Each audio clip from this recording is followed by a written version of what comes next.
Smokes, Harry can't go through this once again. No, man. It's fair, though. It's hard, right? It's hard to smoke that position. Not really. Wouldn't you agree?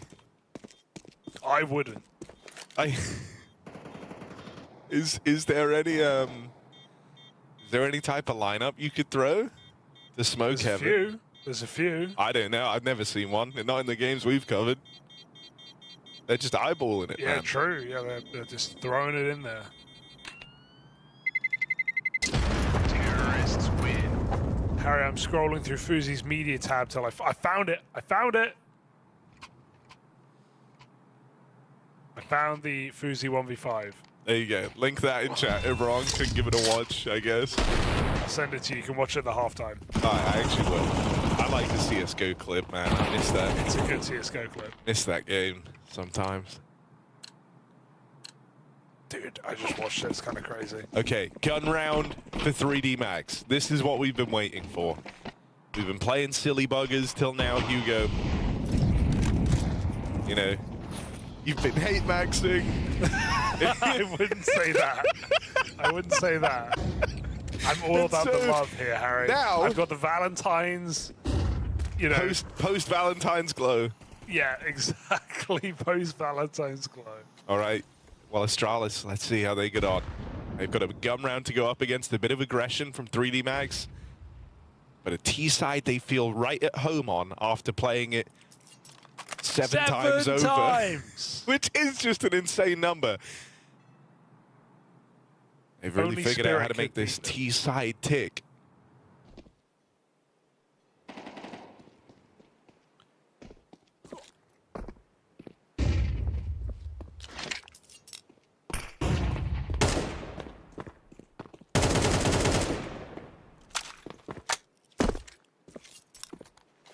Everyone in chat is begging for the link when I linked it prior to them begging.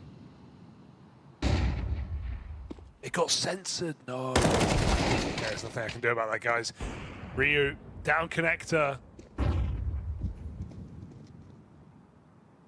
Bomb makes it down con, but Stare makes it into A. This smoke actually might not do him favors with a truck angle from Exercise.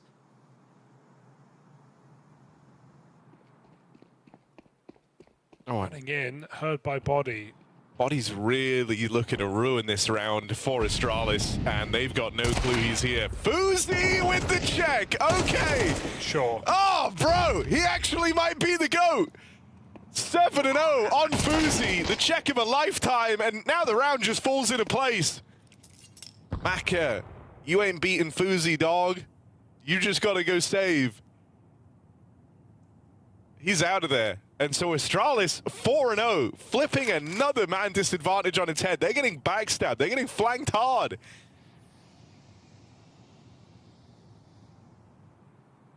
And FUZI with that clear just saved the entire round. 7-0. No Bro, scope. he's so check. good.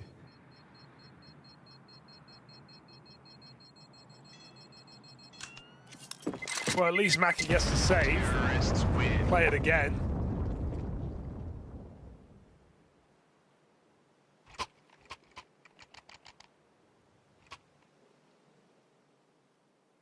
Dude, I love watching FUZI play. I'm a Dude, FUZI I'm with fan. you. I'm with you. I'm all in on FUZI coin 2026. Don't do that. Don't start making meme coins. Why not? Let's go into the moon. That region is even worse than CS. What, the moon? The moon. How would they cope with the They want B-Rush? space team. B-Rush. Yabby out. He's making space right now. Maybe I was wrong. Maka throwing flashes right now. It's Lucky rather back at spawn. Gravity overwhelmed. And a very impressive B hit here for Astralis. You're seeing the comfort on this map. I can't believe it. 2026, and we're enjoying watching Astralis. I know. It almost feels wrong. They've come such a long way, man. All it did was take them forever. Wait, yeah. That's barely even English, bro. Okay. All it did take him forever there. I didn't say two dids. That's you. No, that's me. I know. I put my own spin on it. Yeah, you can't say I'm not speaking English when you And then, misquote me. yeah, that's fair. That's fair. Look, man. Yeah, that's fair.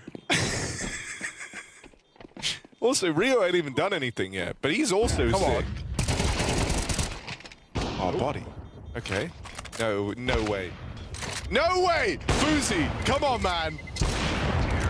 I have He heard hit about that tag. I have heard about the restaurant on the moon. I heard the food was great, but apparently no atmosphere.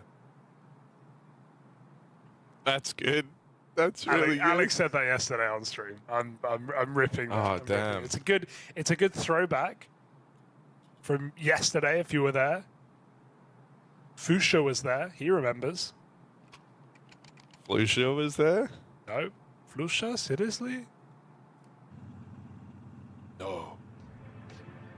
5-0. I'd backbed? timeout 2 No. 3D Max. I would take a timeout.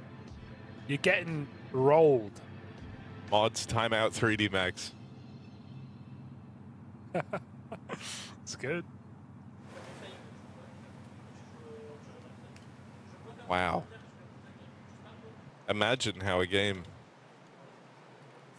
between BC Game and Astralis would go, Hugo, BC Game Astralis? on Overpass. On Overpass. Oh, well, probably as well as all the other Overpass games. Like, I don't know.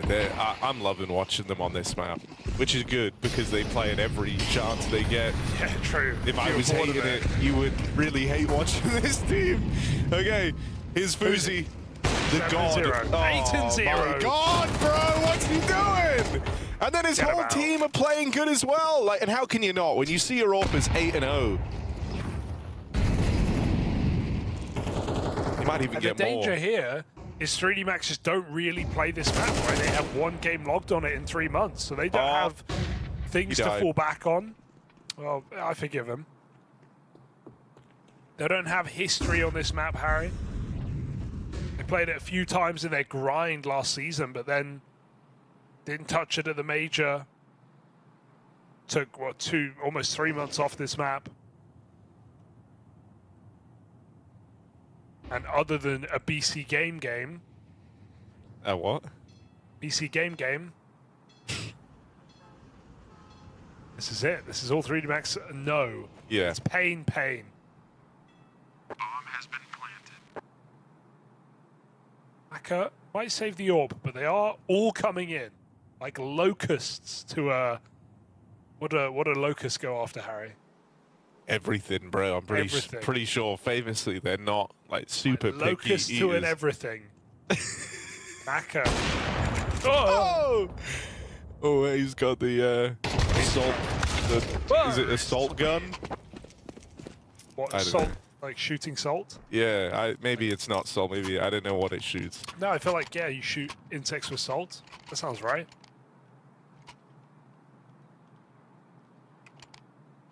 Yeah, it was a real thing. These things are crazy. Astralis is shooting straight salt and it's blinding 3D Max.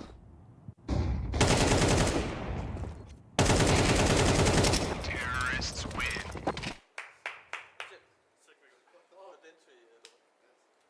They're acting like this is just super casual. Oh, finally, There we something. go. Body double kill to get the round going for 3D Max. Now, I don't want to say Don't they've lose lost countless man advantages at the start of this game. They did, all the way from round 1. 5v2 in the pistol that they gave away. Our Body's just delivered them what should be a round-winning double kill.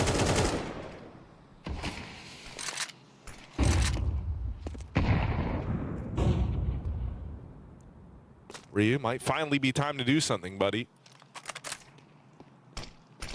And I mean that in a supportive way. Yeah, put the frags in the bag.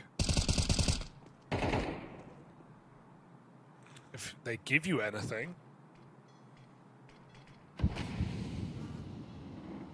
I genuinely, I do think Fuzi plus Ryu, fantastic late round pairing. This one is far from over, and Yabi, Oh no. Throwing his hat into the ring now, crossed out for Ryu. Another man in at the sandbags that they won't clear, goes overlooked. Hooxi with the reply. Oh, and he spotted that second player. Knows the body is close by. Gonna have to hit a bit of a flick here as they're closing in on short as well. Lucky now arrives, time running low. Hooxi, what are you gonna do? Not looking the right way, dead to short. And so 3D Max, it's tense the entire time, but they finally get on the board. Not sure what happened there for Hooxi. I feel like he was about to hunt down that final player. He scoped him, he didn't shoot, and then he walked back. Maybe he thought he got out, I don't know. But if Hooxi kept walking, I feel like that 3v5 is happening all the same. Nice try from Astralis here. Takes a body double. The top of the round.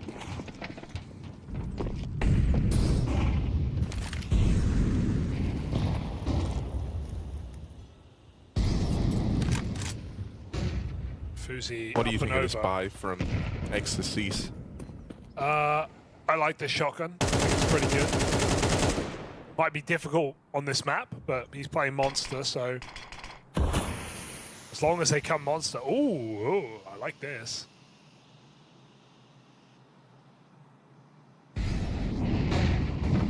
Whoever's on the cinematic observer was doing great yesterday at catching all the miss smokes, that of which there were many. So keep it up. Proud of you. Oh, Maka. He's held onto this orb for a long while, and that's really one of the first times he's got to shoot it. Of course, it's a swing and a miss, and so Stare granted a double kill on the opener. Look, he's probably fine in it. I think we can safely assume Astralis have won this map. 6-1 and GG. You're like my teammates right now. I know, and I've learned you go through trials and tribulations. It's best sometimes to just give up early. That's not what you've learned, surely. Surely, I thought you were about to say it's always winnable from any scoreline. You can most always come back. games are winnable. There's like the actual reasonable take, but like if you tell yourself every game's winnable, that's a lie.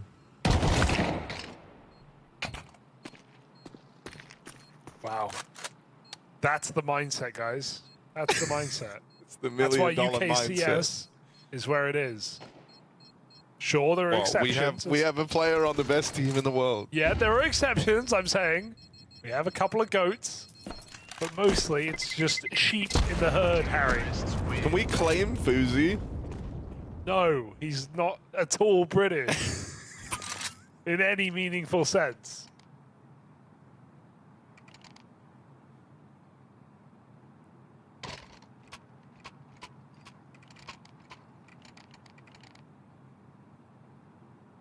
Is it Overpass? 7-1, a reset round. 3D Max have one more full buy coming through. And I'm sure this is the one, Hugo. To kickstart it all. This is where it all begins. Astralis is so well drilled on this map. Dude, okay, now it is GG. Oh, that kill. It's fine, dude. Think about it this way, right? You have a map you like up next. You hope. Yeah, you can't kill anyone, even the guy at 1 health. That's fine. Sometimes your opponent's just having a really good day. It's true. Nade for exercise could kill Yabby.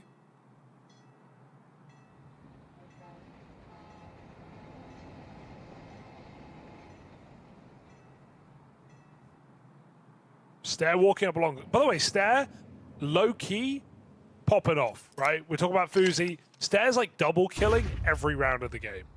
So 12 and 5.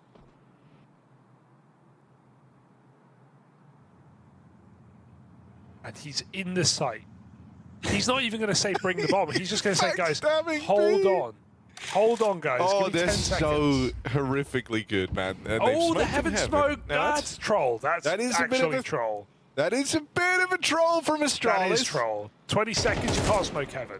And He can Yabi's walk at through 1 it. health. Oh, don't lose this He's one. walking through the smoke, Harry. He is going through, and There well, it is. there you go. Really wasn't expected. Fair enough. Only exercise and not long for this world. And this is where you got to remind yourself, Hugo. Every game is winnable. Maybe 3D Max can push through. Look, you got to believe, Harry, but yeah, it's not ready right now. It's a stairs opener, and he goes and walks through the heaven smoke. Maybe it was all by design. Maybe that's what he wanted. Dude, I don't know. This Astralis team are fun to watch, man. They're really making me a fan.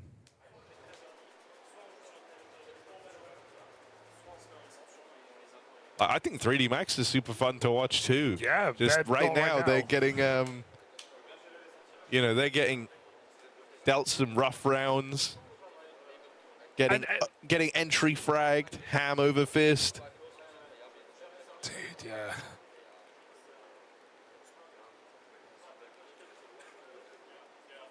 Bacon fingers right now.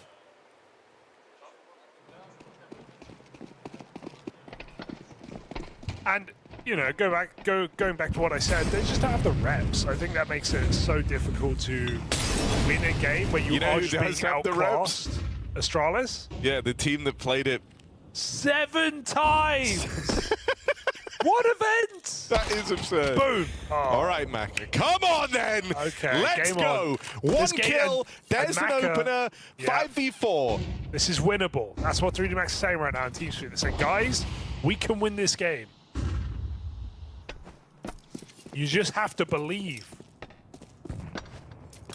Hooxi says, I can AWP now. Device and Cadian taught me everything they know. And combined, it might be enough to wield this weapon.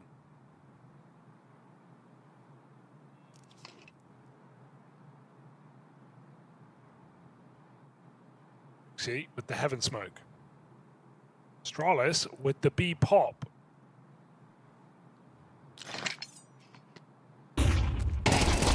Flash in. Good stuff for Exercise. Gets his. Gets the spot on the bomb coming in through Monster.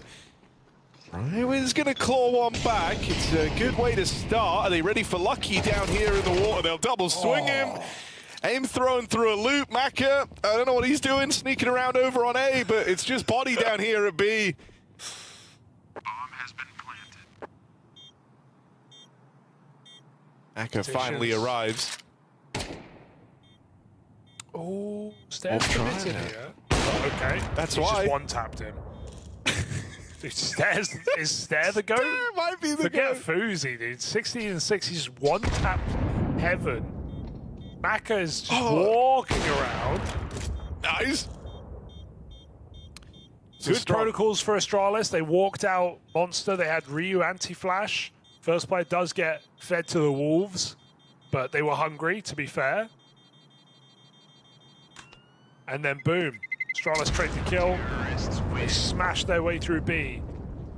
Trading has looked really good. Stair hitting a banger in this round. Hugo, tell me, do you know FUZI's full name?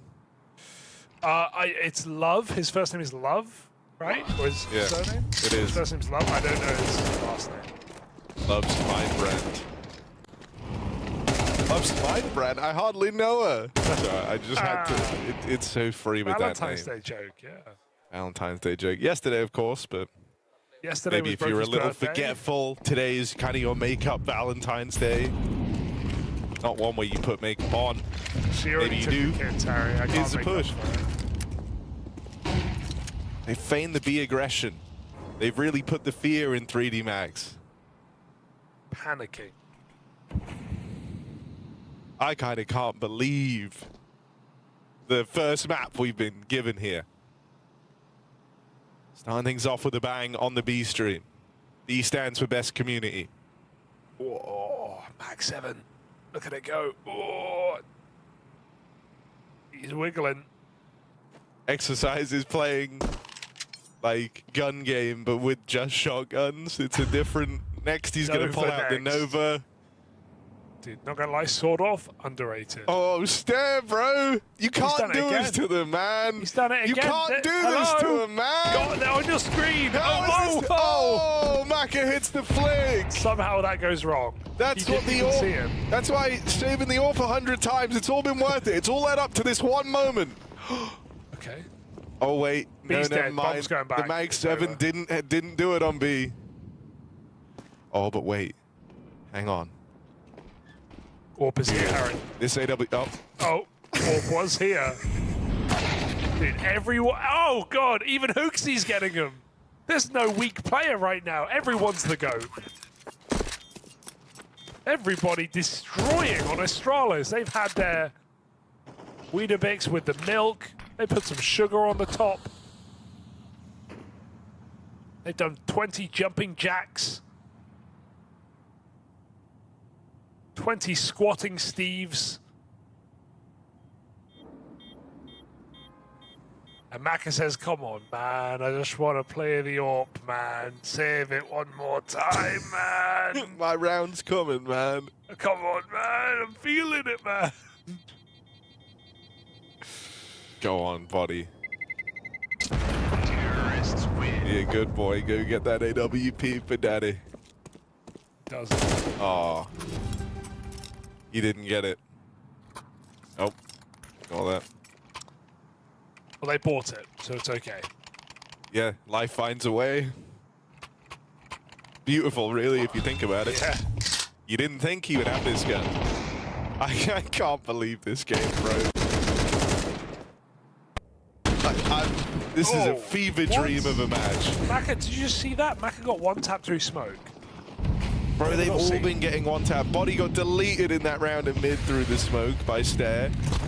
Oh, Boozy. Okay, I was thank gonna say, God I he was did ready that. for him If he to hit hits that. bro, I just was go ready for him next. to hit Like, that, yeah. okay, makes you peace. Oh, Now they've lost gravity, but that's fine. He was holding them down anyway. oh. Backstab for Maka. Double And a off. 4-on-3.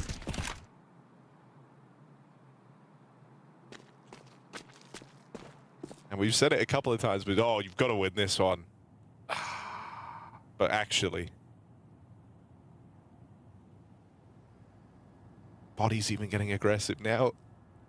How angry do you think Body will be if he commits this flank and dies to Hooxi? Specifically Hooxi or just... Well, Hooxi is the guy that would be holding him. It's true. I would be I livid. think at 110, no one's overplaying right now. They're playing double B. But Hugo, The man, flanks are sometimes entertaining. Oh, Sometimes if you don't overplay, you give these away, being too safe. he's helping Connector, allowing Maka to rotate down. It's a good adjustment here for 3D Max. It should be enough, Harry. Hooxi, not known to be the carry, and Yabi, low health. There's the AWP, striking another. And I feel like his second round is set up for glory here. 3D Max, it is still winnable. They are still here. They are playing the game. But Astralis are just playing a different game, a stronger game, a better game. 10 rounds on the T side of Overpass. Core. Look at them all smiling, man. These are real human beings on the other side of this server, guys. There's actual Nice. people behind the characters, behind the monitor. And you're ruining their lives. Their day sucks, and it's all Astralis' fault.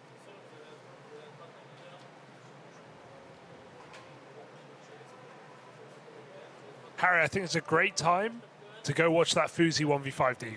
Okay, go on. The chat loved it. I loved it. Fuzi loved it. China loved it. Where did you send it? Discord. Oh, nice.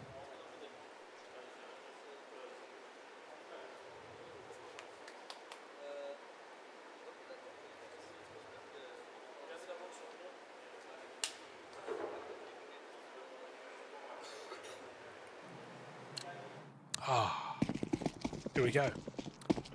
Second half. Oh, bro, that is Yeah, like maybe the sickest clip ever. it is crazy, right? All right, fair enough, Fuzi, bro. Always been Fair the play. goat. He kind of fell off though. He was like 8-0. Now he's 9-4. Stairs my new goat. Yeah, Fuzi.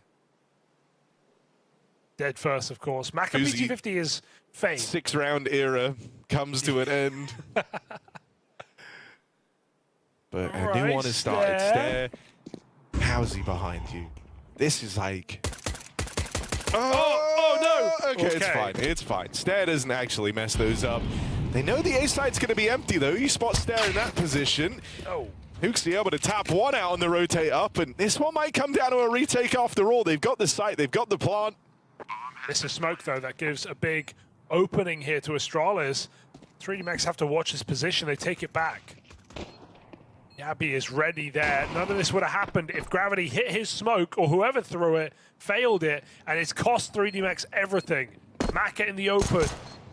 1v3. Tapping away. Stairs got him. They just ain't cut out for it. They ain't cut out for it. That's fine. Maybe I should have listened to 6-1 when you said it was over. Yeah, you know, but that's... Because now it might actually be over. I think it is 100% over, bro. What are you talking about? It might be over. There's a good chance. It's been that over. Astralis are going to win this game.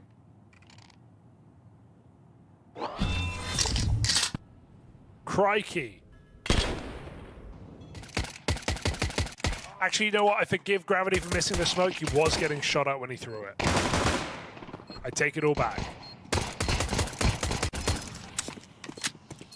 Oh yeah, I see people were taking a look at the cool PGL in-game chat Twitch integration. Yeah. And they were asking because Exercise did .request water. I know that used to be a thing. They used to be able to do that. I'm assuming they still can. I imagine they can, yeah. Now, I wonder where the limit lies on that. Yeah, right. What can you request before they say shut up? See, I would test that. Oh. No. Close. There's a third man in here. They know that. They've run past him. Fuzi hunting Gravity. Dunzo. Oh, and they're just in the open. Yeah, fair enough. You know, there's a guy behind you. You wouldn't want to look him in the eyes. That's bad luck. Body smashing mirrors here, and Yabi is just patiently waiting. What is happening in this game, bro? It's just a beating, bro. Oh. I want to see what Astralis look like now on their statistical worst map. You know, there's like that famous painting of the dogs playing cards. Sure, I'll say yes. That's what this is, man. Who are the dogs? Well, it's like 3D Max at present. You're calling 3D Max dogs. Yeah, but like in a nice way. Dogs are sweet. We all love dogs. We love dogs. When my basic teammate calls me a dog, is he being nice? That's how you have to spin those moments. Say, oh, thanks, man. Yeah, I love dogs too, man. Thank you. What dog would you say I am? Yeah. Flip it on its head. That's a good way of dealing with that. Yeah, I'm just now excited to see Astralis play their worst map, Harry. I think, you know, when they're this good, could it end? Could it stop? Could they suddenly suck? Is that even possible? This might actually be one of my favorite games of the year, bro. It's just such a clear misalignment in, like, form and skill set on the map. All right, Stair, come on. Win the round at long, buddy. There you go, there's one. Ugh. Good stuff from Body, man. Makes it a 4-on-4. All right, there's Body again. Well, they do need to get 3 rounds, but that is probably the max we're going to see from this squad right now. So 3rd round up for the job here, 3D Max coming in. Hooxi traded. Yabi multi, or we're Dunzo here, and 3D Max get on the board. Yabi multi it is. 2 teed up. Out he goes. Exercise 1v1. Where's he gone? Ryu's actually so late that he doesn't even know. 20 seconds, Ryu walking. Exercise goes to the play, he's gonna drop B, he falls into the palm of Ryu, not even getting those 3 rounds max. He is so late, he is right on time to win the game for Astralis. 3D Max get gapped in this match. Dude, even Ryu reacted in a way, like he won the 1v1 and he visibly shrugged in the camera, like he was bewildered by what was happening. What was this? What was this game? I can't blame Exercise for just overthinking every situation here. Nothing has gone right. Every advantage. Let's remember how this game started. Three opening kills for 3D Max and the pistol. This was a 2v5 pistol round, and then they got dumpstered, Harry. Oh, it's actually impressive. If they won the pistol, this might have never happened. 5v2 and a 10-round T-side for Astralis. They lost the 5v2 to start the game. This is like the nightmare. This is the one more game before bed. That's what it is. Except it's the morning. That was so good. That was so good. Thank you, 3D Mags. Yeah, we've got to thank them because they made that fun. So did Astralis, to be fair. Let's go over the scoreboard and really figure out what happened. What went wrong for Lucky down there? 35 ADR, Stare 150 ADR. He's worth like 8 Luckies. Beaton in chat said, a performance that's worse than yesterday's Aurora. You know what? I'm going to give it to him. I think he's right. I think he's nailed that, Harry. I think it somehow was worse. Chat is so good, man. This is the perfect game to have chat in the co-caster seat with us. Someone said he's going to hit the bar because that was depressing. Don't drink. It's 10 in the morning. Wait a couple hours. Lead poisoning. Wait till noon.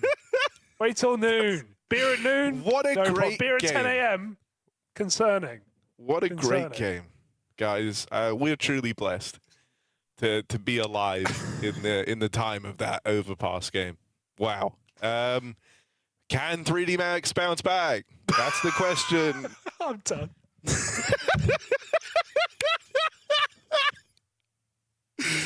That's the end. She said she loves you. But she can't love me. But I love you. Yeah. Look, I know my man's going crazy. I gotta break on myself, I amaze me. Like I'm back in the 80s. I won't play window anymore. What's going on? Play your role. 1xbet.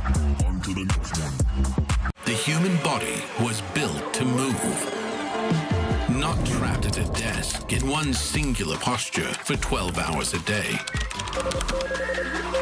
It's time your chair evolved. This is Secret Lab Titan Evo.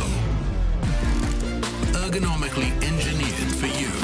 Gamers, hybrid workers, artists. Backing your every move.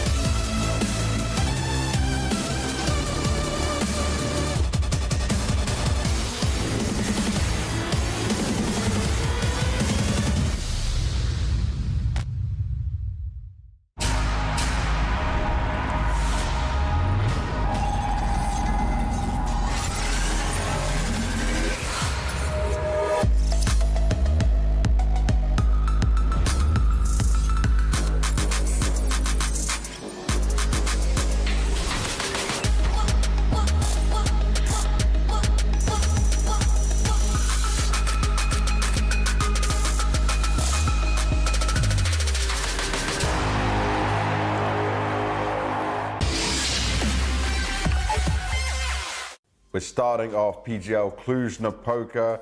We've got Hooxi with me here from Astralis, who right now has a smile on his face ahead of this interview. So what's going on in Hooxi's world? How are things right now?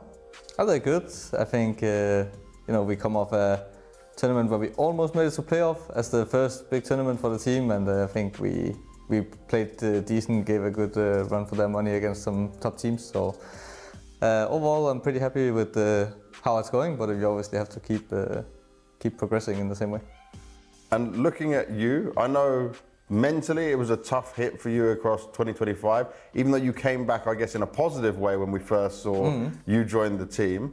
How did you just handle everything like that, and how is your refreshed energy, your mindset coming into 2026 with this international Astralis? Yeah, I mean, I feel like my career has been a lot of up and downs in the last few years, but I mean, yeah, it started really good with obviously no pressure, and I thought it was like a stable lineup and everything, but then a lot of things came in the way, both things out of our control and some in our control. But yeah, I'm losing motivation fast when I know it's not a long-term project, and I know that what I'm putting my energy into is not something that will last. So that obviously took a little bit of a hit, but yeah, now obviously I'm super happy. We are like international now, and it seems to be the right players we found. So I think this will be a lineup that can be together for some time. You mentioned this already in another interview, right? You just said the same words again, long-term lineup, right? This is obviously a big focus point for you because it's how you can build and develop the team, but what are the actual things that like make that such an important factor for you when you keep saying this? Because that's not now it's twice you've mentioned it, so it's in the back of your mind, bro. Trust me, you don't see all this, it's way more than twice. But yeah, no, it just means a lot that you know that all the hours you put into it is not wasted, and that at some point hopefully it will pay off. Where I feel like if you know it's like a 2-month project, you just try to do the best you can in the moment, and you don't really get to like actually improve. You just constantly try and like put in whatever the best is in the moment. So yeah, and that can be tough, right, when you're having to go through those moments and just like you're not sure what's going to happen next. But you've got these two players coming in, Ryu and Hooxi. Hooxi does have a bit of experience, but would still be considered, I guess, kind of young to tier 1. Ryu, obviously, this is a big step up for him. What have you just made of them coming into the team, what it's done, what it's brought for you guys? I mean, Lova's career is some of the weirdest things. Every region possible. It's undescribable how crazy his time has been in CS, but yeah, obviously that also brings some experience for sure. But I still think it's still a new world in a way for him. I also think as we hopefully improve, there will be some pressure that he's not used to. So I think I should definitely still give him some leeway, because I think it's also new for him. And yeah, Ryu, obviously, as you said, a big step up. I think he's handling it very well. I don't see him as a guy who takes pressure badly in any way, and he's just enjoying the game, and he's grinding, so all good. What are your expectations for Cluj? Yeah, I'm not really too good with result-based expectations, but I hope that we will keep going from what we did in Krakow, and I hope that we will not make the same mistakes that we did there. And as long as we don't really make those mistakes again, then I think I'll be happy, because then we learn something new, and that's what it's about right now. So yeah, I think if I have to give like an answer in terms of result, I think we would be super happy if we made it through to playoffs. That would also be super important for us in the ranking and all that. So, but that's a long story. Yes, Thank you very much, Hooxi. Good luck going into the matches, mate. Thank you.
All right, we just had a fantastic map to start things off, Hugo. Astralis looking really, really solid. Their Overpass still in tip-top shape. But now we go to the 3D Max pick. And, you know, we had our fun. We had our fun last map. 3D Max are actually a real team. They are a good team. And so hopefully they're going to get to show that here. Because they looked a little clocked out of Overpass, it's safe to say. Yeah, it is maybe an early start, maybe a 11 a.m. game, Harry, 10 a.m. game. And, you know, it hits, it hurts, nobody likes it. And Astralis did destroy them. So, firstly, respect Astralis, but maybe respect 3D Max. We'll have to see if this second map has anything in store for them. It sounds like we've been given a telling off based on how we're coming in, but I think maybe you're tempering your expectations here, Harry, based on what you've seen from 3D Max on this map. It's just very hard to ignore the elephant in the room that was the pure skill gap that Overpass provided. Yeah. No, it was one of the more dominant games I've ever seen. Of all time? It's like one where, you know, it's a 13-2, but it felt somehow worse than a 13-0. Yes, it did feel worse, yes. Name either of the rounds 3D Max won. I don't remember, well, no, actually, I don't even remember what they won. They don't remember what they won. That map was bad, okay? But now you go to Nuke, your usual stomping ground. I like what 3D Max bring to the table on this map. They're going to have a lot more ideas. This was one that Astralis have always looked to play, but never had the great results on. And so I want them to kind of hit back a little bit here. I do. I actually do.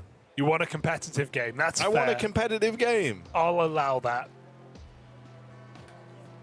Gonna need to prove it. I think the most exciting thing for me here is just the fact that, okay, this is such a statistical bad map for Astralis. If we look at their recent games, we look at their games with this lineup. They lost it to Na'Vi yesterday. Weirdly enough, that was actually one of their better matches. I guess more time with the team. And so the fact that they've lost this map consistently for the last 3 months, well, in the form they just showed us individually, now with the wind in their sails, how's that going to look, right? How's that going to translate? So I think there's maybe some questions to be answered. Vibes looking good for Astralis. Fist bumps, smiles, all round. 3D Max perhaps feeling a bit dejected, but they're going to need to lock into what is kind of a classic 3D Max map. 3D Max map. Nice. 3D Max map. I got that. Yeah, I can't imagine you're feeling great, but I don't know. Let's see. You know, start better in the pistol. Don't give away the 5v2 this time. That would be a hell of a way to open things up. And so let's see what we get. Already, nice idea. 2 players running it out in the yard, trying to take some space away. And they've got a lot of control. They've got a lot of room here. Maybe even a pincer out towards ramp. Don't know if Ryu will be ready for this. Gonna get exercise on the drop down. They're moving in on the hell side too. He hears this at least. Oh, no way. He Ryu goes back around. Well, they've heard that though. He went for the swing, won't overcommit, but now knows that 3D Max aren't trying to force it into B. Hooxi, big headshot there. Oh! No way, Hooxi. Sickening double kill. Flashes his teammate out. Stair doesn't wait for the flash. Stair just goes for the kill. And so Astralis is still feeling it right now, clearly. Body 1v4.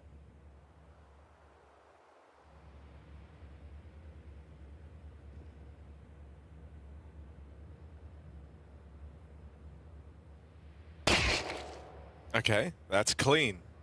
That's a really nice way to try and get the ball rolling on this one. You got 30 seconds left to work with. And an Astralis that really don't need to fight you. It's Body feeling the pressure here, having to drop in, get this bomb planted. Smoke hoping to draw a fight out. Now his info on 2 of these 3 players. But as soon as he goes for this tap, they surely just charge him down. And here's the triple swing.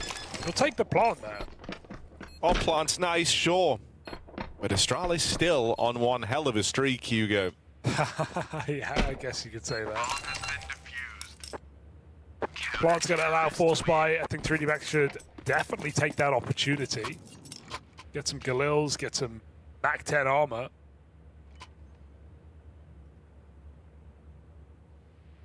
Give it a go.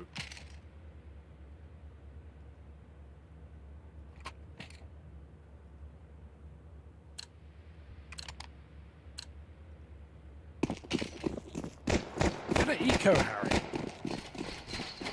Interesting. Don't see this often, but maybe realizing they are not warm yet. They want the rifles. Quick ROPS drop. Maka denied.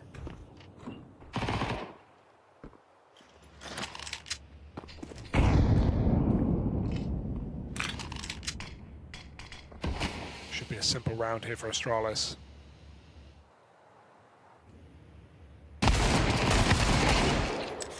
Oof. Okay.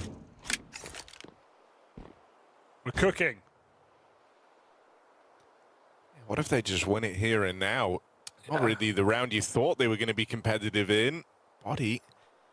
Gonna miss stare, repositioning out towards garage. What's bro looking at?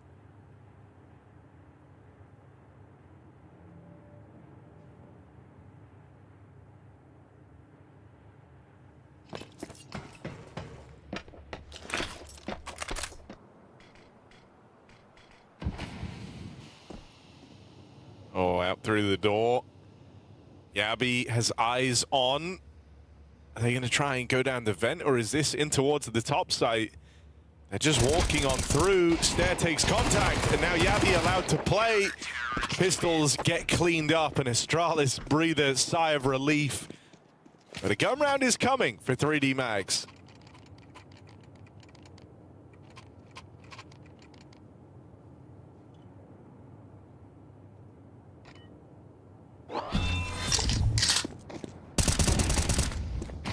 Kind of have to break the mold here and get a gun round early, or this is just going to be more of the same.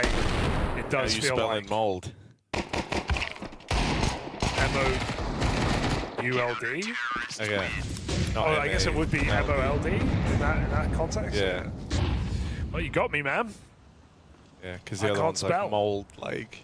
Yeah, you got to break the gross mold. stuff. Yeah, you got to get your demolder. Oh, a bit dirty here. Vent drop, but he's faked them out with it. No way! Yabi double kill in defense of this top site. I love that move. That's a team flash, by the way. Straight away. Like, they're throwing rafter flashes, and that's what blinds the backside player, which gives Yabi a second kill. And no, don't save. God, they're two low players. It's too early. They're not. It's fine. They're going to group up in the yard. Recommit to the yard cross. Oh no, the goat is outside, Harry.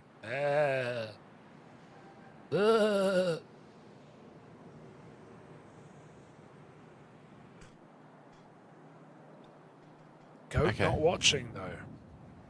Down they go. They've got the room. They're still cooking here. You just, Fuzi's checked outside. He's like, yeah, there's small timing. And of course they've hit it.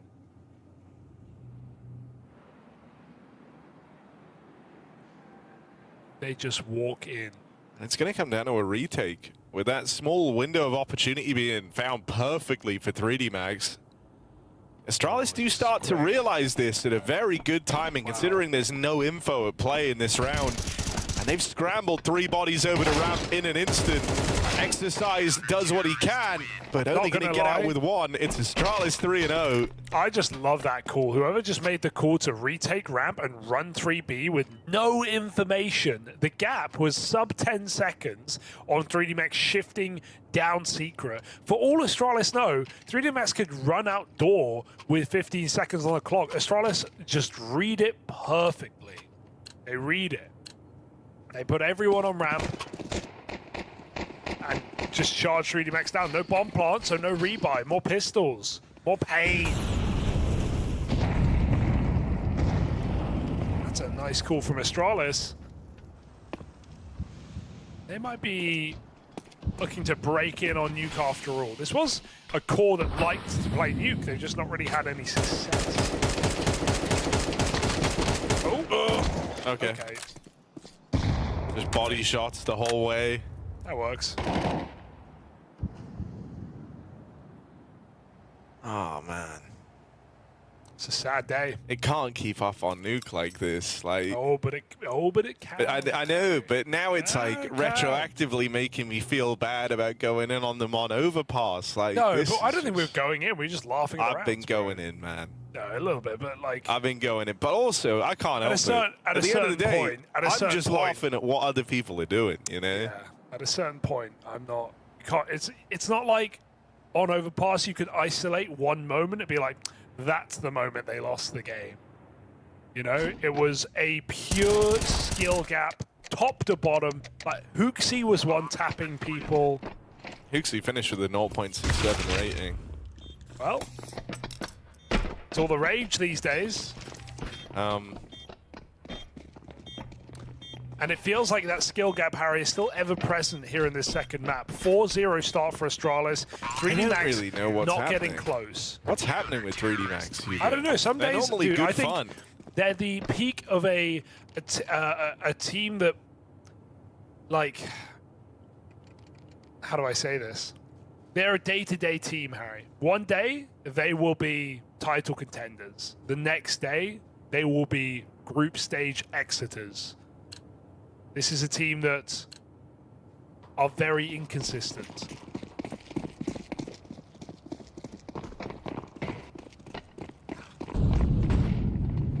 Come on, boys. Oh, Come now on you're in, cheering for them. French. Now you're cheering for them. I just want him to get one round. That's all I'm asking. 6-1 down. You said it was One over. round. 6-1 I know, down. but this is their map. This is where it was meant to change. Okay. They just look so fried. All right, second wall of smokes.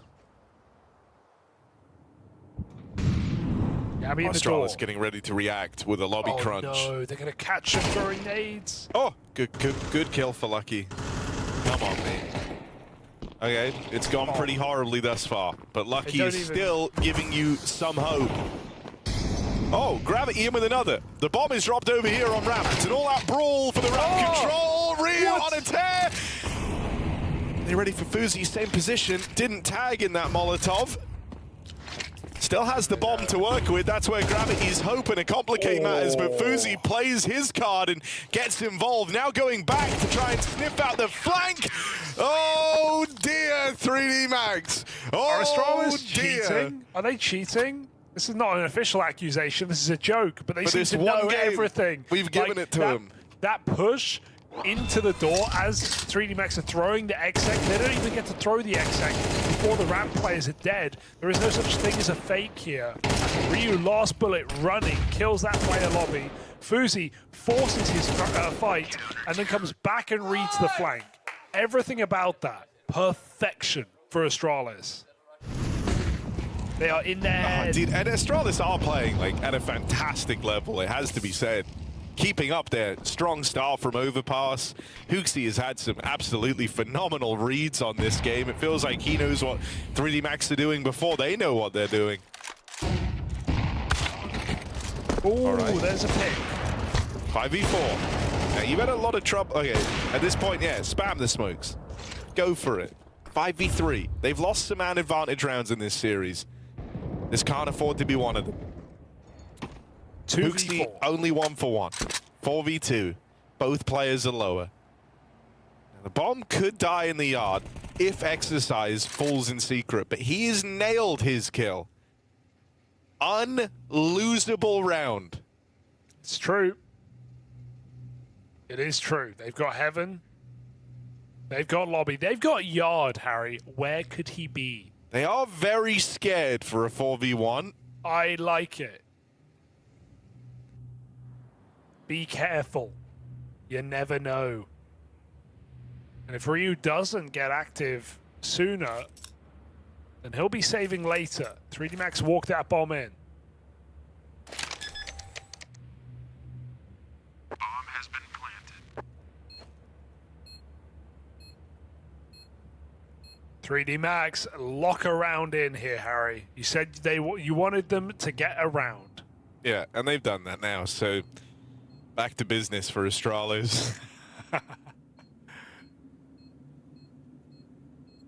No, you just hope that this, you know, you can build off of this and start to get a T side going, warm into the game a little bit.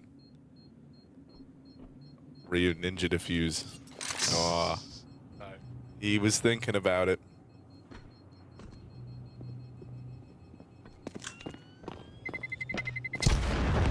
What, he got the orb?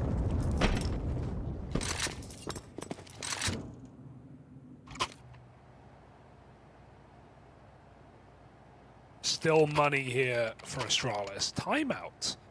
Getting ahead of it. That's Knowing their they can... third round in the series. Yeah.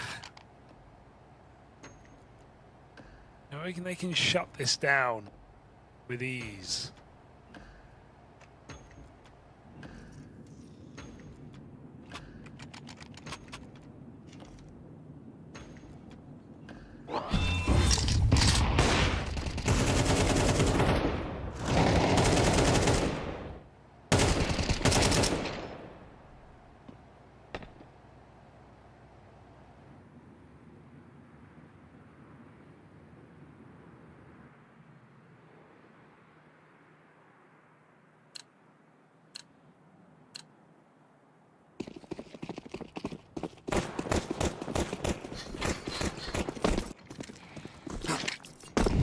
Let's see what they got.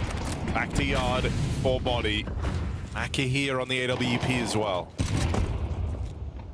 So they liked the pick, they liked the kill that opener found in the yard. The freedom it gave him last round. You can see that Astralis are trying to get ahead of this though. They've dropped Stair fast down the ramp right at the top of the round. He's made all the way through in a secret. That Molly trying to obscure the idea that Stair would be here, lets him fight on through it, and Maka finds out the hard way. That's the AWP removed. They've been putting work on their nuke. They've got little moves like that. Set Molly into top secret. Stair with a nice aggressive opener. And a huge punish to remove that AWP early.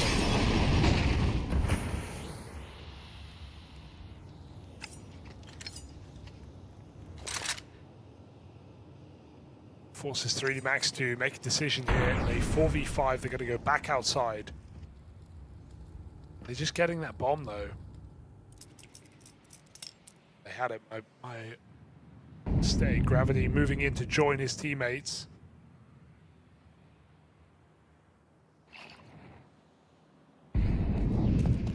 Secret Molly, they're going to go behind at 30 seconds, leaving not much room for error here. Stair tucked in a unlikely clear angle. He forces the kill. Trade just speeds him up, but they found the main pick earlier. Meanwhile, lost that player. Lucky's got a group up in lobby. They got to go quick. Ryu drops in. Might be a mistake. He's looking top hard. The player's dropped off. Jabby's got the cover. Oh dear, miscomm or misunderstanding here. 4-3D Matt, I don't know. He heard him drop. He heard him drop off hut roof, and then he clears hut roof. The hut player heard that. 3D Max. It's just not their day. I'm gonna hazard a guess that, yeah, they're not feeling great. Yeah. Nothing's really working. Like they could be double hut, but probably not. Kind of just been getting wrecked. You're not really reacting properly. There's a lot of sneaking around. Confidence, if I had to guess, isn't at an all-time high. That's fair. But I mean, maybe this one. Maybe this round. Maka, one more round. They just need one more round. All right, buddy, come on. Whoop, come on, lock in. Get your kill.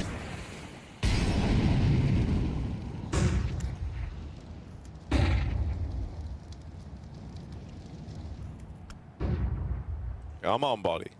Smoke's gonna fade. He's suspicious about this corner. Or at least he was.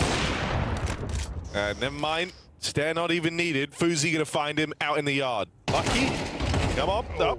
Dead. Exercise. There he is. My guy. Claws one back. 4.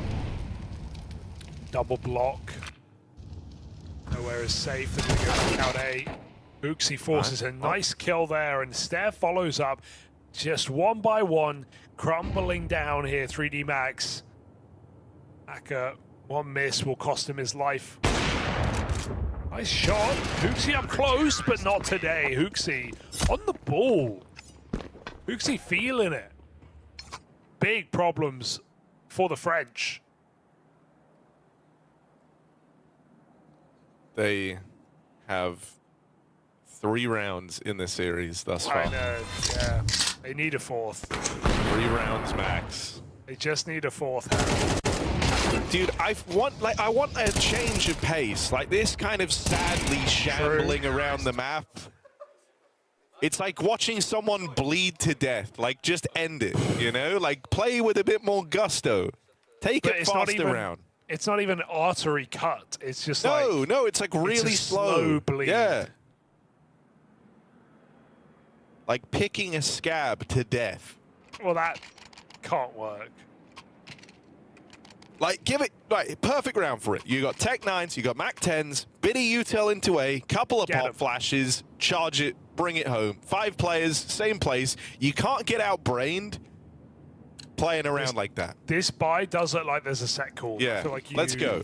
A little too heavy on util. Because you. It's not going to be rush. They're going to set up nades. Then they're going to pop. That's fair. That's fair. You know, it doesn't have to be insta, but just a little grouped 5-man set piece. Try and bring yourselves back into the fold, because they've just been losing fights on every front. You know, like they're losing the yard fights, then they're losing a ramp fight, then they're left with like a guy on T-roof, a guy in lobby, and they have nowhere to go in the round. And no one is confident. You're all just holding shift, walking around, hoping that the next corner you go around, someone's going to be there with their back turned or something. Give us something pacey. Let's go. So it's going to be the A-pop. Oh, does it feel a bit obvious? Stair has secret info. Fuzi's still checking outside. A is weak. A is weak. This is the time. Here they come. Out through the heart. Hooxi looking like the GOAT. Will get run down. There it is. They break through. Fast playing towards A. They get this 3-on-3. Molly up in heaven. That allows the bomb plant. They've dealt with Stair on his rotate up through the ladder. Come on, boys. Now you're playing Counter-Strike. They get into this post plant. They have a bit of time to think before Fuzi and Ryu arrive. Now, these two used to operating in these man disadvantages. Is it really just going to be the save? Are they writing this one off? Does look like it. Money isn't amazing. It's good enough for a rebuy. And just positionally locked out with no util. A bit of respect going the way. I think Stair kind of trolled by going up vent. I would have liked him to take the long route secret. Then they can 3v3 and they can retake together. They don't have to force a save, but he tries to get cheeky. It's maybe a symptom of the score, of the dominance. But if he goes round secret side, up the stairs, they can 3v3 retake, and I think Astralis have a very good shot at that kind of round. But up vent solo, no support, kind of gives 3D Max that post plant for free. So nice exec, nice pop. Hooxi big double. Matt is not here. 3D Max looking to break into their T side by the end. Obviously, you can't just run those A plays every round, but hopefully that's a nice reminder of what you can do working together. And this is fine as well, right? Playing a 4-1 like this, having body, try and gun it across into secret, just have him post up here once he has the control, doesn't have to go anywhere. And now you let your lobby guys, you know, sit around, see if there's any kind of re-aggression from Astralis. There'll actually just be a fast pop out into the top site. Hoping that body running across loud Drew rotates, and that didn't happen. Maka has managed to sneak down the vent, but that leaves the bomb alone in lobby. Okay. Well, if that was the bomb, suddenly we'd be talking, but right now, this feels incredibly difficult to recover. How does the bomb get anywhere? Body's going to try and take ramp. It is free right now. They don't know that. Body can clear this position out, and Exercise can bring the bomb. All in the meanwhile, Maka holds vent. Well, that bomb still has to survive this lobby aggro, and now they've seen it. He's missed. Yeah, he's not taking the space. 40 seconds. They've locked him out. There's nowhere to go. Body has to come back into lobby. Ugh. Okay. Body, save him. Please. They're allowing it, but 20 seconds, bro. What are you going to do? Going to go up the vent? No. Oh, boy, No. this is so rough. And you just have to go A. This is done. Wait. Good clear for Maka. Great clear for Maka. Very low time. Ryu barreling in is shut down. 3D Max. No way. Oh, maybe there is no way. FUZI so close to one hell of a clutch. Just shut out of it. Dude, 3D Max go into the 4-man stack up top, and they win the round. That is not what they wanted to do. They wanted to take the bomb ramp, but forced into the A play, and they still pick it up. Great clear up the vent from Maka. And the clutch to boot for exercise. After FUZI hits a shot, we all attempt, but never connect. Can they start believing?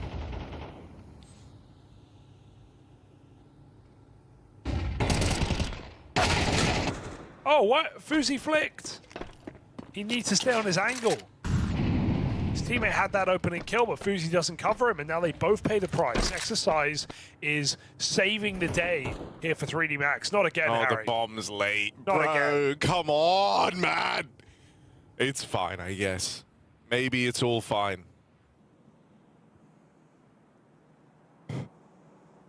Oh, He's that got doesn't the feel fine. Gabby's even grabbed the gun. He's not going to stick On around. the upside, like, you wouldn't expect the bomb to be late. How do they have so much but simultaneously so little control on the map right now? Yard smokes. They're going to try and clear body. They're suspecting they've got a 1v1 out here in the yard. And, well, that's one way to do it. Body gets 3v3. spammed. Still just waiting back in lobby. 3D Max have to clear lobby at 30 seconds again. It's like deja vu. This time they can go ramp, and they should. They really should go ramp. Bomb walking out. B taken. No vent rotate here.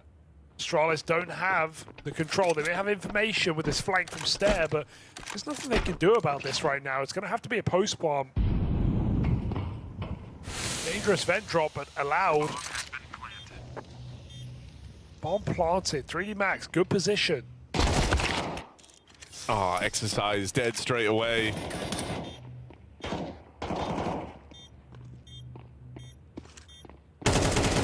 Come on, Gravity gets his. And now they know about it. Trapped out on this mini ramp. Still, it's clean from Gravity. Tap landed. And round comes through.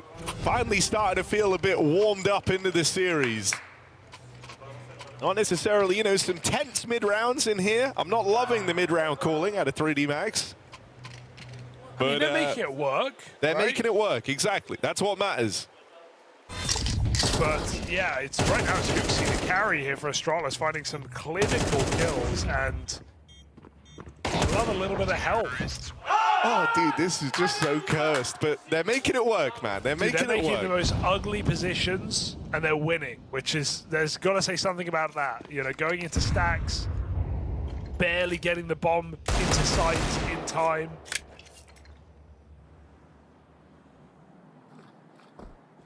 Be ready for 3D Max to somehow win this map, Harry. That's all I'm saying. Astralis have slowed down. 3D Max picking up pace outside. No guns to stop them. Bam up. Cut down. We are looking at a 5-round half, folks. Ryu has nowhere to go.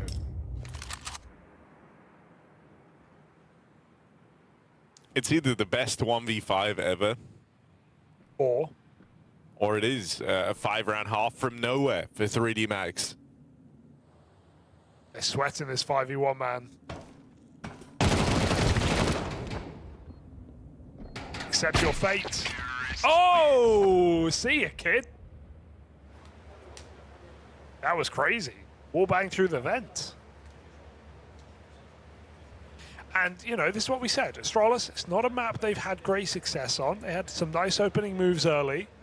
But now 3D Max starting to get into some mid-rounds, winning out a few T-side rounds by the end of the half. 5 is fine. Does put pressure on a pistol here.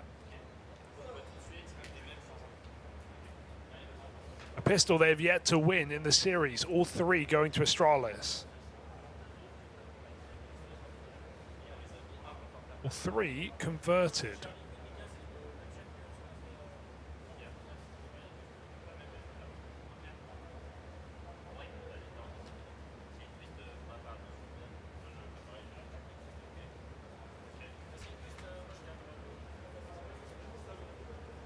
Yeah, you win the pistol, suddenly you're right back in the conversation.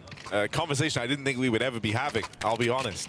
3D Max looked out of this one. But they're smiling a little bit now. They're starting to believe in their Nuke again.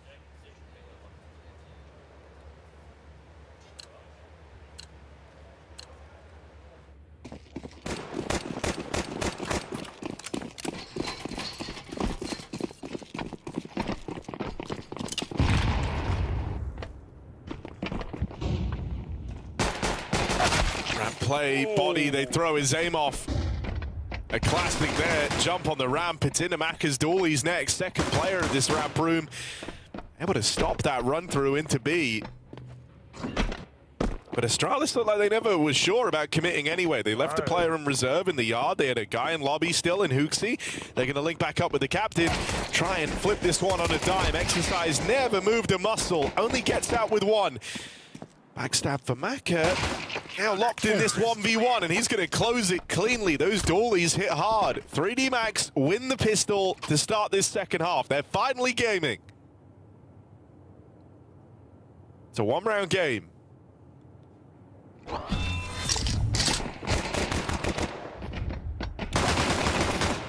Shocking. 1-round game? I don't believe it. This was the fear, and it might get worse for Astralis with depth on this T-side under question right now. And they're bringing some energy, man. Yes. Yeah. A hyper-integral pistol, their first of the series.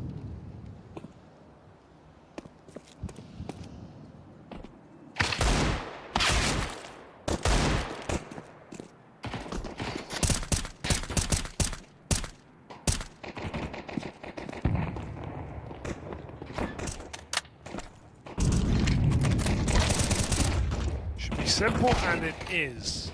Counter-terrorists win. Hooxi's just the GOAT. Glock kill. He's top fragging right now, Harry. He's second in the server.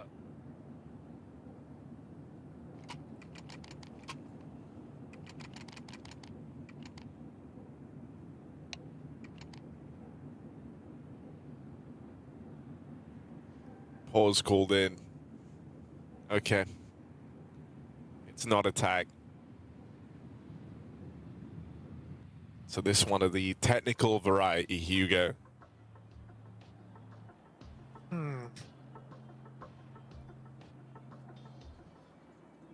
I kind of can't believe we're here. I wasn't mentally prepared for this. Well, for 3D Max to come back, Harry. We weren't reading the literature.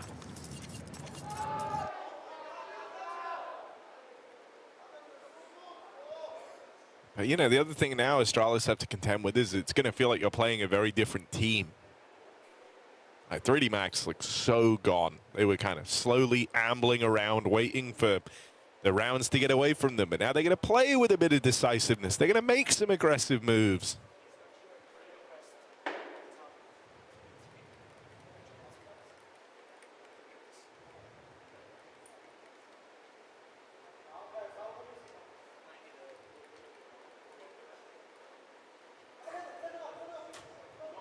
I think they're checking Hooxi's plushie, Harry. Making sure it's up to league standards. Giving it a good pat down. I've already done an ocular pat down of Astralis. Yeah? Are they clear? They're clear. Okay, it's important.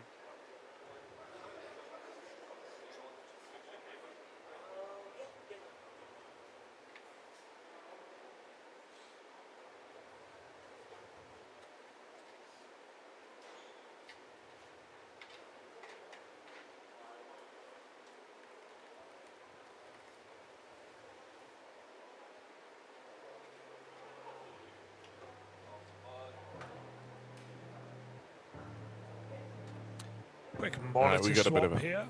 monitor swap situation, Hugo. All right. I do wish we could call them in. Yeah, can I get a tech?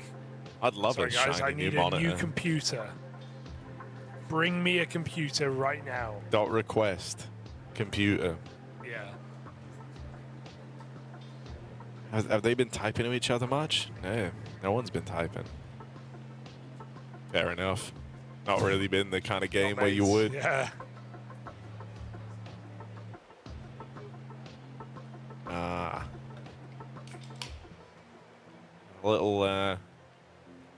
Little beveragino there for Gravity.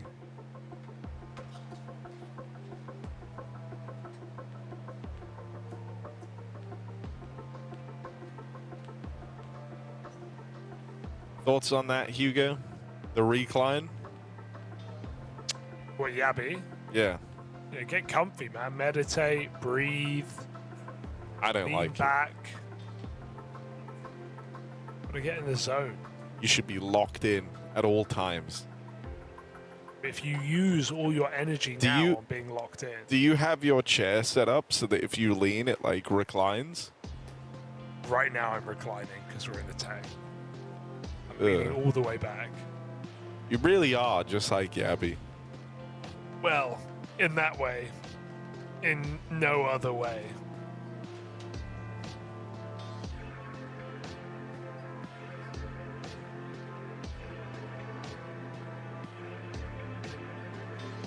Thoughts as well on one look to be a full sugar beverage for Gravity, Hugo. Would you ever roll the dice on a full sugar drink during a game? Some people crash. I don't experience crash. Sugar doesn't do anything to me. Like, I see people, they eat a dessert and then they fall asleep at the table. How much sugar do you think you could eat? I can get away with a lot and not feel any different. I guess that's lucky. I guess that's good. Sorry, lucky is no longer on Astralis. Sorry, FUZI on our screens. But Lucky's in glucose. 3D Max, bro. Glucose is good for you. Sorry, good for talking apparently. Well, good for what? I must need some right now. Good for what? Talking apparently. No, it's not. Yeah. Where the hell have they done that study? I saw it online. I'm looking this up. Glucose. How do I spell that? No, I know. Glucose, good for talk? Question mark.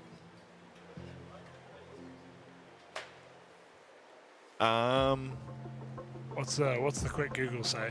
You need it to be stable. Yeah, well. It's essential for coherent, articulate speech. There you go. Like, oh, hang on. This is interesting. Hit me. Research indicates a positive association between blood glucose levels and voice fundamental frequency, aka pitch. Higher glucose levels can lead to a higher pitch voice, That makes while sense. lower levels result in a lower pitch. So Gravity going to be sounding like Mickey Mouse. Ha ha.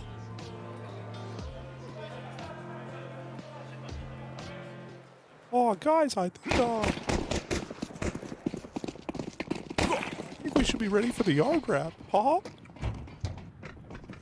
But in French. Yeah, in French, obviously. Right, we are back. We are back. So back. Astralis T side, outside. Block both of them. What a legend! Smokes ruined. Luckily, that first wall was still down. I'll take it.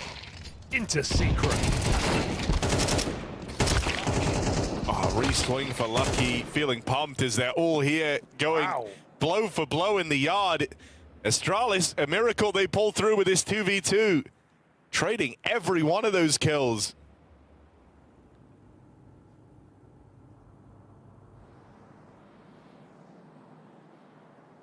Back up secret. Astralis is still waiting. No! Hooxi with a miss. It's exercise quick.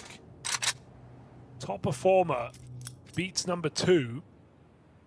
for the race for first. 3D Max looking to take round advantage here in this full buy. I like it for Yabby, but he has to get that bomb, and they know that.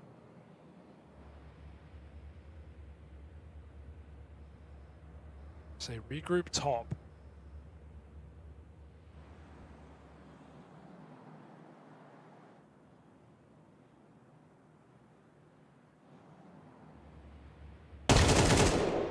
Oh, timing open.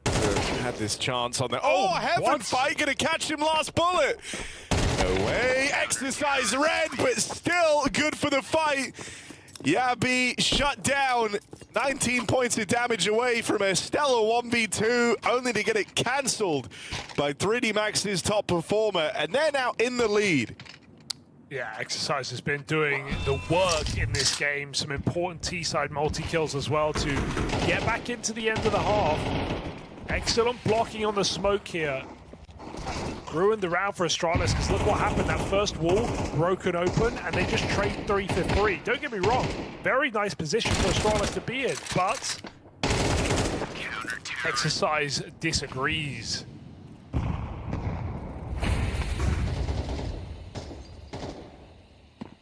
So Astralis running out of room here on the T side. Pistols go flying out ramp.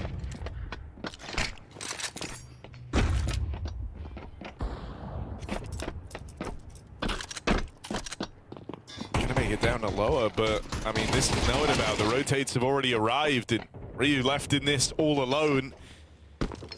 Let's get his kills in at lower.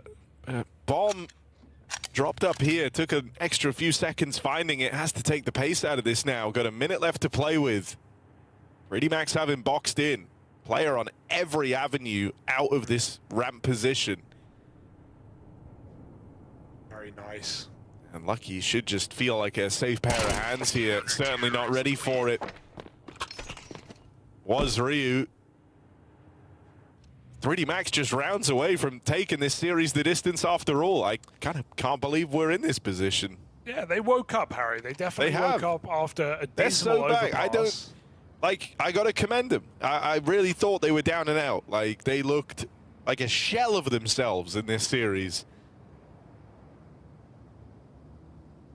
It was also a strong start for Astralis on this map, right? They were 6-1 up before 3D Max strung rounds back. I think also everything was coming so free and easy to Astralis. It can sometimes be hard to kind of dial it back in, you know? Like, it doesn't even feel like you're playing the same team you were earlier.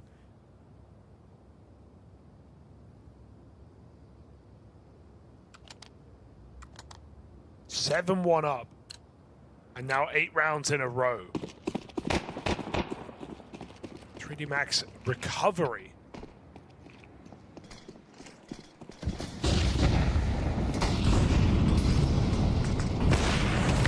Oh, that was a very good chance, but Hooxi run and gun makes it down secret and takes the entry with him. Is he ready for a second player? Body already down here, and Hooxi. Okay. Giving them a run for their money, 16 and 12. He's now tied with Exercise, a lead he'll promptly steal back. Leaving the bomb with Hooxi to move in and try and take lower. Fuzi's won his fight in the yard. You wonder if that changes the game plan here. They're still going right into gravity. They've dealt with everyone else, and Hooxi there to round it out with the hat trick. 3 kills from the Astralis captain. And this isn't just a couple of rounds. He was doing it all CT side long. He was getting double kills, even in lost rounds. Was holding A really, really well. It was 3D Max's pace changes towards the end of the T side that got them into the game. He had to do some scary mid-round moves. Hooxi is fragging up a storm. Triple kill in the first round of their T side.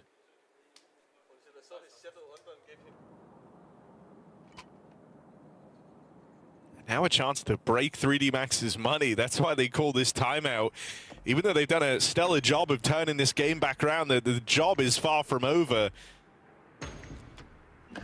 That big old 8-round streak that you went on won't mean anything if you still don't win the map. And so avoiding getting your money broken here is of utmost importance.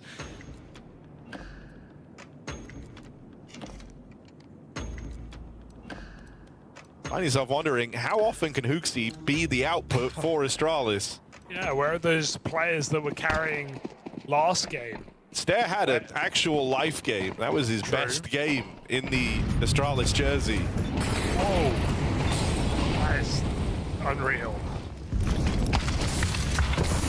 They pop the molly, not burned out by the smoke, and so Yabby takes a lot of damage on his move in. They just spamming through the smoke, triple for gravity. Ooh, mauled. Boom.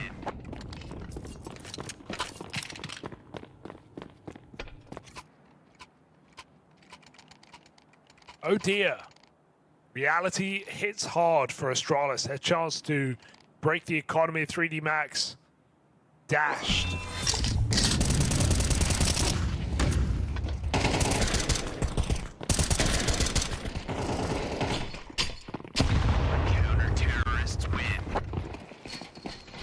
I mean, with how often these multi-kill rounds are coming in for 3D Max, you find yourself, you know, really appreciating just how rough it looked when none of the individuals were firing. All of a sudden, surely not again, Hooxi, bro. Just gets his one on the opening. FUZI extends that advantage a little further with the AWP out in yard. Great realization that smoke had a gap. I guess mollied by 3D Max or blocked again. They don't commit to the cross, and that's info that 3D Max have. Body pushed through secret.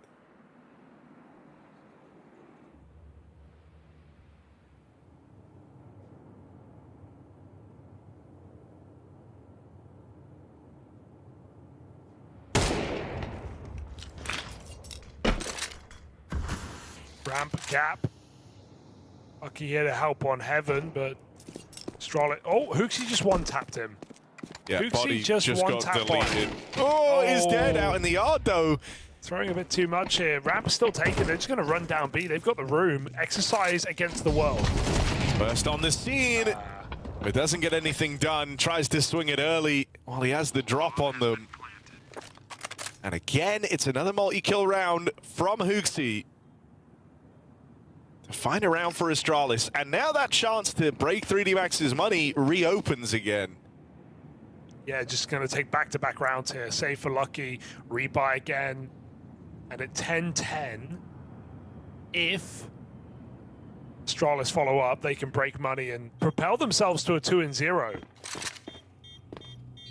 First time they've had a chance to control this map since that opening 7-1.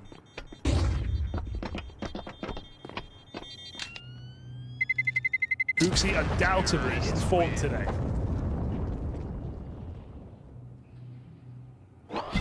Is it enough here for Astralis?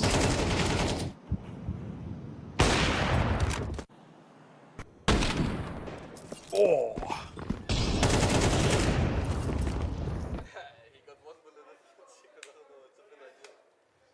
He is very happy with that.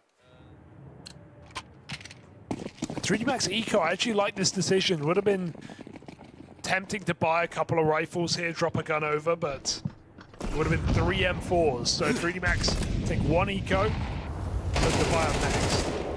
Oh, maybe back to the fast top side here. This is what they tried to run last time around. This time, no multi-kill for Gravity. The lucky M4 is here, only going to get out with 1. You spot as well that it was these pistols around that 1 M4. Astralis know a buy is coming. That trade tie it from up Stair. again at 10-all. And Stair onto Exercise wins the round. Without that kill, that M4 is about to get a multi. Dude, you know, I think the thing that's so nerve-wracking here is that money can very much decide the outcome of this game for 3D Max. Yeah. The whole comeback they've embarked upon, well, it all hinges on this round. 8 in a row could be for nothing. If you don't win this one.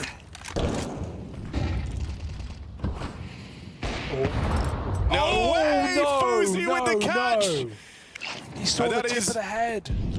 A horrible way for this must-win rifle round to start. Astralis 5v4 in a backbreaker of a round.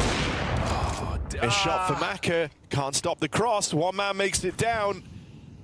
And staring behind enemy lines. The rest of Astralis going to try and walk out the ramp side. Body needs a hold. Restores a bit of order, but there's still more to do. Body's got support. Mac has made his way over. And Body even finds a third kill in the midst of the madness. Flashes dodged. Maka not punished. And with the backstab connecting, it's only Stare left in this round for Astralis.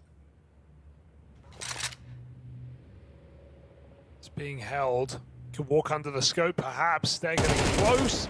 Maka missed chance, but no util to get Maka out of position. That wallbang is not going to be enough, and it's enough time for teammates to come over on the ramp. Good damage, but down to 50. These are just pepper shots popping through the box. Stare, you can't win this right now. Burning alive, and that just feels like such a waste, man. The man advantage, loads of time, and feeling the desperation to run through the ramp smoke gives Body a lovely multi-kill. Well played from Body. From bottom of the board, delivers 3D Max salvation. But Astralis,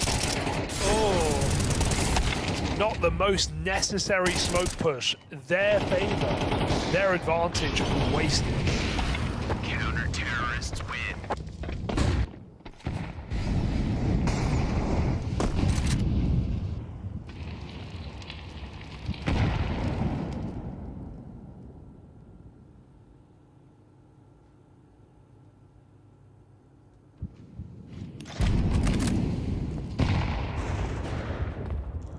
Maka on that AWP. Push into the lobby. Spam outside will bring us back into a 4v4. Fast control over Secret. And an up-tempo round again for Astralis as they charge on in.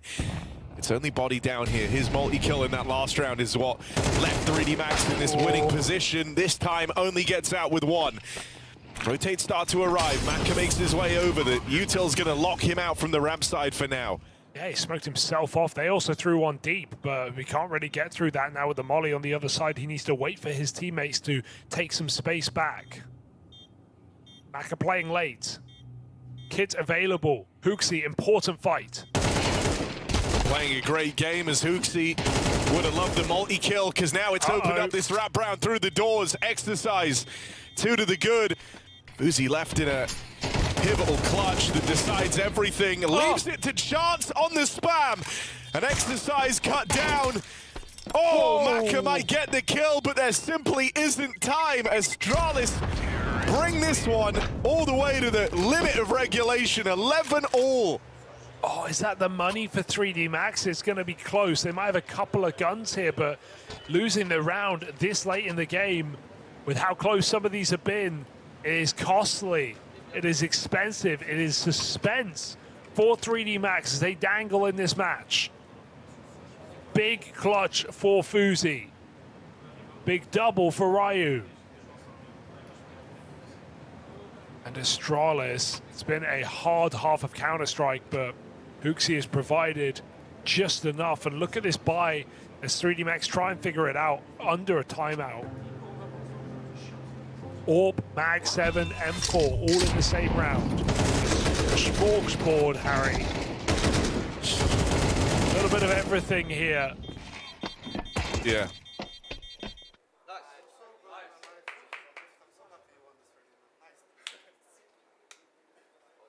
Clean dap.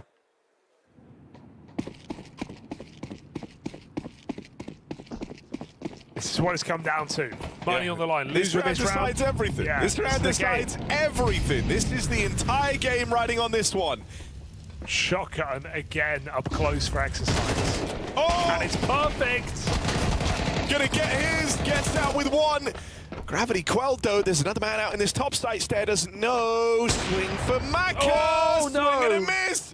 Things are awkward. Things are tense. Body's low on health up here in heaven. Molly could even end his round. That's the big danger. Fuzi goes looking for the next, and Astralis have broken their money in round 23. I can't believe Hooxi calls the top hit rush on a low economy round like that. There could be anything lying away. There could be MP9s, 5.7s, shotguns. Dude, it's also an exercise. that's let them down, you know, a couple of times, a couple of pivotal moments in this game. Calling it again in round 23 is wild. That is shocking, and so many of these rounds coming down to really fast 3v3 trades into 2v2s. And that smoke in the site is a big problem for Maka. No room to move. Just gets pushed down. Astralis, match point right now, 2-0. Up for the taking. Okay, Astralis just can't get ahead of themselves, right? You know 3D Max are going all in with whatever they can afford. You're expecting pistols, you're expecting SMGs.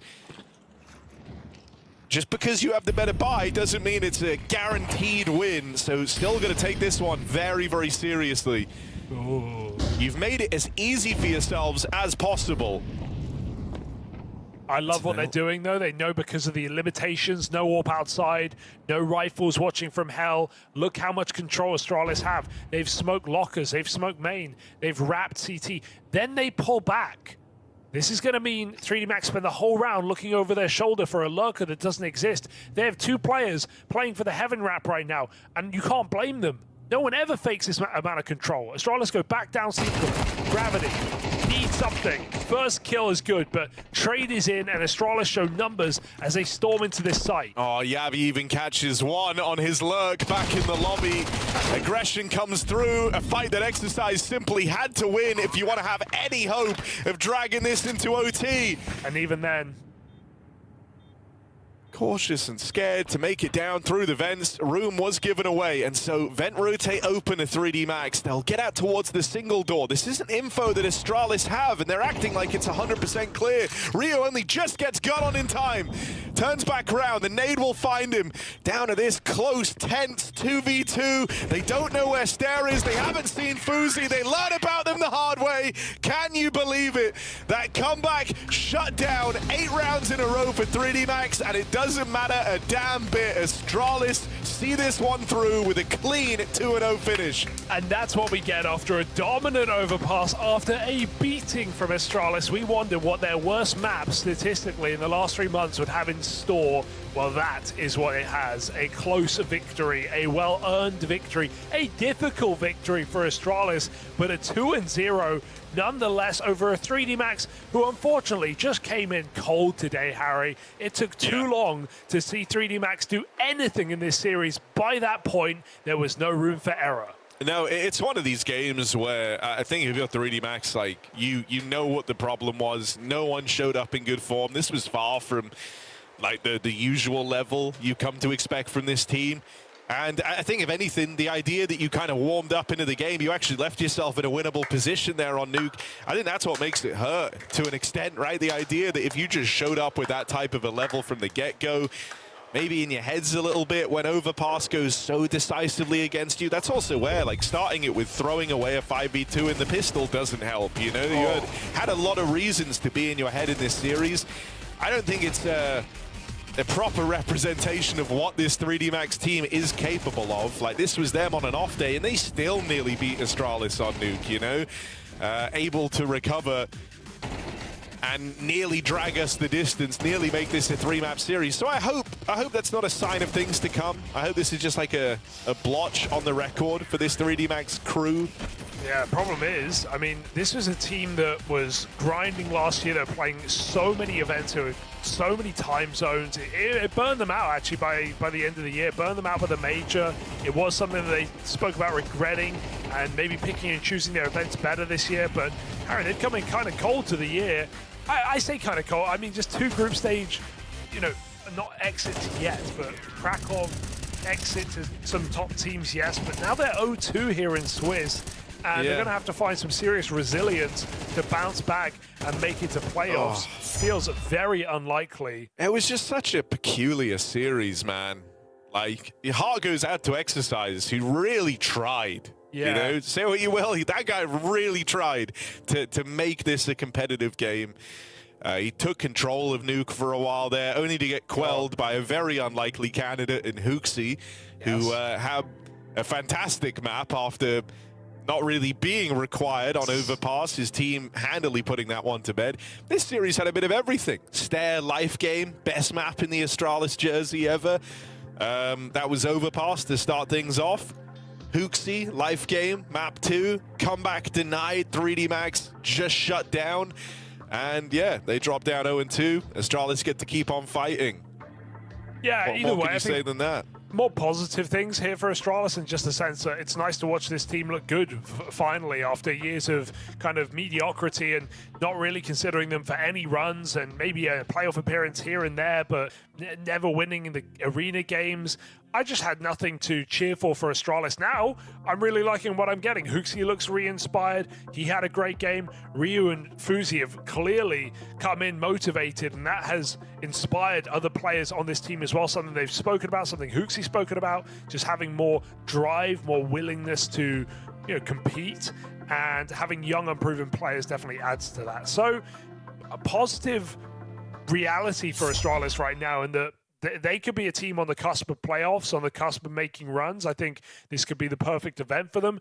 Obviously, it's stacked. There's a lot of good teams here, but don't count Astralis out from making it to playoffs either. No, so I agree. Nice recovery from a slow day one after losing to Na'Vi. Nothing you can complain about there. So that's the first game of the day done. We have more Counter-Strike. Of course we do. We have G2 Paravision up next, so we'll see you in a little bit.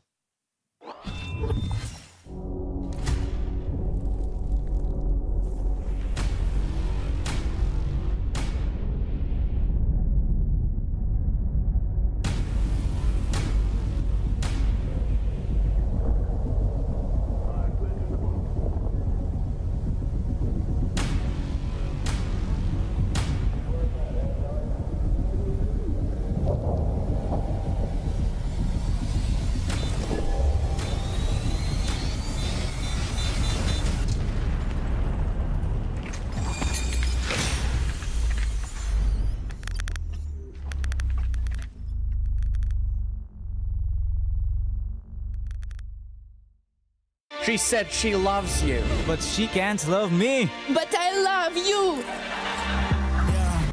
Look, I know my man's going crazy. I gotta brag on myself, I amaze me. Joke like I'm back in the 80s. I won't play window anymore. What's going on? Play your role. 1xBet. On to the next one. The human body was built to move. Not trapped at a desk in one singular posture for 12 hours a day. It's time your chair evolved. This is Secret Lab Titan Evo. Ergonomically engineered for you. Gamers, hybrid workers, artists. Backing your every move.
All right, folks. We're ready for some real CS, Hugo. You ready for this? We got G2 versus Paravision about to go down. And this one, I think, maybe our game of the day, if I had to guess. I would agree with that. We have two stylistically different teams in a big way. We have a G2 who broke out onto the scene with this roster winning Blast London from a very aggressive squad. We remember watching Hunter call some super fast rounds, some T-sides that were in your face, planting bombs in the first 30 seconds. Really exciting Counter-Strike when everyone's hitting on this team versus a Paravision that quite the opposite. I don't want to just attribute them to the old James style of being slow all the time, because it's a team that uses pace to their advantage and knows when to catch you off guard, but also sets a lot of precedents that it also breaks a very tactically driven team with strong riflers to back it up. So we have the experienced roster of G2 in some sense, but we also have a Paravision hot off the press of a bounty win, and then maybe a bit of a disappointing Krakow. It was hard to keep it up. James has been talking about how much time they've spent working, because remember the grind with no results that led to Budapest, right? Months of boot camp, of trials, of tribulations, of online matches and close qualifiers for Paravision that led to them getting a good result at Budapest that led to this uptick in 2026. Even though it's been a grind, it has also been exhausting here for Paravision, and I think we've seen a bit of that in their recent games, but I still always get excited when I get to watch a James-led squad play Counter-Strike.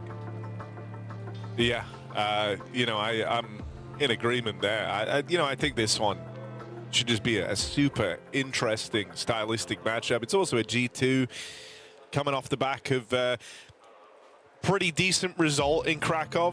You know, maybe they would have liked to have gone further, but I still think even going as far as they did, just a nice bit of mileage to start the year with a playoff berth. Maps, I think, are going to be interesting here as well, because Paravision have a couple of kind of home run moves they could look to go for. Going to be their Mirage as their pick.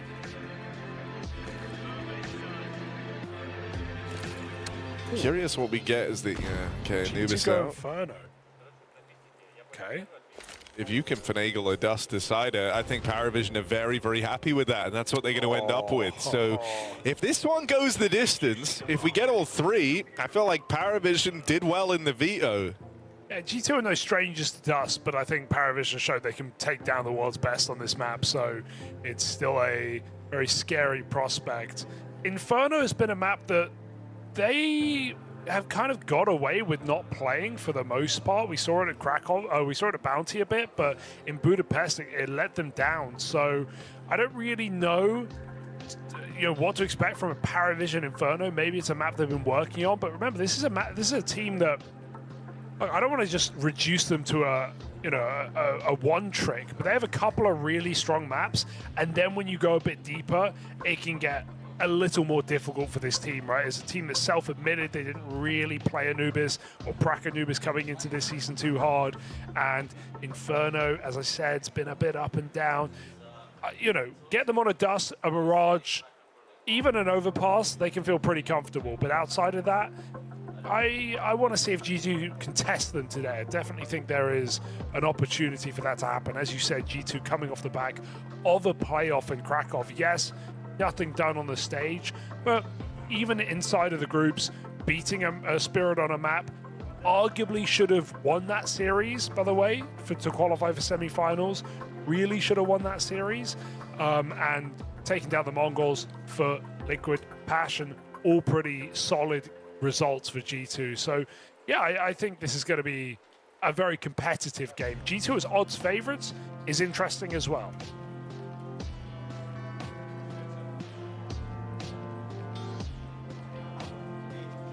Yeah, I do think the Inferno can be very, very interesting. Good win for G2 on that map over Vitality here in Cluj. And like you say, for Paravision, not one they're super well versed upon. But starting things off on Mirage, I think the goal for Paravision surely is just to try and make this a 3-mapper if you can get there. Feeling like you have done a really good job in the veto of getting kind of your 2 best maps in the pool.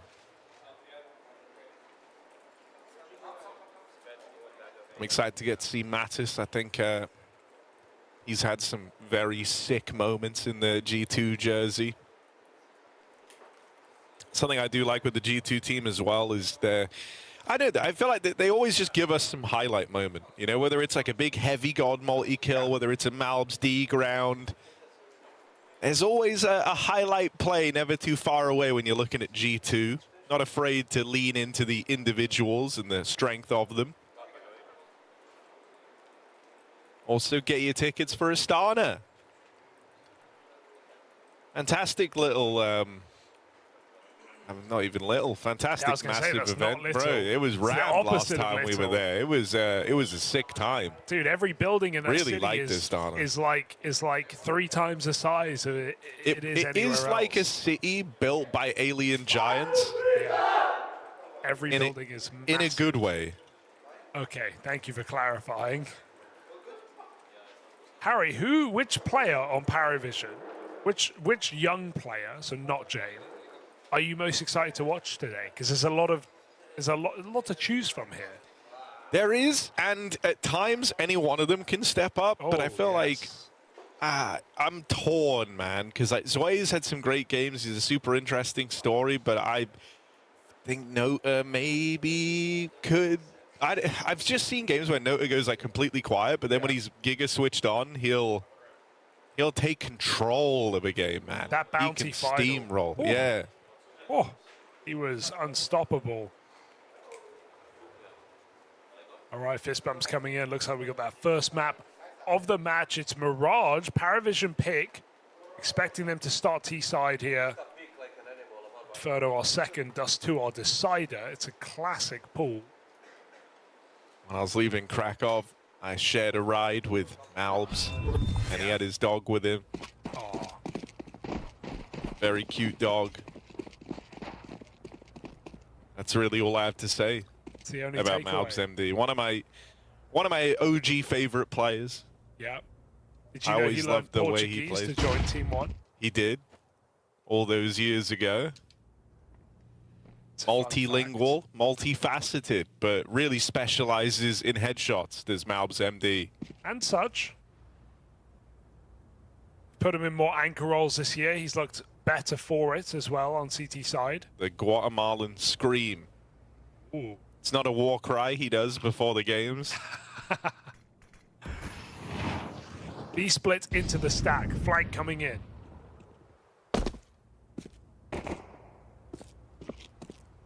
Bomb is con, Harry, you'll notice. Are they getting cheeky? MOUZ has flanked B, and I can't blame him, but Paravision have just pulled the wool over G2's eyes. Matouche or nothing. Gonna nail his first. Oh, and there's the follow-up. Oh, Mattis with the hat-trick. That is a beautiful sequence. Catch on the man, jumping across. Jane can't do a thing. G2 had one guy to rely on in that pistol round, and boy, did he deliver. What a perfect round for Mattis when Paravision completely fake out G2 to the nth degree. They get the A anchor flanking through T-Sport. He goes B apps. Paravision get exactly what they want, and they can't get past Mattis. Flick headshot on the third. Despicable shots. All right, G2, come to play, have we?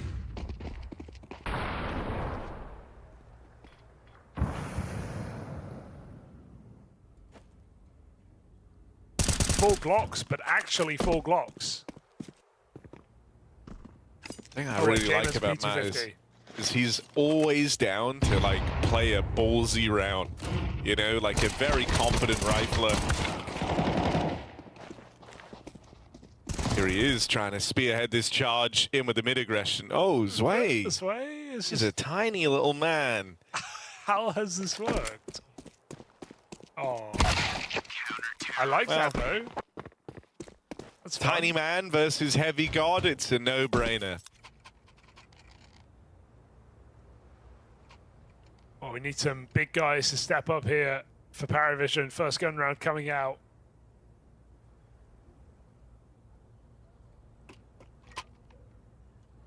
No orb for Sumpires yet.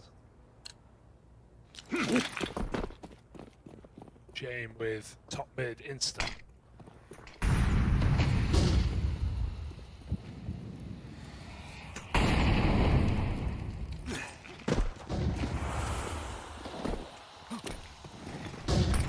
Full exec, triple smoke. Get ready for some pious waiting in at the ninja box. Or will he go overlooked? Hoping to do some big damage. No, kind of fake cleared that, and so now some pious had a chance to get away with murder. Instead, MouZ, the one to really lead the charge for G2. He's got Natus battling in alongside him. And this is what we mean when we talk about a stylistic clash. G2 are a team that are down to embrace the chaos. They try and be very aggressive. They get ahead of that bomb plant. They've got some pious riding shotgun throughout the entire round, ready to disrupt. And everyone else just playing it forward. I love it. Yeah, G2 is so much fun to watch. Like, win or loss, playing as favorites, playing as underdogs. So exciting. Not afraid to get in and get involved. Pushing those smokes off of some pious is cool. Thriving in the chaos. Paravision pistols. Another attempt. AXX again. Looking to explode into this site. MOUZ. Oh! Eclipsed by the Nota Tech 9. Site taken. That's a flick and a half. Oh, dude, this is delivering already. Some pious with a full blind flick. Ollie won't be able to stop this bomb plant, so Paravision have that to play around with. Tech9s try and work their way up close. Zelo gets out with one. Spam back for Hunter. Are they ready for another player in at the stairs? Looking like a regroup out towards CT. Gotta go quick, man. Bomb's half gone. They're resetting CT now. Paravision, re-smoke jungle. Penny starting to drop, realization setting in as Hunter comes out from spawn fast. It's a default plant. If they clear just one man, they can get on that defuse, but Zway is buying time, and he has cover from the side. Nota with a double. It's just exits for some pious. G2 take too long, and Paravision get it done with pistols.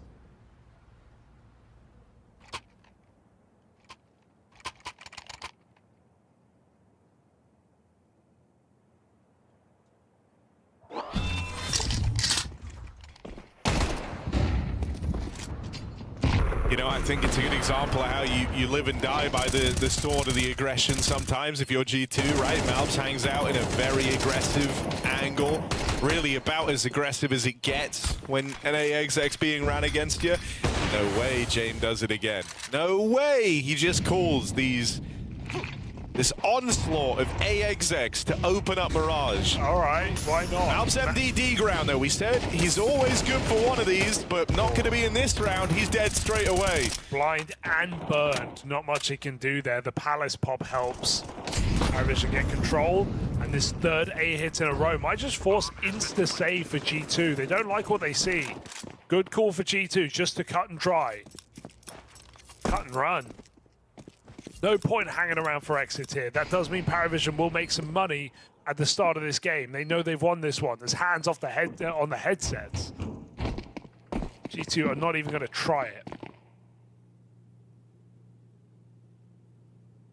So, okay, Paravision posing a problem it just to starts Hunter. a very interesting mind game early, like right off the rip of Mirage. You know, Hunter is now having to consider, well, surely they don't do it again, right? As they've now been dealt just a collection of AXX one after the other. And I kind of hope Jame goes back for it one more time. Why not?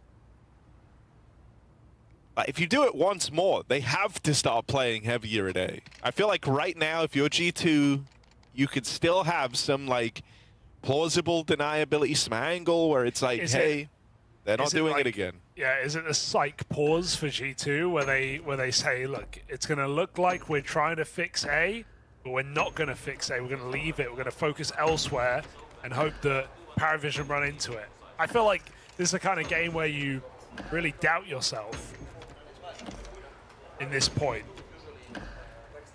You don't know what to call, but let's see what Hunter's cooked up here. A lot of talking going on for the captain. G2 save their guns. They get another shot. Can James ruin their economy? Okay, it's not another A play. Not straight away, at least. Just later. Of aggression for some Pius, who has been itching to be involved in these rounds. Had a convincing start the moment he bought this AWP out. Couple of nice shots found in what ended up being a lost round for G2. Now has a big responsibility in this one. He's got a Palace fight in front of him. Belchanok nearby. Paravision go and take the mid control. They've got 3 players here, ready for an A split. Or spam is good. James gets dinked. Pius is still waiting. Con re-smoke. They wanted to go in. James gets boosted. They're going to try and clear Palace right now. MOUZ making a move. There's Belchanok dead. AWP now gets freed up to rotate away from Palace. They also see players making it through the connector. Nota with a great catch onto Pius. Next man to face is Hunter, and he makes quick work of them. Backstab for James, gets denied. And Zelo thrust into the clutch. Nice way to get the ball rolling. Hunter plays to stop him. And so G2 finally pieced it together. They're not dealt one of these A rushes. It's a bit more out there for Paravision, and they're able to stay one step ahead throughout in that round. James just needed a couple more seconds of them slowing down to the connector. If they didn't try and swing for the trade, hid in the smoke, that could have been James with a double kill on the flank. But already dinked, easy cleanup for Natus. The double jungle works well for G2, having all that space freed up by the clear of MOUZ earlier. So Paravision go nowhere. Full buy in.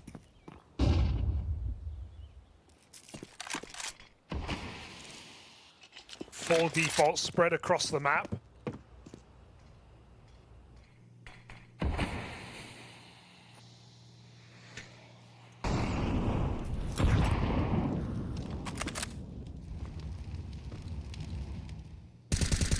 Out under his way.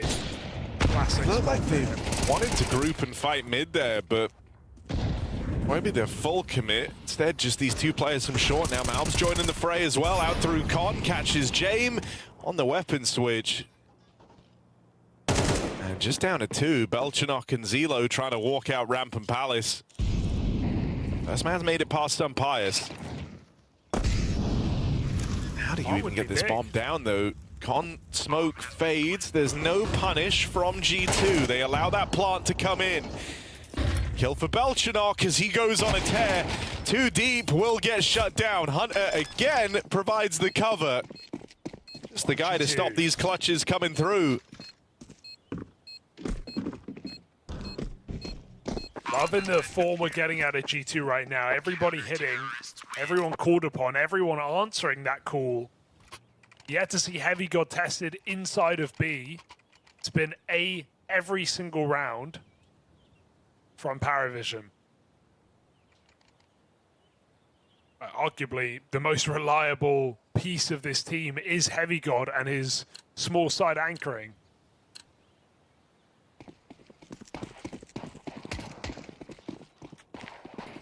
So going to be no easy task for Paravision to break through him.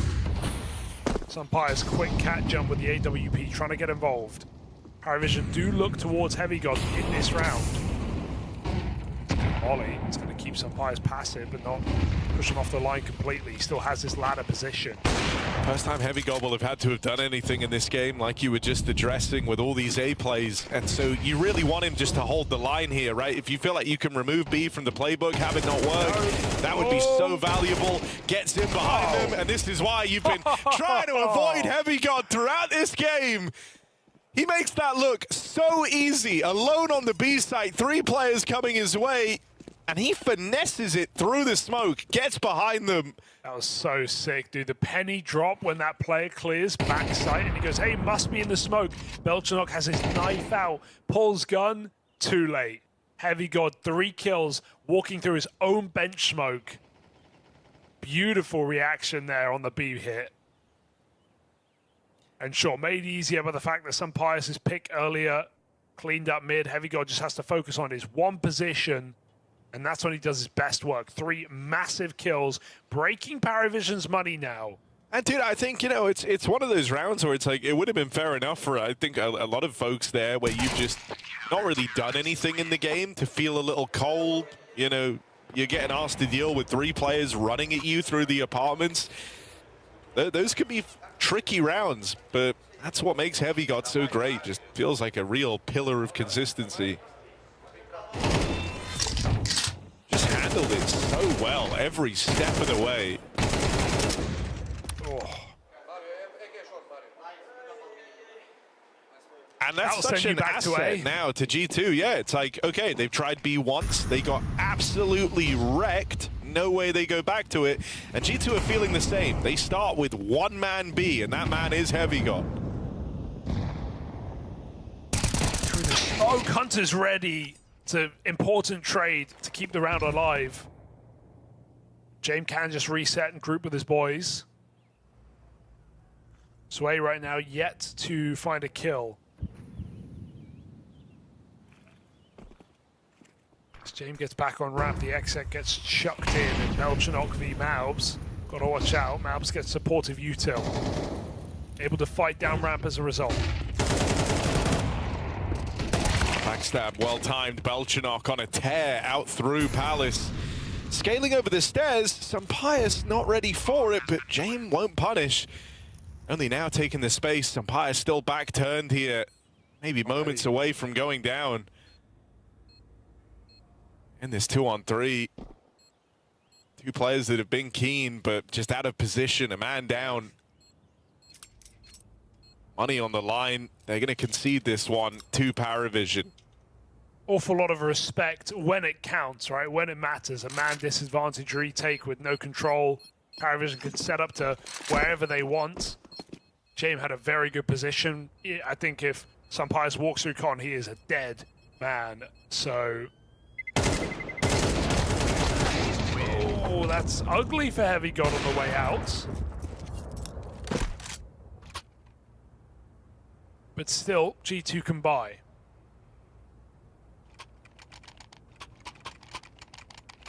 Holding on well to the half right now. Paravision need multiple rounds in a row.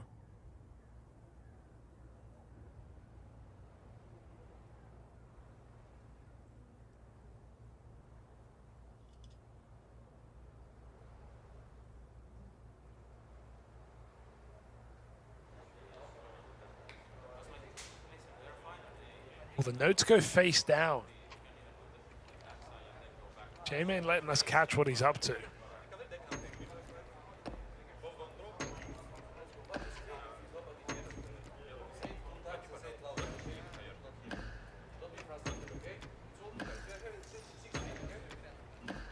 Feels like right now you want to try and deal with Belchenok in Palace.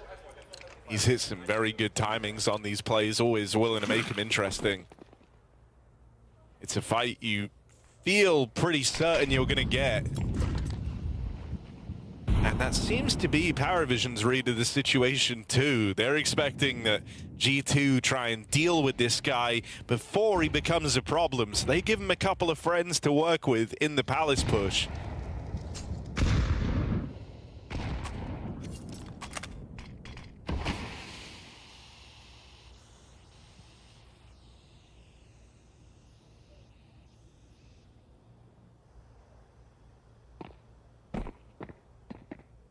Ooh.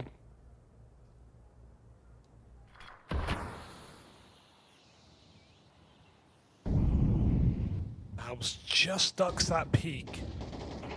No one's looking Palace right now. They've got to be careful. MOUZ tries to get to position. He gets a double kill, caught in the open. You could not account for that. Paravision. 3 on 4. Sunpius looking to pluck one more. Flash is good. Lets him in. Can't stop that. Bomb can be planted front side, but default is dangerous. Jungle smoke buys a bit of room. Con as well. Paravision really trying to prioritize his plant. Sunpius forced out, is able to survive. There is no punish, and this retake is on. Flash trying to buy you a few more seconds. Heavy God just plays through the flashbang. Gets out with his. Now it's Jame and Nota side by side, very claustrophobic. That nade is brutal, brings them both low, and they're getting harassed by this utility out of G2. There was some really nice Paravision util in that round. All of their flashes hitting their mark, but in the end, the squad that wielded even better in that claustrophobic post plant is the G2 squad. Yeah, getting the nade in, getting the molly, you never get comfortable. They just go so fast, right? They just get, you don't wait to see G2 take 15 seconds to set up and calm their flashes. They just swing out, man. As Paravision are dropping nades to each other, Belchanok is giving his teammate utility when they're on Tetris. G2 swing out and catch him without gunouts. A couple of times, Belchanok has not been ready to fight. Paravision trying to do a lot, maybe too much. It's costing them. 7-3. G2 fearless of their opponent right now, despite the form Paravision have been in. Oh, good timing on this short wrap. Mattis to run down straight away. Heavy God tries to back up. Knows the shot's been taken, knows they're out of the apartment. What? Sunpius, that's not a shot you were ever supposed to hit. Belchanok's just been spammed to death, and Jame thrust into a clutch. He's got no business winning. He's being flanked on short, or through the apartments rather. And 2 players sat back pretty in the market. Bomb away from Jame.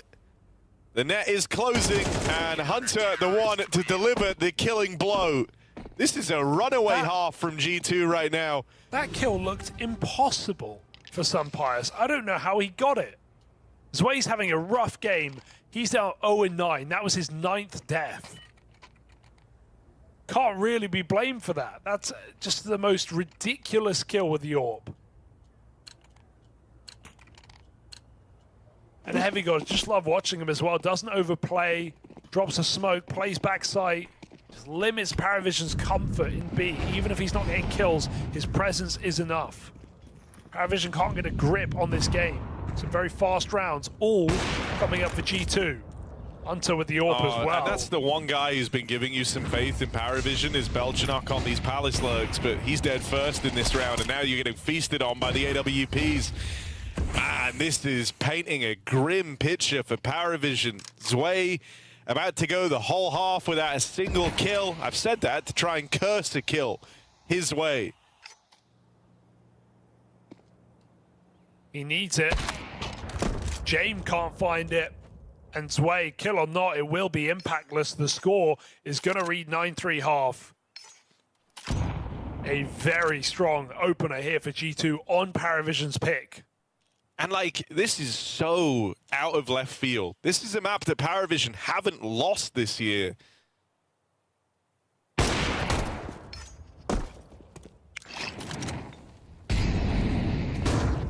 It was one of the cornerstone maps of their bounty run where they went on to lift the trophy. Sure, didn't get to see too much of them in Krakow. It was a bit of a disappointing finish for them, but still got a win on this map log there, and they might be about to get absolutely destroyed by G2 on it. There was nothing, you know, that could have expected this type of outcome. G2 all showing up in fighting form. Meanwhile, for Paravision, slow start for a couple of players. Jame not really providing. He tried to play the mind games early with those countless A hits, and then the problem he had was, you know, B kept getting shut down convincingly. Heavy God was a monster on that end of the map, and that really only left them with one option. It stopped being a mind game. It became a bit of a prison. Felt like you couldn't go anywhere else. Beating Spirit, Furia, and Falcons, letting none of them get double digits at Bounty. And now the reality check as teams are ready for you. Paravision hit the wall left dazed and confused after their T-side. Sunpire's top performer here for G2, not missing a beat on the AWP.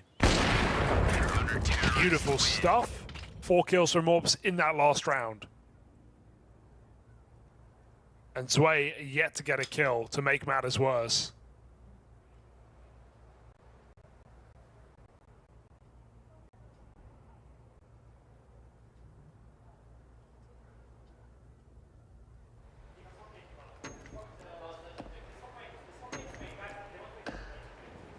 Also, you want to talk about it? What's happening with Sunpire's right now? I had no idea. He is hitting like the craziest shots. Yeah, he kind of let them down as well in the Krakow playoffs. Yeah. Which is a bit of a surprise considering it's not like he's a choker or a guy who struggled on stage. We've actually seen some of his best games in arenas. Think the Movistar run.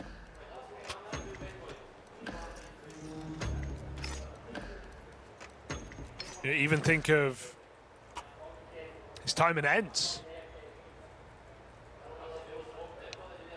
So, having a great start to the day for Sunpire's, just knocking them out cold.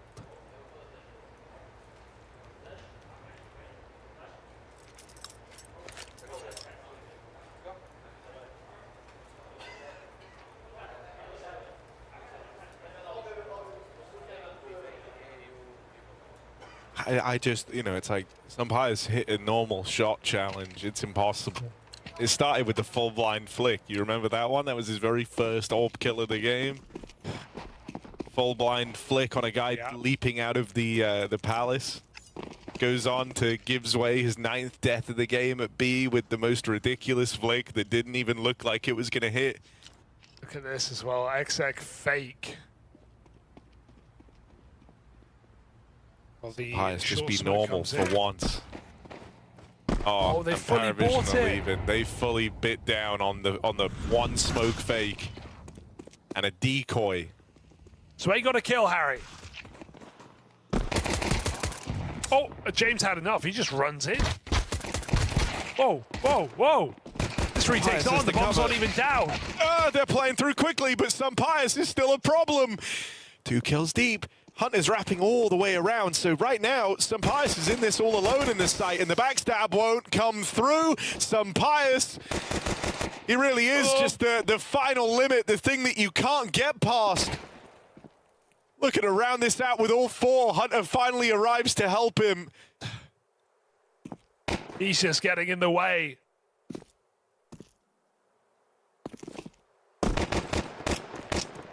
There's the spot on Nota, they know where he is now. That answers the big problem of this. Tap on the bomb, they'll swing him together. And G2 collecting that pistol. Is this really how Paravision get their first loss on Mirage this year?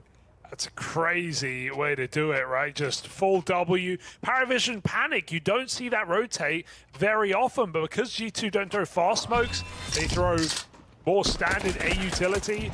Paravision perhaps just believe it. I think they wouldn't possibly pull a fake like that in a pistol. Leaving the bomb site, they live to regret it. Paravision even had man advantage at a certain point coming back into B.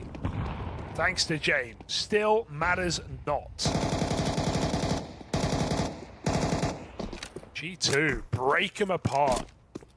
And a force buy, a desperate force buy here for Paravision, hoping the G2 go A. If they don't, this one's over.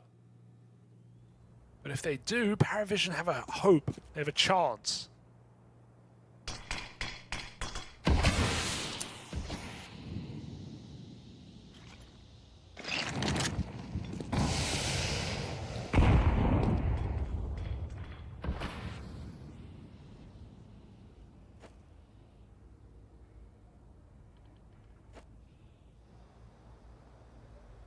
And they're dodging the stack.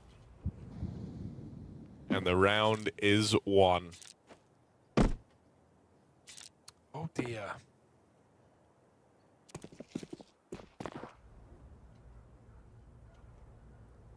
And still might kill them on the way out, so not even getting to save and do this again. At the tail end of James' time in the VP squad when we started to see that whole thing come unraveled. Like, one of the kind of cornerstones for how these Jame-led teams often play is they're relying on his read of the game. Hang on a second. It would be very G2 to somehow give this away. Okay, it's fine. They're all good. MOUZ secures the round. But yeah, you know, you're relying on James' read of the game, and in this one, it's clear that Hunter's been able to outmaneuver him, right? Dodging these stacks now in the second half as well. That's used to be like the way that these Jame-led games could sometimes get away from you. A couple of misplaced stacks, you never really get the chance to compete, and that might be the story of this second half. Like, they've forced they're forcing again till the map is over. Yeah, don't have a choice. This will be their first loss in 2.5 months. Last team to beat them was Tyloo back in Budapest at the tail end of a very long run from Paravision.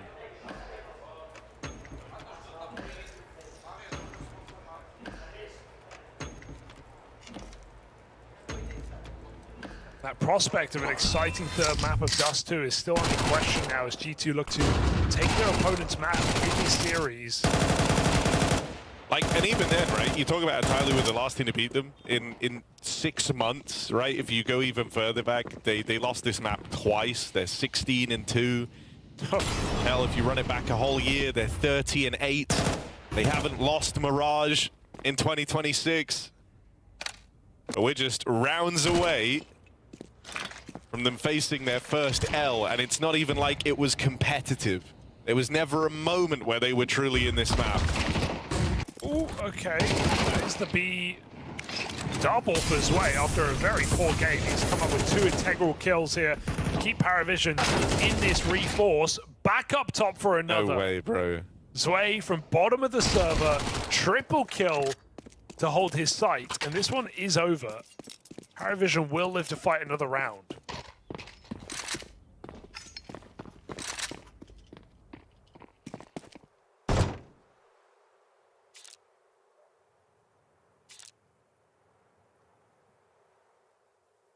Hunter may as well, but Jame is ready. Right now, Paravision just have to be thinking about trying to get warmed up. See if they can find a couple of rounds to feel better about themselves.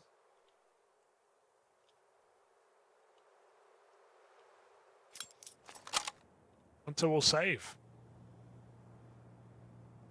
Or try to.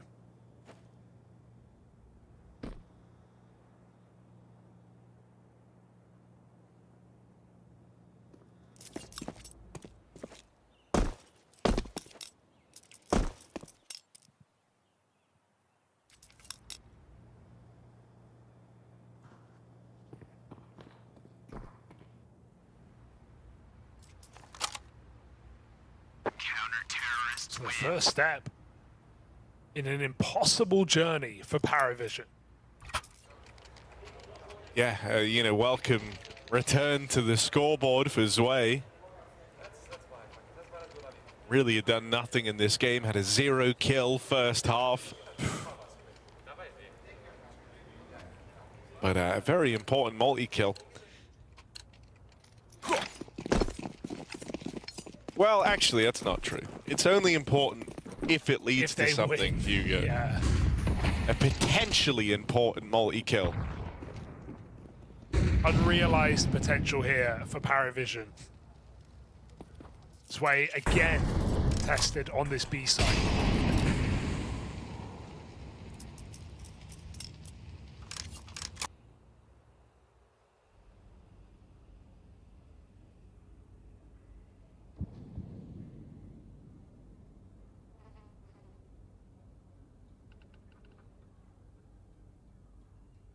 Careful. Couldn't get gun back on in time. Natus gonna deliver that opener. And the hero of the last round, first to fall here. Jame is waiting, he's hoping.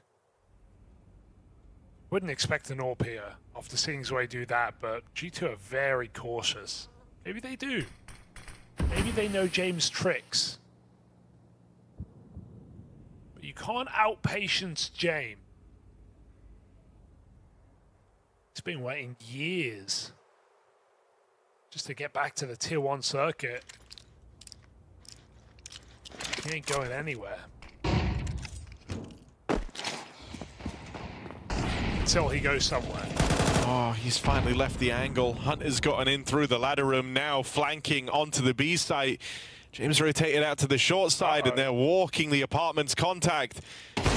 Jay might get caught out in no man's land here. They're closing in, all edges, all sides. Heavy God saves his captain's life. Zelo trying to close in, hoping to stop that bomb plant, gets shut down, and G2 12-4, 8 chances to bring this one home. Hand Paravision their first Mirage loss of 2026. You almost can't blame Jame, right? The rotate is awkward. It gets dragged off by a player getting into window, but him holding left side for the market player who wanted to peek first, he just wasn't allowed. Heavy God, full confidence at 11-4, swings the orb, and he catches him looking the wrong way. I'd say Jame made the right play, and it wasn't enough, because G2 just don't care at this score. They come gunning for the finish. 12-4 up, looking to end it. No orb in sight, only one M4 here for Paravision.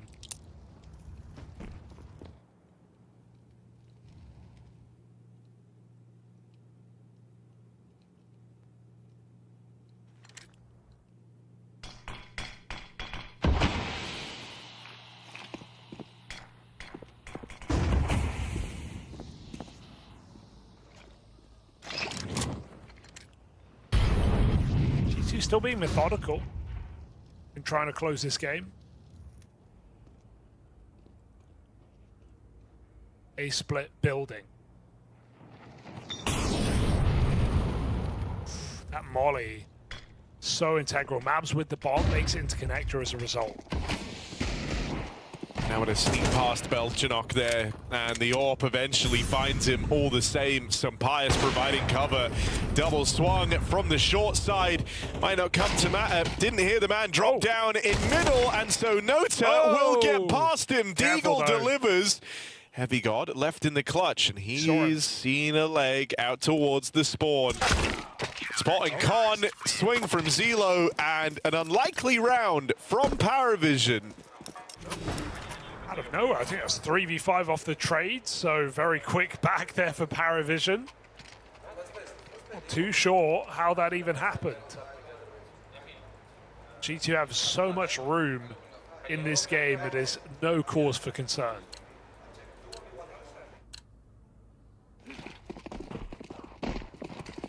However, not so much money.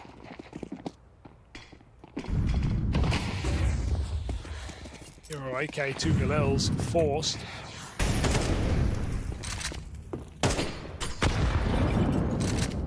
Not a bad nade at all. Oof, Sway, confident fight despite the game he's been having. Moves out AK early.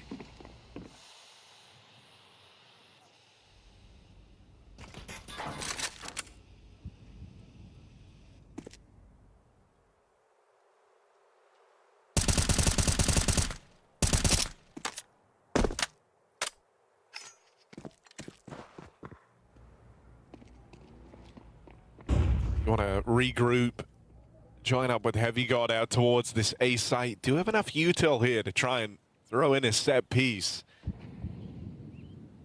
This is where Jame is a very frustrating guy to play against, though. He scoped up almost instantly as soon as B goes quiet and actually takes an aggressive line on the orb. And so Paravision already know that the apartments are clear and that G2 have gone back. Right now, they're going to direct their attention to clearing out middle, meaning Belchanok, little window where you won't have the most assistance. Window's looking to close. Zelo tries to force the fight out on the bench side, playing through these smokes, gets out with a one and done. Belchanok up next, will be asked for out towards the spawn. He can't hold on to it, Mattis gets past him. Awkward little 2v3, right? Low players on both sides. Jame, the only guy with health. Man advantage for Paravision, though.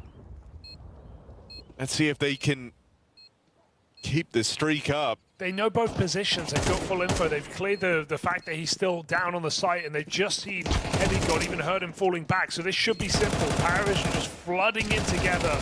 No ammo for Heavy God, but he lines him up. They are sticking the bomb, and there is nothing he can do about it. Paravision steal it out from under G2's nose. A lineup for Heavy God is not enough to end this game now.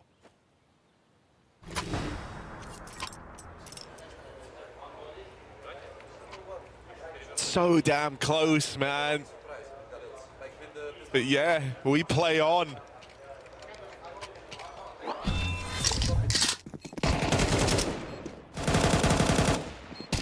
That was terrifying. One bit of util. If Heavy God runs him, he's low health. Many ways that can go wrong. Heavy God. We have still been waiting for the MOUZ D ground. Ah, it's true. No Kevlar though, Harry. Does he need it? Oh, Heavy God, don't seem to think so. They double swing on James, cover provided by Nota. Oh! Second time is not the charm for James AWP. It's the Rifles trying to keep control over this one. Zelo getting hounded down back in connector. And the next guys arrive out towards the spawn. All three for G2 floating around Con. Nota and Zwei get stuck in and catch G2 out of position. That's G2-esque in the way that first half was going. Just they catch him in a weird position, and they don't let G2 make a decision. Like, do we want to go back? Do we want to leave? Paravision just swing them pre-plant and drop them in a 2v3. Scary spot to be in. Paravision only 5 rounds behind. And even though one mistake, one big entry for G2 could end this map, Paravision is closer than you may realize to a comeback. 12-4 down. Looking for 8 CT rounds on Mirage.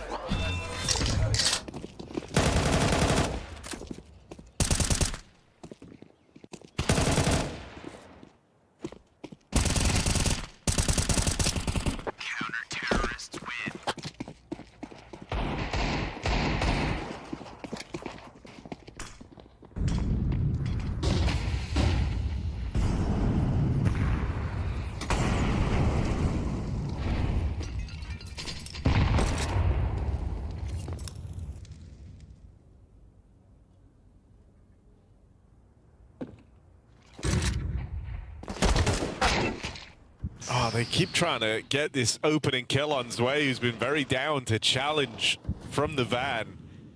But he's been good for it nearly every single time. After a killless first half, I can't believe how pivotal Zwei has been to this whole CT effort.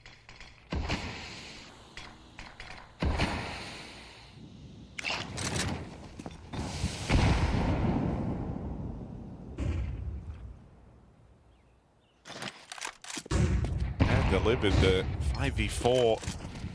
Start this one off. Now a short split for this B site. Zwei has been spotted on this aggressive pathing, but it doesn't matter. Another multi-kill from Zwei in defensive B. And now he still gets to be a problem, buying you a bit of time. Mattis and Stumpius hope to change the tune, but they're wounded, they're hurting. And Stumpius might have played a great game. He's just a shot away from certain death. James playing with him, trying to buy time for the Belchanok rotation. Stumpius, you would have to be clinical in both of these fights. And caught looking the wrong way. James shuts down the clutch attempt from the Spaniard. It's a 4-round game. It's really tightening up. We're seeing all these like 2v4 pulled back by G2 only to lose them. They keep getting into technically close rounds, but Paravision, when it comes down to the last two surviving, clean them up. Zwei, how did you go 0 and 10? And now he is 10 and 5 in this half. 10 and 6 maybe now. He's had an excellent recovery. And it may start to matter, Harry, as G2 pistols running out middle. They make it into connector as well if they want. Break on the smoke, just missed that spot. These rounds can be scary if you don't Watch your gaps. MOUZ jumping shot. Hunter follows up off the boost. Yeah, knife was pulled on Nota. He was caught in rotation. The window boost really might serve them well. Zwei again going to win his fight over here towards B. James just moving in to help him. That's info for G2 at least. They know that this B site is where Paravision have stacked the deck. Belchanok remains as the only A site player. Gap trying to be closed here on the move out towards short. And with Belchanok run down, that's it. Going to come down to the retake here. A man down for Paravision. And with Zwei cancelled out, it falls to the captain. 1v3. And this comeback, this streak of rounds for Paravision, trying to remain competitive on their map pick, on their home map. It all comes undone up against the Pistols unless James can do the impossible. 1-on-3.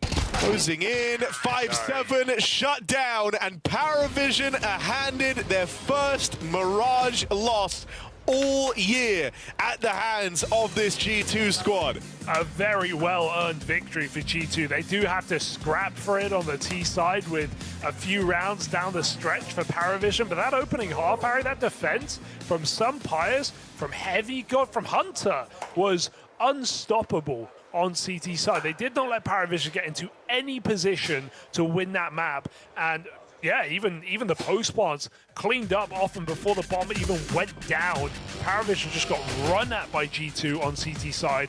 Some Pyres taking the cake. Matters with a big pistol round. There were some serious highlight moments here from G2. And if Paravision were there in the first half, maybe this would have been a close game. But they just had too much road to make up for here on this comeback. Yeah, and I think that was always going to be the real problem. You know, when you think about G2, you think about the individuals, what they're capable of, how it's a squad that can get bailed out by just one guy. And so that was always what you were kind of competing against. You know, even characteristic of G2 to leave it to the low econ round to close the game there and then, capitalizing on feeling a little bit looser, feeling like, you know, it's a round you're not supposed to win, so you're down to take a few more risks. And, you know, it was just a series of missed timings, letting the G2 players get away with kills in space that they never should have had. All falls apart. Paravision just way too slow to get going. And even the fact that Zwei ends up top of the board after a killless first half is crazy. Yeah, I mean, it shows how much they focus on his site and how many times he stopped them from coming in. So that's how a does nice he finish recovery. First? I don't know. ADR, it's crazy. That doesn't even make sense. He had lots of multi-kills, but I don't know how he does it after a 10-round or 12-round gap of kills.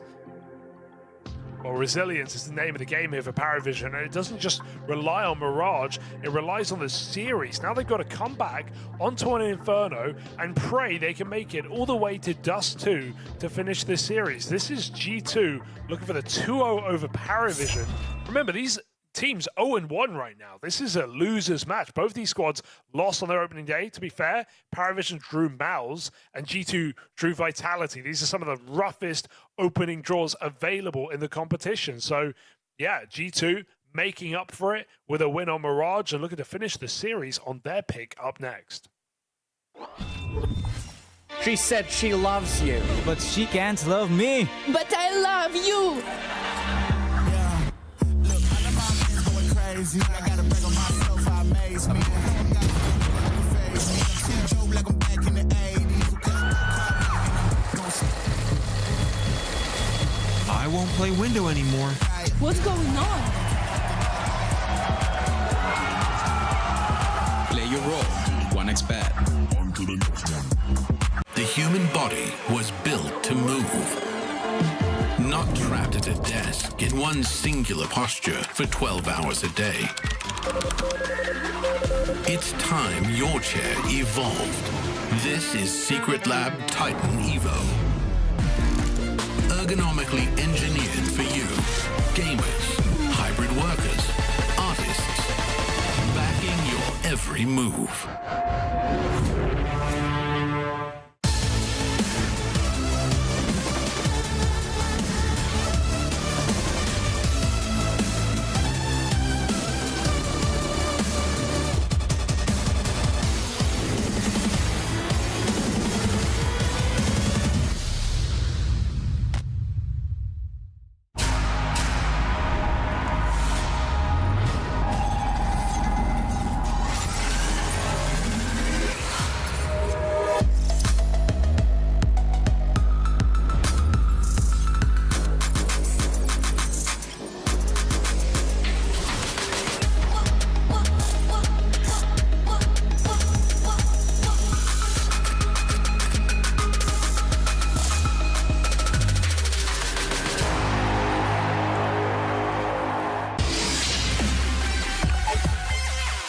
G2 are showing up here at Cluj-Napoca, looking to continue on from good form shown in Krakow. But first, Hunter, I wanted to ask you just, how is life in the IGL role now? How are you finding it now you've done a season, you started to get through it and learn your way? Yeah, I mean, it's a huge difference comparing to just being a player. I have a lot of experience being a player, but being an IGL is different experience and I need more of that. But I'm happy with how things are going so far for me. And I feel I'm improving overall as an IGL, as a player, being in that role. And yeah, I just need to keep grinding, continue that way, and yeah, I'm happy with the team because I think my teammates are helping me a lot together with the coach. And yeah, just keep going and keep grinding. Looking at, say, the very high point you guys had when it was London, right? It was a trophy that maybe wasn't expected for anyone, and you guys played amazingly. But what is the secret in your eyes do you see when you guys are playing like that compared to what you don't see? Like, what is it that you unlock in the players? What difference do you notice? I mean, it's up to individuals mostly. The way we enter the game, the way we play the game, the way we help each other, the way we are concentrated in the game. Yeah. Because if you are concentrated and if you are full focus on each other, not only individually on what we can do just individually, not as a team, that's where the problem starts for us, I would say. But if you are focused as a team, it's much better. In London, it all clicked, especially in playoffs. We played amazing, and we played against FaZe, FURIA, and Vitality. So we played really good. After that event, I don't know what happened exactly because I didn't see that anybody played less or did something that they didn't do in London or before London. Okay. So I would say just all other teams took us more serious, and they wanted to beat us because we won that event. Yeah. We were first team to beat Vitality in best of 5 as well last season. So yeah, everybody took us more serious. As you already mentioned, that nobody expected us to go that far and to win the event. But yeah, I know we are capable of it. It's just about finding that more consistency that we need for this season, because if we have more consistency, if we play more playoffs, we'll be better and better, and we'll not have one event playing really good, then next event really bad. So consistency is the key. And how do you feel right now about MOUZ's development? Because obviously he's been through some of the huge highs with you on G2, right? And then he's struggled now, I would say, to find his identity again, or the way he wants to play with that confidence. Is this something you guys are talking about, looking at with him?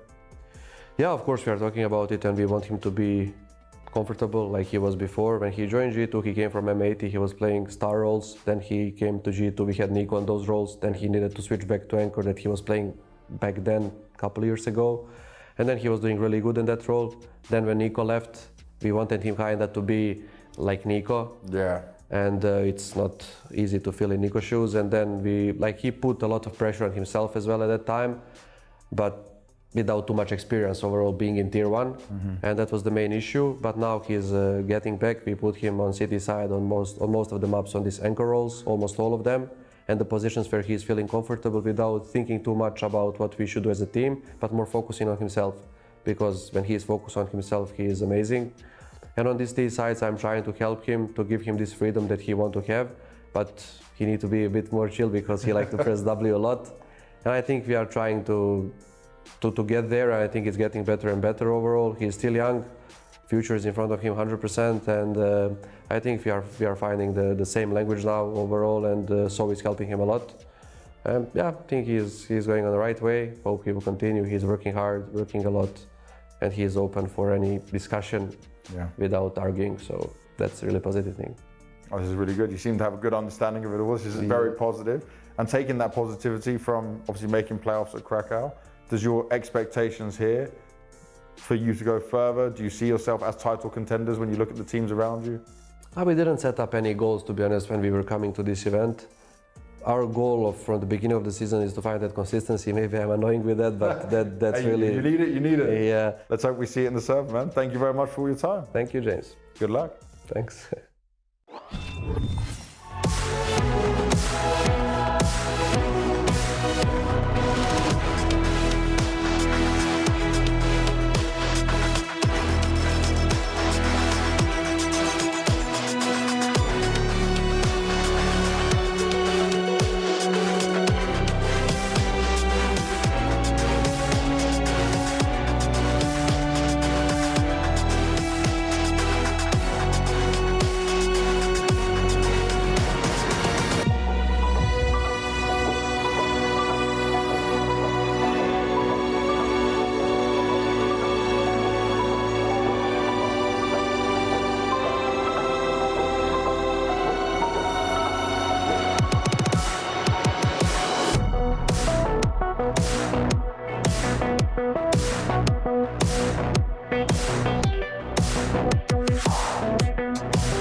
Oh, hey there. G2 versus Paravision. It's continuing, and now we get on to the kind of interesting part of the veto. We're going to arrive on Inferno.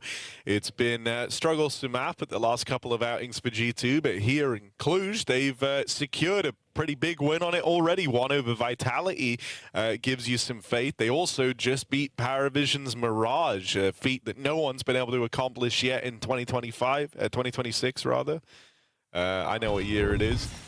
Now, how are we feeling about Inferno, Huge? This is a map where you can't look at the HLTV last 3 months and make conclusions from it, because it's a cornerstone map for G2. It's a map that was a go-to in their London run that they won, taking it over Vitality in the final there, as well as many other teams dominating FaZe and FURIA. They even followed up in Pro League right after that event, and this was another strong map for them. So yeah, okay, last few games have been a bit of a struggle, at Budapest specifically, against informed Falcons and FURIA, but you know, winning against Vitality yesterday is quite the W to have in your pocket.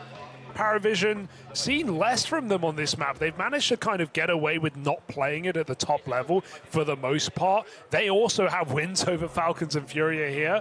Back at Bounty, they had no problem on any map there at that event. But since that point, we haven't really seen them tested on Inferno. So I want to see today if they can not only bounce back and show the resilience that we expect from this team truly, but if they can do it on a map that we don't see them play every day. So, yeah, I think it's an uphill battle for Paravision. I think G2 are poised for a 2-0 in this series. The question is the recent form actually something to worry about, or is this something that G2 have been working on? Because clearly, with a considerable win over Vitality yesterday, you'd like to think they have this in the bag.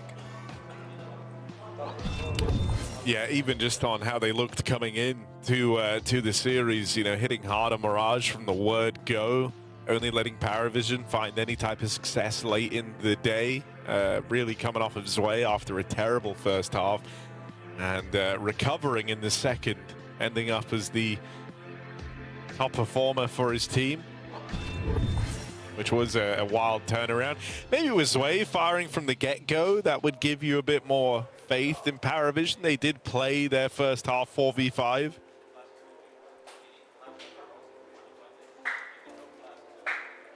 It's true. He was also getting BS'd a bit. We saw that Sumpire's flick shot. Got shot through some smokes as well.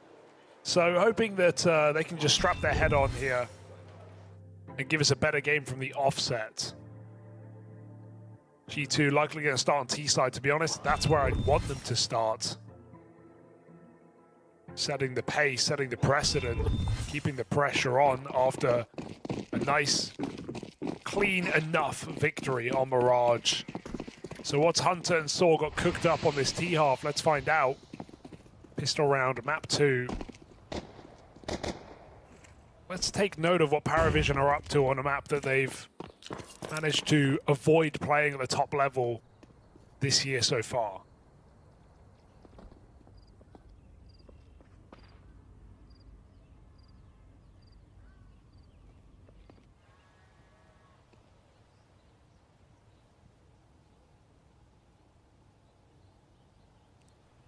Leaving a backdoor open with Heavy Guard still roaming out in mid, but the rest of G2 look at Banana.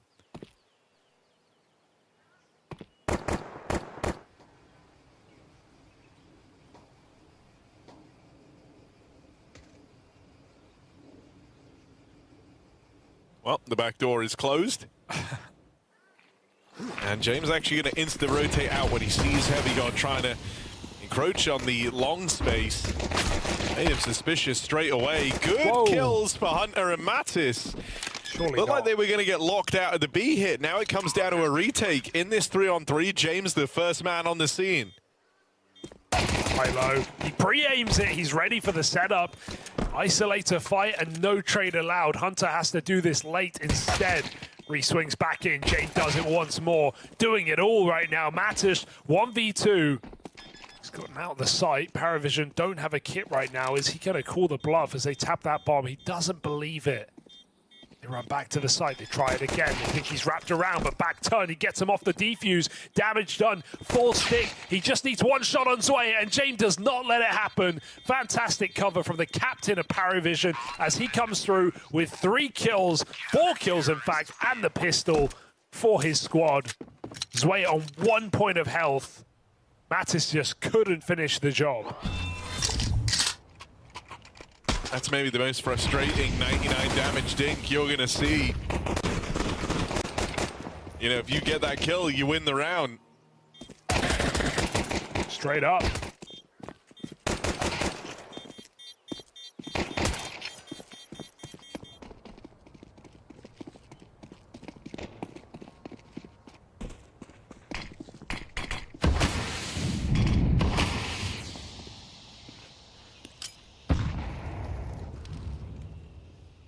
Nice to see James coming in good form to open things up.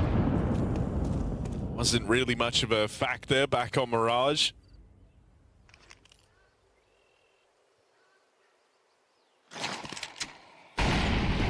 Force buy for G2 though. They're not going to let you get too comfortable here, Paravision. Good nades. Alps' round is already over.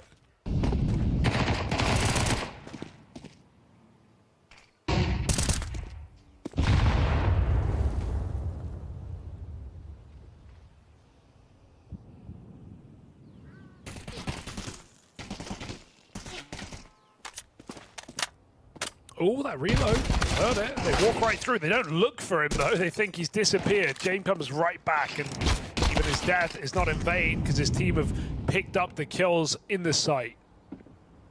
Natus 1v4. Flanking players even got a whiff of Natus crossing, so everyone is just eyes on the short position. Well handled, right? That's a force buy. You get out with 4 players standing, only losing James in the process, and it took a lot to deal with him.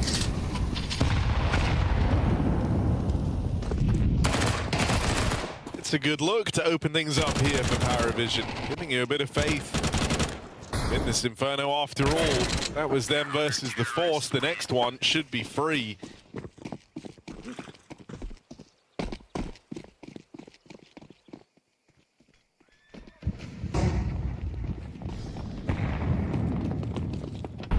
There is a bit more put into this round than maybe you're expecting, but Jane getting stuck in early in the apartment, stopping the spillover. Those double SMGs put the fear in G2.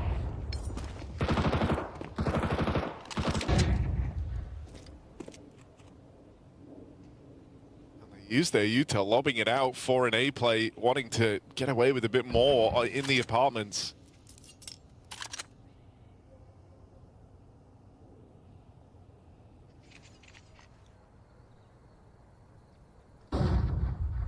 Hasn't really left them with any type of plan B.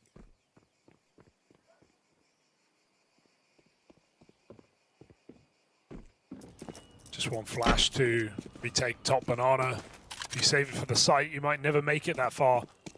Oh, bit of a spot. Nota gets back with the nade. Junkie.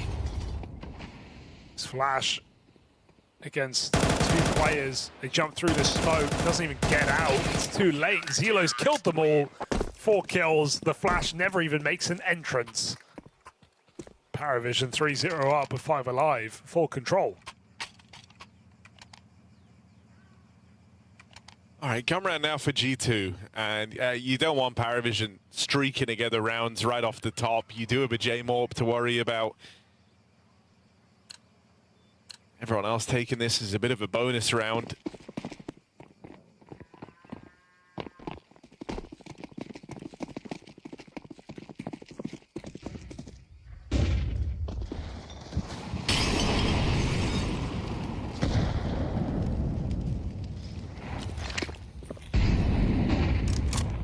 James coming back to B.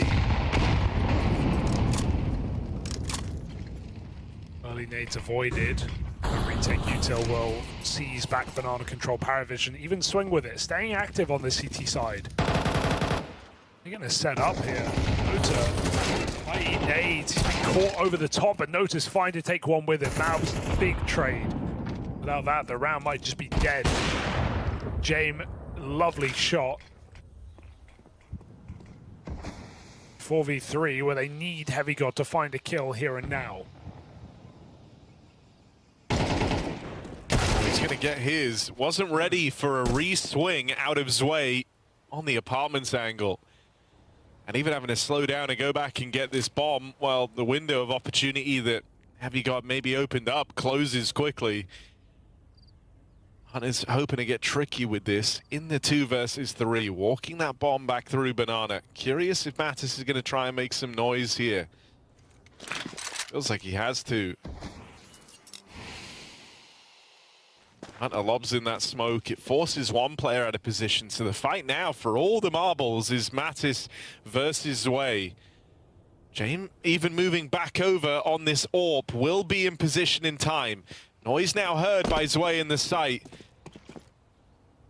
AWP on the angle. Zwei ready to play in response, and Paravision never bit down on that fake. They're looking very comfortable indeed on Inferno. Does feel like a very Jame map, doesn't it? Just being that rotation piece, being everywhere and nowhere with the AWP at the same time. Getting to play as much util as he wants, as they leave little stashes all over the map for him. Jame for control. No weak link here in the Paravision armor.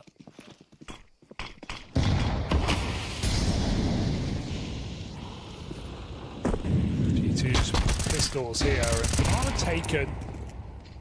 Nota won't overdo it as the break comes in.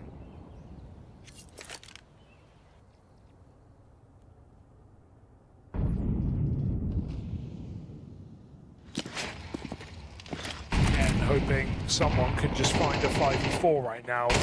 Any god might have to be him.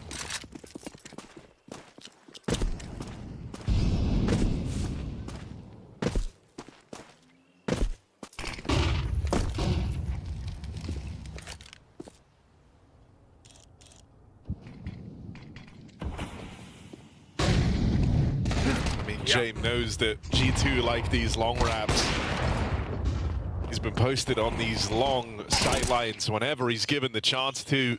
Nota even here to lend assistance, and Heavy got dealt with. Now you see Nota, you know that B-side's a man down. You're going to try and pick up the pace here and go running into Zelo.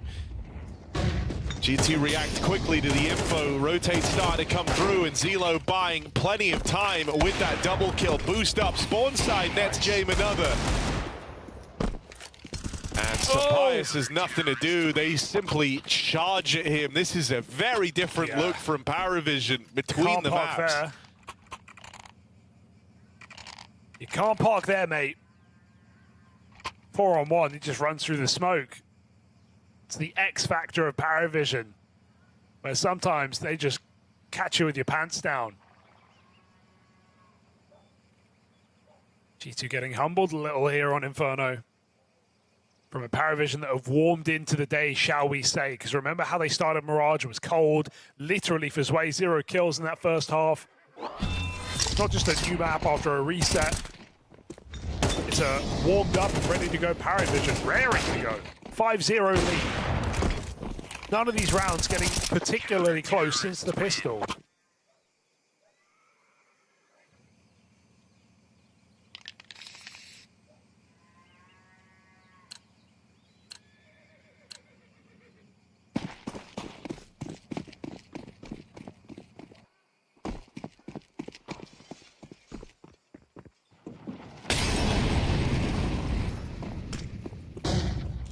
Pius, AWP, wonder if he'll even get these kind of fights though. It doesn't feel like the fights at Paravision are looking to give away right now. Jamie's playing rather passive on long side with this AWP. Round after round. Pit site crossfire established early. That is one thing interesting. Paravision have not really been fighting brackets. They've not been porch or long looking for these early engagements. When G2 start to realize that, they can take more control with less util. They're still doing their due diligence right now, but Paravision pulled a fourth player over. Zelo playing retake with a lot of utility on B. G2 do look like they're coming in though.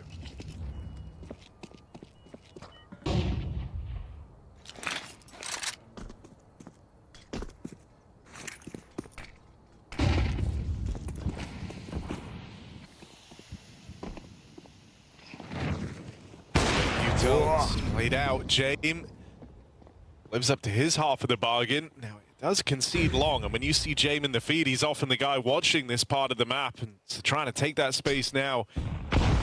Is G2. They've got two players in behind enemy lines here. Nota tries to get gun on, gets that spot at least, and so now Paravision know what's happening. They still lose Zelo straight away. Gonna need a multi-kill from Nota if you want to survive the night. Good flashbang. He had three players trying to charge him down there, even wasting a couple of seconds, allowing his teammates to get closer out towards the spawn. All of them get kills, a flurry of them come through in seconds. Paravision claps down upon that B offensive. G2 had all the room they were looking for, but none of the results. Yeah, Nota gets that info on the on the CT wrap, and that feels like the round as soon as he gets that spot, because all of Paravision, who are hunkered down inside A on default, just start running, and the gap is closing. G2 have nowhere to go. They need the entries. Only one kill back into that B bomb site, and Paravision are all there. MOUZ even died after time, so he has no money. As G2 try and half buy. We're looking at a 7-0 lead right now for Paravision, right there for the taking.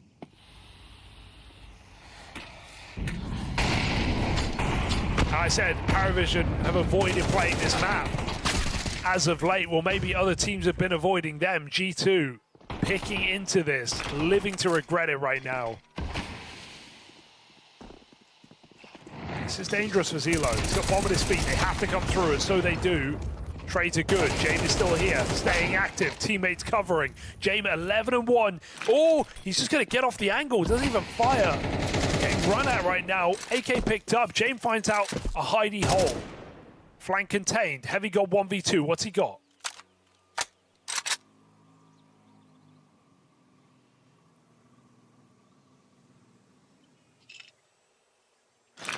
Jame is playing this very smart as he physically can, not leaving it to a straight-up fight. Now, Heavy God, it's a guessing game as to where these final two players are. You've lost the info on Jame. Smokes down to try and give the illusion that he's crossed in, and Zwei gives him the fight he's been so desperately looking for. Heavy God on his way to the clutch. Jame is here very, very quickly. And I was going to say maybe faster than you're ready for, but I wonder if Heavy God heard him there. Wrapping the long side, doing so quietly. It's not a move that James anticipating. Oh, it is! Turns on a dime and deals with him. Clutch denied. Rounds keep racking up for Paravision as Jame puts on a clinic. That was so well played for Jame. It's not just how fast he rotates as soon as Zwei gets spotted. Kind of playing for his downfall, knowing he's retake on B anyway. And then the second the Heavy God, Jame clears short at 8 seconds. And then turns as Heavy God comes around the corner, knowing that if he's short, there's no time. He has to be long. He has to be trying to go for the kill. Jame turning just on time, of course. 12-1 on him. Zelo 10-4. G2 contact. It's a very important spot for Nota, right? Zelo would have just been on the chopping block. He even follows up that early spot with the opening kill. Notice the info king right now. Whoa. Wait, what? Oh, dear. Nothing's going right, huh? Nothing. Well, now the shoe's on the other foot, man. This was Paravision's first half of Mirage. And it does not fit right now. G2 just can't get a grip on this game. I like the contact B play, but again, yeah, as you said, Nota jiggling there, gets info. Primes his teammate, both of them take one with him. Zwei covers on A at the same time, keeps Jame alive. What's going on with these crazy B stream games today? Just dominance.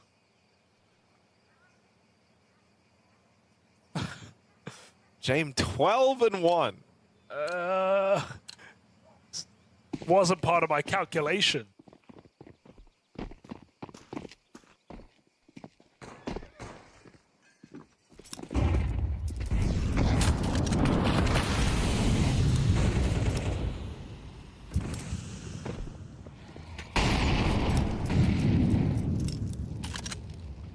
Come on. And the thing is, you can't say G2 haven't gotten into good positions. Like, they've gotten really close. They just haven't gotten into any post plants. The idea with the pistols, a fast A play. All right, that's not bad. Natus in with an opening. Zwei ready to rip it away, though. Early advantage means naught as they go into the crossfires. Hello? They knew where he was. You just killed him. Apparently not. But, Apparently not. Communication is breaking down, Harry.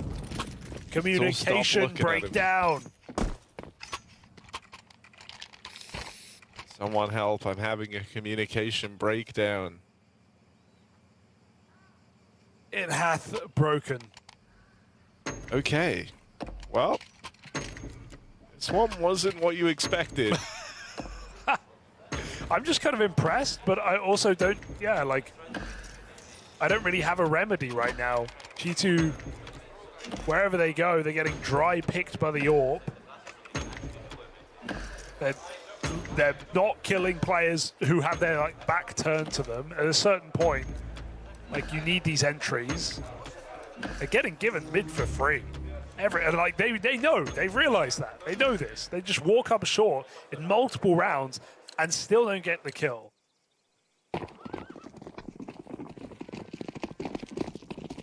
We're gonna need a doctor in here. Someone's deep in G2 right now.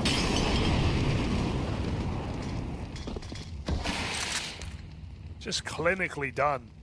It's not even flashy for Paravision, it's just consistent.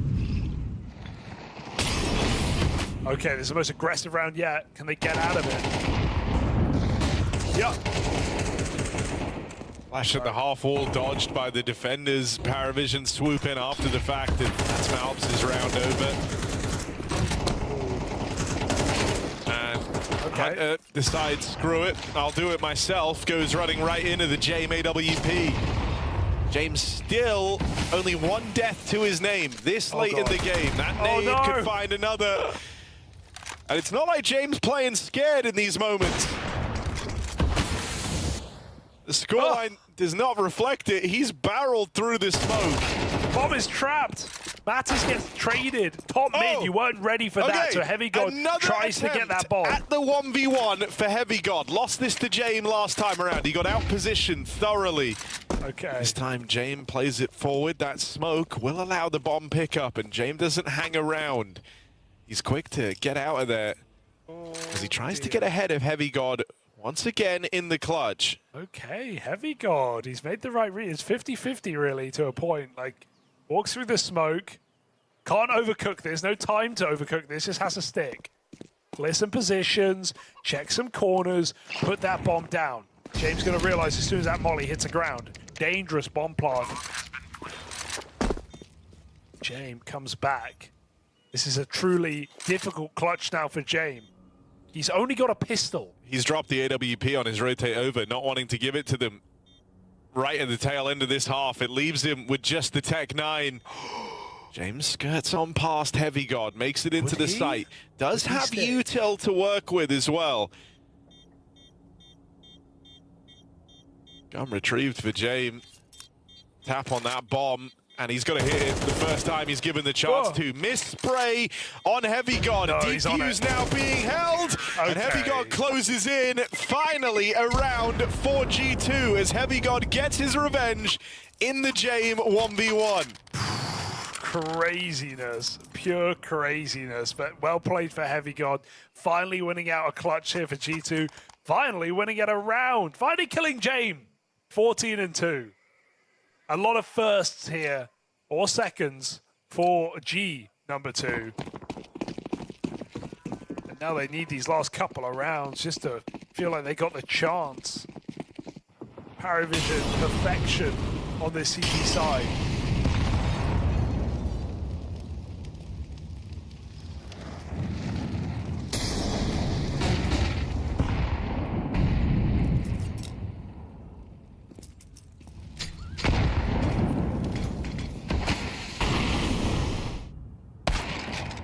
Oh, he's not missing, man. What are you meant to do?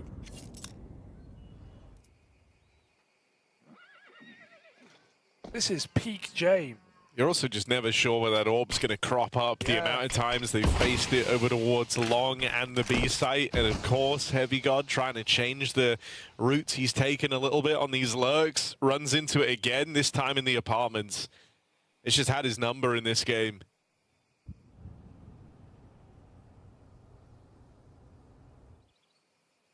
Now, Jame has sent a third player over towards that B site, thinking they're going to try and get away from the orb. He's even rotating out of position himself to go and check Long. So for now, it's Zwei alone down here in the pit. Jame can support him, but he's got to withstand the first fight. Zwei will churns through the apartments push. Pius is dead. Paravision, they've all but won on Inferno. Yeah, basically GG, right? It does feel like it. Sure, Clutch What's is nice, happened to G2? I don't know. What happened to James? What did he do in the halftime break? Did he go in the bathroom? Came out a new man, Harry. Like, also, I know some of these rounds have been really rough to look at. Don't get me wrong, those are nice shots from Zwei, but you can't really say they made it hard for him. Dastan gives him a little nod of approval. But yeah, you're right. That felt too easy for Zwei to get 3 body shot spray downs. G2 out of steam. Not a single player in double digits here on round 12.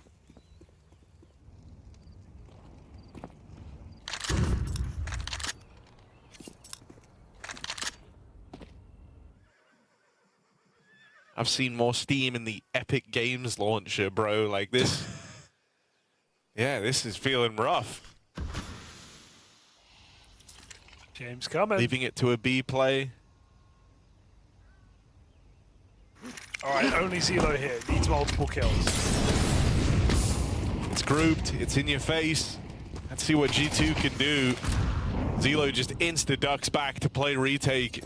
Paravision, no, they don't need to risk it all on a difficult fight out towards the coffins. It's a hard round now for Paravision, dare I say. Reblock coming in, final bit of util down here for G2. It's going to be a spawn fight. In come Paravision, their hardest task yet.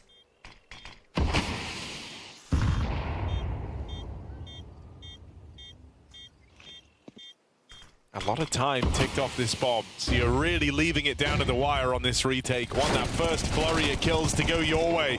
Mattis and Hunter keep things interesting, and with time so low, you lose that ability to be cautious. It's all a bit chaotic here. Hunter left in the clutch, can't stop it. No. James got the cover, but the round just eludes Paravision. G2 have got 2 rounds to work with on their map pick. That was a couple of seconds away from the win there for Paravision. That was way too close. They got the kills, they had the cover. They just don't have the clock. Very nice try. Good to see them. Even, you know, it's a Pyrrhic victory, Harry. Sure, they lose the round, but morally, they won the round. Spiritually, G2 have to embark on one hell of a comeback here on their map pick. May I remind you, that's Decider is Dust 2, and it is a great map for Paravision.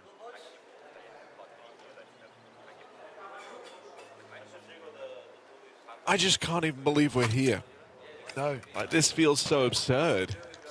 Yeah, this was G2 that just broke the win streak of Paravision on Mirage. Everyone was in good form. Pius 20 kills, Mattis 21 kills. Looking fantastic too, like on the eye test, you know, looking really dialed in. Some sick flicks for Pius. No one was underperforming, no one was struggling.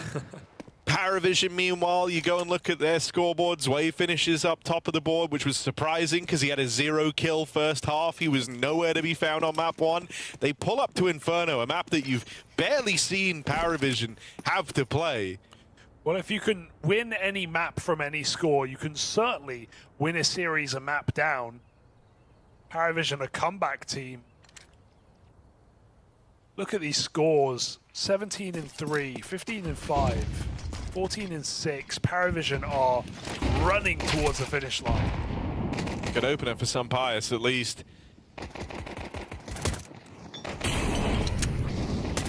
He's brought down low to the Glocks that are spamming him. He still gives you another kill. That's got to be enough. Sure. Huntua spitting on that thing. And it's just away.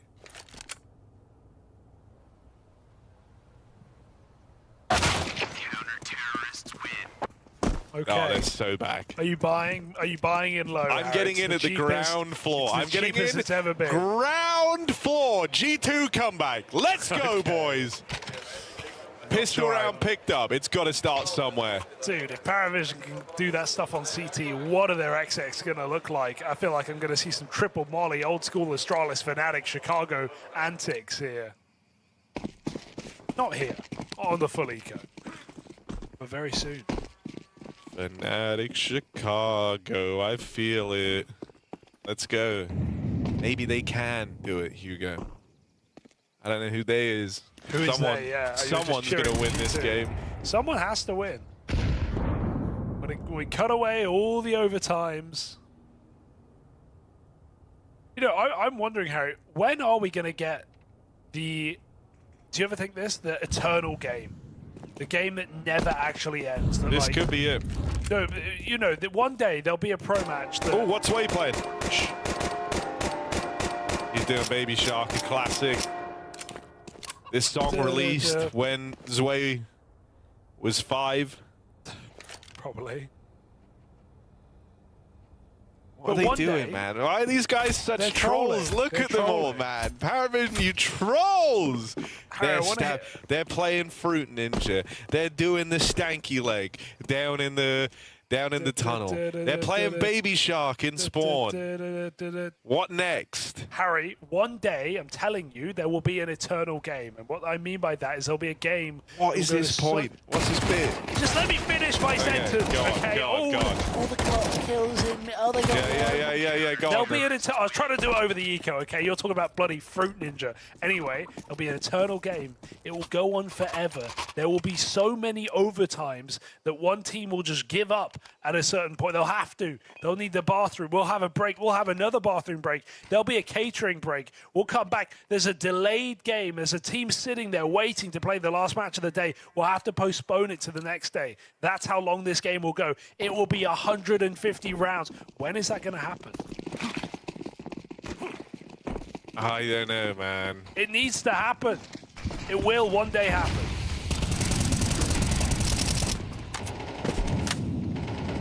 Just some food for thought.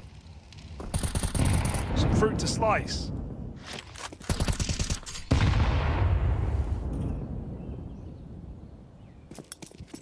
Now, Harry, with the weather. Blood is not cooking, man.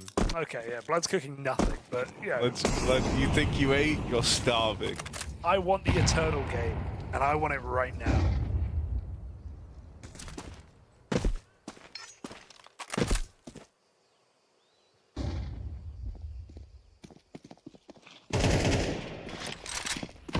Although, here's the first gun round. This one will really give us the feel as to whether or not this gets to close up.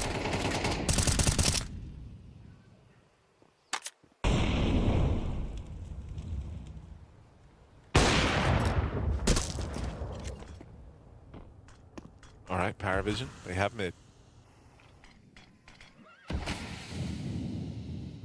And they might just explode. They've got a lot of rounds to play with. If you were ever going to throw in just a mad, you know, let loose, play fast, this is surely the time to do it. Sampaier's going to stop the first man in, can't follow up. He's got Heavy God here to provide assistance from the apartments. Spam connects, Hunter here to lend a helping hand, and Paravision get destroyed on the short run up. A flawless round out of G2. And the gap continues to close. They are so back.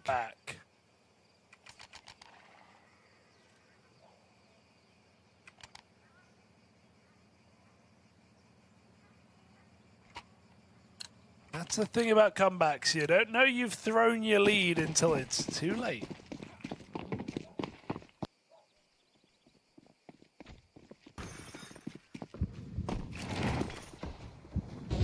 Sampaier's taking a pick down through mid. Interesting. Doesn't hang around. Yes. Ah, yes, I know this. A high IQ smoke. Nice nades. Get them. All right, Natus. You might have your work cut out for you here, buddy. There's a lot of them. There's one of you. And never mind, they're leaving. G2 bit down on the noise. They bit down on those footsteps hard. Oh, this game's over. Dust 2. P-Vision. through the eye of a needle. Up in the top mid. It's only Heavy God down in the pit. Only Heavy God. One guy versus the world. Oh, no. Oh, it's awkward on the spot. Great shot to make up for it. And the follow-up for Heavy God. But 2 might not be enough. Needs even more. And he's not crumbling. Heavy God delivers. Stands tall with a 3K. Paravision thought they'd found this golden window. It's massive timing. Now the bomb trapped on Zwei in the pit. He can't go anywhere. His teammate dead in the sight. Surely it's only a matter of time. Zwei silenced by that AWP. Heavy God with a stellar hold. Considering he's caught out looking the wrong way, what an adjustment. 3 kills for Heavy God on his own. That would have been sight control, gun, nade, bomb down, everything Paravision could want. And Heavy God, that's why you trust him as the solo side player on a full rotate to B. But it was only an eco Harry. Paravision come back out with guns. It never gets easier.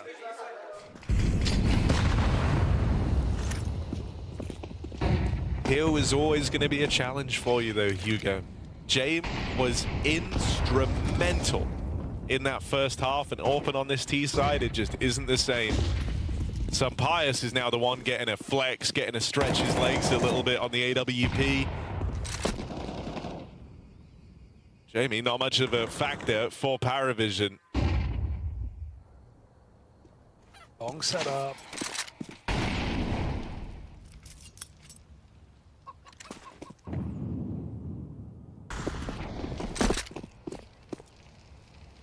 MOUZ has to be careful. 4 and 13. He is the one quiet player, really quiet player for G2. Gets out of banana in time. And I get to throw this smoke, and he should definitely consider it because they are running in. Made it through. Alb's going to connect 1 on the spam. Still alive here at the back of the site. We'll have teammates nearby to try and offer us some assistance. Flashes are golden. And the last man spotted, getting whittled down. G2 continue to close the gap with another flawless round. Why are and these it's the rounds so clean? frequency of these flawless rounds that's really starting to put the fear in Paravision. Yeah, it means that even if Paravision break through a 1, they're still going to have a hard time to close out on this D side.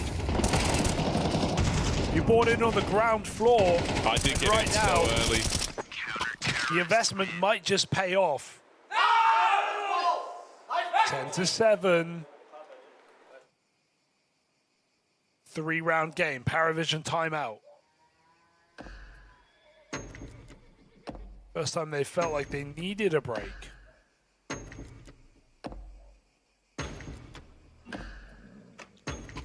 Money at half.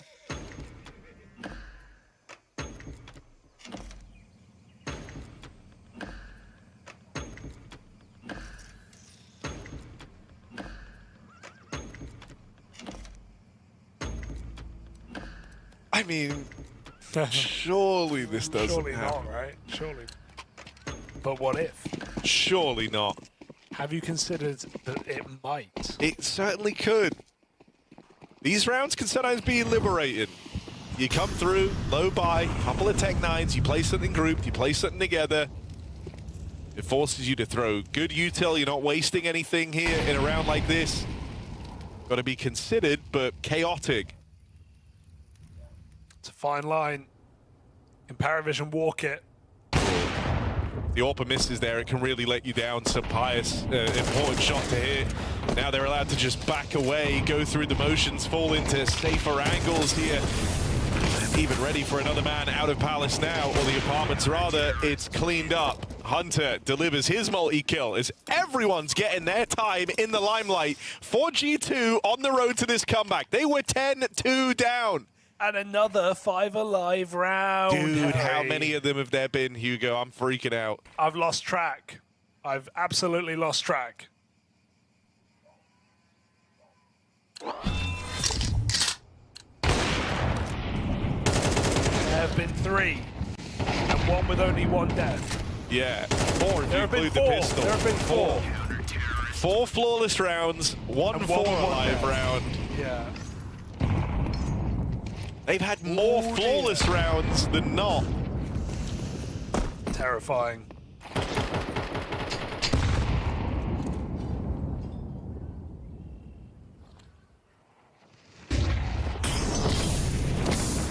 MOUZ, you crazy boy. They smoke the molly, they go right back in. That's a lot of util burn for G2 for no result. Paravision have no one here. So Yeah, maybe G2 have that info, but that banana smoke means probably don't.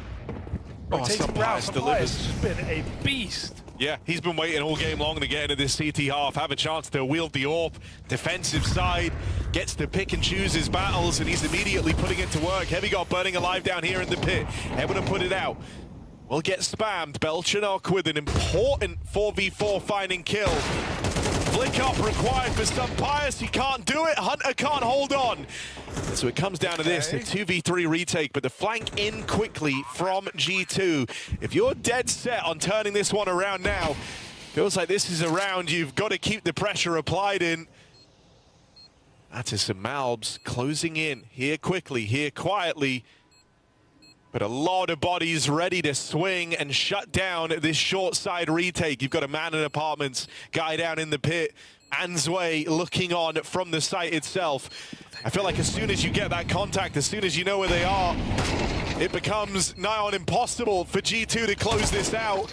Jame plays it forward and shuts down G2 in that retake. Yeah, quiet second half for Jame, but big double just to force them out. He is 5-0 on opening duels, all of that from the CT side. Pius 5-1, 4 of them from the CT side. Still not enough to... What the hell just happened to that boy? Not enough to win this one out. Belchanok goes big mode on the double entry. And Paravision break the streak.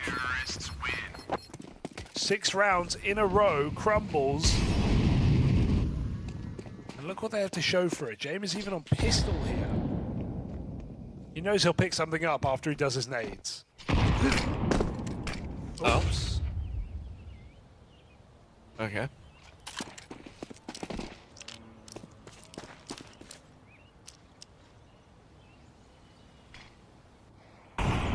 Again with the triple B. Full onslaught of util to try and take this position away. Oh, flashback through for MOUZ MD. And Natus nearby, meant to be there to support, but instead it gives way to his way. Double kill entry. Hunter hears them running away. And this might bait him forward into Jame. It seems to be the exact idea. Run away after that contact, run away after the entries, see if they give us anything else. But Hunter has not moved a muscle yet.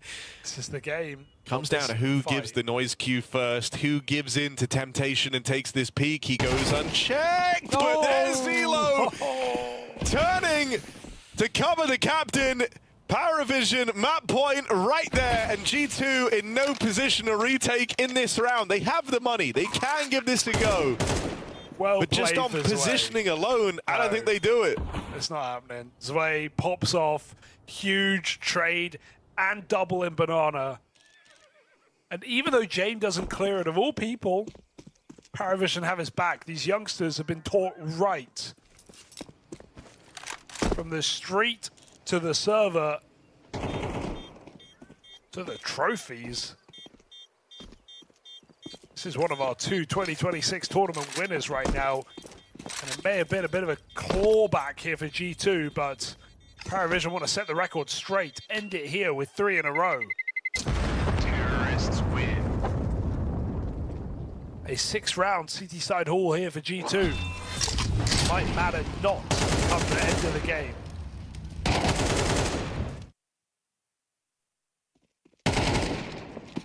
Whoa.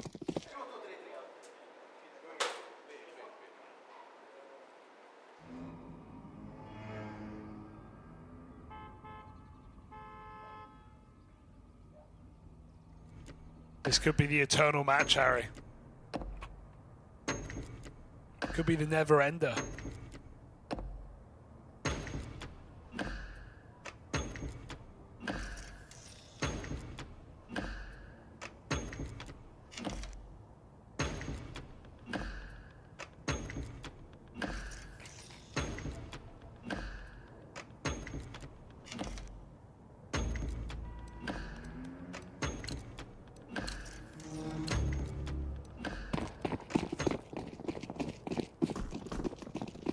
Paravision want to finish it right here and now.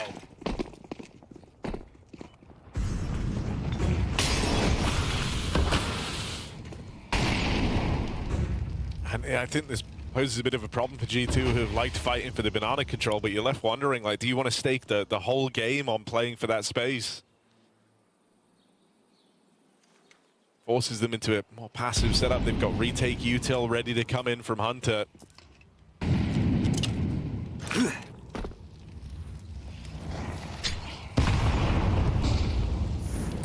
Deep smoke lobbed in. They're going to try and play in behind this, but the nades bully MOUZ MD as this gambit of playing for the banana control might come back to haunt G2. Paravision weren't even taking it. They just wanted the push. Big damage. And yeah, Paravision got the exact reaction they were hoping for. And you can even just feel the chaos from this, you know, that's one smoke out towards A, it cancels that rotate, cancels the G2 attempt at the read. It all comes down to this double setup in at top banana. Mattis and Hunter, the game is on their shoulders right here. One for Hunter, one for Mattis. He'll live to tell the tale. Paravision don't give chase in time. He's going to get out of there. Rotate of some Pius now arrives. James got a smoke for CT. Gonna lob that in now. Flash comes out for some Pius. Mattis' best move just to play it forward, but he can't convert the kill. Now they're going back with the bomb. Right as Heavy God has left the A site. And so the gap is open. They're gonna link up with Zila. They're gonna have a plant. It comes down to a 3v3 retake. Oh, he's got it. Not a second to spare on that plant. Heavy God didn't even believe it. It was so late. And now G2. A hard retake. Low health matters. Same for Belchanok, but that nade for Heavy God, not going to find him unless it's used very late in the round. He is hiding in apartments, playing Last Survivor. Bomb ticks quick. Time eluding G2, Paravision. The comeback was here, but it might be stripped all away. There's still a chance. 3-on-1. Jame at the back of the site. He does it on his own. Captain closes the map and takes us all the way to Dust 2. 23-9. The multi-kill master, the AWP wielder, the winner of Inferno. It's Jame. Yeah, showing the youngsters on his squad how it's done, man. What a phenomenal clutch. Just add it to the list for Jame in this map. G2, a slow start, 2 rounds on their T side, simply not enough wiggle room.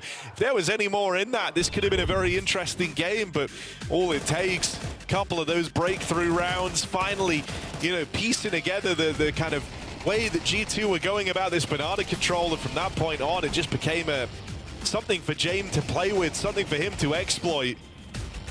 And now a series that's going the distance in a rather shocking turn of events. Hell of a turnaround for Paravision. Great to see they still have that signature resilience with Jame at the helm. God, doesn't he just lead by example, though? That first half was a thing of beauty. He was always in the right place. He was flawless on opening fights with the AWP 5-0. Don't get me wrong, some Pius gave us a great response in his CT side, but yeah, too little and too late here for G2 as Jame just runs the board and closes the game with a clutch to boot. Jame-esque, Jame classic. Even that call to rotate the bomb in the final round is insane from Paravision. But the Time Lord does it time and time again and takes us to a third map. Dust 2, Paravision's home ground, where they've taken some of their biggest and best wins on. They had a huge win streak coming into the year. These guys are not to be trifled with on Dust. And yeah, G2 have the firepower, definitely not debatable, but been slow to start in this series, or at least in that second map. That can't afford to happen in a third. No, you know, it's Dust 2 decided now, with Paravision being the ones kind of riding a bit of a high heading into it, you know, and then this has been a very, very good map for Paravision. So was their Mirage, but you kind of wonder if G2 just lost out on their best chance to close, right? I do think Dust 2 is going to be a real brawl, a real skirmish if you want to get through it. And now with Jame in this form, like, that was just such a Fantastic Inferno from him. It kind of can't even properly explain the level of impact he was having. And if he brings that same fight to Dust 2, if the youngsters on the squad are going to be hitting hard, I'm kind of nervous for G2, man. You worried that they've just fumbled their best chance at the series win there and then? Very possible. We'll have to find out. It's, of course, Dust 2 to close out this series. Masterclass from James. Hunter is going to have to get cooking, and he's going to have to cook quick. Third map in just a few minutes. She said she loves you. But she can't love me. But I love you. Yeah. Look, I know my man's going crazy. I gotta break on myself, I amaze me. Like I'm back in the 80s. I won't play window anymore. What's going on? Play your role. 1xBet. The human body was built to move. Not trapped at a desk in one singular posture for 12 hours a day. It's time your chair evolved. This is Secret Lab Titan Evo. Ergonomically engineered for you. Gamers, hybrid workers, artists. Backing your every move.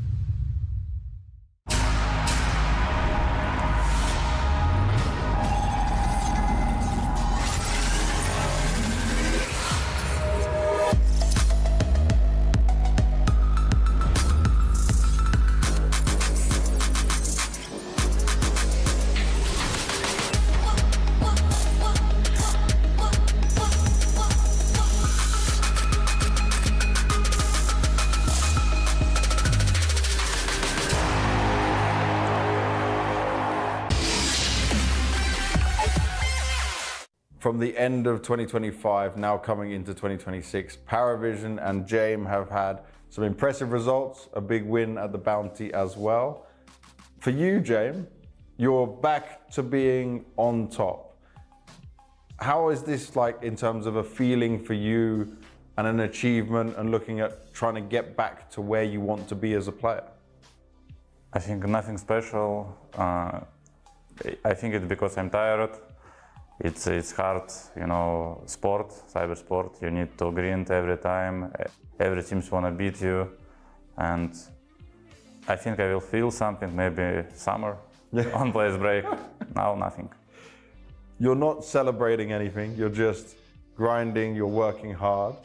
But do you feel like you can still keep up with this? Like your body can handle this? You can deal with it all mentally?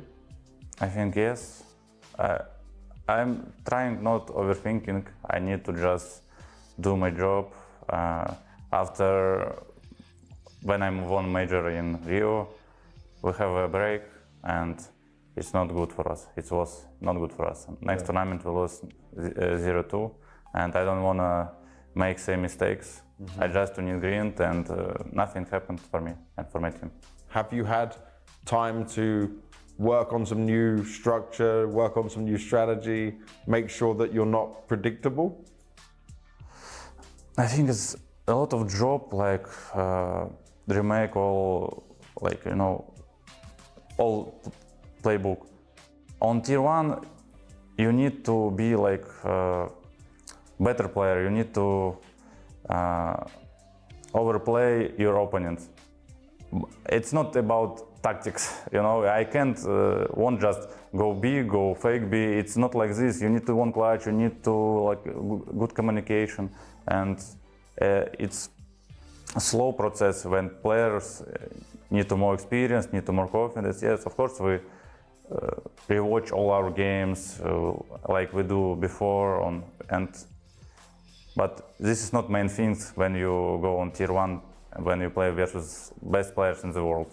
Best players in the world, they don't give a fuck about your tactics. Just shooting headshots.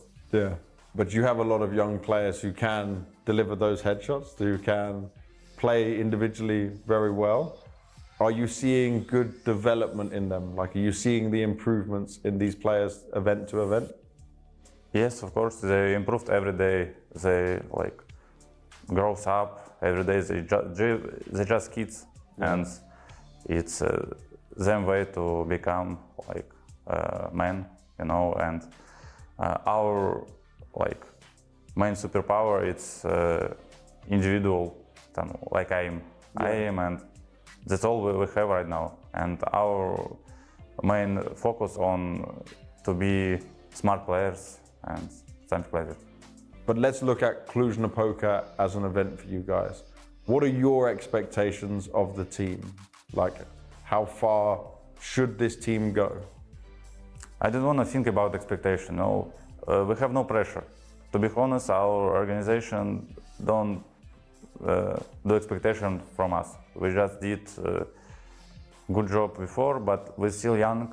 We still, you know, less experience than MOUZ sports, for example.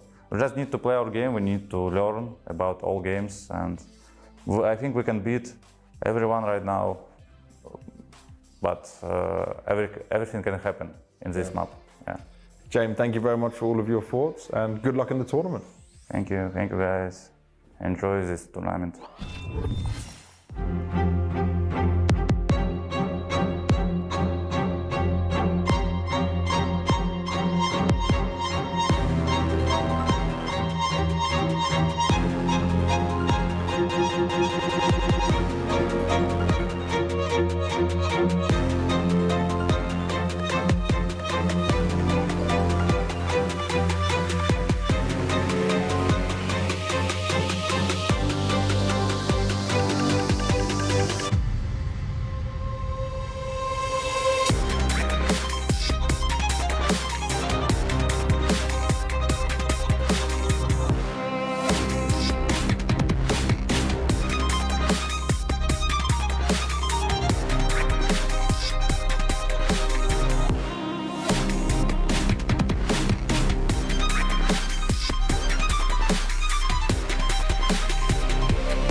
All right, we've ended up going the distance on this one as Jame and his ragtag bunch, Paravision, able to answer back on Inferno, and they do so pretty darn convincingly. 10-2 half, Jame looking fantastic, rounding it out with a clutch as well, just to kind of really drive home his stellar individual performance. And now we go to Dust, Hugo. We were saying one of our big worries for G2 was, have they just kind of given up their golden opportunity to close this one out? Do you think that Paravision now enter the third map as the favorites, or...? I would make that argument myself. Don't get me wrong, I feel like the one thing G2 have is they can shoot themselves out of this series and save themselves that way with firepower alone, but what Paravision do have is experience, tenure, a lot of depth in the playbook. We see games from Paravision where they'll only hit the A site, and then we'll see the next game and they'll only hit the B site. They are so hard to get a grip on what they're going to do in one game alone that we've seen teams like over prepare for them and then been left in the dust, right? Last 12 months alone, 53 wins, 15 losses. That's insane. Sure, a lot of that is online CS, lower tiers, but it's kept up even if they started to play the top teams from the major onwards into yesterday. Cluj beating MOUZ 13-7. I mean, their T-side alone is where 63% of their rounds come from. That is insane. The map is not that T-sided, but Paravision make it so, and I think a lot of that is the constant B hits, the assault of this B bomb site. Don't get me wrong, their cat splits are excellent, but I think the way that they can just punish on B is like no other team. I think we've seen them even affect the meta since them abusing this B bomb site. A lot of teams have led the same way. The odds even favor them here, Harry. Despite G2 having, I would say, the better individuals across this series. You know, I know Jame just carried, but aside from that, I think G2 have had more players performing today. But still, it's hard to doubt Paravision on this map. Let's ask the most important folks in the room how they feel about it. If you're watching along at home, get active in the Twitch chat. I'm worried that we've neglected you a little bit today. We were really switched on. We've been locked in. in. To the streets, map 1 and 2, listening to everything you guys had to say. We haven't done a little check-in for a while, so who do we think's taking it? Is it Paravision? Yeah. Or are G2 going to pull through? Ooh. It's me simulating the crowd right there. All right, then we go. Paravision T-side start. Decoy in mid, but the real smoke is coming. G2 crunched.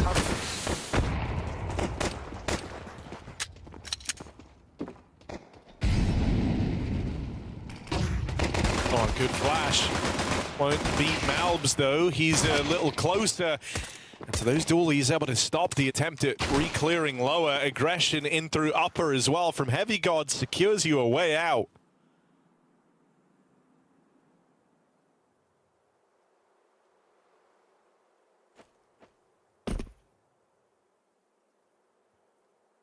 Hard to get yourself out of this situation with no util. They've got a flash. They're splitting up.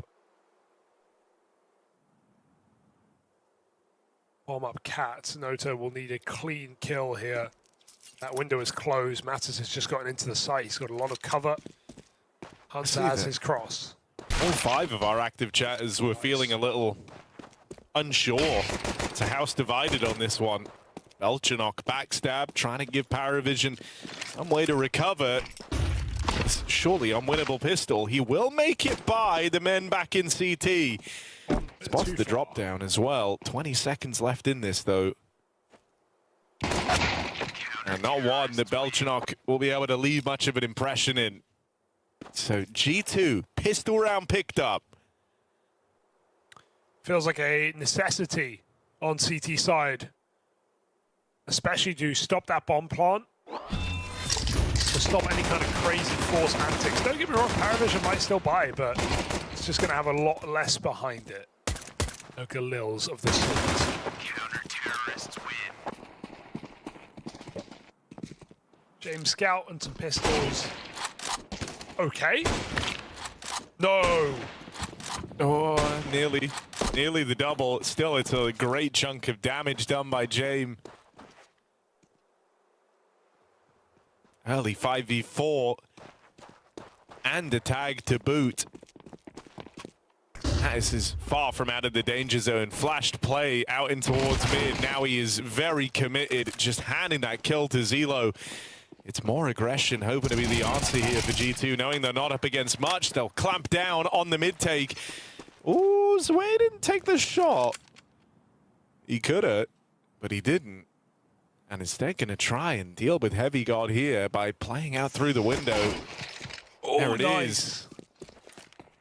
Closes in on the Glock, puts it to work. Now you've got a 2v2 bomb plant.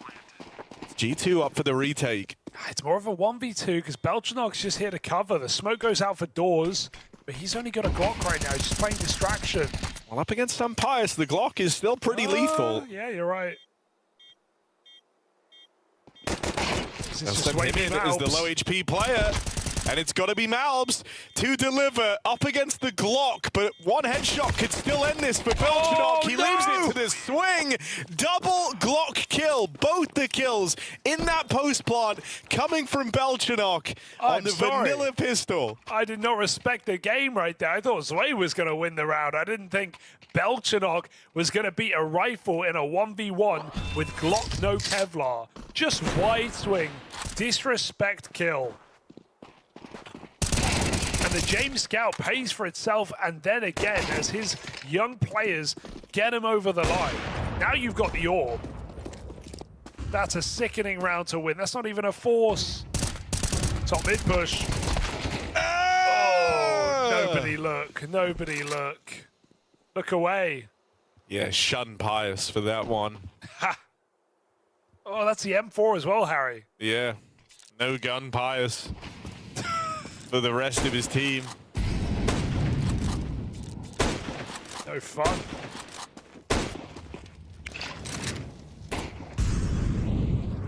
Maybe feeling glum Pius after that one.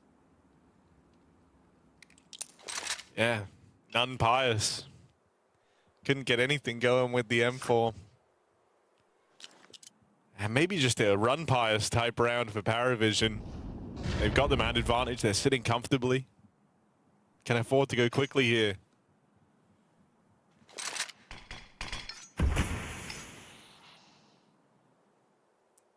Block on the B site. Does that make Paravision doubt? They get out mid.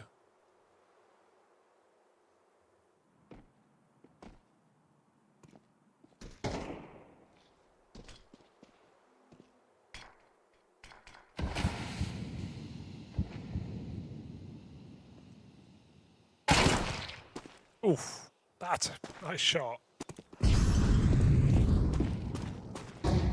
B is taken.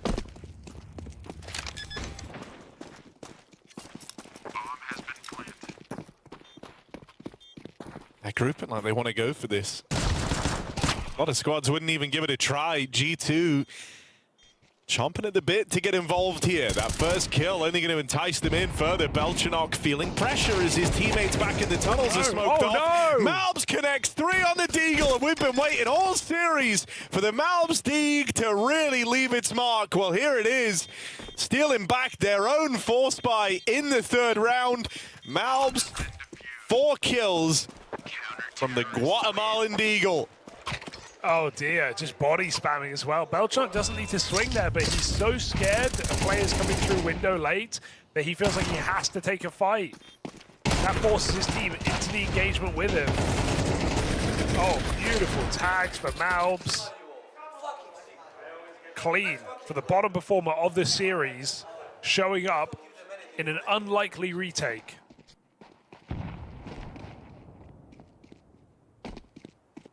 And back to Glocks, so watch out.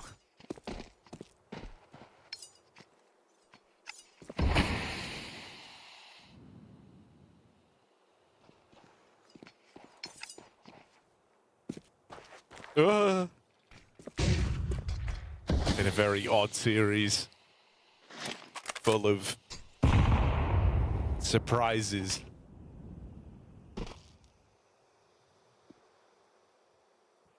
It's one way to put it. Back towards B. Paravision. They love this bomb site.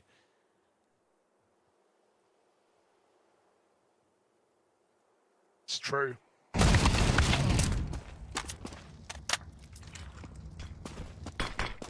Just an interesting note as well is they've conceded the Force by Wars, right? They won theirs with an eco in the second round. So they're just like a few $100 better off. Exactly. Oh, unless they win this. Noted Eagle. Missed shot from the Sumpire Sword. Hunter, that is a real pressure alleviating kill to stop the cross out on Catwalk. Sumpires has his back turned. Oh, no. Pistol pulled. Notice shut down over on short. And Sumpire. Zway just got a knife kill. How? Where? Zway's just knifed Heavy God, How? hasn't he? Can we pull that up? Has he walked? Did he walk the B flank? Did he walk through B and as Heavy God left? Yeah, here. Okay.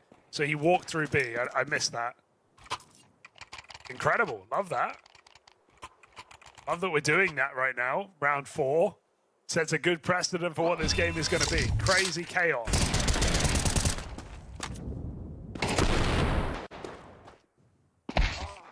What? He walked round from window. This Heavy is God just was giving looking me at more door. questions. I just watched it back, and Heavy God was looking at door, and he walked out window again, like he did with a Glock. And then he walks right past Heavy God on purpose just to knife him.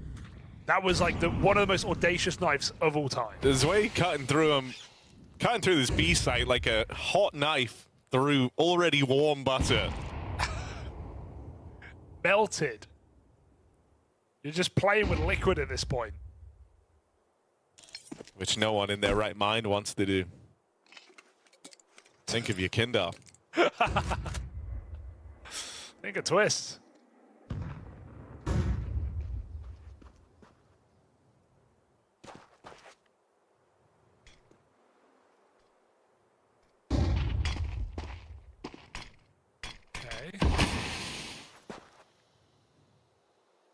Heavy God's AWPing, Harry. That's how far we are. That's where we've gotten to.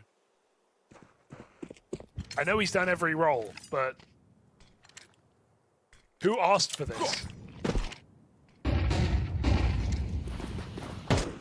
Onward. Yeah, just a cat exec here, but we always credit Paravision's util on this exec, man. Always feels like it hits the mark. This time MOUZ has been allowed to hang out over towards Goose. Does a lot of damage on that spray, and now they're getting softened up by the nades. Key trade back for Nota, but it comes at such a cost here. Need the individuals to deliver this way. Backstab is shut down. James clawed one bag. Crossing in. Collat was right there. Nota one taps. How the hell is this going? Heavy God on that the AWP. Not the gun you think of, not straight away when you think of Heavy God, and not able to put it to work in that clutch attempt. Yeah, he got knifed. He got walked on B too many times. He's like, I'm staring at the tunnels, but it's not known to be a retake weapon. Insane round. 3v4? 3v5, in fact. If you count the trades. I don't know how Nota gets that cross kill so quick. Paravision will clutch out. What the helly? Safe to say, everyone's poor right now. No one has money. Traded rounds on cheap. But Hugo, that poverty can breed innovation. You ever tried to make a 4-pack of ramen last a month? There's layers to this. What ingenuity there's not. G2 bring. There's no ingenuity there. Heavy God, he is a rock, but he is running into the boulder smasher. He is the anchor, dragging them down. No. No, He's keeping the ship in place. The issue is the ship wants to move, Harry. So No, I guess I I mean, said the same thing as you. Yeah, you did. Heavy God, you know, we love this guy. He's going to get abused, is what I'm saying. He's gonna been get abused. By the good way, in this series. Look at but this. They're not planting. They're hunting. They know they've won. They are holding. Look at this way. He's got his hands off the keyboard. He is waiting the entire clock for Paravision to kill everybody. Let's wait a little longer. Let's wait 6 more months.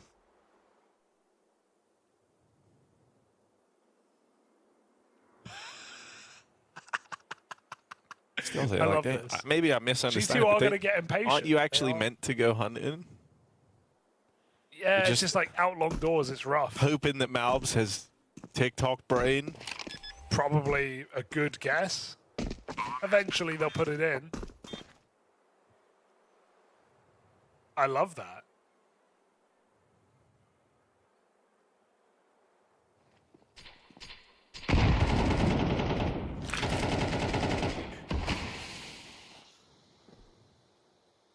Do you think like James called that he felt he hit Heavy God on the cross and that's why they rushed? Because that was just full W into B.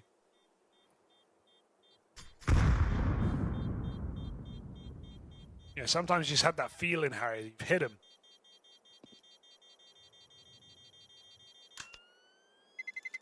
Terrorists win. All that waiting and they don't even bloody hunt. What a waste.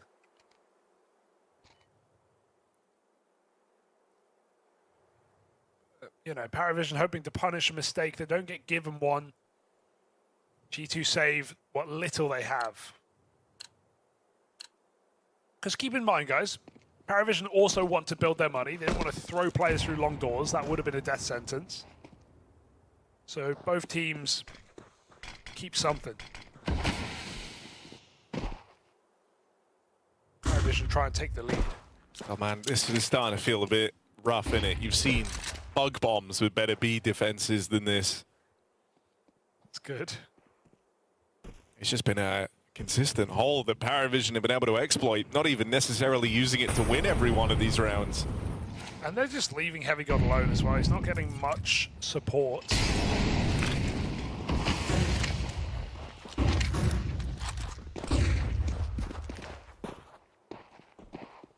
I think Paravision know they've taken short.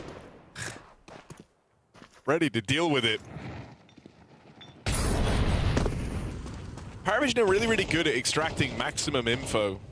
I know like some of these rounds have just been feeling based, walking through. That's the nature of the trusting the Jame reads, trusting the individual reads, but in this round, they're so cautious there. They force G2 to make the play first before they commit to anything. Now, Hunter does still lie in wait as the nasty surprise, but not that nasty. Actually quite welcome.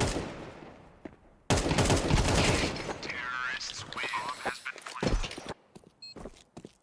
Brutal. Heavy God probably feeling like he's just not getting to play properly. Wonder if he'll get any help in these follow-up rounds. Fatamas, poor guy.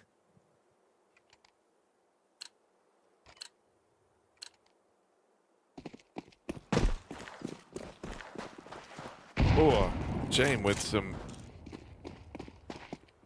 balls to run it all the way down through mid, but not expecting a challenge.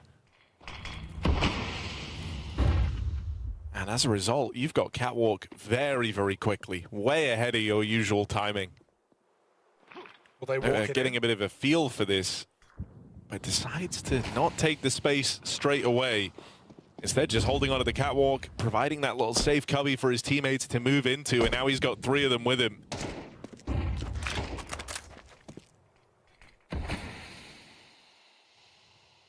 I have a more standard round here.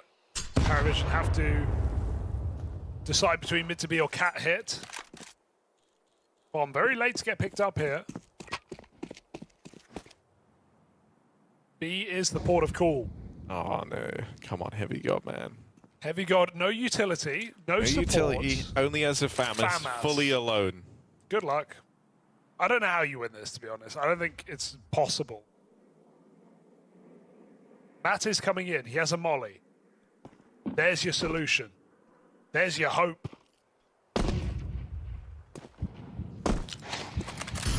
They'll lob it in early. Only one man ahead of it, so the offense has been split in half. Heavy God deals with that first player in. There's the support, but the mid-crunch links up on a great timing. Get yourselves into a 3-on-3 here, G2, and they've got a decision to make. Do they want to risk their money on this round? There's a world where this is one of the better spots you're in this first half. You just won't know till you've already made this decision. And it's not a great spot. No kit right now. Gonna have to move quickly, and it's all dependent on this opening kill. If you can secure the first, try and steamroll, snowball your way through, maybe there's hope.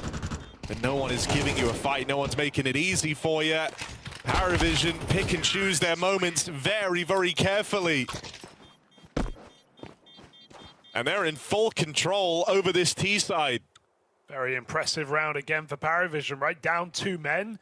Very quick trades. One player isolated out tunnels. It's not like it goes to plan here for Paravision on this B hit, but they have so much space on their double smoke mid to B. And you see Paravision always use the double smoke when they're going mid to B. That's because 2 reasons. You don't want G2 to pop open the CT smoke and see you, but you also don't want them to look over the smoke. That second smoke on the left side of mid lets Paravision come up mid to B safely. They find both those trades very efficiently, and G2 have no kit, but they feel like they have to go for it. And so 3 alive in that post plant from a 3v5, they win it easily. G2 back to pistols.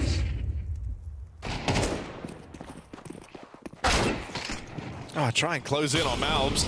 And Deagle shuts down the first player. Paravision spotted a number of dudes out here towards the short side. MOUZ is actually looking like he wants to get aggressive on the back of that opener.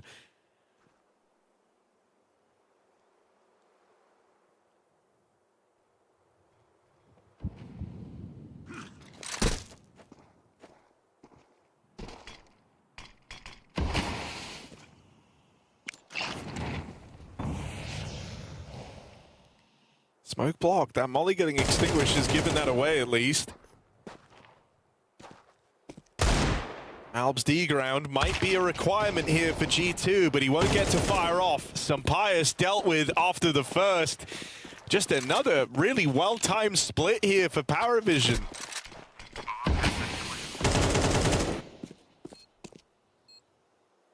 I just want to save that AK, to be honest. No, you can't win this round. It's going to have more value in stopping the next. James picks back up his AWP. G2 getting thrown around the ring right now. This was always the worry about Dust2 as the decider, man. Like, James has such a brain on his shoulders for this map. The whole team is fully bought into the method. It's these slow, punishing execs. You never know where they're going to end up. And whenever they do make their play, dude, the timings are so spot on. Like, there's never a player, you know, going a little too early or a little too late, missing their chance to have their impact. It all just comes together beautifully every time. And I said G2's win condition was shooting their way out of this game. I just don't know how you do at a certain point. You need a lot of things to go right. You need Sampaius to have his AWP. You need Heavy God to actually be able to hold this B bomb site. Right, we've even seen moments where G2 try and make plays and push top mid and Sampaius whiffed. Where have G2 had their success on the map? I couldn't really tell you right now. It's certainly not been in this B bomb site. Another second AWP comes out for Heavy God. It doesn't feel like the answer.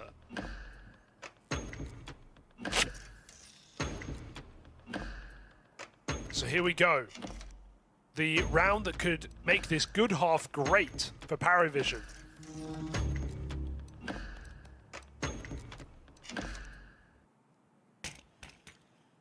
Yeah, you know, the double AWP seeming like a symptom still of chasing that early game, but I feel like it's not really a play that Paravision have looked to go upon again, right? These Zwei lurks out through the tunnels. Even the fact that James makes it down through mid up against the double AWP is cause for concern.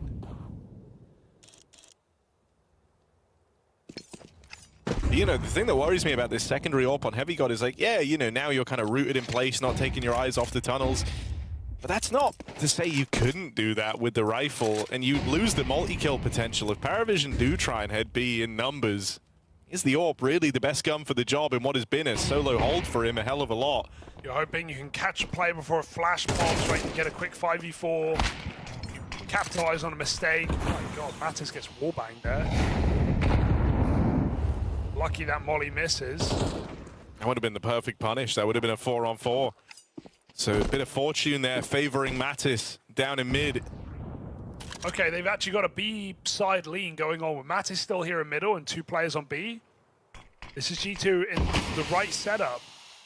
Oh, Zelo sees that as an invitation. Natus sees it as an escape route, and Hunter rotates out, guys. It's been a very B-focused game. G2 boosting in spawn is something. Let's see how Heavy God does. Nice. All right, plucks one away over the top of these smokes. Needs to streak together a couple, though. He's burning alive, living on a timer. Hunter will get there in time. Suddenly, the last man remaining is getting pincered through mid and out through the tunnels. Oh. And so Paravision might be on the back foot. They still claw their way through to a winner. Nice try, and man. This now stands the promise to being a very dominant T-side. Those double orbs, they're expensive. They come with a hefty price tag. G2 have never been financially stable on their CT half. It's just because Paravision is so good at trading, 3v5s mean nothing. That's another 3v5 with 5 seconds between that and the next kill. And Paravision just do it with ease, burning out Heavy God, trading into B. As soon as Hunter turns to fight James, that's when Zelo peaks. We haven't even seen long control, and we won't again. Belchernot gets stuck out on the corner. But Paravision, multiple 3v5s in this map. And just a brutal B-side game plan. It's a really hard team to save against because of how clean the trade work is. You kind of don't know rounds are over until they end. 3v5 again. Oh! Can't get away. Missed shot for some Pius. Another 3v5. It's just written in the stars right now for Paravision.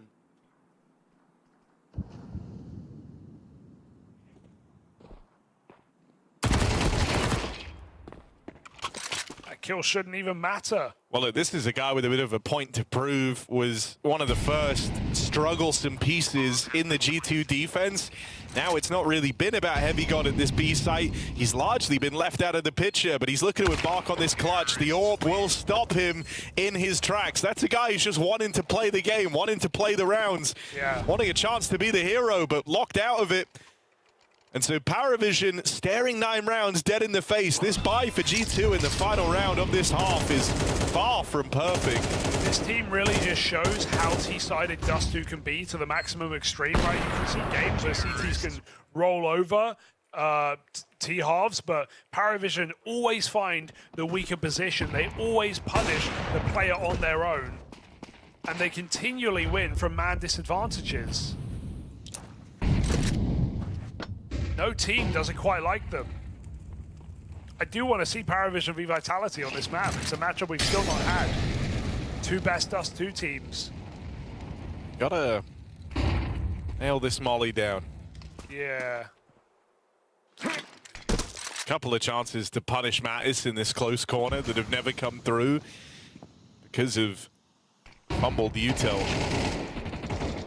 Won't really come to matter if they clean everything up. James has wallbanged Mattis out of the round again.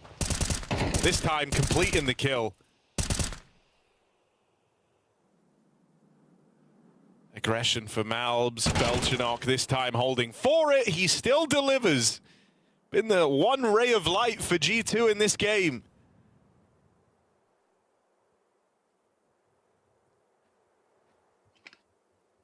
But all that was just to claw back the 3-on-3, and we've been saying they've been winning from disadvantages. This one's even odds. They're picking the right part of the map right now. Reposition for Hunter. Will he get here in time to help out MOUZ? The Molly slows his roll, and so MOUZ left to fight alone. Paravision. This is 9, you'd like to think, locked and loaded, unless Hunter can really catch them by surprise. Now Heavy God arriving in support on short. Hunter keeping pressure on, doesn't let these site players get comfortable. Okay. They collapse down upon that defense before it gets set up. And so G2 find a 4th when all is said and done. It is tight margins on that round coming together. They do something, Harry. They do something by the end of the half, but it doesn't feel like they've got enough wiggle room in this game. That was a just despicable 7-round streak from Paravision. Finally broken, but maybe too late. Very entertaining game from Paravision, though. Dust2 always delivering. I am waiting for the day we get them against Vitality and or Spirit. Two best Dust2 teams. Spirit on virtue of having Donk. Vitality across the board. Extremely strong at getting multi-kills in their difficult positions. That's all for later. We'll have to see if Paravision can finish the job here, take this win, bounce back and go 1-1 on the day.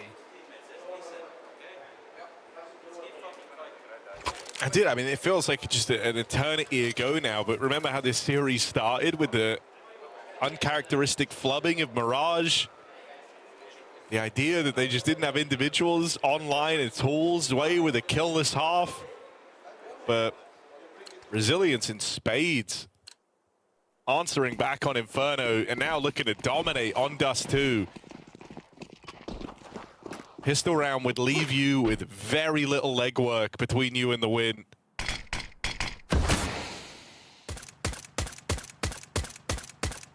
A cautious B lean.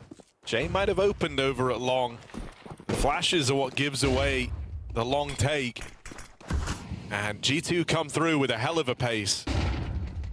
In the site already, Paravision got a scramble. This is decisive from G2, and they've got a lot of space. Farm for long. Some pious P250, but there is a smoke to complicate. Will have to be a 10-second stick here. Paravision 4 up cat. A lot of players in the site still for G2. Didn't elect to try and reposition super heavily on this post plant. Hoping that the crossfires would see them through, but everything's come up for Paravision in an instant. MOUZ is getting overrun. Answers back with 3 of his own in the blink of an eye. That defuse being held, leaving it to Chance on the jump shot. They're blocking him. They don't know. So defuse will come through for Paravision. Robbery of a round. MOUZ's best efforts aren't enough. I can't believe he stays alive there. He really gave G2 a fighting chance. Such a nice try. What was that, 2v4, and he gets a double kill back. Some Pius kills the covering player from long. All of that is not enough because Paravision are 10 seconds sticking in the smoke, and G2 don't know whether they've got them off the bomb or not. The penny drops, but it is too late. Look at this, just running in front of the bomb, bailing his teammate out from the jumping Glock. Dude, the speed of those entry or those retake kills from Paravision as well, they just storm out Catwalk. An ace between MOUZ and some Pius. Still the pistol eludes them. Force Spy comes in.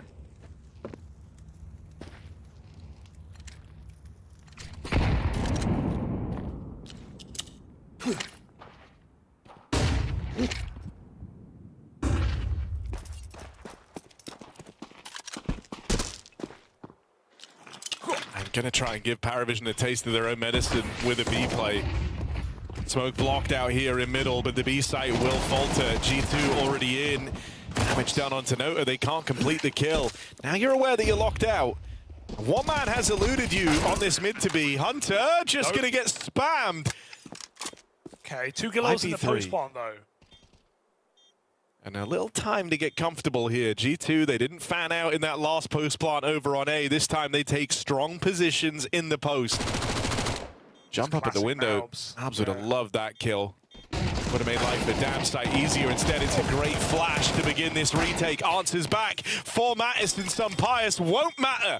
Paravision, so good at the trade work. It's the fundamentals of this team that make them super hard to beat. They have that 1-2 punch locked and loaded, ready to go, even if the first one comes up short. Just so many numbers, so many bodies being thrown at the problem. 6 kills in like 2 seconds, and I can't believe They don't use Nota to sacrifice. He takes that scout back to tunnels and he covers what is maybe the most prominent position in that B side, which is a back plat with a Galil. As soon as that player uncrouches, he gets scout headshot. Nota has to hit that kill or G2 win to the clock. It's a very thin margin, but it is a round nonetheless here for Paravision. A 5v3 retake, they get it done. Great clear in middle as well. I feel like I'm just blazing Paravision, but right now they're winning from it's hard every not to. position. They're winning from winning positions, they're winning from losing positions. They are making it look perfect. Just a great game from these guys. Bit more money put into this one for G2 as now they're clutching at straws, trying to figure out how to save this half. Jane brings out his AWP. And an early fight in mid for Nota. Not looking to get run out by the pistols when that first kill doesn't go his way. He'll just extinguish and fall on back, hand off that short battle to Jame on the AWP. And that frees up extra bodies to make their way over towards B. You've got Jame entrenched at the car. He's in a good position just to shut down the short play. You've got Nota holding on to middle. Second man linking up in the B site. Zelo and Belchanok are ready to receive. They've anticipated a B play here. They've anticipated the mid to B. Smoke even blocked again as they catch it once more, trying to thwart this game plan of G2. Paravision know exactly what's coming their way. Can they deal with it? M4s churn through the tunnels. And even as Natus and Pius get out with a couple of kills to try and make things interesting, the mid player arrives, can't do it. Natus dead. Zelo puts on a show. How the hell does he get those last 2 kills? That is 4 frags, back plat, both players looking his way, and he just uncrouches, bop, bop, good night, G2, you can't frag your way out of this game. It is impossible. Paravision are hitting harder. They want it more. They are winning when they should have no chance. Some sickening round closes coming out from Paravision right now. I would be mad. Unstoppable, even on this CT side. G2, it might be 0-2 here in the Swiss.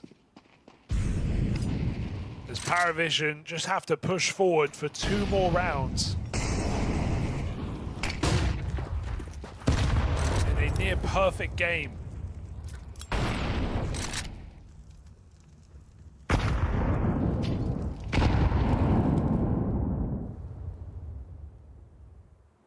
And you just feel like it's such a hard fight to try and come back into. Like, you're being outmaneuvered and you're being outgunned. You can't rely on the individuals. And James been calling rings around them since Inferno. You don't have any of the usual tools in the arsenal, as everyone's kind of struggled to really leave much of an impression here on Dust. That only makes life harder. This Paravision squad are a very tactically demanding team. Oh, Jame won't escape. Natus has just opened up a B play.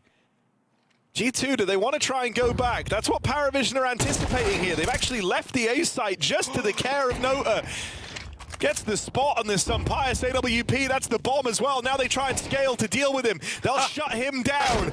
G2 couldn't change their mind. Again, they have been outmaneuvered in the mid-round by Paravision. It felt like it was a loss no matter what they did, right? They go into A instead. Nota somehow gets a double, able to hide for his teammate to find the last. And even if they go back, Paravision have pushed long. They're backing off the B. They're ready for that rotate. It's a lose-lose situation. How can they be in both sides at the same time? A man down. Paravision box him up. They save him for later. Take him out.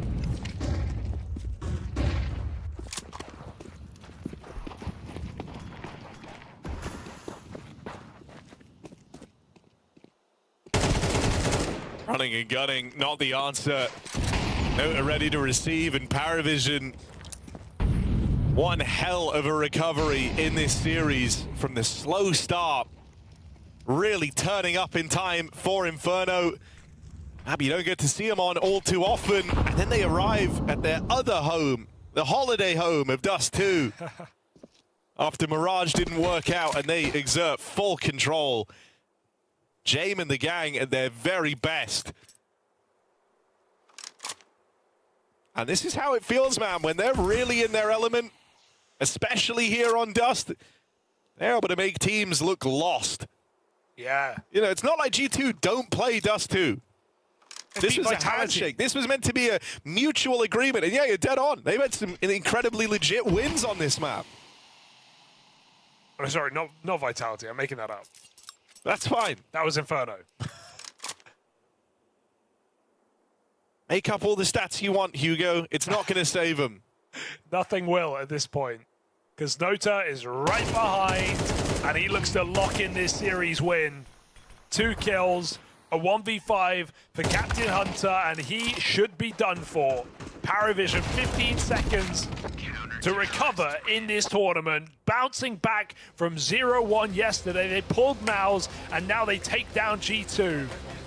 Excellent match, excellent 2 maps here for Paravision, who got blown out on Mirage. It took a comeback that couldn't materialize, and then they don't let G2 back into the game.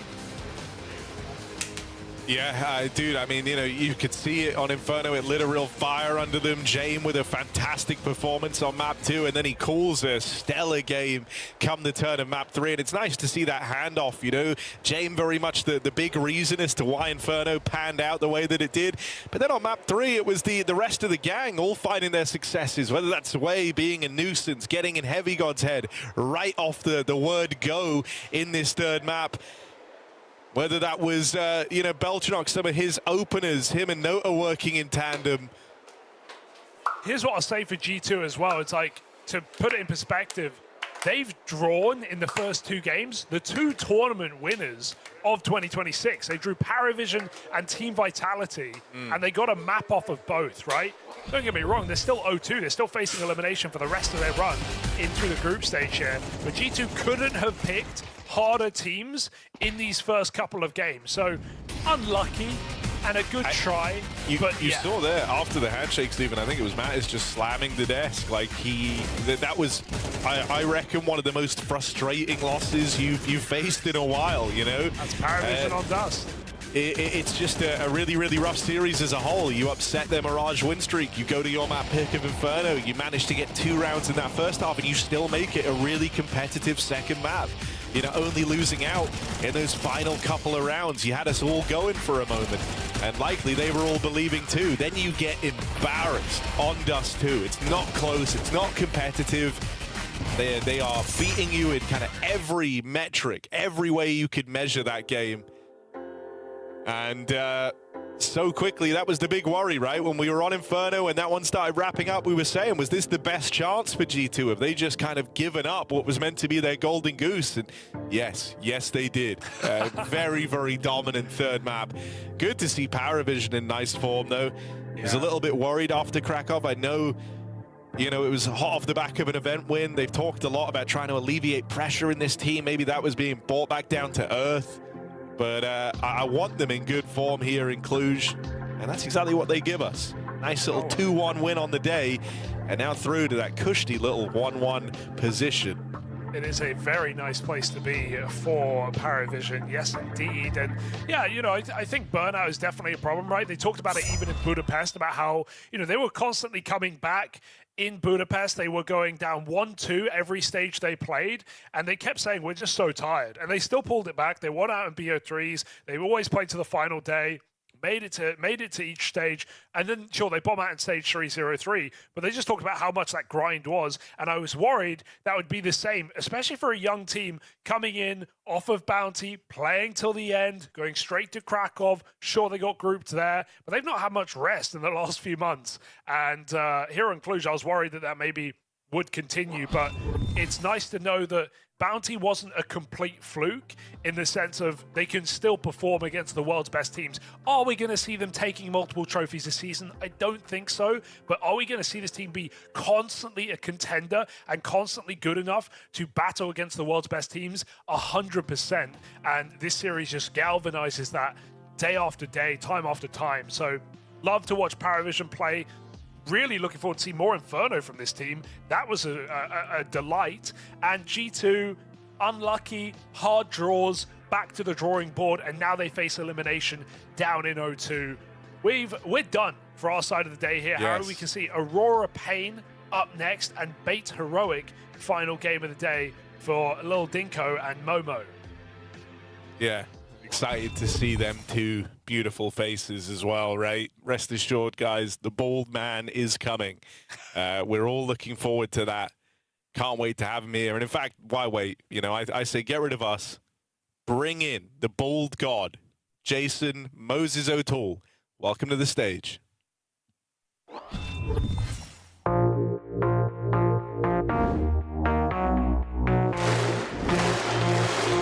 Astana, are you ready? Counter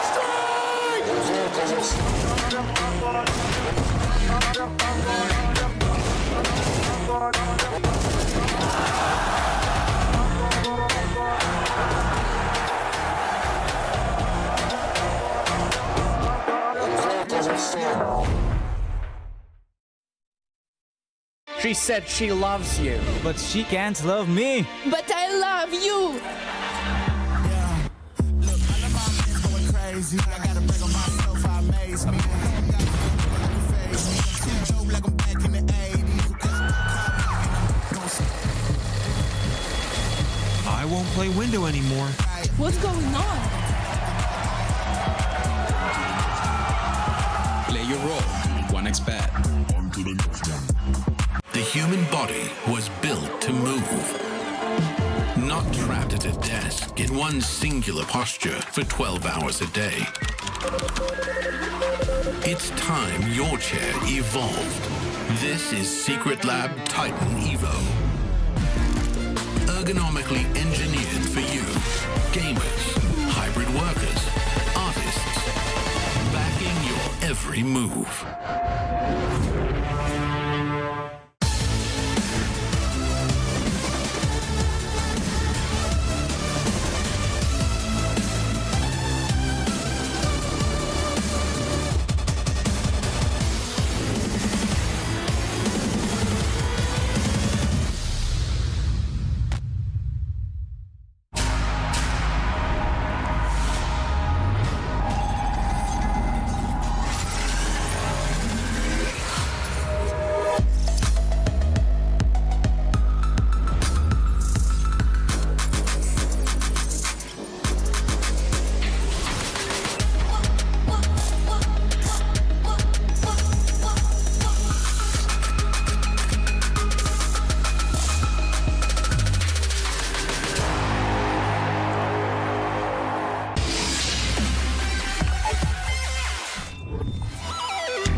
Welcome back to PGL Cluj-Napoca 2026. We're here for day 2, and the second half of the B stream has just begun. We're going to get into it now. Aurora versus Pain is the game we've got for us, Jason. And I think this is a good chance for Aurora to bounce back after a slow start to the competition yesterday. Yeah, or just, I mean, you know, give us a good look of what 2026 is going to look like for you. Another team that last year hit that certain stretch in the middle of the year where they were kind of like, oh, burnt out, too many events. So yeah, get yourself a leg up. So when you get around to major time, you're not feeling like you have to crunch the schedule so hardcore.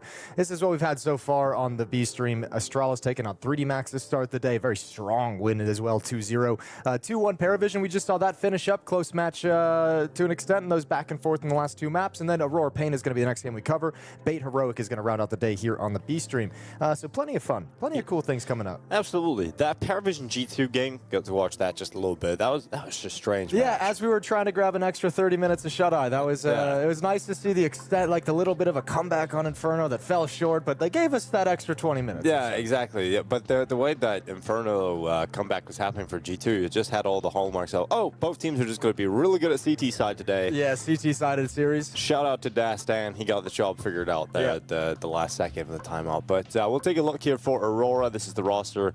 We're familiar with them. Soulfly, the new addition coming into this season. Yeah, for Joda as well, who was a really strong player for Aurora last year. So kind of it might have been something you scratched your head and looked at and waited to see what Soulfly was going to bring to the table, but it doesn't feel like they've missed too much. He seems to have kind of come in stride, and he's been helping handle things, and he's been a very solid player for them. And we see Aurora looking a little bit rejuvenated. Yeah, I mean, last event at Krakow, we've seen Soulfly actually be he was the top performing player going into the last game that they played, right? So, just going into the playoffs. But looking forward to seeing this combo, though. Wakadia and Zantares, 2 players that I've really enjoyed watching inside of Aurora. And obviously Zantares looking really good to start the year, so this could be fun. This is going to be a big test for Pain Gaming. This new roster that come together will highlight the 2 newest guys who've just joined in, VSM and PURIA Jr. over there on the right. Those 2 guys have a lot to pick up. All the interviews, all the conversation that they've given has been like, okay, well, we know this is a huge opportunity. We know we're not there yet, and we're doing everything we can to rise to the level that we need to be at. The issue I see when that Pain roster comes up is just there's no one at all that even comes close to matching any of the firepower over in Aurora.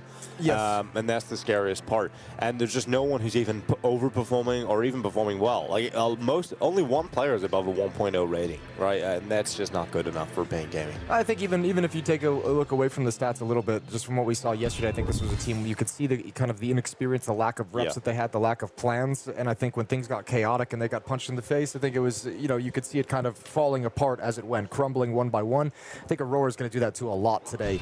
Krakow, they played a series just recently back in Poland. That was a 2-0 for Aurora, a very dominant one, 13-6 on Overpass, 13-7 on Mirage. So we already have a little bit of history where it's like, yep, Aurora, they will just excel over this team. Yeah, and when you look at their Mirage yesterday as well, they got absolutely destroyed by the MongolZ on that map. So I'd imagine that'll be something that Aurora want to get back into the series again here today. So Overpass heads out this time. Ancient's going to be banned by Aurora. Anubis is back. There's a lot of things to be positive about with Aurora. It's true, and getting Anubis is obviously something they're going to be very happy with. So they're going to pick that as soon as they get an opportunity to pick into Anubis.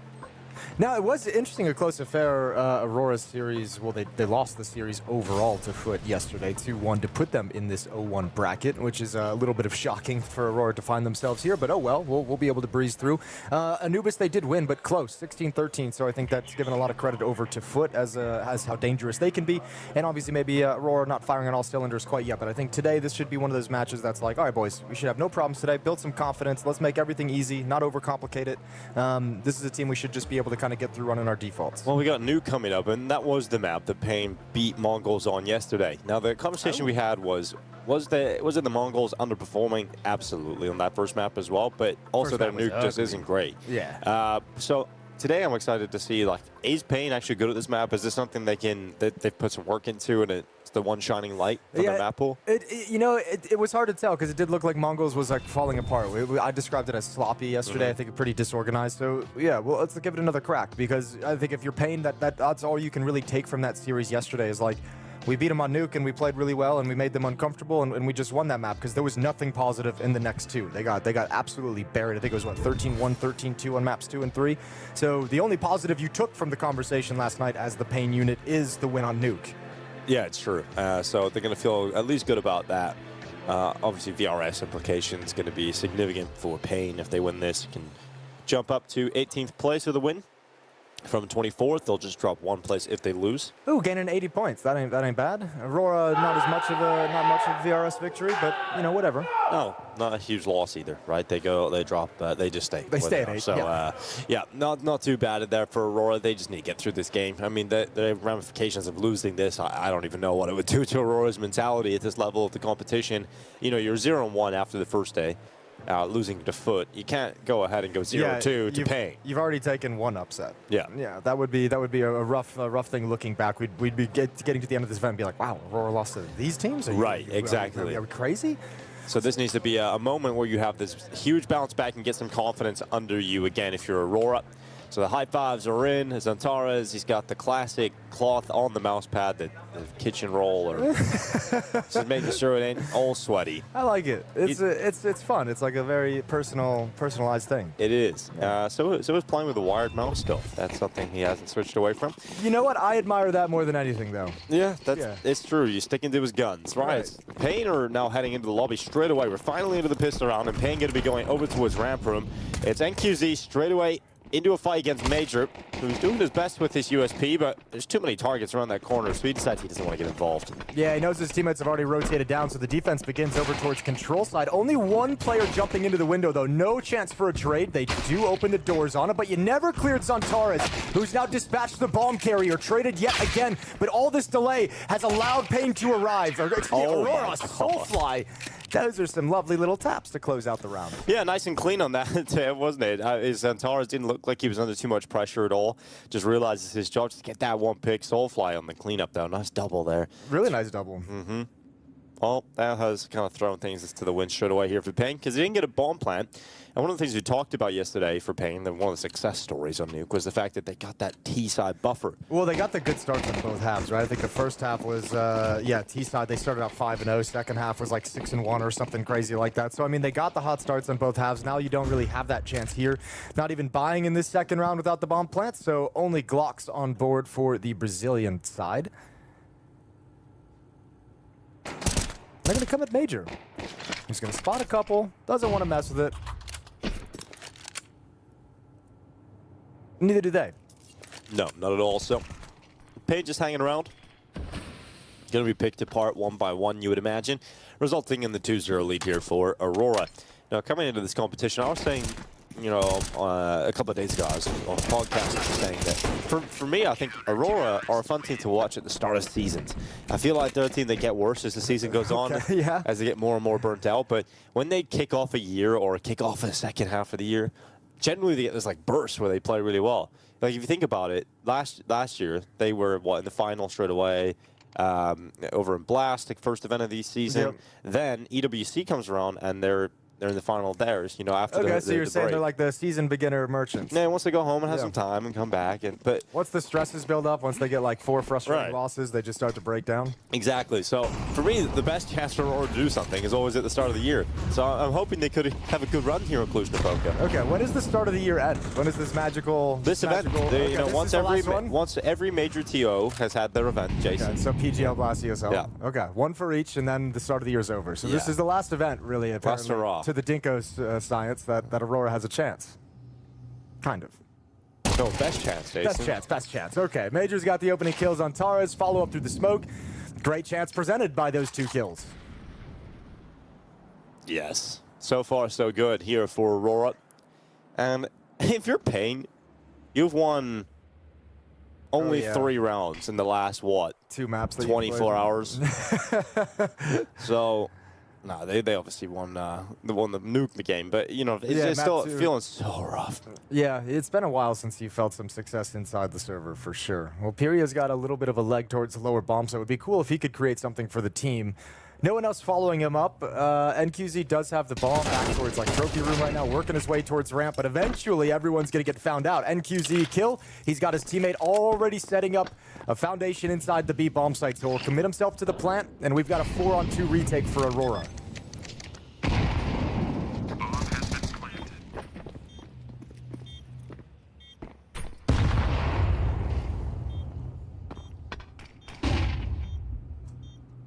just staying composed, realizing they've got all the advantages on their side. Bait major. Send out the low HP player, get the information. Nice, taking their time here, Aurora. Really setting up for it. Now he's going to give a chance here to NQZ, who flicks back really well out towards the window. So now all of a sudden it's just PURIA up on the rafters, and there he is now. Xantares needs the kill, and he's got it. Running it down, picking up the kit, trying to find the bomb, though. That is the issue. Has that cost Xantares the round? He's come close to this defuse. He's going to hold it, and oh my god, he's missed out on it. Can't find the bomb. PURIA with the clutch, and Payne just about getting away with that one. Oh man, having to pick up the kid just ruins everything. Smile on VSM's face. So PURIA, we gets himself a clutch, a technical clutch, we'll call it. Gets the one kill, buys enough time for the wraparound as Xantares just desperately tries to look for things. All together, a pretty good recovery, right? It's a 3 versus 4 round that you end up winning. All split across the map, and everything just fell into place. So Payne will take that. Really early on, taking a ton of money away from the CT side. So yeah, not pretty, not something you're probably going to be able to replicate, but you put him on the back foot already early. Because Alright going into an MP7. I mean, clear weaknesses here for Payne, even after winning a round, right? They still got to play with Galil's.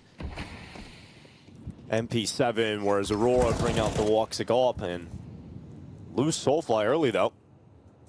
All right, Payne off to a good start here. Where's that at? Where did you get that kill? Hut push. Hut push.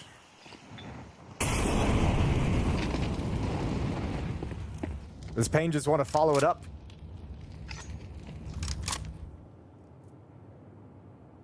Hooxi's in the upper bomb site with that AWP, so not ideal as kind of your sole defender there. You do have Vorkadia over in the mini garage. Xantares outside in big garage. And Major sort of investigating under heaven right now, so they've left ramp open as a little bit of a weakness because they have so many weaknesses elsewhere. And now that they centralize, there's a lot of room outside for Payne to work. Going to start moving towards mini garage.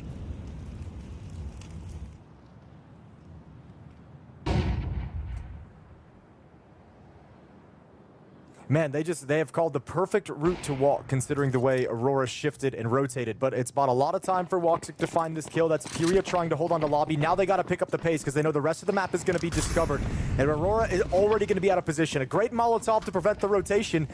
And is Aurora going to go for this? I mean, it's a 4-on-4. You're going to come in and test things, but you're at a lot of disadvantages, taking a lot of risks here. Step in the vent, and NQZ even held down the spray, expecting the swing from the second player. You have to save now. Yeah, and the R just going to back away, and Big Uzera even gets an extra kill. That's the AWP out of there. So yeah, this is not an ideal start for Aurora. No, it's seeming a little bit rattled. Last round is like a little bit, whatever.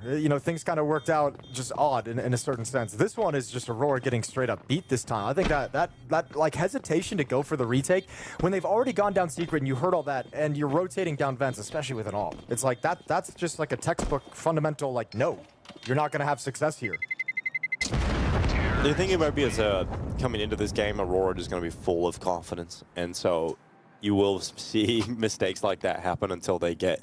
I don't want to say respect, I guess that's the one that should make you that should give you that respect now. Is you can't just be full confident with those kinds of plays down vent when you've already lost that control of that part of the map. Good opening kill by PURIA. Eventually gets found out by Hooxi. But they'd already taken control of the lower bomb site, and this is what makes it so tough. And obviously, Big Uzera is able to wrap around and take that AWP away right at the end. So very, very painful losses at the end of the round for Aurora. A couple of rifles still in play, though, from the CT side, so we'll see if that is enough for Aurora to get the win here. You've got one in the hands of Xantares. There's always a shot, I suppose, with that. But Payne Gaming, a great opportunity here. You've got NQZ on the AWP, and that's going to be the opening kill on Xantares, so that rifle is out of there. And Aurora immediately feeling the pain of losing that AWP. Yeah, that's a really good way to feed it right back to him. Major up against the wall. Deep flashbang is in. Activates. Oh, can't connect it in the corner. Good job from PURIA, making himself a small target, swinging out wide. 2 M4s hitting the deck. One's recovered by Vorkadia, but now you're just running out of players if you're Aurora. So it looks like Payne's going to take a early 3-2 lead. Yeah, it should be no problem from this point onwards. In fact, 5 players with a great chance of staying alive. Vorkadia can try and stop that, but for the best case scenario here, you want to slip away with the 2 rifles, save them both. And so we're now looking, Payne taking the lead of the game. I think it's cool too. I like that we're seeing Payne, because I think you and I both came into this with a similar mindset where the probably highest potential was for a blowout in the favor of Aurora. But it's nice to see Pain get these 3 rounds under their belt really, really early on.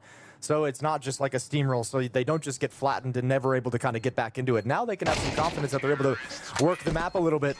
PURIA himself is having some impact, where yesterday I think both of us were a little bit underwhelmed with PURIA. He looked shaken in certain situations, looking like he lost himself in the chaos of different rounds. Early on in these first 5 here on Nuke today against Aurora, he's had some pretty solid impact so far, so that's really cool to see.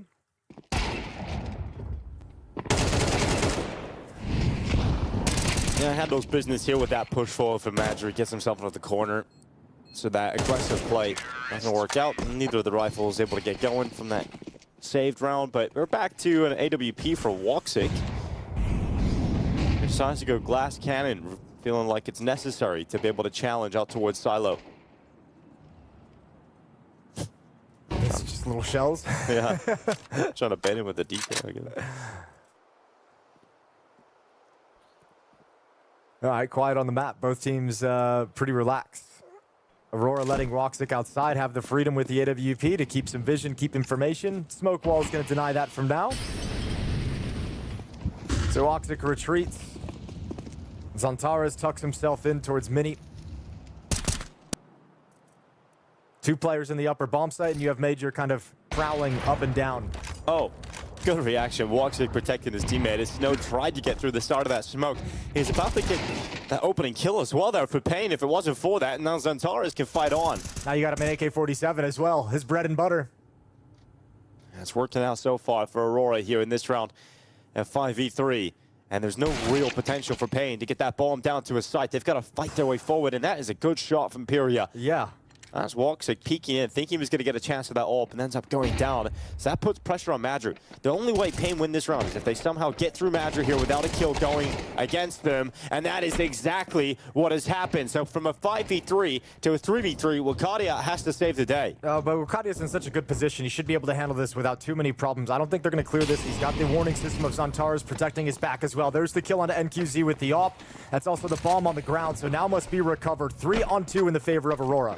Yeah, VSM dropping down, picking the bomb up. Here comes the push out through the decon smoke, but that's going to be PURIA getting that kill. VSM committing again. Denied. No time for the bomb plant whatsoever, so it comes down to kills as Zantares running away.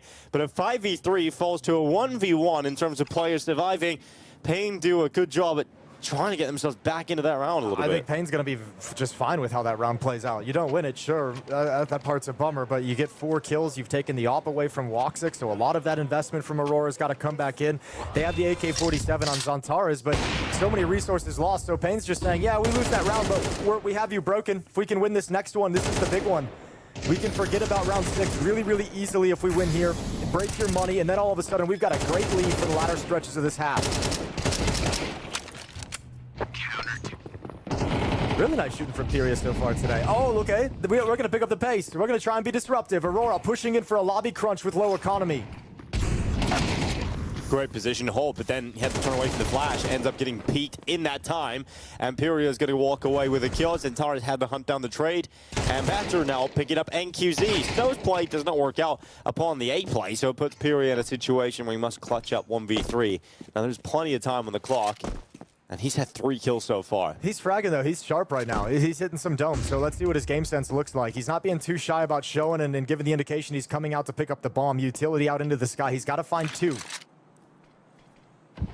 Well, one of them low on 45. Zantares pretty low too. And Madry's gone and so damn close to that. You can see PURIA leaning back at his chair, so frustrated he wasn't able to pull that off because he was so close to the ace. Yeah, never expected that swing coming from that position. Thought it was going to come back from where he spotted the player at credit. That's like a good move from Zantares, though. Show a little leg in one spot, wrap around, and do the bait Mauger for that wide swing at the end. And Aurora just barely hang on. Honestly, I think Pain by here. Back-to-back rounds, you get him down to just 1 player surviving, 1v1 clutches. Let's see what the money looks like. As long as it's not completely devastated, I think if you're Pain, you keep up the pressure.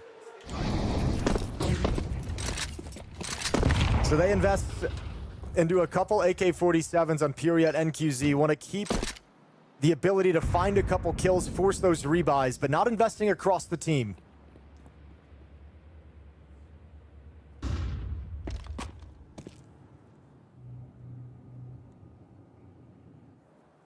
Both teams still trying to wrestle for control of this first half. A number of these rounds there's been obvious damage to the economy. NQZ has come out with the opening frag here. Zantares is the first victim. Wakadia tries to position himself into the vent instead. Manager just making sure if they push to the back garage, he's got eyes on it. He's the only defense though.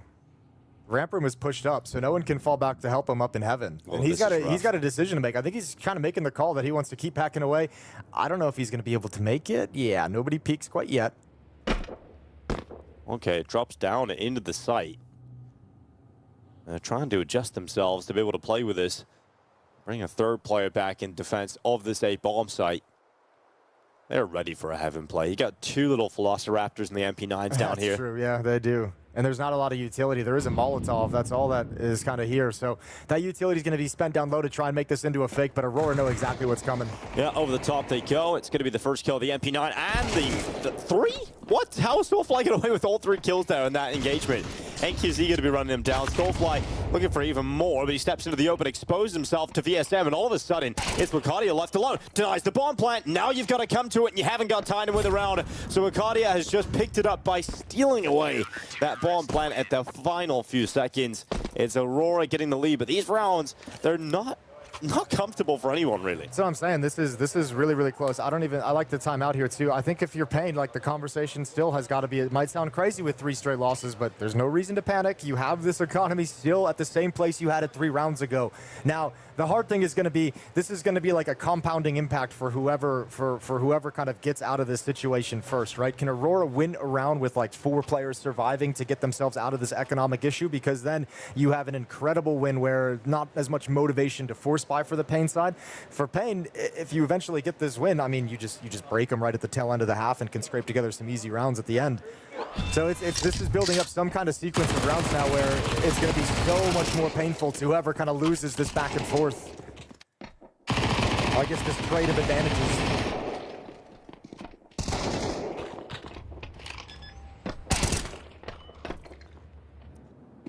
It's kind of sad there. I think if NQZ takes the extra 2 seconds to walk around to the front of silos, they probably win that round. Yeah, because then your teammate can defend you, and you have to swing wider if you're Wakadia. Yeah, there's a couple of details there, but I think when the clock is so low, feel you've just had 3 players farmed at heaven. Feel a little bit safer just putting it down there. But we got Zantares pushed up. This is a play he loves to make. Really be able to come out on top of it. He's got enough distraction behind this play, right? Breaking the smokes, turn the corner. Seemed like he was looking for it, Snow, but Zantares a little bit fast to the trigger. Over towards ramp room, where again, it's a very weakened defense because they had so many players outside. MOUZ playing it very passively on the ramp. Woxic gonna come to speak again. He got deleted last time, not this one. Yeah, gets revenge this time, exactly on PURIA as well. Imagine now stepping up to have a little bit of a look down into the radio room. Ooh, not too far off there, Woxic. But stronghold so far from Aurora. This could be one of the better finishes. This feels like the round that gets him out of this pressure situation, yeah, exactly. You know? Yeah, because they're playing it so smart as well in the 5-on-3. Look at the way everyone's backed off. Like, we'll just shave off 1 more player every time you want to move into a new spot to attack a bomb site. We'll continue towards ramp rooms. Zantares, oh yeah, nice and easy. Nice, easy headshot goes back again. Great angles. Selecting a better spot each and every time to continue that funnel of death towards him. Love to get him an AK-47 back, considering what he just delivered for you. Yeah, exactly. Get that AK if you can, but not looking too easy for them right now to find one. And it'll end up being a 6-3 scoreline, and it does feel like that puts an end to that chaos, right? Because now Pain don't have enough money to continue to have competitive buys. Exactly. And you have no reason to kind of force it into sort of a situation because you have no benefit of the economic reset. 4 players living for Aurora is just perfect. They come out on top, and so Pain, they miss that opportunity to have that compounding win. 4 straight losses now for Pain. Each of them are really, really hurting. Counter-terrorists win. Tech 9's armor, a little bit of utility for the Pain attack.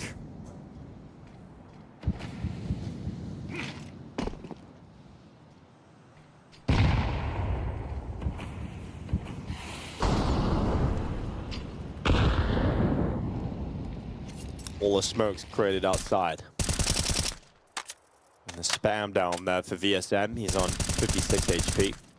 Take it 35. Yeah, not having a great time crossing over, but everybody has made it. Pain get their way down secret.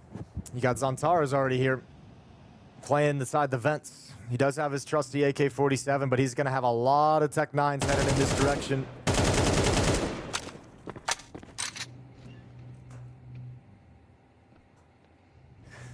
You know what's always fun is, I bet Payne sat there and just like, oh, that's Zantaras. You hear the CTAK and you know exactly who it is. And you don't want to have to go up against him. So this is, yeah, one of those scenarios. Whoa, okay, he's in trouble now. Yeah, they put the pressure on him with an 8. He actually wasn't accurate on that first shot, and so, yeah, they run him over the top. And that just ends up being quite the entry there for the Tech 9s. As NQC gets a second kill from his Tech 9. BTarena's now got the AK. And, yeah, well, Aurora have lost that round very quickly. 4 players stay up for Pain. Oh, my Lord. How did he get caught so hardcore? I guess he missed on the first spot when they kind of swung wide. I thought he saw him. He went back for a second one, so just really missed the timing. Had nowhere to run to. Didn't have the time to jump up on top of the rafters and play a stronger position with the high ground. He just gets overwhelmed.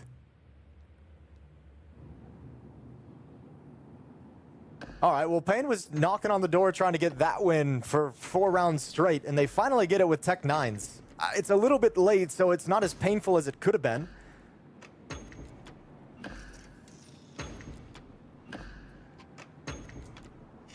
But it's got him in a nice position now. Scout going to be out on Woxic. No more AK-47s in the hand of Zantaras. Only one single M4 on the board so far for Aurora's defense in this round 11. Yeah, it could be quite the tight game we've got coming away here. Pain have a great opportunity to do it. NQC, oh my God. Okay, so he just straight up got both kills on the vent. Yeah, but that's the second time we've seen Aurora kind of drop in vents in a situation where it's like, guys, they went secret. Yeah. We know this. Like, you can't be dropping, like, the vents is not safe. I don't know if that would have changed anything at the end of the day, but certainly NQZ getting 2 kills in vents is kind of like a round ender. Oh, it's more easy there for Wakadia to come out on top of BTarena. So the opening kill falls in favor of Aurora. Good chance to get further damage here from Wakadia as well, because the low HP of FURIA was trying something very tricksy. The side of that smoke and too much risk involved in the play. They've lost 2 players immediately, and it looks like Pain have already lost their chance to keep this a tight game at the end of the half. Aurora with a very comfortable start here. But, you know, we've seen 5v3s get a little hairy. Yeah, but they should be able, even with weaker weapons, you should be able to play this intelligently enough, right? You already have one player downstairs. MOUZ is going to be playing control side with an MP9, so he's just there to kind of maintain control of the windows as best he can. Delay, keep information as well, call out timings. Good kill from NQZ to thin this out just a little bit now into a 3 versus 4. And Major's in trouble. Now the break of the window is going to let him know what's happening. You know what? Major going up into the fight. VSM will be dropped, but the trade is in from Snow. Another rotation of Raho's, both Aurora players able to get out of the vent this time. Well, the attack came from Ramp from this time, so nobody lurking inside those vents. Smoke does not get broken open. The spam through reveals a little bit of information, but it's false information as Snow slides in behind it now. 3 on 2, but a much trickier retake than it looked like a second ago. Yeah, especially now that Zantaras has gone down towards Ramp. It's starting to feel very uncomfortable for Aurora here. This is such an important fight. Snow, first headshot is perfect, and now you've got Soulfly having to walk out into a scope waiting for him, but it's a missed shot. NQC descends down into the site, the rifle running him down. NQC playing with his foot, and he runs out of bullets. Soulfly concedes, and Pain Gaming somehow flip a 3 versus 5 back into a round victory. I'll tell you what, if we were looking for a Pain upset today, they're getting everything they could possibly want going in their favor. Couple of blown rotations through the vents throughout this half for Aurora. You had the Zantaras clutch that he missed because he couldn't find the kit in time. Now you got this round a 3 versus 5 conversion into the lower bomb site. You've got Furia with putting impact out on the server with some good fragging as well from one of your rookies. Pain fighting really well to keep this within their grasp. 6-5 in the favor of Aurora, but once again a busted low economy buy with MP9s. Well, Zantaras, it just feels like is walking to his death, and that is exactly what happens. Just walks right into the AK. Zantaras' life gone. And that tie game is right on the table again. This time it's a 5v3 in favor of Pain. Just the better weapons coming out on top, and Payne going to be very happy about this half. Yeah, I'm happy. I've got a couple things. 15 kills on FURIA so far, T-side Nuke, that's excellent. 15 kills on NQZ, been really impactful. Make it 16 for the rookie. Well done.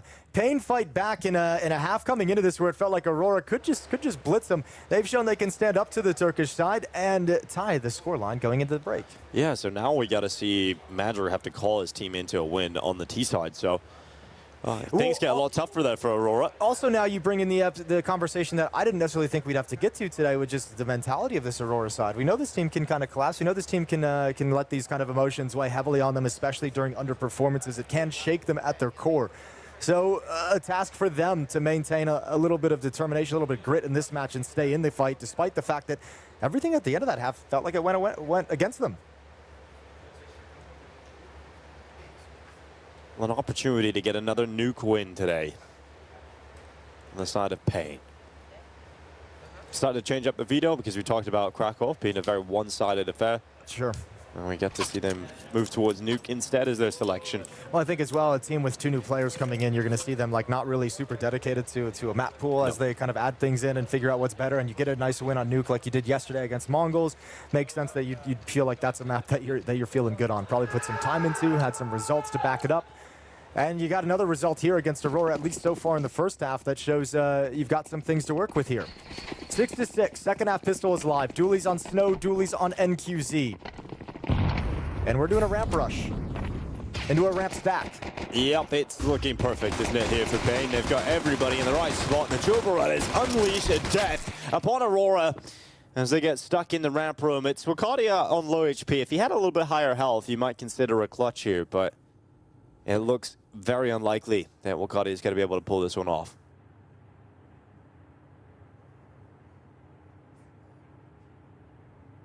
Payne's giving him a good amount of respect, though. Good positions to see if he's going to fall back. Wakadia's got to just be thinking, priority number 1 is just get the bomb plant. Like, screw the clutch. Start with the bomb plant. Good positions, though, from Furia and Snow to cover the whole map. Fast rotation to the lower bomb site if the plant happens. Pretty safe from most positions on the map, covering lobby.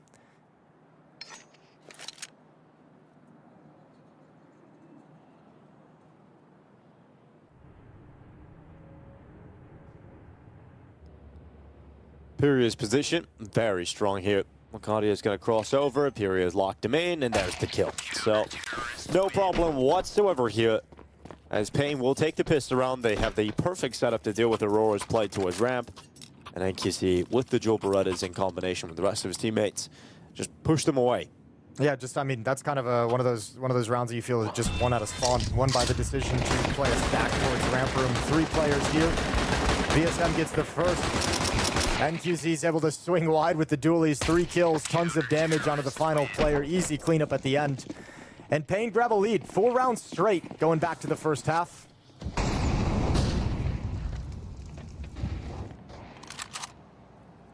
They're going to extend upon that lead.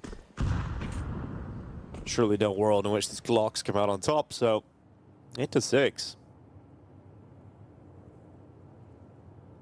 I think for Payne, obviously the rest of the series is still going to be very difficult, but yeah, I mean, it's got to feel good mentally that you're actually, we were putting up a fight. You didn't just win the pistol on the conversion on the T side, and that was your whole T side. You had to win tough situations, 3v5s and clutches, and we had to grind it out with that economic battle, didn't you? For exactly 4 or 5 rounds in a row. So that was cool to see them stick in the fight in that fashion for sure. I'd love to see them close this out and then get that test of their map pool once again. DSM over the top, spots 1, willing to fight. With the FAMAS goes down. 2 players extremely low. NQZ under scrutiny. He's traded off as well. Furia now running out of bullets, and the Glocks are overwhelming the rifles.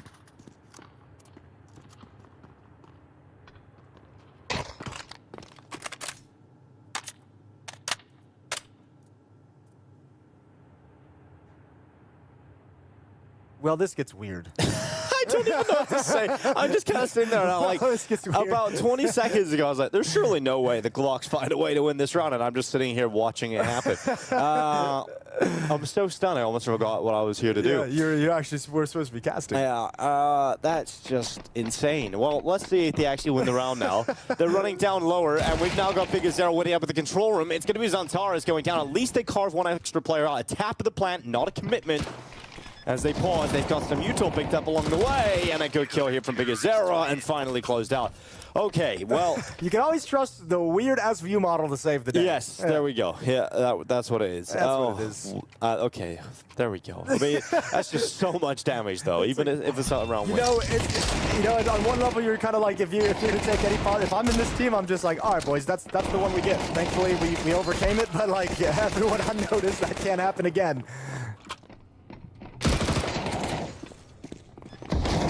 Well done from BTarena. Being a tough target to find, to clear out. And saving the day for your teammates who absolutely just screwed every fight. Guns are out now, though. You've got the AWP in the hands of NQZ. He's having a good game as well. 19 kills on NQZ, so you love having the AWP in the hands of a player who's delivering for you. VSM on that MP7.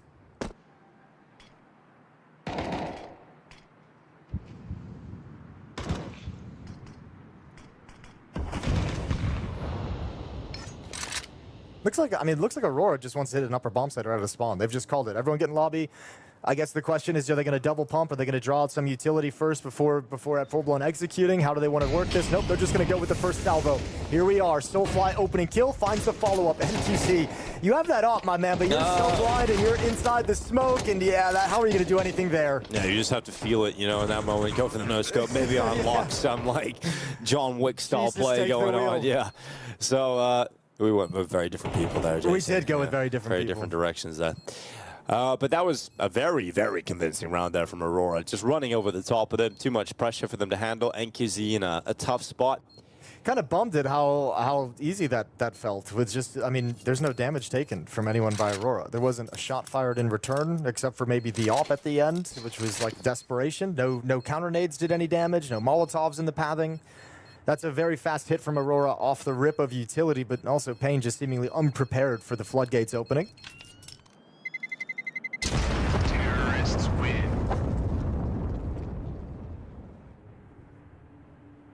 Yeah, you don't see that too often. An upper rush that doesn't take any damage. An upper bust, I should say. Yeah, like usually even your own utility might hit you in the face. Yeah, you just step in your own Molotov, like something just falls off the roof hut, you know? That's a wipe. Good work there from Zantares. Look at that. I think that's the money, too, of the Pain side. I don't think they have a whole lot of cash to work with. So I would, maybe a timeout. Probably not. Doesn't sound like it. And we're right back into the game as we get to figure out what Pain is going to bring to fight with. M4 for MOUZ and some SMGs. So money's really, really hurting on the Pain side. And Aurora looking to break that economy right here, right now. Charging outside is Wakadia, making his way towards Secret.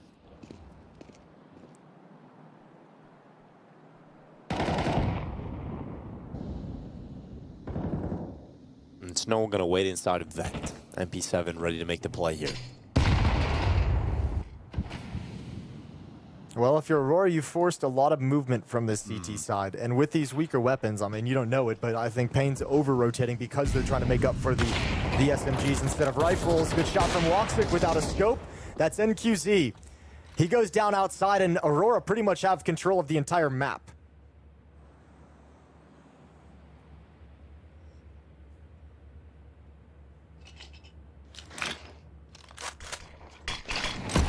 BTarena could be burned out of a spot and into the open. And it's Wakadia that will find success on BTarena. So now it's a 3v5. These are the rounds Pain win, though. Yeah, you know, 3v5s. There's way too much. Yeah, they do win some 3v5s.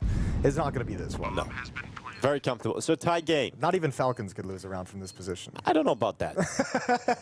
I don't know about that. I mean, G2 did, and you casted it. That's true. That was a weird one. Yeah, I mean, Aurora just gets so many advantages. That one kill from VSM, and then you have players in main challenging into the upper bomb site. The upper bomb site is no longer safe from anyone from Pain, so they have to move more towards lobby, be out of position. That's just Aurora. That's just really, really good map control. The over-rotation down towards Secret.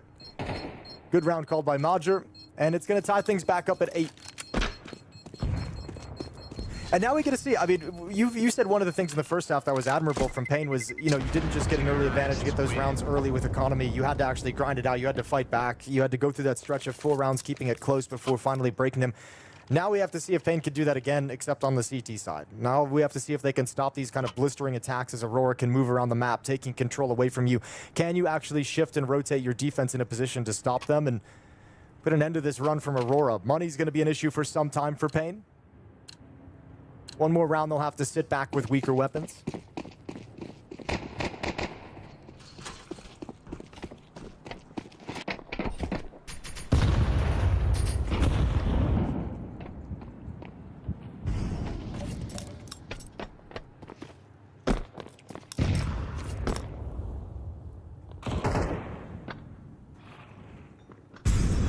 And Aurora really getting this T side going, but I think the first half would have felt a little bit too chaotic for Aurora's liking. You know, there's so many rounds that got into fights they really shouldn't have. I think if you come into the second half here, your mentality needs to be, let's just control this game. Like, this take over and make sure that we're the ones in control, setting the pace, setting the tone of this, and not allowing these rounds to fall apart. Yeah, I don't disagree with you. I think the way that players think about it in their head, like Aurora, I don't think they're thinking the rounds felt chaotic. I think the rounds, well, I probably felt chaotic, but I think their reasoning is going to be, we sucked and made bad decisions and missed fights, you know? Like, everything would have been internal. Like, we played a terrible first half.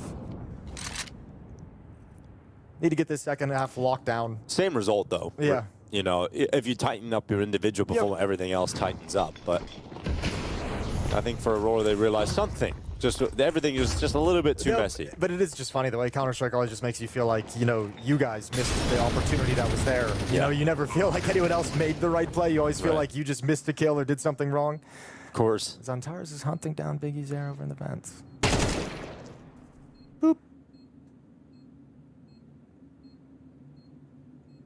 So it's one of the luxuries of watching Counter-Strike is getting Zantares and AK as often as possible. As often as you humanly can. Yeah. Quite frequently on the T side. This is wild how many years we've been watching Zantares play. You know, it was so long when I was getting into Counter-Strike like years ago, and I would, you know, you would on that little HLTV side banner, it would just be like Player of the Week, it's Zantares, you know, it's like. And then if you only watch Tier 1 trophies, it wasn't Space Soldiers weren't always playing at them all the time. Right. So it'd be like, who is this guy? Like, well, they really kind of made their bones early in Counter-Strike because they were like the best of one merchants when the format started with like best of ones. Yeah. Like the Space Soldiers was the team who would come in and ruin a couple teams' events by winning a best of one on like a certain map and then not being able to do anything in best of threes. Yeah, it's been a long road for some of these guys to finally make their mark and make their name at the top levels of Counter-Strike. It's something I remember is just the fact that it was like, well, Woxic's around. Why don't we just put him on a team with like... That's the other thing is it took so long for them getting the best Turkish players on the same team together. Yeah. It's like the problem Brazil's had for a long time, right? It's like, you can make a couple of great teams in Brazil, but it's just all these contract laws. And yeah, you just can't get people on the same team together. Yeah. Well, NQZ's got the scope up, and he's looking for that top main player. But Soulfly not extending into the open, not giving NQZ that chance just yet. He could do it now, and he does. He actually sent some bullets towards the AWPer. So a little bit uncomfortable now as NQZ, I'd imagine. I think everyone from Pain is feeling feeling really uncomfortable at the moment. Like, look how far back everyone is at the moment. Again, just like Aurora's getting crossing to secret without any real resistance. And once again, Pain have to shift 2 players down here. Now, last time they did this with the MP9s, nobody was home, nobody attacked into this. Now they're going to get that attention. Zantare's given a jiggle, and Furia doesn't want the fight. Good pop-up from BSM, traded immediately. Lovely shot from the AK-47. And it looks like Major and Aurora, they're happy with that piece of production. Now Pain has to consider the lower bomb site is about to be executed on with only Furia to defend against it, but Aurora's going elsewhere. Back to the upper bomb site we go, and maybe NQZ can spot this out.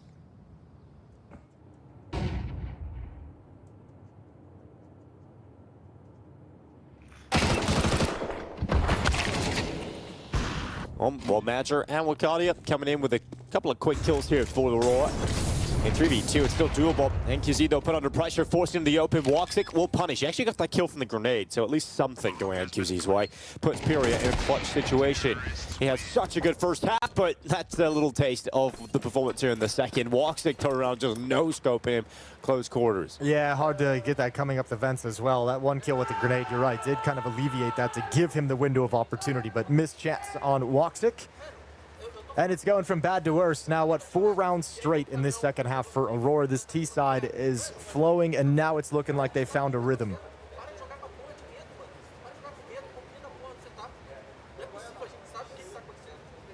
This was a problem yesterday as well for the Pain side, is like, you know, even if you just kind of throw away tactically or big picture, macro kind of play, just the fragging. And we saw this against MongolZ. Obviously, it's going to happen when you're losing 13-1, 13-2, but now again, you're playing a close game. 10-8 at the moment. BTarena 5 kills, VSM 5 kills, Snow 6 kills. Not a lot of production on too many. I mean, having 3 players with that little production is hard.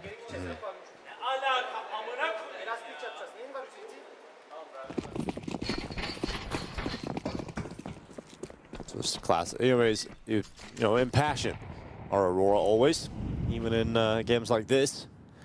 We got MongolZ pushing up. He's got his teammate beside him. Can they find some success in the AWP? And once his teammate is just melted by Zantares' AK, MongolZ has nothing to do with it. He lets the rest of the push go against Aurora instead. So Snow goes forward, Zantares will fall. And a one and done for Zantares. He's not going to be too happy about that. Yeah, but look at MOUZ outside with that kind of aggression through Squeak Door. I thought he was going to actually cross all the way towards Secret, but he was taking the space, and oh, he's going to take a risk. I think it's going to pay off as well. Nobody's home in main, but he's grabbed from behind. That's Snow peeking from credit, so they drop down vents. Try and get in this lower bomb site, but the op is here as well on MongolZ.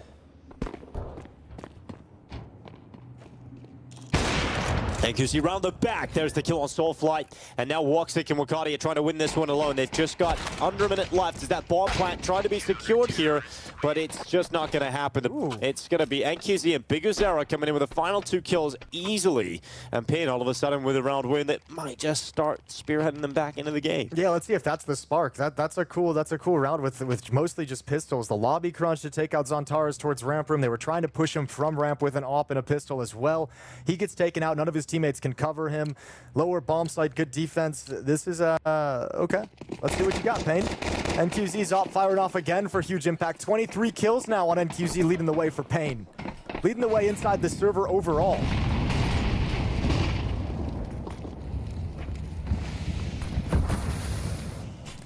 First speed bump in the gun rounds in the second half for Aurora.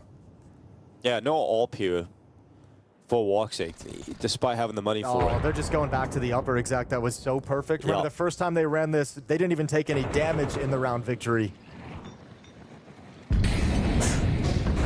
Let's see what Pain can defend against this time. Snow playing behind the smoke. Yeah, PURIA just a little bit off to the angle, but it's Soulfly going out. Woxic has killed his own teammate with the Molotov. BTarena on the double kill, holding on, and it worked out perfectly earlier. It is a disaster this time. Okay, Pain's like, you're only getting that once. It's not going to be that easy again. This time, really well done. Molotov in front of the hut, so Soulfly comes out, goes 1 for 1 inside the flames. They could never find Snow. Playing in front of Squeaky Door behind that smoke.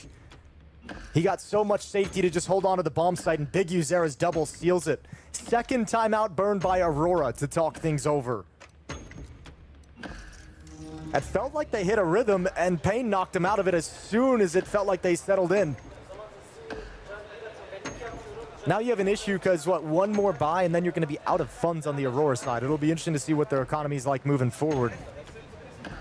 But a conversation as this buy is all important with the scoreline tied up 10-10.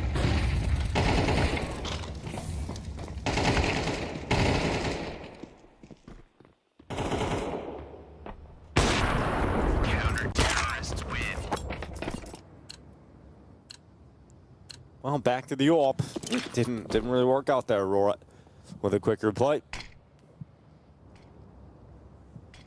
And the outside smoke deployed straight away. See who decides to play with. You got Woxic running outside, trying to get a chance for the opening kill. Carrying over the top of the smoke, and then just gets spammed down by Snow. Oh no! Oh, the frustration will start mounting now for Aurora with these kind of losses. Break of the smoke. Snow sees no one crossing towards top secret. Soulfly's up on the roof. Xantar's at the red box. You've got Wakati out here in support, but with Woxic having gone down, feels like Aurora don't have the resources and the manpower to cross over. Actually, the smoke wall's faded, and they have no more smokes. So Aurora's playing the rest of the round with 2 HE grenades, a Molotov, and a flashbang. It's actually a huge advantage at the moment in the round for Pain on this CT side.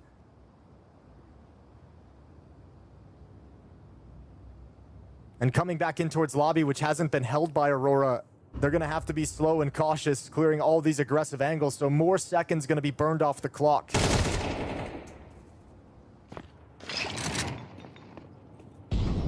Well, a good trade from Major at least, pulling one of those back on Snow. 35 seconds, though. That's the big problem here. Yeah, well, I think Major's going to throw a fake, some utility towards that upper bomb site when his team is ready to move in towards ramp room. The big test is going to be NQZ's AWP. NQZ holding, and the swing's there.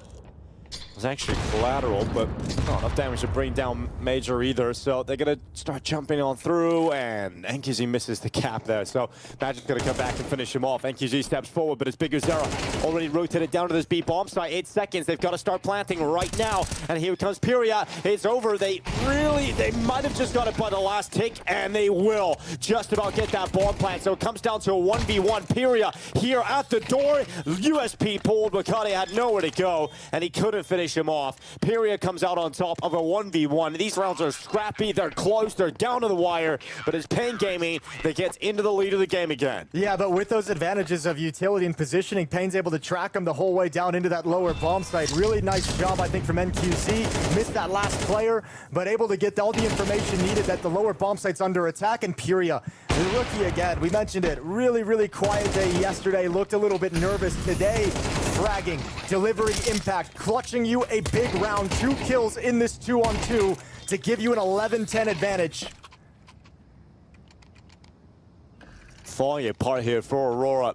Timeout taken for Pain. I mean, it makes sense. New team, talk things over. Intense point, you probably had a huge celebration after that. Let some of the emotions and excitement subside. Get everyone focused up on the next round. You got plenty of cash to buy back into things, so you don't have to talk about money whatsoever. You have the AWP out on NQZ, 5 kits on the board, all utility for the CT side. 3 straight rounds for Pain's defense. And Aurora, if you lose this, you're out of money. You go into that final round looking at 10-12, and you're starting with like Tech 9s and armor. Galil's maybe with the losing bonus.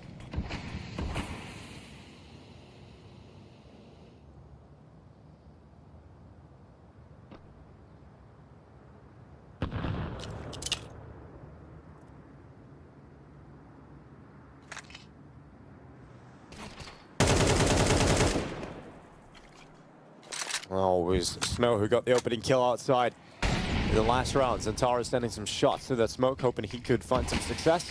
That's not the case. The 5v5 remains as the outside wall erected once again here for Aurora. It's the main fight.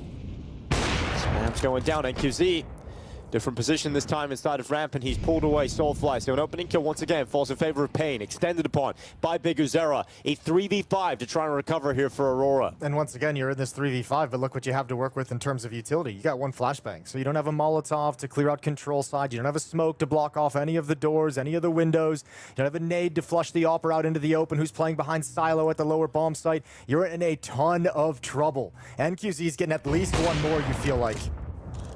There it is. There's the one. And it's not just at least. He goes ahead and he gets himself that 2nd kill. So we see Okadia left in an impossible situation here. He's going to be run down in Pain. They're going to be grabbing map point on Nuke. And without that bomb plant, no extra money, things are looking terrible for Aurora going into this next round.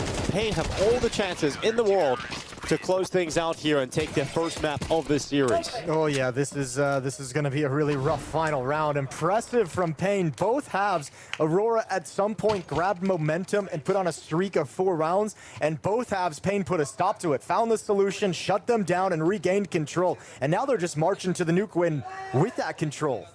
4 rounds in a row now for Pain.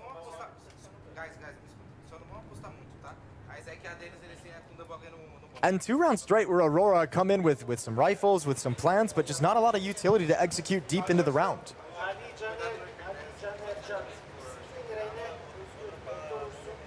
Money's going to be a huge issue in this next attempt from Aurora. Pretty much everyone across the team sitting about $3,000 before the buys, before the investments. So nothing's going to look too exciting. I think AK-47's going to be missing across the board. NQZ, a nice easy opening kill, drop down, gets a shooting gallery. How are you going to scale on this op without any kind of utility?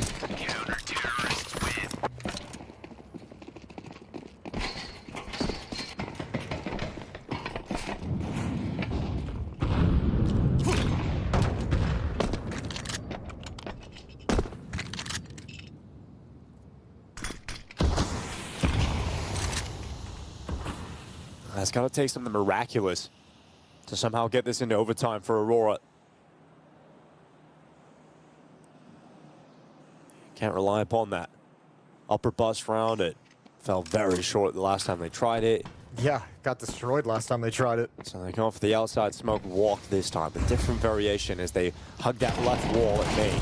And they're now going to try and fight. It's a good trade at least, but Big Uzera coming through. NQZ also getting some kill action outside. Furia at the back of the site, clean up Aurora, and Manager will fall. It will be Pain to take the opening map. Nuke falls in their favor, a 13-10 victory over Aurora.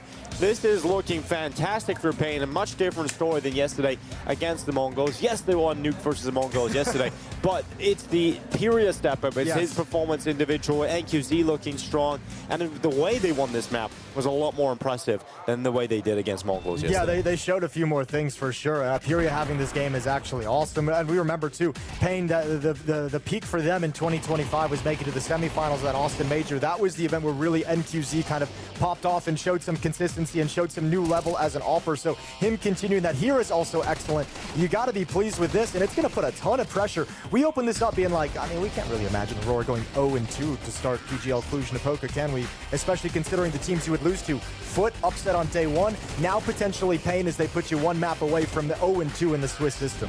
Yeah, but the thing is for Aurora, it's just, you know, Anubis is next. So I feel like there's just no world in which they drop that to Pain. So I feel like this series is going to come down to a third. It's going to come down to that Dust 2 finisher. And Pain have got to put in a better shift than they did yesterday on that map. Yeah. But they've given themselves a chance here. Yeah, they have, and I think you're right. I think Dust 2 will be the one that you have to look towards Pain if they're going to cause the upset. It would be that map, especially when we saw yesterday Mirage and Dust 2 against the Mongols. They got obliterated on both of them. So immediately the question becomes map pool. How many maps have you actually been able to go through? We know from their interviews they haven't had a lot of time. I would be surprised if Anubis has any significant depth and detail to it yet. And then we'll have to see what happens on Dust 2. But more than anything, I think there's going to be a chance as long as Aurora kind of plays this sort of like, half. I don't know. It seemed like a little bit lifeless towards the end of Nuke. Yeah, it did. It felt really flat. Yeah, I don't know. That was, I mean, not so much the fragging, like Xantares and Soulfly were hitting good shots. I think towards the end, tactically kind of falling apart. The lack of utility in 2 critical rounds towards the tail end was really painful. Yeah. I think some of the calling slipped away from Modger. So I think just across the board, everyone kind of dipped when the pressure hit on Nuke. Well, the standout player, no surprise, is going to be NQZ. 29 kills, 15 deaths, 3 assists. Really strong performance from him on the opening map of this series. That AWP was doing some work. He had some huge pistol round impact as well. So NQZ hoping that form can continue going into the second map. But Anubis, it feels like Aurora should use this to bounce back. We'll find out if that is the case. But if they lose this, this will be one incredible upset here in Cluj-Napoca. She said she loves you. But she can't love me. But I love you. Yeah.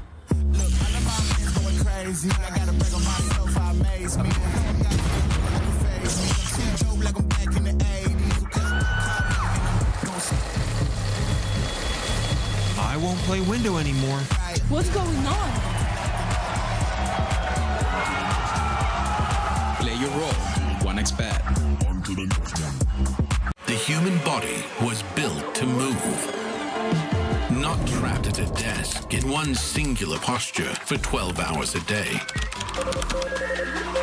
It's time your chair evolved. This is Secret Lab Titan Evo. Ergonomically engineered for you. Gamers, hybrid workers, artists. Backing your every move.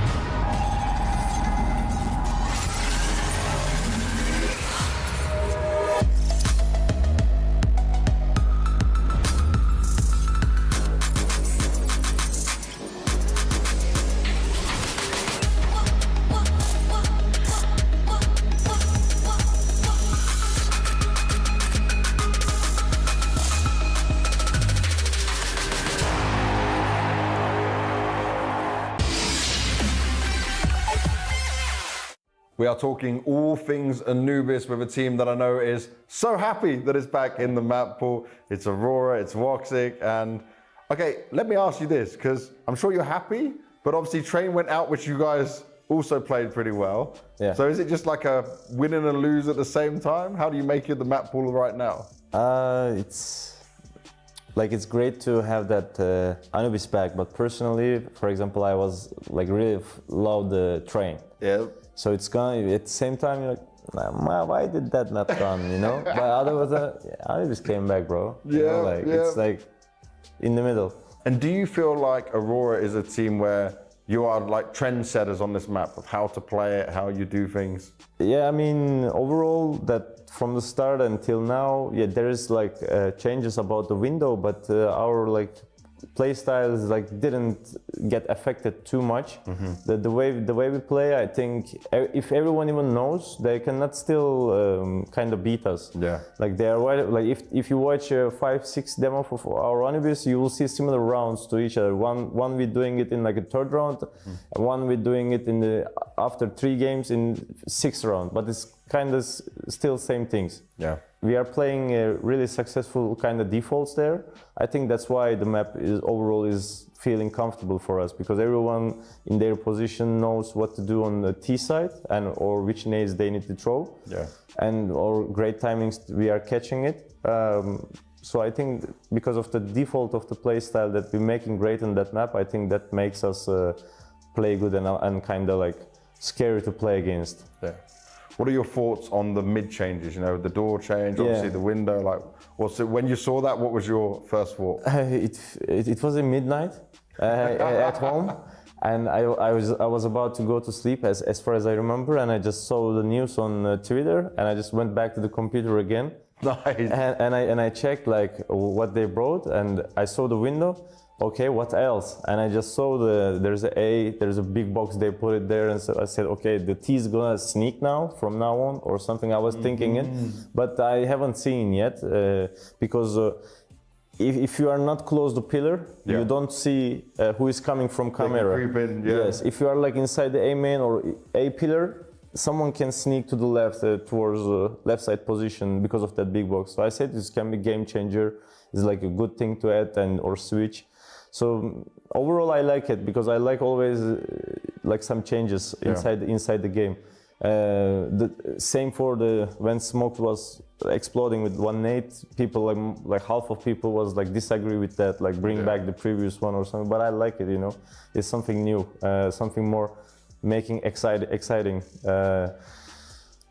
For Anubis, I think it's great. I can do like more early picks, for example, from that window, and I can have the control. Either they're taking from like a stairs or they're taking from carpet side to aces. So if I see that nobody holding them, drop guys can push or something, and we can do flash pick in mid and with timing because I'm holding down and I'm really close to pick mid.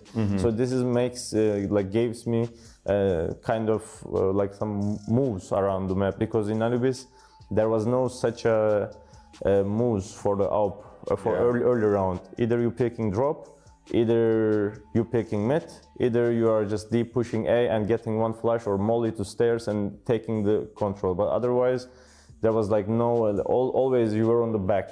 Yeah. So, but with these changes, our upper can be like in front of everyone if you have like a round to start with it. But now there is antis for it.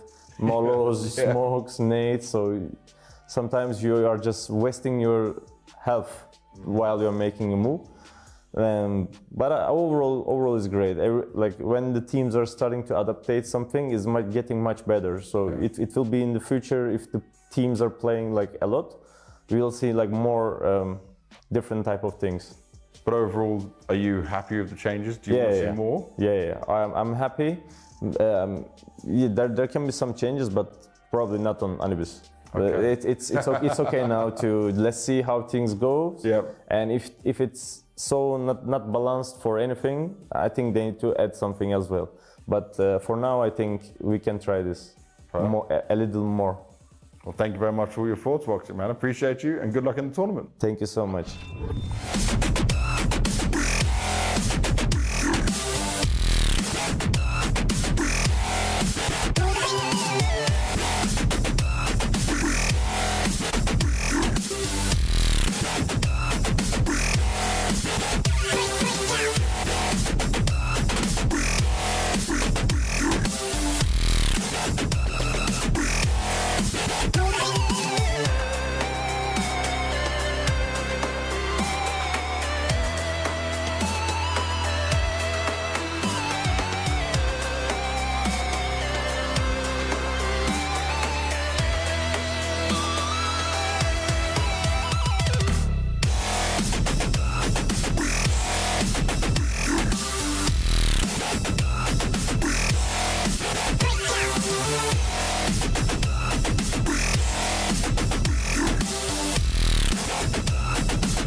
Welcome back to PGL Cluj-Napoca 2026. At this point, I'm very worried for Aurora. I'm not so worried about Anubis, but I'm worried about them in general. I mean, they're dropping maps to this version of Pain. They lost the series to FUT Esports. You know, are we ever going to be able to consider them the team they should be, Jason? Well, we're gonna have to find out. All recent evidence points to no. You know, like they haven't made that switch just yet, where we feel like they're consistently contenders, game in, game out, despite knowing they can be dangerous. So yeah, I'm with you. I understand what you mean by that. Just as a big picture, it hasn't started out as convincing, but maybe we shouldn't have expectations that it was going to be any different because of the roster change. Right. Regardless, yeah, it is unfortunate seeing them struggle against a team like Pain that feels like they should be steps and levels ahead, even on potentially Pain's best map. But at the moment, all we know about Pain is they can play Nuke.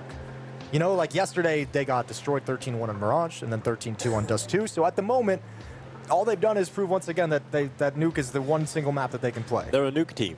That's what we like to say. For the moment, and maybe not even that. I don't know if they're Nuke.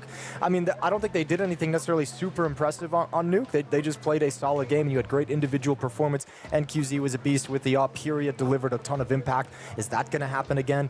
So yeah, a nice win early on for Pain here on Nuke in this series. But now you go to the home map of Aurora. You go to Anubis, and I just don't think there's any chance in hell that Pain have anything that can compete with Aurora on this map.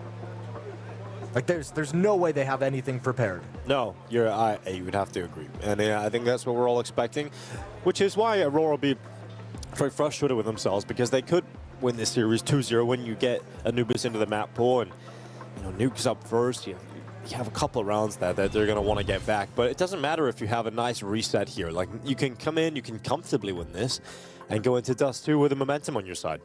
Yeah, you'd hope so. I think this should be a map that Aurora just is so comfortable on. Like, I hate to use this phrase because in general, this is how you kind of lose games, but you should, in theory, if you're Aurora, be able to kind of sleepwalk through this game, right? Go through the motions, play your default, go through your mid control. This is a map that you pick against the best teams in the world. This is the map you feel the most comfortable on. This is the map that powered you into being a top 5 team during stretches of last year. This is a map that you lost yesterday to FUT Esports. No, you won it. No, you won it. Sorry, yeah, so overtime.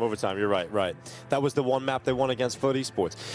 But yeah, I mean, getting the job done, but it was in OT, so that's a situation where it's like, you know, there's something there that, you know, these weaker teams, these upcoming teams can definitely cause issues with. But yeah, like you said, that's a team that's been together for a long time in FUT Esports and grinding, whereas Pain is the opposite, right? So yeah, should be nice and easy here on this second map for Aurora. You've got a real opportunity just to snap back into it, just like the MongolZ did yesterday. For sure, should be able to cruise through this. So going to be interesting to see. Dust 2 would be that third and deciding map if we can get to that series.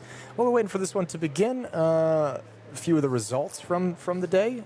If we want to, let's check out some of those. I know Falcons did end up beating FaZe 2-1. No thoughts on that one? Okay, cool. I'm not. I wish I got to see it. Yeah, that's what my thoughts are, really. That's fair. What was the score in terms of the maps? Let's see. This was a 13-9 win for Falcons on Anubis, 13-11 for FaZe on Dust 2, and then 13-4 on Ancients. The last map was destroyed. Okay.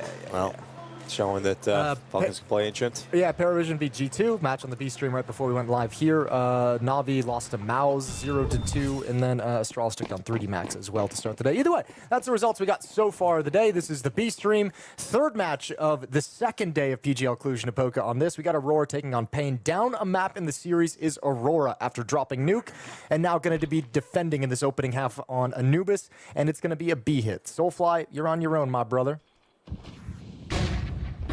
Well, he's just going to be blinded straight away. The smoke on the cross as they make their way in. And he's going to have to back away. Now look at that. FURIA just chasing after him, pushing through that smoke, bringing some attitude to this pistol round. So at a minimum, Pain have a goodbye going into the next round, but they have all the advantages to try and win out this first round. FURIA's in the cave. Walks it going to pull him back, but BTarena was already forced forward, so was able to get that trade back again and keep Pain ahead. At 4v3, 2 players on the platform, and this has got to be a round that feels like it should fall in favor of Pain, but Zantares is the kind of player that can get you back into these rounds for Aurora. 2 kills on the plat, and now it's BTarena, NQZ at range. Major has to come off that defuse into the fight, and he will go down to NQZ. Pain do pick up the pistol round. Yeah, nice attempt from Zantares and Majo right at the end with those dualies from Zantares, getting a double kill to crack things open, but the round too far gone after that. The aggression right at the initial step to push towards CT spawn is perfect. BTarena and FURIA gain control of this, able to trade it out, and then you've eliminated half the retake, and the job gets much, much easier. Well done from Pain, finding a weakened B bomb site on the pistol. It was just Soulfly playing solo, retake for Aurora, and taking huge advantage of it is Pain. So only USPs now for Aurora, a couple upgraded pistols, Deagle and Zantaras. But Pain get the rifles and the MAC-10. This is the first time I've casted this new Anubis. I know it's been out for a minute. I was thinking that in that pistol round. I was like, this window's a little weird. And I'm like sitting there. I'm like, yo, I haven't had to say this spot in a long time. This is called platform, right? Yeah. There it is, on all its glory. It's beautiful. The new hole. The new hole. Everyone's favorite. The plant is through, and Pain Gaming going to be finding themselves a comfortable 2-0 lead. Honestly, it's what you need. I was looking at the stats from the Krakow event, though, and CT side won in every metric of the stats, like that it should highlight. So, you know, CT side won every stats. Yes, on Anubis specifically. Yeah, on Anubis specifically, yes. So that was cool. Like looking into that to see if there have been some changes in terms of the amount of CT win rate, and yeah, we were seeing that the CT side are, at least from that one event, finding more and more success. I'd still say the bomb sites still probably feel terrible to play. There hasn't been changes. I think the bomb site anchors are probably still going to be miserable on this map. But CT aggression has always been the name of the game here on this map, right? Yeah. Forcing you to make some plays from the CT side. That aspect of the map seems to have stuck around. 2-0 for Pain on the T side here of Anubis, and we get the guns out for the first time for Aurora. AWP in the hands of Hooxi right out of the gate. No utility for him. He's kind of thrown the nades to the side so that he can have the AWP.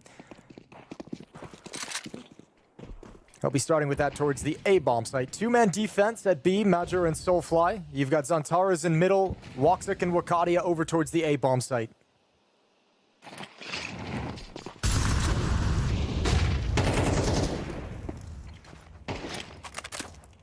Cool idea, a little bit mistimed on that flash, but nobody aggressive to punish it. We'll see if that comes into effect later on. Zantaras, a little bit of a spam battle. Not as much damage as I think he would have liked to have dealt in that situation.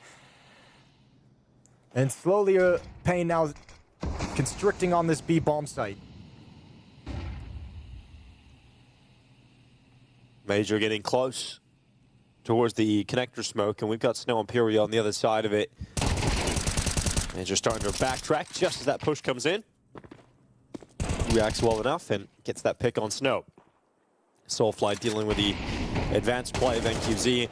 And yes, a couple of players have dropped low on health here for Aurora, but comfortably handled as Major goes back in for a second kill. It's now Big Uzera and VSM in a position where they just can't do anything. Yeah, he came back for that kill with low HP. Super red, and Major still makes it work. Double kill for him over at E-Box. So Big Uzera can now step up to the plate. You've got VSM coming late. Low HP here. If VSM can get this first kill, Soulfly's low as well. You might be able to topple this defense. Big Uzera hasn't been able to find anything just yet. And will VSM clear this hard to the left? Not well enough. Big swing, and Wakadia's got the last kill. That's the first round on the board for Aurora, and they do it with 4 players surviving.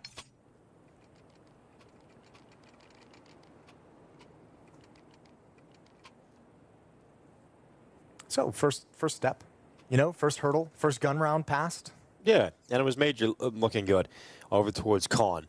I think that was a really weak take of that position. Yes. I think if you're going to just kind of walk through, you might as well have just waited the extra 2 or 3 seconds for the smoke to fade entirely and especially then have a 2-1. Because you had your teammate behind you, right? Yep.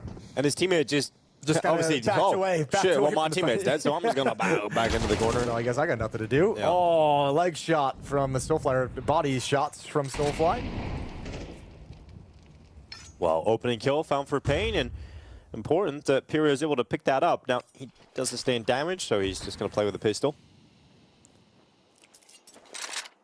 Having a little look up to the window.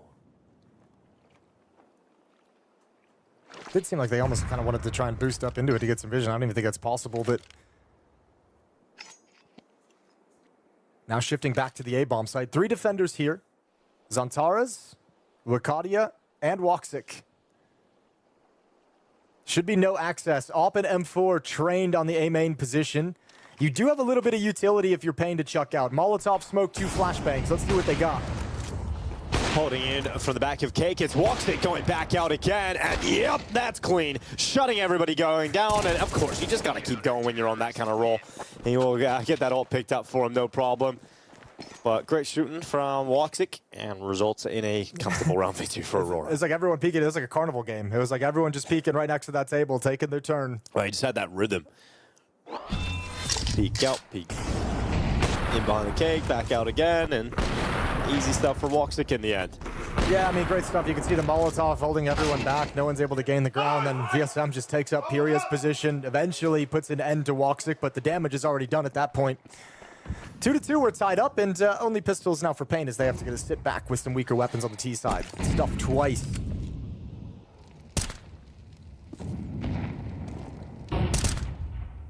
Haven't seen anything crazy yet from Aurora in terms of different tactics with this new window. Haven't seen them really get aggressive in middle quite yet. Maybe that's brought out later in this half. Yeah, you would imagine so. But right now, the game is really just finding its feet. Woxic starting to get warmed up. Be good if he had a great map here. Yeah, I mean, if his op is looking sharp at the moment after that sequence at A. At least one easy kill in middle this round. Big Uzera falls through the door. And once again, Snow is going to fall to Major trying to play with the smoke and con. So 3-2. Aurora with an advantage, but really haven't taken a whole lot of damage in the last 3 rounds that they've won. I think losing 2 players thus far in each of the in overall in those 3 rounds. So money's growing, everything's looking good. Ops in Woxic's hands, it's very comfortable. He's got another one invested behind this buy as well. All's good for Aurora. And I think coming in as such favorites, I think Pain would have, that would have been, kind of an idea that they wanted is make them as uncomfortable as possible. But right now, you haven't been able to do that early on.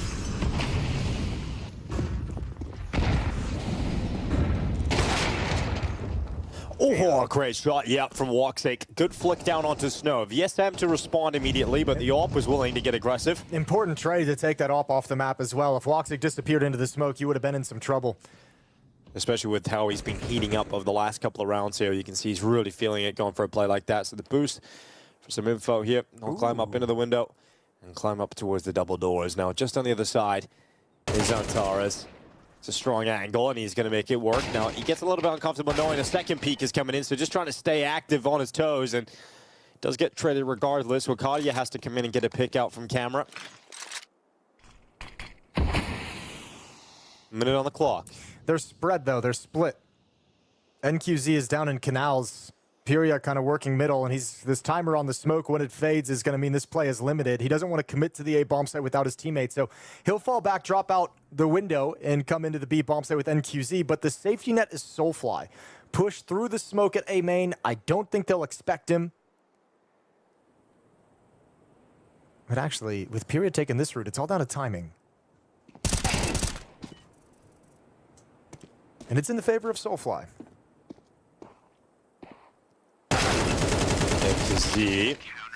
Oh, immediately taking damage and then finished off by Major. So, yeah, feels like we're really getting into it now for Aurora. This is where things will start to get very difficult for Pain. You've got a situation where you didn't get a ball plant, so it doesn't tip your cash into the territory, but able to get a full buyout across the board. So we're looking at 5 rounds coming up here for Aurora. And this is where this half can get really, really tough. Is if you can't ever control middle, if you can't get it clean, if you can't make that a point of danger for Aurora's defense. I think if you're letting Zantares and Woxic with the AWP, with the AK-47 just combined to be comfortable in middle, those guys are going to have their run of the map. So I think if you're Pain, you have to find some ways to take that over. I like seeing the attention they've given it a couple times throughout this half, but maybe keep going back to it. Make sure that Aurora always feels that pressure in the middle of the map.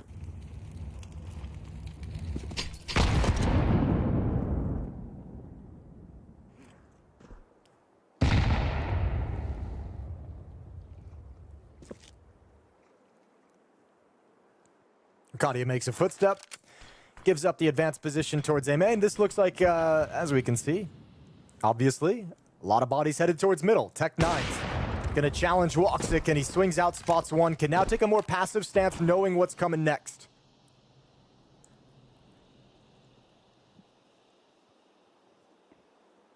Yeah, Pain just gathering on the other side of the doors. Antares, well, he's leaving just as they arrive. They smoke out the camera, they'll smoke out Temple as well, and they'll just maintain some mid control.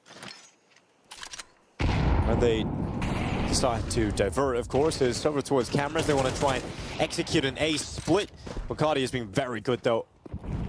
There's this supportive element inside the A site to Hooxi Sniper, and it's just a shutdown as Pain Gaming get mid-control, but it's the problem of getting through camera that is the next issue for Pain, and they don't take a step closer to the site. It's one thing I feel like Aurora's always loved CT side of this map, was really good at, was just like containing the middle of the map, you know, like not necessarily feeling like you have to always fight for it, being able to kind of defend it essentially from the A bomb site. So a few rounds now we've seen Hooxi with the op as well, really have no pressure applied to him in these sequences, like the triple kills that we're seeing him get in middle, from camera, from the A bomb site. Everyone's at a distance. No one's able to really close the gap on him. And quite often when I was casting Aurora games back in the day, you would notice on this map, you would notice that the mid control would be so good that eventually their opponent would start moving away from it, and that's when you freed up Xantares to start some flanks and start some individual plays, and they can get very, very difficult as the half goes on here. But a 5-2 lead already for Aurora. No, but this is one of the cool things we pointed at Pain on Nuke, and this is the question that we're going to have answered here on Anubis, if it will get answered, is, you know, a Nuke, they overcame some of these obstacles. There were some runs from Aurora gaining momentum, stringing up 4 or 5 rounds together, and then Pain putting a stop to it. So can they find the solution here on Anubis? And that's a big question for us with them, is do they have enough of a map pool to have those answers quite yet? Oh, how fun. That was fun. I'm glad we got to follow that smoke. That was a journey that we all went on together. We'll always have that. Yeah.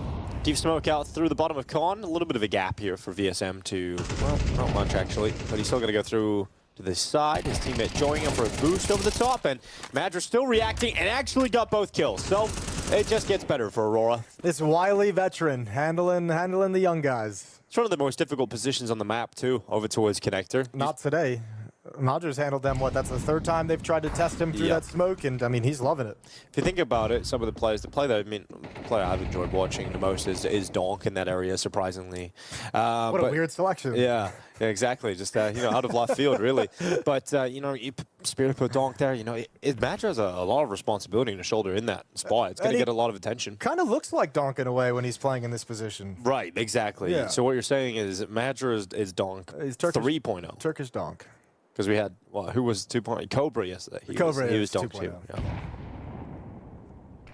Well, here's that passive defensive middle from the A bomb site. Again, you have Wakadia, but he's actually inside the site. But Big Uzera not considering any of the attention here. Molotov in, good protocols from Wakadia and Hooxi. Now we know where you are. Now we're just going to funnel you in the other direction. Xantares is waiting for you. Oh, this is looking easy.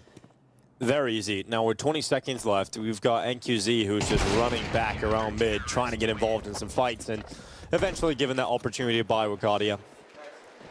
Well, we all knew this was going to happen, didn't we? So it's just... I don't think it's necessarily like, I mean, look, it's not going to be great no matter what, because Pain just haven't had the time to really work on all the maps. But even outside of that, I think the biggest thing I'd like change right now, because I don't think the basic fundamental philosophy they're operating with is terrible, but every time you've tried to go find Major and Con, like, you're going through a smoke. You know, they boosted up through a smoke, Snow walked through a smoke, Snow sat in a smoke and waited for the fade. Like, come take control of that when the utility is gone. Apply some pressure elsewhere, find a timing where that smoke leaves. Major now getting a little bit of information, but give yourself a clean fight if you want to try and take this and pinch the B-bomb site. Break it open, Molotov in, flashbangs, use your own utility. We haven't seen those kind of sequences yet from Pain.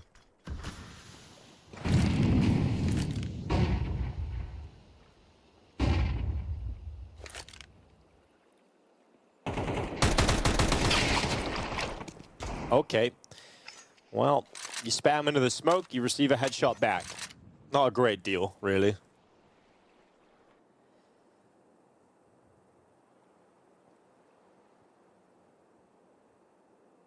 Opening frag here for Aurora. Yeah, and not much going on. This is, I mean, kind of what I asked for. In a way, they are just waiting out the smoke and Con. An eventual split here. Molotov now from Madra inside the bomb site. Soulfly's going to drop him another one. We're just going to repeat it one more time. Okay, good kill from NQZ with the Deagle. That's going to get you started. Can you build upon it? Xantares then peeking down into connector. It's going to be NQZ and VSM both gone. And a 3rd kill for Xantares as he farms them. And that's 7-2 now. Aurora continuing to build up, and we'll see at least the money return here for Pain. So you get a full buy. Yeah, great. I mean, Aurora just have the, I think, timings and the comfort of this map with which part of the, the utility usage is so clean, so on point for Aurora. Every time it's Pain trying to take that next step, trying to execute this split on the B bomb site 2-2. Molotov drops right in front of their toes. Doing a really good job, I think, MOUZ in this position, obviously. Getting some frags in this round using utility to stall them out and negate that portion of the attack. It's a 5-round lead for Aurora.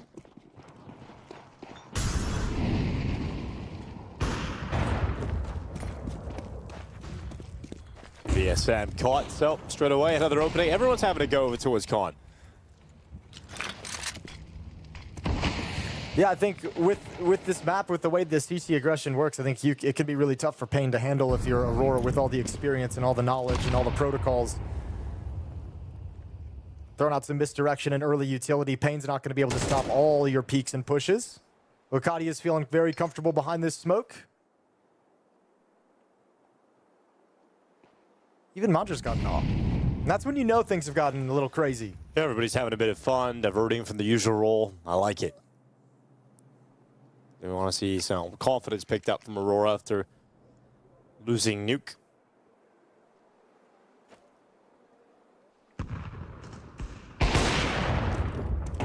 That's going to be MongolZ dropping Wagadia. And now 2 players extremely low here for Pain. Just feels like they're just going to be limping to their deaths. Smadger then catches BTarena down in the water. And Pain just looked a little bit lost. Drifting into the crosshairs here of Aurora. Now the flank coming in. You're going to get at least one here. Good find. Oh my gosh, he nearly turned around. Another headshot in as well. So they have fought themselves into a winnable situation. That bomb plant's coming in. And now you've got Magic coming back in with the AWP. And I bet he wishes he had a different gun available right now. He might have one on the ground when he comes over. Smoke's going to fade. They got so much cash. What, he's got 13,000. Zontar's 16,000. The other 3 teammates around 10K. No reason not to go for it necessarily. This is just the time, right? It's just getting into a position where you would be able to win the round. So Madger's just going to hold on to the AWP. A situation that didn't look like it was going to go Pain's way, but that flank comes in to save the day. Yeah, I mean, really good pause in the action. That's Snow just kind of waiting for PURIA, and that's a huge kill for him to get in the backstab to alleviate some of the pressure, because that was the only way it was going to happen. Utility wasn't going to be put in any kind of a place to get through Woxit. So really good find. That's the opening kill. Here's MongolZ starting to open things up. Good shot from Major down the stretch, but couldn't rotate over to the bomb site in time. And Snow, lovely second kill on Soulfly's peak to secure the round. So third on the board for Pain's T side.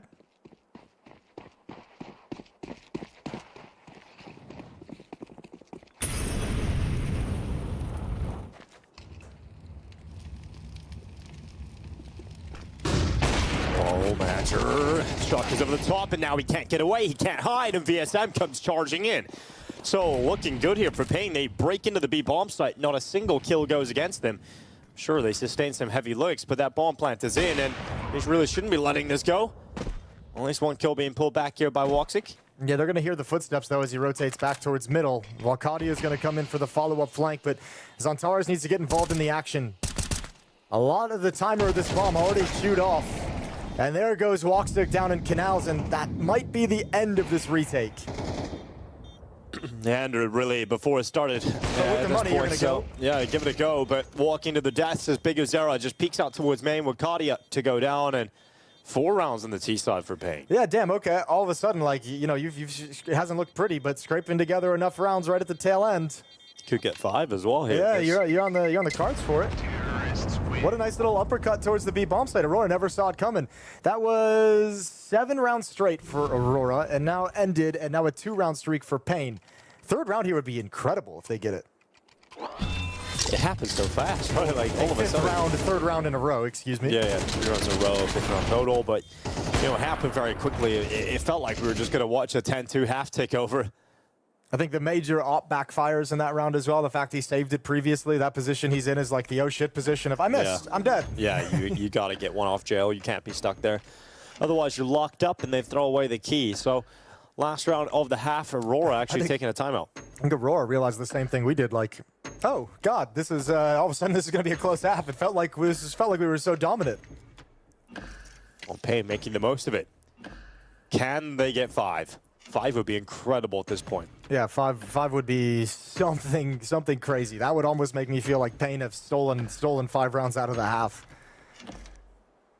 All the money in the world, but let's see. I mean, let's see if they stick together again and go for one of those like extremity hits, like that pop at the B bomb site. They've been playing mostly spread out. They've been challenging through defaults, presence outside A, presence in middle, presence challenging Madra over towards Con. But now if you just stay grouped up and hit an extremity, you caught him off guard at the B bomb site. They might try it just on the other side of the map, and I think this more than anything is just Big Uzera kind of improvising as he goes with a very thin playbook. Well, rushing and putting pressure on Wikidia. He's been good though. But not this time. He's just absolutely destroyed. Snow just runs right over the top of him. Jinx indeed. The curse of the caster. We got Walkstick though. Off the bricks, builds his team back into this round as Snow topples away. Walkstick burning and blind. Is now waiting on the rotation of his teammates. He's done a good job of staying alive, but not for long as Pyria pushes underneath his scope. There's a great shot from VSM, and Pain have found some life at the end of the half. They're going to be grabbing 5 rounds out of this T side, and it was looking like a couple of seconds ago. Yeah. But this is going to be a 10-2 scoreline in favor of Aurora. All of a sudden, Pain have 5. Yeah, it looked like the second half might not even been worth talking about or playing whatsoever, but brought themselves right back into it. Hold the phone, Major making a play, causing a little bit of chaos at the tail end. Drops down, gets another. This putting the pressure on, but Zantara is now the last remaining player, and there's just no time for it. So he'll go down on the peak. Big Uzera to remove him, and Pain have got to feel great about that one. Yeah, I mean, yeah, not the way the half went overall, but you end on 3 straight, and you end with the excitement and the energy of a B rush into an A rush, both of those being victories. Yeah, that is definitely going to put some smiles on your face.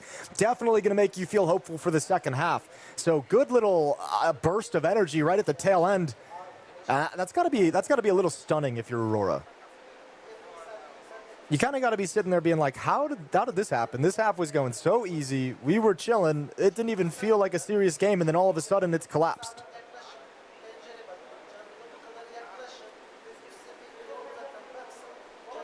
Yeah, the stress and the pressure can build up for Aurora in this kind of scenario. Yeah, I don't necessarily want to read into the body language too much, but that is the one normally reserved for a migraine. Yeah. Well, it's kind of counter-strike. Doesn't seem too frustrated though. So maybe just talking about some philosophy, how he wants to play this T side as they switch over. Trying not to let the frustration show, perhaps. Wikidia gets deleted. Furia continues some good shooting from Nuke here on Anubis with trading Walkstick off. And even though Major does everything he can towards the end, still ends in the favor of Pain, and now we get live into the pistol. Dualies on NQZ and Snow.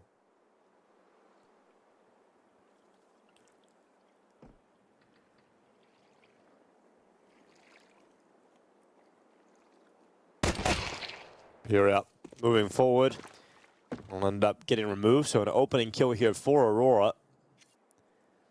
Very different approach here from Aurora's T-side pistol than what we got to see from Pain in the first half, which was a straight rush into the B side. Well, this one a lot slower, more default spread, and Pain have played themselves, really. I think this half could actually, I mean, as much as the fun of that second half in the picture we've painted, if you think about how difficult the CT side can be on Anubis and how it kind of motivates CT aggression, if you don't come in with plans for that aggression and organization around that aggression, it just kind of looks like this, where it's like, okay, well, one player pushed canals and died, and then one player kind of pushed A main and died, and now you just have no chance of getting back into the round. So Pain's got to be really careful. This is going to be a very tough half for them, and might just see Aurora run away with it on this T side. If they put the defense in pressure situations and force those decisions out from inexperienced team,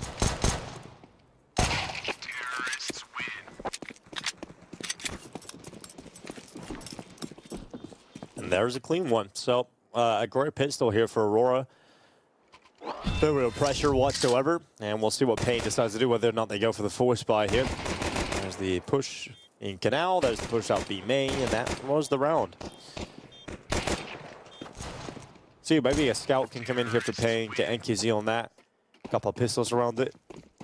a shotgun, actually. A shotgun. He's going you never saw that coming, did you? Not at all. You didn't even think it was a possibility. Nope.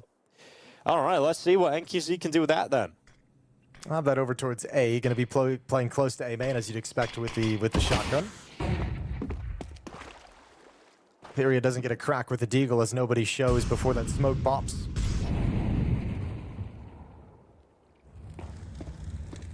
Painfully invested into this round.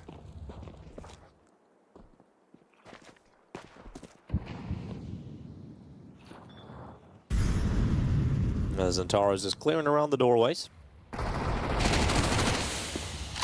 There's a good peek from Madger. So an opening kill here for FURIA going down, and we're now looking at Aurora, a 5v4, trying to stay composed and not give up any fights here. Zantaras, this is the one risky spot where you could be traded. It's a clean headshot onto BTarena, and then there's the trade attempt. Zantaras handles that as well. And they're still going to come at the shotgun. So this is it, the big shotgun. The shotgun to deliver everything. The Mag 7. He's left. Yeah. He's moved the other direction. He's walked away. But interesting. Aurora's planning this with only 2 players at the B bomb site. Their other 3 players are over towards the other bomb site. Oh my. Dude, the timing. That's so rough. Hooxi just looks away as Soulfly walks right into him. That is brutal. And that is absolutely brutal. All right, well, 9-5. Great start here to the second half from Aurora. There's no option for a buy here for Pain, so we're looking at double figures for Aurora. Yeah, nice and easy. They marched there pretty quickly. After Pain had that little burst at the end of the first half, Aurora just keeps chugging along. On the unarmored pistol, so should be an easy one. Major with the MAC-10, going to be highly aggressive, clearing out bomb sites. The rifles will follow it up. Round 15. Pain just trying to make it to the gun rounds coming next.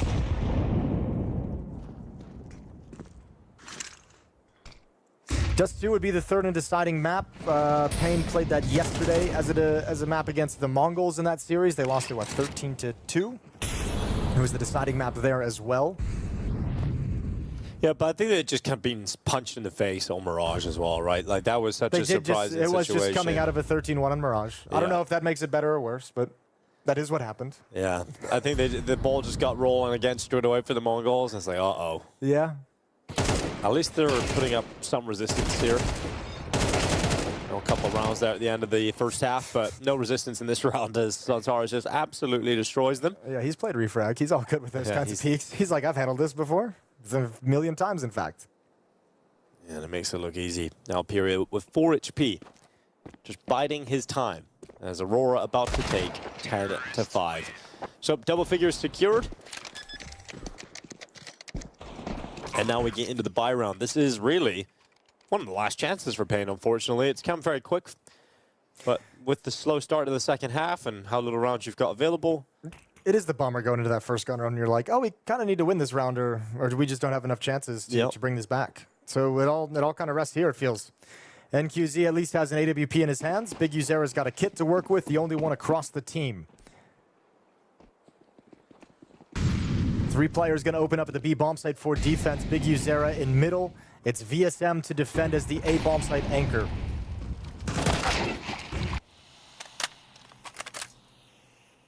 Well, a good shot from FURIA at long range, so it does result in an opening kill here for Pain.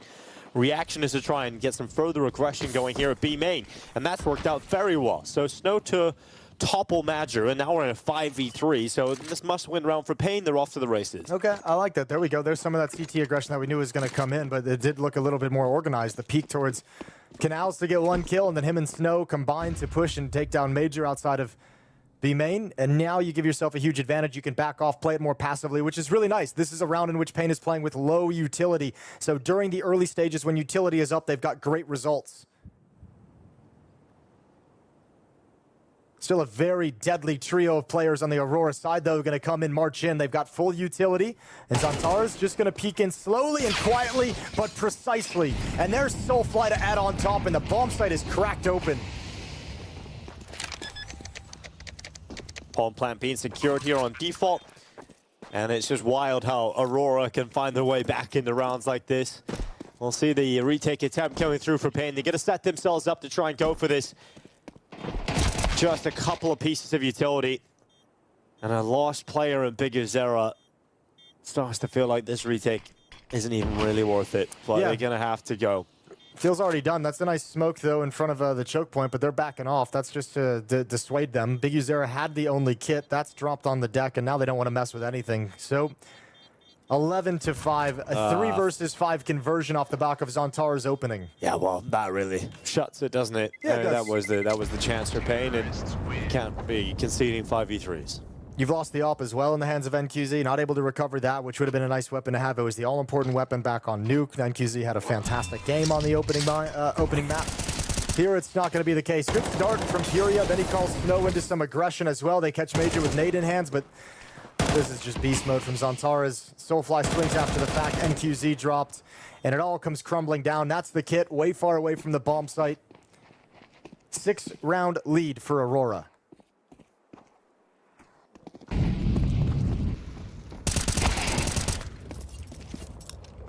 Right, KZ out of the new window and down onto Hooxi. So an opening frag again here from Pain, but the previous round has taught us that might not matter much. No, Xantara's he's on one right now. I like this play though. Okay, little trickery, little chaos, taking a big risk and looking to get the reward, and I think he might have it. No one's considering this whatsoever. Major is kind of no, he's slowed down. So NQZ is going to go completely unnoticed and might have them lined up. Well, there's DSM, another frag. So a 5v3 again here for Pain Gaming.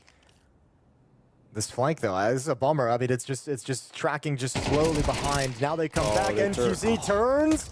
Oh, he's got a chance though. Pistols out. Wakadia got to be aggressive with this up, and you find the kill. Yeah, switches out to the AK again. So 3v2 this time. The advantage siding with Pain.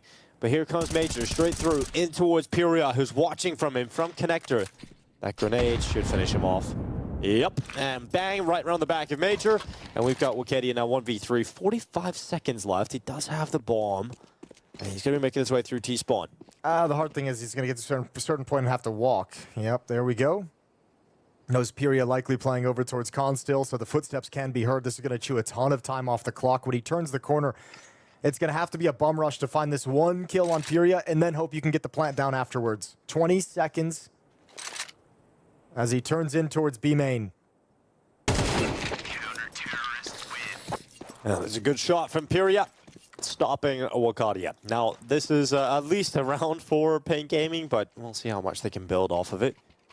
I guess the positive is, okay, you lost the 5v3 in the previous round, but you've got yourself into back-to-back 5v3s since the guns have come out. Yeah, my positive taken away so far, too, is like, okay, well, I think the hard thing was yesterday having watched them just get deleted by the Mongols. Now I'm kind of like, okay, well, it's, you know, they're putting up a fight. They're not getting washed out of the server and looking outclassed in every sense the way they were yesterday. Because it's very clear that they don't have everything on this map that they're going to want to. The playbook isn't there, the protocols aren't there, but at least you're not looking completely lost. I'm setting the bar very high, as you can tell. Yeah, I like it, yeah. You know. Hey, when you're a new team and you're playing against Aurora on Anubis, I mean, that is... Yeah, I feel like I can spot you a couple. Yeah, I feel like the bar is in a fair enough place. Soulfly grabs the opener. PGL, important quick trade. BTarena, really tough fight coming as well. Xantara has eyes on the prize right now, and they actually reset. They fall back here, Pain, and instead of staying committed to the fight. Yeah, fair play to BTarena being willing to challenge like that up against Xantara's and not give away the fight. You've pushed A main, you've got that information. However, Aurora has... Oh, they're coming right back to PGL. PGL, a chance for a double kill. That would be huge if he's able to get it, and he will. PGL ravages them outside of B, and drops that bomb to the floor. Now BTarena spawning the connector push, gets absolutely deleted by Xantara's, but they still got to go back and get that bomb, so PGL has a chance, and PGL is looking incredible today. Another kill. This is for the ace. This is for all 5 kills here, PGL, and he's gone back to the peak. He hasn't been able to connect it straight away here. But the time is limited, and his teammates are swarming around the back. And PGL, with the last headshot as well, collects himself the ace. What a day he's having compared to yesterday. Yeah, whole different player it feels like inside the server. All 5 kills here with this A push, the solution to the round, and a little bit of life still for Pain. That'll get everyone in the team fired up. PGL is going to be supremely confident moving forward. Okay.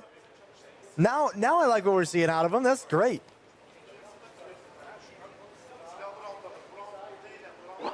Can't say that. That's a fantastic round from him. Tough fights as well. He gets that really important trait. He pushes, he takes aggression into his own hands. He takes both of these kills. Then immediately changes up his position, makes it unpredictable for Xantares, who comes around for that peak, and then one taps Manager right at the end. Yeah, the one tap at the end is the cherry on top of that Sunday, isn't it? Just a beautiful sequence. Put that up on the fridge. Well done, rookie. 11-7, lead is cut down to 4, and Aurora starting to run out of funds. They picked up, now this is a cool buy from Aurora. Just bought enough to be, I mean, pretty significantly dangerous, 2 AK-47s and a glue, but this is basically a round that you're just calling a pocket strategy, right? Smoke, you have 2 smokes, 2 flashes, and a Molotov, so you're not going to try and work the map late into the round. You want to hit something on a timing, and you're leaving yourself enough money to have a full buy in the next one. So not fully like an econ round going to Tech 9s and utility, just you're finding enough to execute the one tactic you want from Aurora.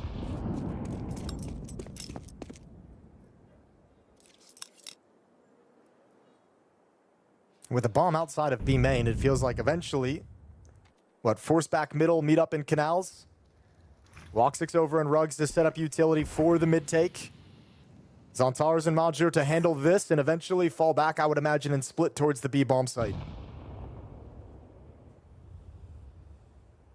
Actually, you might just send Major as the fake, right?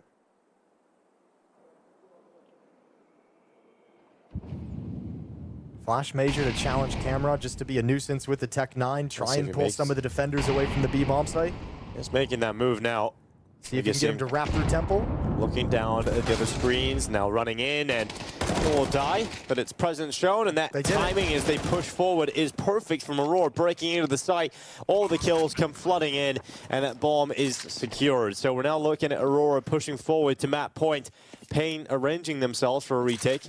No aggression this round from Pain either. There was no information of what was happening on the map. So, I mean, look how much time and space Aurora got to set that up, right? You walk in towards middle. No one's done anything. You have freedom to get to Camera. Major takes contact as he's stepping, like, basically into the A bomb site. So, Pain gave a lot of respect over. They are coming back for this retake, so hold the phone. Xantares now alive at the pillar, and he's got the final. NQZ goes down. That's 12. Yeah, relying on Xantares to grab map point here on Anubis. They made the sweat a couple of times here, Aurora on the map. 2 rounds here and there, but looking to get the job done and move swiftly on to Dust 2 as the decider. Swiftly on to Dust 2.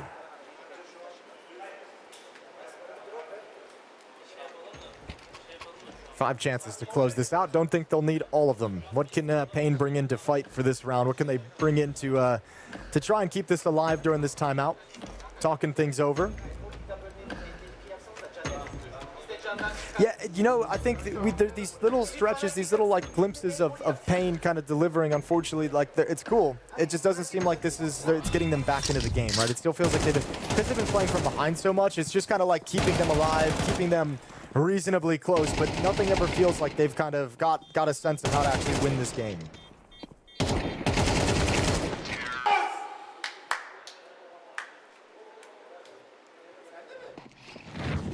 Must be like a relief, though, for Aurora winning this, getting back into the series. As Madra with the great kill here on FURIA. Opening frag collected. For a follow-up here, Bigazera is expecting the window play. And backs off now. Xantares actually just jumping out, willing to take that fight. Yeah, they're just going to try and bully him now, flex a little bit, right? Smoke inside con, so Xantares is going to step in behind it as it's about to fade. Nobody's home. Snow behind the pillar, NQZ on platform. B bomb site about to be encroached from both choke points. There's Xantares, great headshot, swing out. Dude. And they almost lined up. That's the 3rd time Xantares has just kind of dry peeked from this position and got away the kill. with it, yeah, that's it. Like, I think if you're Pain, you're just like, well, we can't stop that. So this is kind of just over. And it is. It will be a 13-7 win coming in here for Aurora. They're going to get the job done quite handily against Pain here on this map. There was a couple of moments here and there from Pain, the windows of opportunity that weren't quite fully capitalized on, but we knew that was going to be the case. They just don't have the depth on this map yet to be able to compete with Aurora. Tap on the defuse from Bigazera. Shot's going to go flying towards him. keeping him off that defuse as the time continues to tick down in favor of Aurora, closing out this map. And we're all tied up, one map apiece. Aurora bounced back on their map selection of Anubis. They can always rely on it feels like, to get them a win in the series. We push this one into 3. It will be decided on Dust 2. Yeah, and I mean, a huge stretch there. Just gave themselves, what, a 7-2 lead. And just, you know, there were a few moments of challenge from Pain here and there, but nothing really all that significant. So yeah, Aurora had some tests and some good rounds out of Pain. PURIA still showing some good signs. Gets that nice ace, but overall, always Aurora in control here on Anubis and taking us to a 3rd decider. Absolutely. But it doesn't have the same vibe as yesterday where, you know, Mongols were just running over Pain and going into that 3rd map.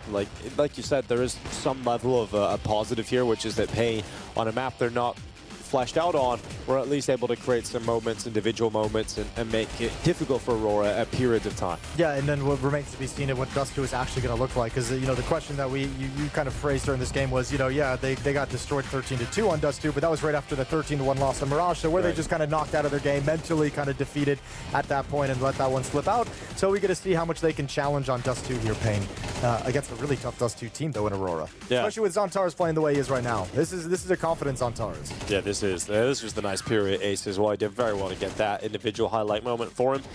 But yeah, the problem is the Zontaras, right? He saves him in this round, and then he just started walking and wherever he wanted and getting opening kills, getting frags. So that's definitely scary. Moving on to Dust 2 and something they're going to have to be concerned about. But here are the scores from the game. We have PURIA top of the charts for Pain Gaming with that ace. But of course, Zontaras 23-8, 114 ADR coming into this. Yeah, absolute machine. Great performance from him. Shout out to Major as well. You know, only 12 kills, but I think his holding on towards Khan was kind of a highlight of their CT side of why they were so dominant. No one ever able to take him out of that position. Multiple double kills as well. So we do go to Decider. We do go to Dust 2 and figure it all out here. Remember, this is an 0-1 game as well. So losing team goes down to 0-2 in the Swiss system. Winning team is obviously going to be 1-1, so they move on to play different opposition, and going to just be a tough situation trying to claw back in Swiss from 0-2. Yeah, well, not looking too great for Pain at the moment, but we'll wait and see. As we move on to Dust 2, they show us a bit of fight here on Anubis, not enough to conquer Aurora, and we settle this series on Dust 2. She said she loves you. But she can't love me. But I love you. Crazy. I gotta break on myself, I amaze me. Like I'm back in the 80s. I won't play window anymore. What's going on? Play your role. 1xBet. The human body was built to move. Not trapped at a desk in one singular posture for 12 hours a day. It's time your chair evolved. This is Secret Lab Titan Evo. Ergonomically engineered for you, gamers, hybrid workers, artists, backing your every move.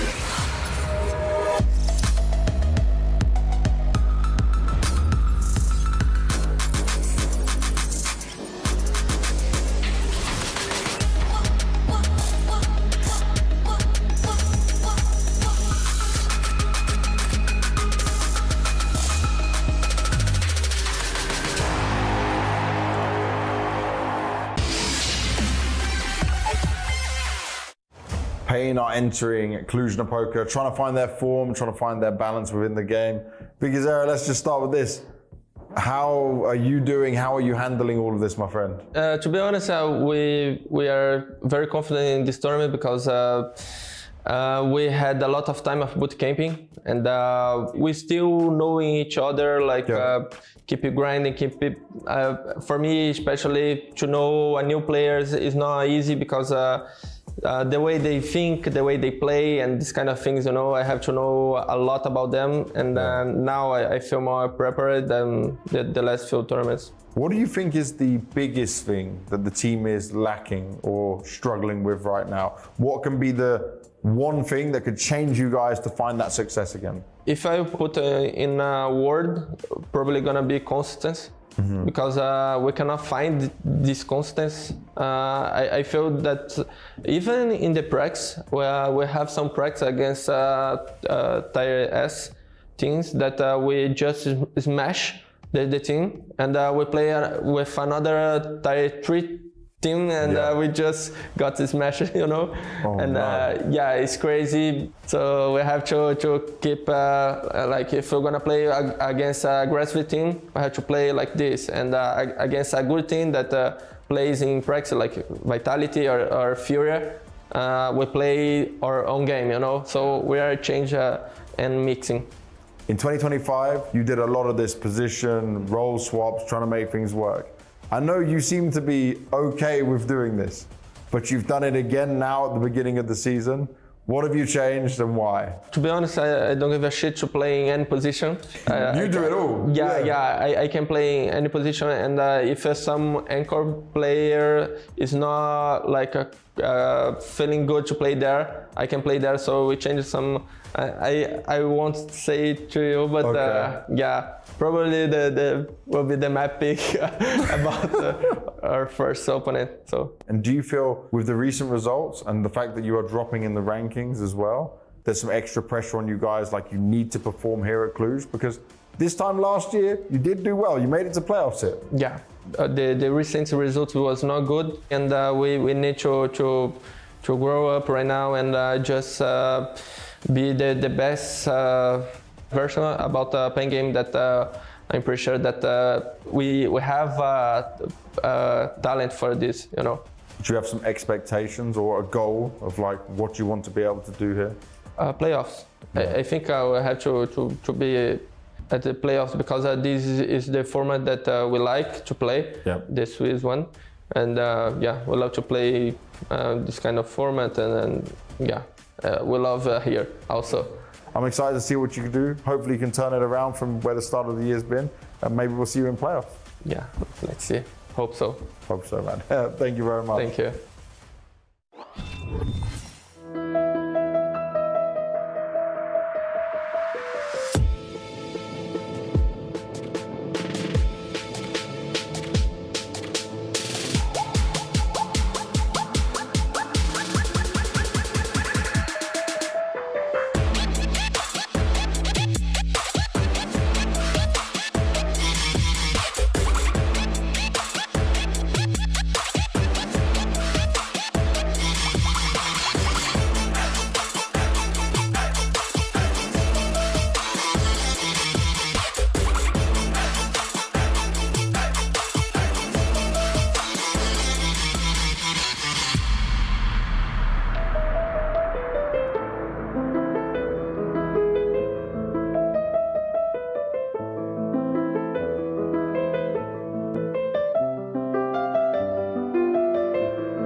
Welcome back to PGL Cluj-Napoca 2026. We're moving into map 3, and Aurora are looking to try and get the job done in 2. I mean, we're looking at this team who were trying to assert themselves as one of the better teams at this competition for Aurora, and they dropped the ball to FUT in the opening stage of the tournament. You think coming into a game like this against Pain that they would be able to get the job done, but they don't on that opening map of Nuke. They lose it 13-10. They do handle business on Anubis and are now trying to get Dust 2 under their belt as well. Yeah, I mean, and I think both of us feel similarly that Dust 2 is going to probably go the way of Aurora as well, and we're both going to have them as huge favorites coming into this map just based off experience and 4 players sticking together and competing at the highest level all of last year.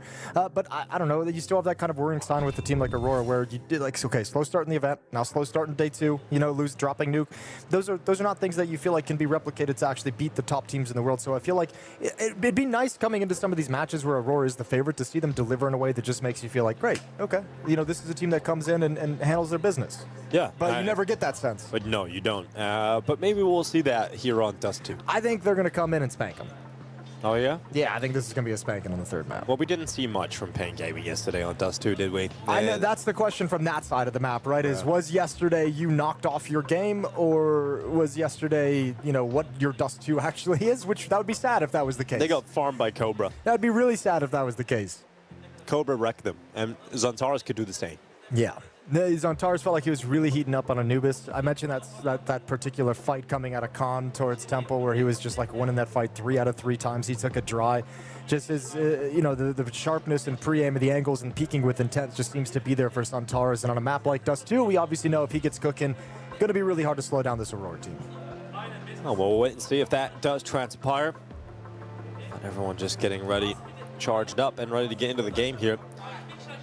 Yeah, coming into the 2026 year, I had question marks around Aurora. I think Krakow pleasantly surprised me, you know, with the level they got to pretty quickly. I thought with losing Jota, I thought maybe it'd just start to decline. But the fact that Anubis comes back in is obviously something that was going to be quite a positive for them. And I think the results in Krakow were really solid. I mean, that game we got to cast with against Vitality on Ancient, that was really fun. That was one of the going into like games. the 3 overtimes, the team's playing on their permaban. Yeah, but their level got found out pretty quick. Sure. But I'm interested to see how Cluj-Napoca continues to go. We'll see if they get a win versus Pain today, as Pain on the T side going to be heading out long. Heading eventually into the stack where the strength of the defense is. Woxic and Wakadia both doubled up at Car. 2 more players to toy with outside the site. Woxic just wants 1. Pull them in, pull them into Wakadia. Yep. And he can be very effective as well. Woxic doing some work. Finally, he goes down. Now Wakadia, instead of letting them walk on by, just peeks out for the second fight, hoping that they wouldn't be ready for him, because now Zantares is taking the position that Woxic was once standing in. And they're sending some shots back down long range. So, Zantares to remove NQZ.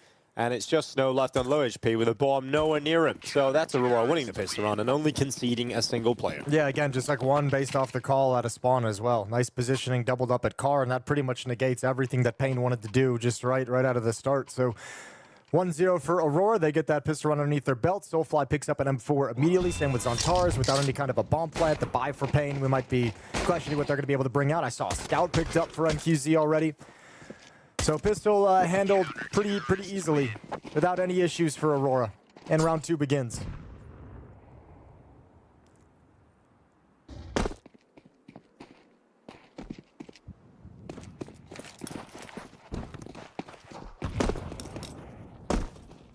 Well, they invested in the scout and a Tech 9 with armor. Spotted the cross. Didn't get a kill, didn't take a shot. Sold back the scout, sold back the Tech 9 armor. And are now playing football. And are now playing football to have a little conversation. I like it. You know, Brazilians playing football or something there. It seems right in the world. Yep. But now, I'm just going to get this round over and done with and move into it.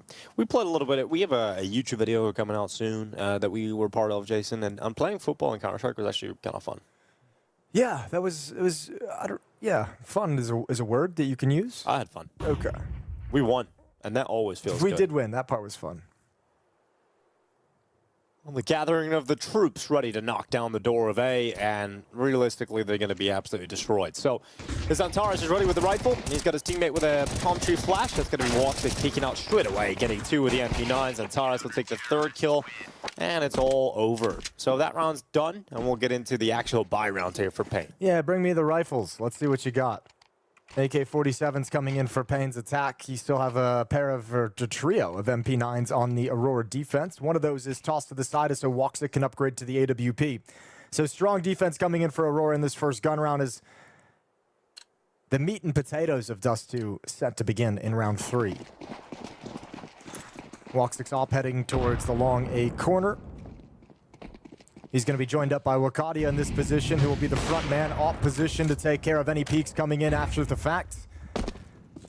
And Payne quickly going to take mid control at Xbox as 2 players come from lower dark. So, I mean, this is basically just a standard default that you see on Dust 2 from the T side. It's actually just paced a lot quicker than you might expect.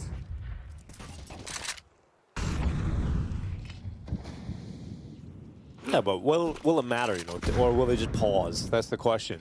Like, will they continue this pace? They got the smoke going down for the CT cross. Sometimes that fast pace can force a panic out of the defensive side. Obviously, right. Aurora being experienced, you know, they don't care whatsoever. They're used to teams changing the pace on them in that fashion, so no one goes too crazy. MP9 on Wakadia down in CT spawn. 1 defender at the B bomb, so that's Soulfly with an M4. But if Wakadia is the next closest support and never comes through, he's going to be in trouble, because it does look like Payne have an idea of a mid to B split, or have the potential for it at the moment. Only going to walk right through those doors. Another smoke for the cross coming this time. And a B split is coming through. Which means Soulfly has pressure on his shoulders, especially with his teammate going down, but Soulfly also hitting the deck to the hand of VSM. So they're into the B bomb site. They're into the round win, because you don't go for this if you're Aurora. Yeah, no, I mean, that's such a big lean towards the A bomb site. It was the mid to B was the obvious weakness available to Payne. And you can see how easy it is once they actually attack and hit it. Got the kind of standing in mid outside the double doors. Next closest defender was Wakadia and CT spawn. Soulfly pushing out on his own, essentially. That's never going to be an effective crossfire. First round for Payne on this T side. Aurora gave him a lot of space to work with, but Aurora in this round just saying, we also don't want to lose the op, so who the hell cares? Yeah, Aurora also getting an AK out of it for Zantares on the CT side is always nice. Hooxi getting an extra pick as well. VSM toppling, and Aurora hang on to 3 weapons and get a small upgrade. So, yes, they will concede their first round win, but they find a small victory still on the server. And they're going to have another really, really strong buy in this next round. Zantares, AK-47, you'd imagine Wakadia and Soulfly can have rifles dropped over to him. So Aurora have everything they want here to put a stop to Payne early. And we're going to get a timeout. A pause in the action. Not a timeout. Looks like a tech. Everything's gray. Yeah, absolutely a tech issue. So hopefully we get that one resolved as quickly as possible. Return to the action here. See this VRS swing for who wins and loses this map and series. Obviously would be a great benefit over to Payne if they are to win this one, gain about 80 VRS points, raise up 6 rankings. That's nothing to turn your nose at, Dinko. No, not much of an effect here for Aurora, though. That's the big issue. Yeah, for them, it's whatever. Yeah, Snow is going to be disconnecting from the server, so clearly an issue for Snow. What did you make of that first round, though, from Payne? Like, the first look? It was fine. I think it was good. I like the fast take of Xbox and short control, and then getting up to apply pressure there. You could see they really wanted to set up the potential for that mid to B split. So if you put that pressure on early, kind of suck the defense to the A side of the map, I think they just set it up very nicely. I think because of the MP9s, Aurora didn't position themselves to stop that mid to B split all that emphatically. Right. That'll be different later on in the half. So I think it was just like one of those jockeying rounds where both teams are kind of getting a sense of how the other one wants to play in this first half of Dust 2. Snow's back. No, I mean, yesterday we talked about it, but we didn't really ever get to see it happen. But we were saying coming into Dust 2, that's one of the maps where you got to witness the most impact from Snow in terms of his role changes. Didn't see that against MongolZ, obviously, because didn't see anyone have any impact against MongolZ. There was no game really had there on that map. But yeah, he was paired up with VSM a lot over in middle. Those two kind of in tandem coming through Underpass to take Xbox control, where previously, we'd seen Snow just having a lot of impact there. So those two kind of working in tandem and working together to find the process to take short control. Yeah, well, they're just having a look over here now to see what's going on with Snow. Hoping they can get him back into the game quickly.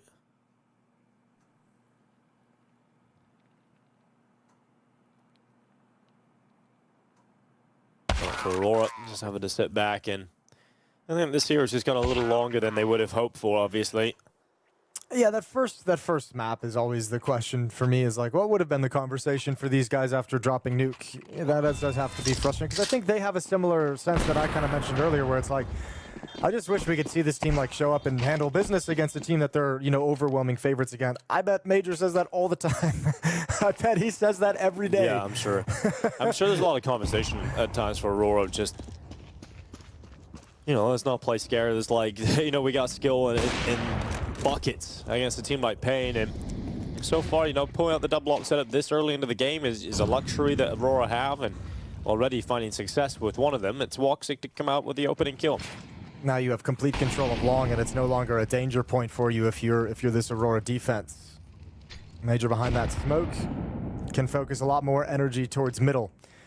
Zantares was playing up on short, but he drops down, allows Hooxi to handle it from the ramp with an AWP. Zantares will be in charge of middle, in tandem with Wakadia back up at the window. And that's the great thing about this double op setup is you got one watching short, one in the B bomb site can peek towards middle.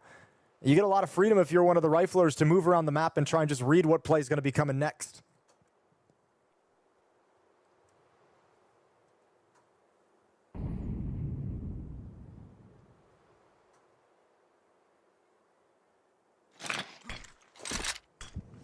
This looks like it'll be a fake. I think we're just going to follow into a mid to B split again with this utility. So Zantares is pulled and committed to the other side of the map. Missed shot from Wakadia is a problem. Yeah, flash up into the sky. Wakadia going to backtrack, but his teammate's gone. So all the pressure on Wakadia. The double up setup. Will it deliver? It absolutely will. Wakadia getting exactly what he had hoped for. And he's just got another one in him. Wakadia placed this one perfectly. And NQC will also meet his maker in that AWP. It is fantastic work from Wakadia. Smile on his face, celebration with his team, because that is a huge round delivered from the two snipers on polar opposite sides of the map. Yeah, but what a delivery from Wakadia. Missing that first shot, you feel like he was done, like he was cooked with nowhere to go. Thankfully, he's worried this whole time about a player coming from the B halls, but no one was there. The full thrust came from middle. And once the Molotov is in place in the window, they all get funneled. 4 bodies in the same spot. And Wakadia's got a highlight reel, got the whole team screaming. That is a sick round from Wakadia. And it has just broken apart Pain as well. They don't have much to play with now. Just down to pistols, and so 4-1 lead coming up here for Aurora. That's quite a piece of momentum Wakadia's just given over to Aurora. Tech 9s are out, upgraded pistols for Pain's attack. Low on money, just trying to find a piece that can do a little bit of damage.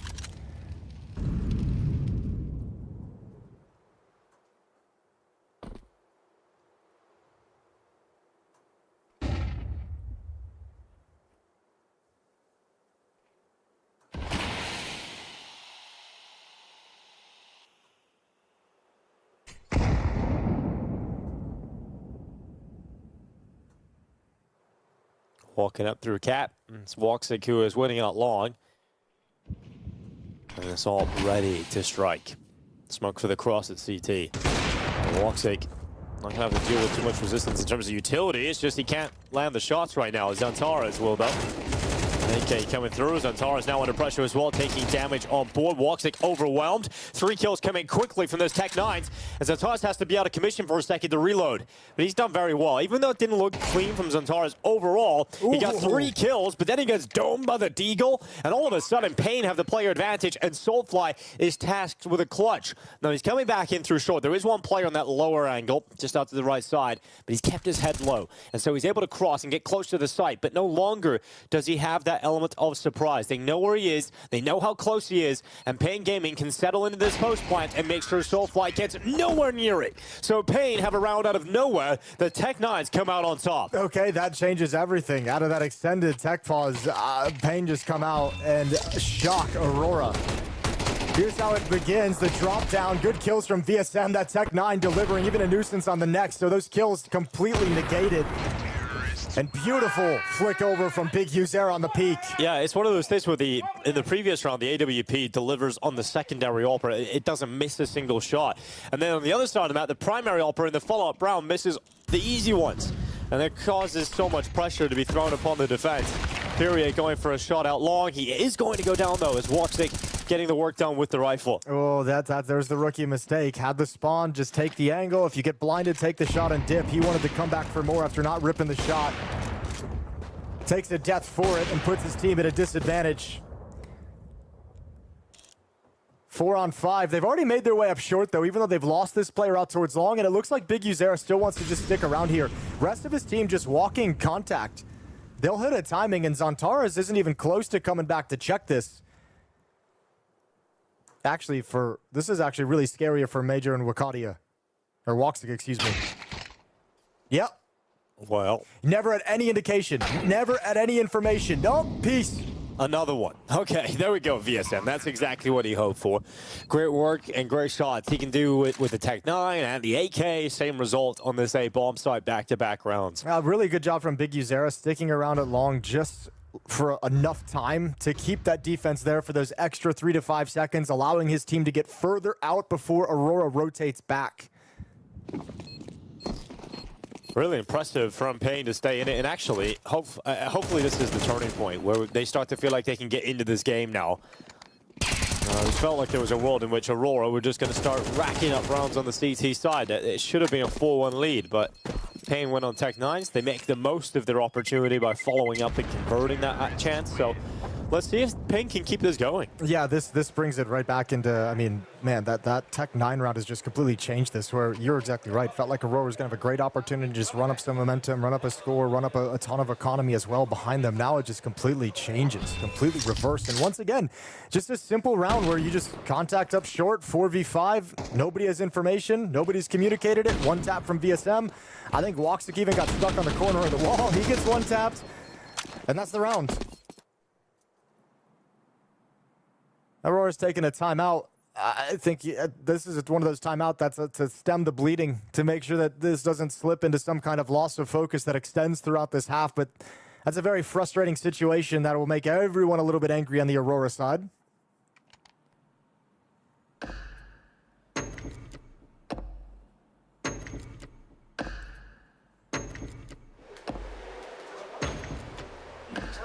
Well, they can bounce back quickly and not let it turn into just a huge streak of momentum going against them, then Aurora can make sure they put that one away.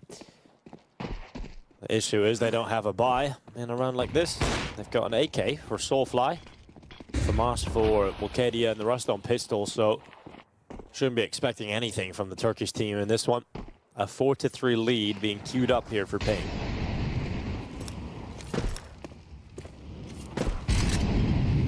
Well, a lot of this has began, I mean, as a first step of these T-sided rounds. A lot of it is Snow and VSM taking Xbox and jumping up towards short and getting the T-side started that way, getting these rounds activated with that position. This round looks no different.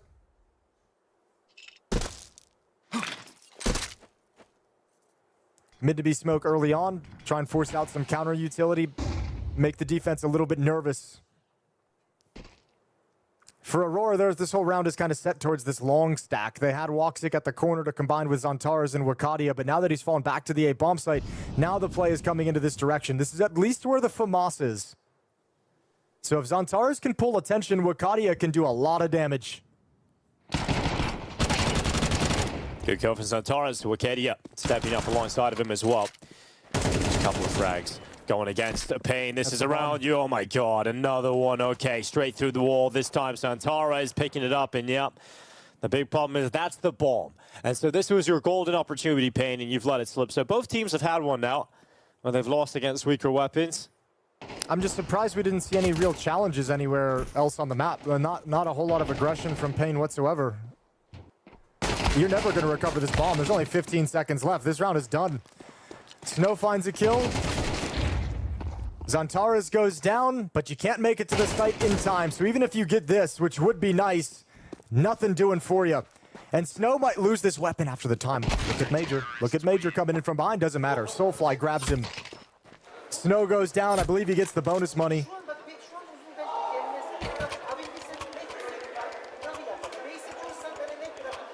But it ain't much. No, it ain't much at all.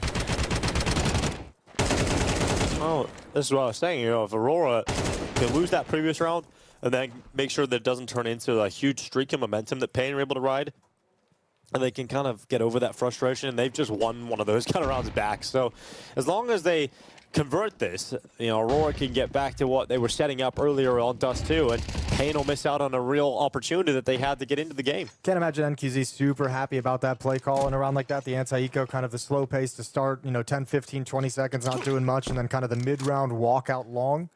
I think he feels like as an AWPer didn't really get a whole lot of chances on Dust 2 to do much in that round in the anti-eco, so that's a big round swing that goes the other direction. Aurora gets it right back.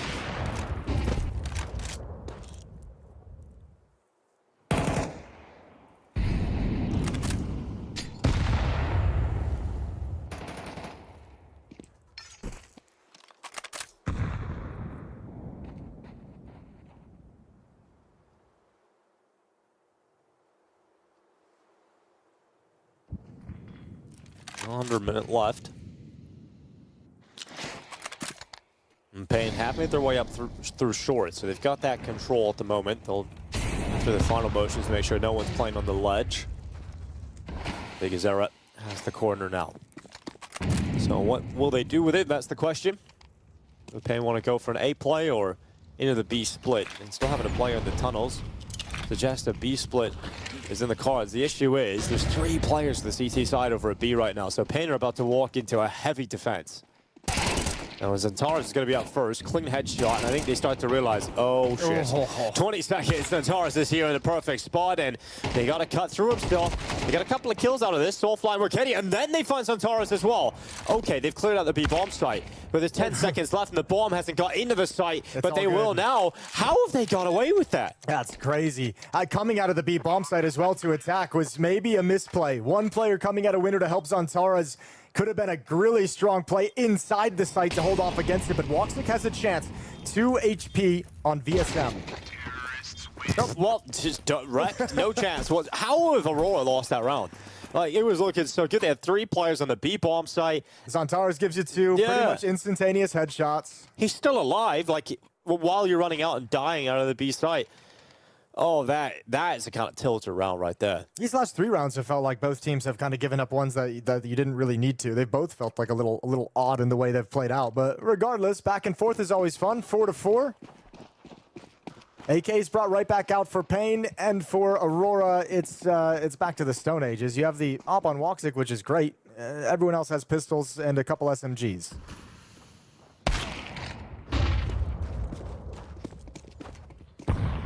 Well, Woxic has gone and found the opening frag.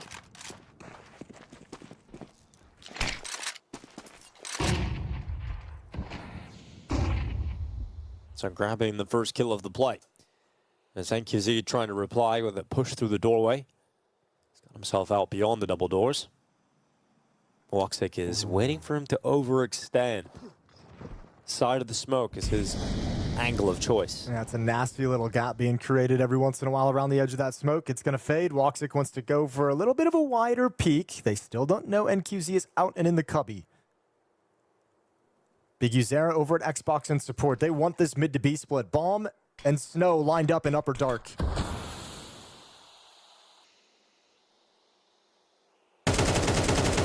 NQZ spawning the barrel of Woxic, who takes a couple of steps back into that smoke, and Wukadia going for the peek out into the open, unable to connect the shot, unable to take his opportunity, but then the flank comes in. Madras got the kill, Soulfly now holding it B, and this could be another round you just left scratching your head, because Pain have 3 players, they really do nothing in the round, and they walk to their deaths, as Aurora not even getting punished for their previous round failure, and they just bounce right back into it. Pain Gaming actually did very little in that round. Yeah, they played so scared. They played so afraid once that AWP rang out. It was like, okay, well, we just don't want to mess with the AWP. But they gave time for Aurora to take the initiative in any situation. VSM is kind of hanging out for how long in the mid double doors, kind of in this stalemate, chilling in the cubby, waiting for things to go. 2 players in position, but no one ever made the call to actually push forward. And Aurora is just like, all right, we'll rotate over. Like, we'll just bring everyone onto this side of the map. It's not great Counter-Strike. No. That's why it's so back and forth right now. 5-4, now we're at a 5-5 game. It's back and forth because these rounds have just kind of been a little, like, very sloppy and gross to an extent, but yeah.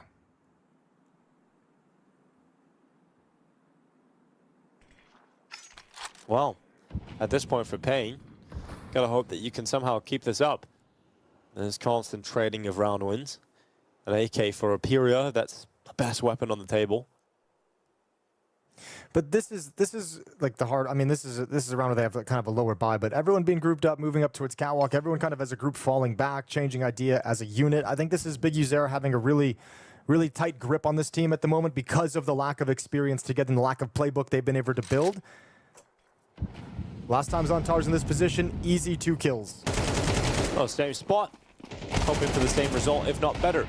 And it's Wokadia this time helping, but then still goes down through the door. Then FURIA trades out Xantares. So Soulfly, low HP. He's waiting at the back of the platform here. They're going to check in, but it doesn't matter. Soulfly still wins the fight. That's the bomb spilling to his feet, and he'll handle business against Big Uzera. Yeah, nicely done from Soulfly in the back of the bomb site. Wokadia coming in for support, this time getting 1 instead of going down. So 3 kills for Xantares and Wokadia out in middle. Holds on to the hit. Soulfly's there to mop up the pieces. 6-4, Aurora with a 2-round lead. 2 rounds straight as well.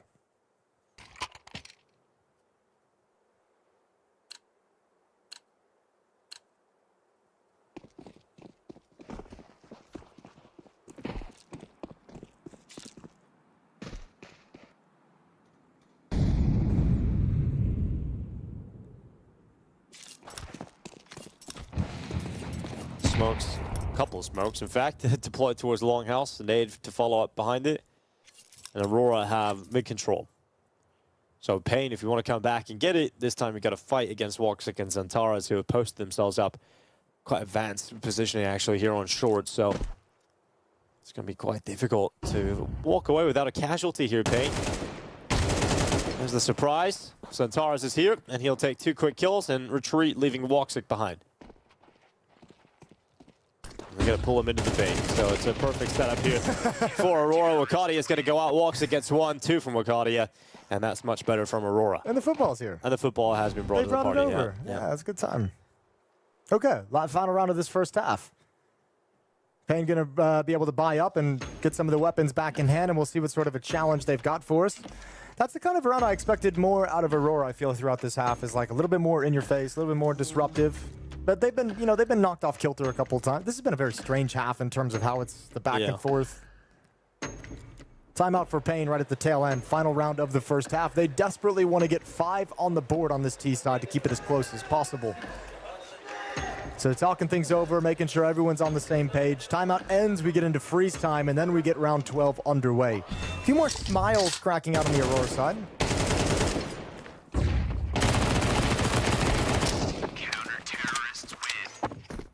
Good to see those. I mean, that's a round you could be happy about. You actually played it very well. Everything went according to plan. And now they're back to the double op setup, which Wokadia was able to use very effectively towards B. He's back over there now with it. Last round of this half. Will Pain be able to squeeze out a 5th? I think this is cool too with the op at the B platform. I think if you're Aurora, you're like, okay, they've had a few B splits that they've wanted to set up and attack into. So let's put an op in the B bomb site, which lets the rifler be really aggressive outside of the site in tandem with whoever comes towards CT spawn. Dink sounded worse than it was. VSM brought down to 62. That was a dink from an AK-47. I'm assuming through the door, through a box. But now at least short control and can force back any defense here. One op in the B bomb site, other op in the hands of Woxic over at the long corner.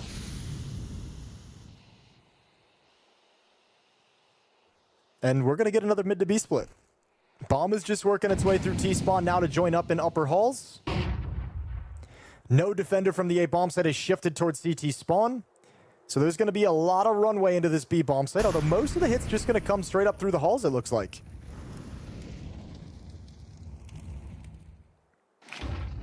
Wokadia's op to defend and Soulfly's AK-47. Was the break of the smoke. Oh, that's bad. Yeah, and it is Stack, because now he's under a lot of pressure. He's burning at the back of the platform. He's got to rely on his teammates. Wokadia actually got spammed down, so he's gone. And Soulfly, it's not really going the way he was hoping for. As he goes back through the window, they set him up again. It's not going to be successful for Soulfly nor Xantares. And we got Matcher just waiting. He gets cleared as well, but he actually gets 2 kills out of it and gives Woxic a chance. Coming to the window. He's got to go for this time. Time is the problem. You got to start planting right now. And the Tunnels player can't do much, so Woxic has won it. Oh, stylish in the 1v2 from Woxic. Good headshot right at the end. It's when it all clicked together that not only did he know Big Uzera was out of the fight because he's shifting from mid double doors, but there's only 7-8 seconds on the clock, so the planter has to get off the bomb plant to respect it. Grabs the kill. Impossible situation. What a save from Woxic. Making sure that bomb never gets planted. A hectic 1v2 that he comes out on top of, and that's a 4-round lead going into the second half for Aurora. God, there was that stretch in the middle of that half where things got a little bit ugly, a little bit sloppy. Rounds in the Counter-Strike kind of, was disintegrating. But to close that half on 4 straight for Aurora has got to feel good.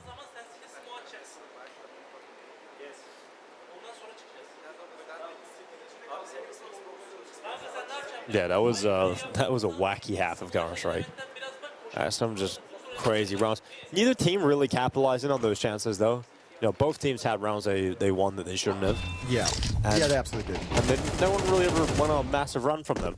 So, yeah, I think that's going to be more so disappointing, obviously, for Pain. That's why it felt so weird, because it was like 3 rounds straight where the team with like overwhelming advantage just lost for no good reason. You're like, oh, okay, well, that's the Counter-Strike we're going to be playing today. Yeah, frustration at the end, so close. So close, not able to get it done. And celebrations in contrast on the other side, 8-4 in the favor of Aurora. As we get live into the second half, Pistol.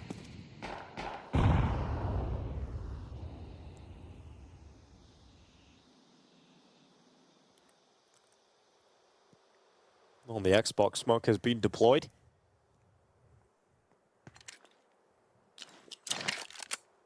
The utility about to go through the double doors here. Flash unleashing 3 players, and they'll just have a peek, make sure no one's around the corner taking contact. Yeah, hoping to catch someone in the open, and if anyone was even in CT spawn listening, that'd be a sound cue. We might be getting the comms out of the CT side of, okay, they're outside double door, watch for a mid to B split. You might be getting an idea into someone's head, but it's a very passive defense at the moment. 1 car, 1 goose, 1 long, and attack into the A-bomb site. Big Uzera staying all the way back. The P2000 going the shots forward. Soulfly and Xantares, couple of kills, and then Wakadia to assist in extending their advantages further. It's about to be a pistol round win, and Aurora heading to a 9-4 scoreline, giving themselves an ideal start here into the start of the second half. But that peak didn't necessarily go the way Aurora would have hoped, so they reset, they pull back, and play a little bit more disciplined, not wanting to let this one slide. And they won't. So the kills come in, Wakadia and Xantares securing them, and they do get that 9th round. Yeah, it feels like that should be maybe the first kind of dagger in the back of Pain to end this. Now both pistols on this 3rd and deciding map for Aurora. You add that one on top, it's now 5 rounds straight and starting to feel like you're really catching momentum. One of the things you talked about yesterday that was a real pain point against MongolZ was the fact that no one was fragging out. You got VSM playing okay here, but again, it's just not enough kills coming in from Pain at the moment. And that was something we even brought up during the last map as well, at a certain point where, yeah, there's been a lot of halves that we've seen out of Pain, in these first few games of play at Cluj, where it's like the kills are all concentrated on 1, maybe 2 players, but there's way too many, skilled players just not putting frags on the board. And that lends itself into the lack of comfort that they talk about in the interviews. You only see that drop off from strong individual players when, they don't feel super comfortable of what's going on and don't have a great knowledge of what everyone else likes to do and how you like to play with your teammate that's next to you. Been a lot of role swaps with 2 players coming in. Yeah, you can see Snow, like 3-11, Furia 3-12. And Snow obviously hit some kind of a groove towards the end of last year with those role changes where he was playing with people that he knew how everyone was going through and what the comms and the plans were going to be like. Now, playing with VSM more in tandem, yeah, a little bit harder. Xantares following up, this time on Big Uzera. And just walking his way wherever he decides to go. VSM, his next victim on the AK. Soulfly's patience pays off as Pyria walks in towards him. And now NQZ. The extra hard part now is if you're Pain is you also switching over to the CT side. You don't get to dictate anything any longer. Right. You're reacting to everything, and the reactions are so critical because a lot of them are going to be improvised, and that's where players kind of are doing things that their teammates don't necessarily expect. So NQZ knows he's being hunted. Aurora holding onto the bomb late into the round. They want to take this scout away, just moving around the map, using Soulfly to make sure he's always going to be boxed in towards long. 10-4 will be the scoreline. Just waiting to see if NQZ brings a scout forward or not, and the answer is going to be no. Just a matter of time. When there's time, Zantara is to collect his 3rd kill of the round, and Aurora to collect their 10th round here on Dust 2. Situation doesn't get better for Pain in this round. They don't have enough money to get a full buy. So, well, it will be the 11th round for Aurora. I'm gonna say we don't really know. We don't know for sure, but we're not sure. I can't live in a world in which Aurora loses this round. So I could. I know you could, Jason. I want to see it happen now. It's just in too many of those now. You got to cast a couple of them back. Krakow as well with FUT Esports. The USP rounds, yeah. Oh, man. Too many. Man, I was hoping we'd get a cast a little bit more FUT, but they're no longer a B stream team, are they? No, they've become the A stream yeah, very team. quickly. They've moved on to the A stream. They are the A team.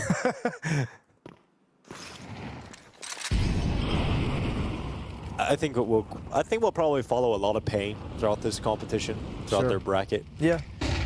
Well, maybe not. Well, They're a lot going to be 0-2 after the tomorrow. Maybe we cast their elimination match. They might run it all the way back. Who knows? All right, BTarena sprinting forward, right into the tag. It's Hooxi with the Glock, and then Wakadia taking a couple of frags with him. All right, shutting it down. Wakadia's turn for a 3K. And we'll get the last hurrah of Pain Gaming today. Yeah, if there's no fight here, might as well just wrap it up. 7 in a row now, going back into the first half. Aurora just hit that streak and just ran away with it. Round 16, you do have the op in the hands of VSM as a double op setup, and QZ has one as well. All right. At least you have a little bit of fun. Yeah. Yeah, if nothing else, you got double op setup. I'm going to spend this cash before we lose this series. Exactly. Yeah.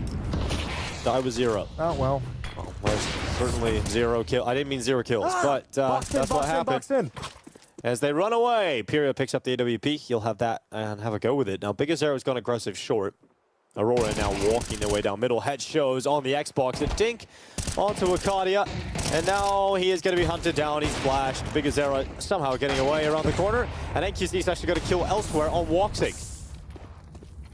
Awkward fights, but... Oh, that grenade.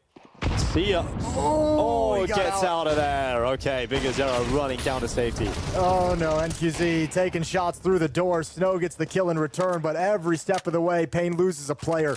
2 on 3, and BTarena has 10 health. Yeah, there's a lot of time as well for Aurora, so they don't have to feel rushed through that smoke. They're going to break it and surprise BTarena, who's out of position, and will remove his 10 HP in an instant. You now got Snow coming back, who's got 4 kills. So not expecting him to do too much here in a 1v3. No, but give it a shot. And he is shot by Wakadia. So 12-4, map and series point here for Aurora on Dust 2. Yeah, happened quick on this third map. Really not a whole lot of fight brought in by Pain, which is unfortunate. Nuke was cool. Nuke is a map that I imagine we'll see it tomorrow in their final series. But still not any kind of map pool to speak of for Pain. This new roster still coming together and not quite there just yet. So timeout taken as they want to talk things over one more time.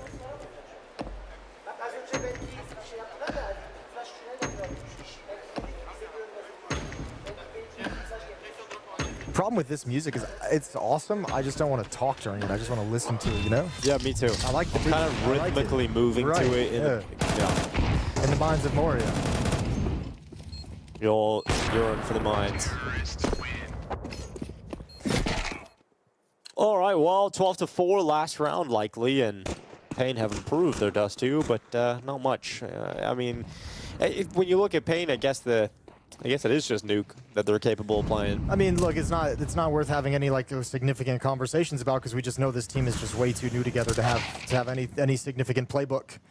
So, you know, you have to go into this knowing that at least for the next month, this is going to look sketchy until they get time to sit down and grind some practice, grind a boot camp over in Europe, and get some of these pieces in place. BTarena not coming out long, but Soulfly even turns on that, kills Antares with the other of VSM, the last remaining troop, sitting inside of the mid-smoke. Zantares seems to be aware, and Zantares is, and he'll take himself a 3K. Smiles on the faces of Aurora as they get the job done. Now 1-1 here at PGL Cluj-Napoca. 25 kills for Zantares to close out Dust 2. Really strong series out of Zantares, who is there for Aurora on all 3 maps. And yeah, first map, Nuke, hiccup, a little bit scary, I guess, in a degree. I think the biggest concern for Aurora is, like, can we start, like, no more slow starts? Yeah, no more slow starts. A lot to work on for sure if they want to get into form for this event. You know, going into the playoffs, they want to make a deep run. Lots to be worked on for Aurora, but result, nonetheless, is a 1-1 record here. And for Pain, that is the opposite. They're 0-2, 2 losses handed to them. MongolZ yesterday, Aurora today. Yeah, and I mean that's going to be a tough place to be in, because that 0-2 pool is already populated by a couple of tough teams. 3D Max is down there and G2 is down there. So already out G2 of being down there is yes, such a surprise, isn't it? It's so unreasonable. But G2 did take with that loss to Vitality on day 1 and then lost to Paravision earlier today. So yeah, they're down in the no fun camp. So that's going to be really, really difficult for Pain to get out of, no matter who they face tomorrow. For Aurora, they get to move on and don't have to deal with that. Yeah, they don't have to worry. They don't have to worry about that. But the 1-on-1 games, I'm sure, will be tough enough regardless. There's a lot of good teams in this event. You know, we have Navis, FaZe, and Paravision, Astralis. They're in the 1-on-1 bracket right now. And don't forget FUT. We'll never forget FUT. Never forget FUT. But they're playing FURIA right now. Yes. Yeah, they are. That's so they might be 2-0. Yeah, we will find out at the end of the day. Could be interesting. 5-4. Oh, I don't know why I'm just reading the scoreboard of the highlights. Yeah, 5-4 now. 45 seconds left in this round. Dust 2, if you'll remember this. Soulfly off the back of the plat, Jason. Look at this. I remember he got the second kill here as well. Beautiful shot. It's excellent. Now look at Major flying, and this is 7-4. You'll remember that round very well. Well, don't worry, Jason. We're going to have more for you to cast in just a little bit. We've got Bit versus Heroic coming up as the last game of the day. But that's just coming up in a little bit. I think when you come into a game like this for Aurora, it's hard to really say anything, take anything from a game versus Pain. It's just you had to get the result here, and they did on the last 2 maps. Losing Nuke, they really had a lot of chances to win Nuke as well. They just didn't get the job done. So Anubis does 2. Fantastic work from Aurora as predicted. Zantares has a great game here, 156 ADR, 25-7. That's not too bad. You know, when he was playing that way on Anubis, we knew Dust 2 was likely to be his playground. 100% opening duels won, 6 of them. Yeah. All right. Well, kind of own them, really. The dude was just a freak today on Dust 2. Really well done from Zantares. Well done from Aurora. Yeah, you're not going to take any. You're not going to have any big takeaways from Aurora. I would just like to see the slow starts kind of disappear, both in the tournaments with the 0-1 beginning, and then the start of the series itself with being down Nuke to a team like Pain. Absolutely. So lots of work for Aurora to do, but that will be in the later stages of the competition. For Pain Gaming is 0-2, facing elimination for the rest of the event. We'll see if they're able to recover or if they will be one of the 0-3 teams. We're going to go to a break. When we come back, we've got Heroic versus Bait coming your way.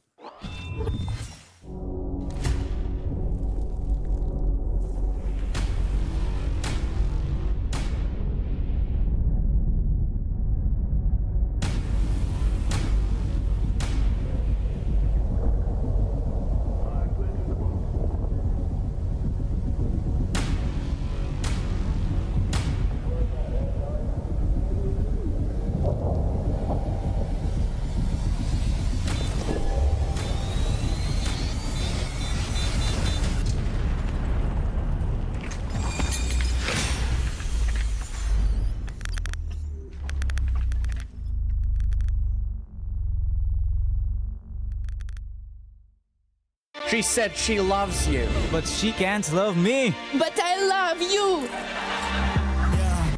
Look, I know my man's going crazy. I gotta break on myself, I amaze me. Like I'm back in the 80s. I won't play window anymore. What's going on? Play your role. 1xBet.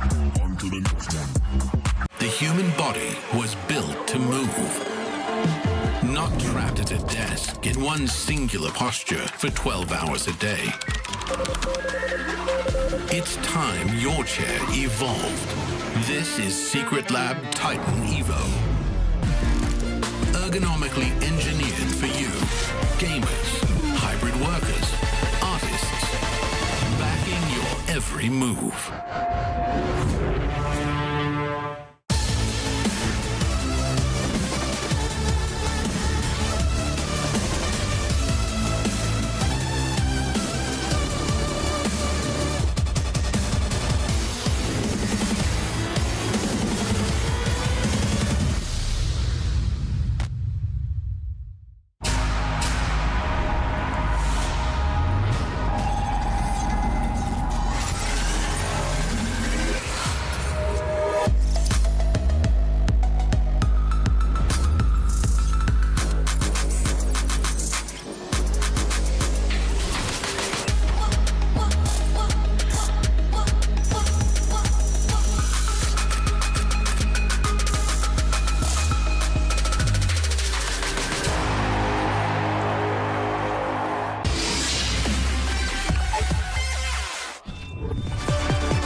Welcome back to PGL Cluj-Napoca 2026. We're getting into the final game of the day here on the B stream. Heroic versus Bait. I don't really know where to land on this one, Jason. I think it's quite a difficult game to call. I'd put Bait above them, absolutely. But I would say that Heroic versus Bait is a close matchup. I would just chuck this as a 50-50 at the moment with Really? Yeah, I mean, I don't know. You have the whole thing with Heroic Youngstar playing, and I don't know. I don't really know. I'm with you. I don't really know where to place them. I don't really know what the expectations are supposed to be for this team. I think xFloud's a really cool player, but Heroic doesn't excite me in any way. Heroic doesn't get me going. They used to. Yeah, they used to have. That's the thing is we've seen I think Heroic and Gamer Legion were two orgs I would have put in the same vein of constantly rebuilding and selling a player or two off and then rebuilding but maintaining that status. And I think we're seeing with both of those orgs that's kind of coming to a close of being able to do that as a long-term strategy, right? You're going to hit a point where eventually you just don't have the talent brought in to get you back into that next cycle. Also, player salaries are so high, so if you want to maintain any pieces that make sense, like someone who can really develop your squad, like Tanier, for example, for this Heroic team. Yeah.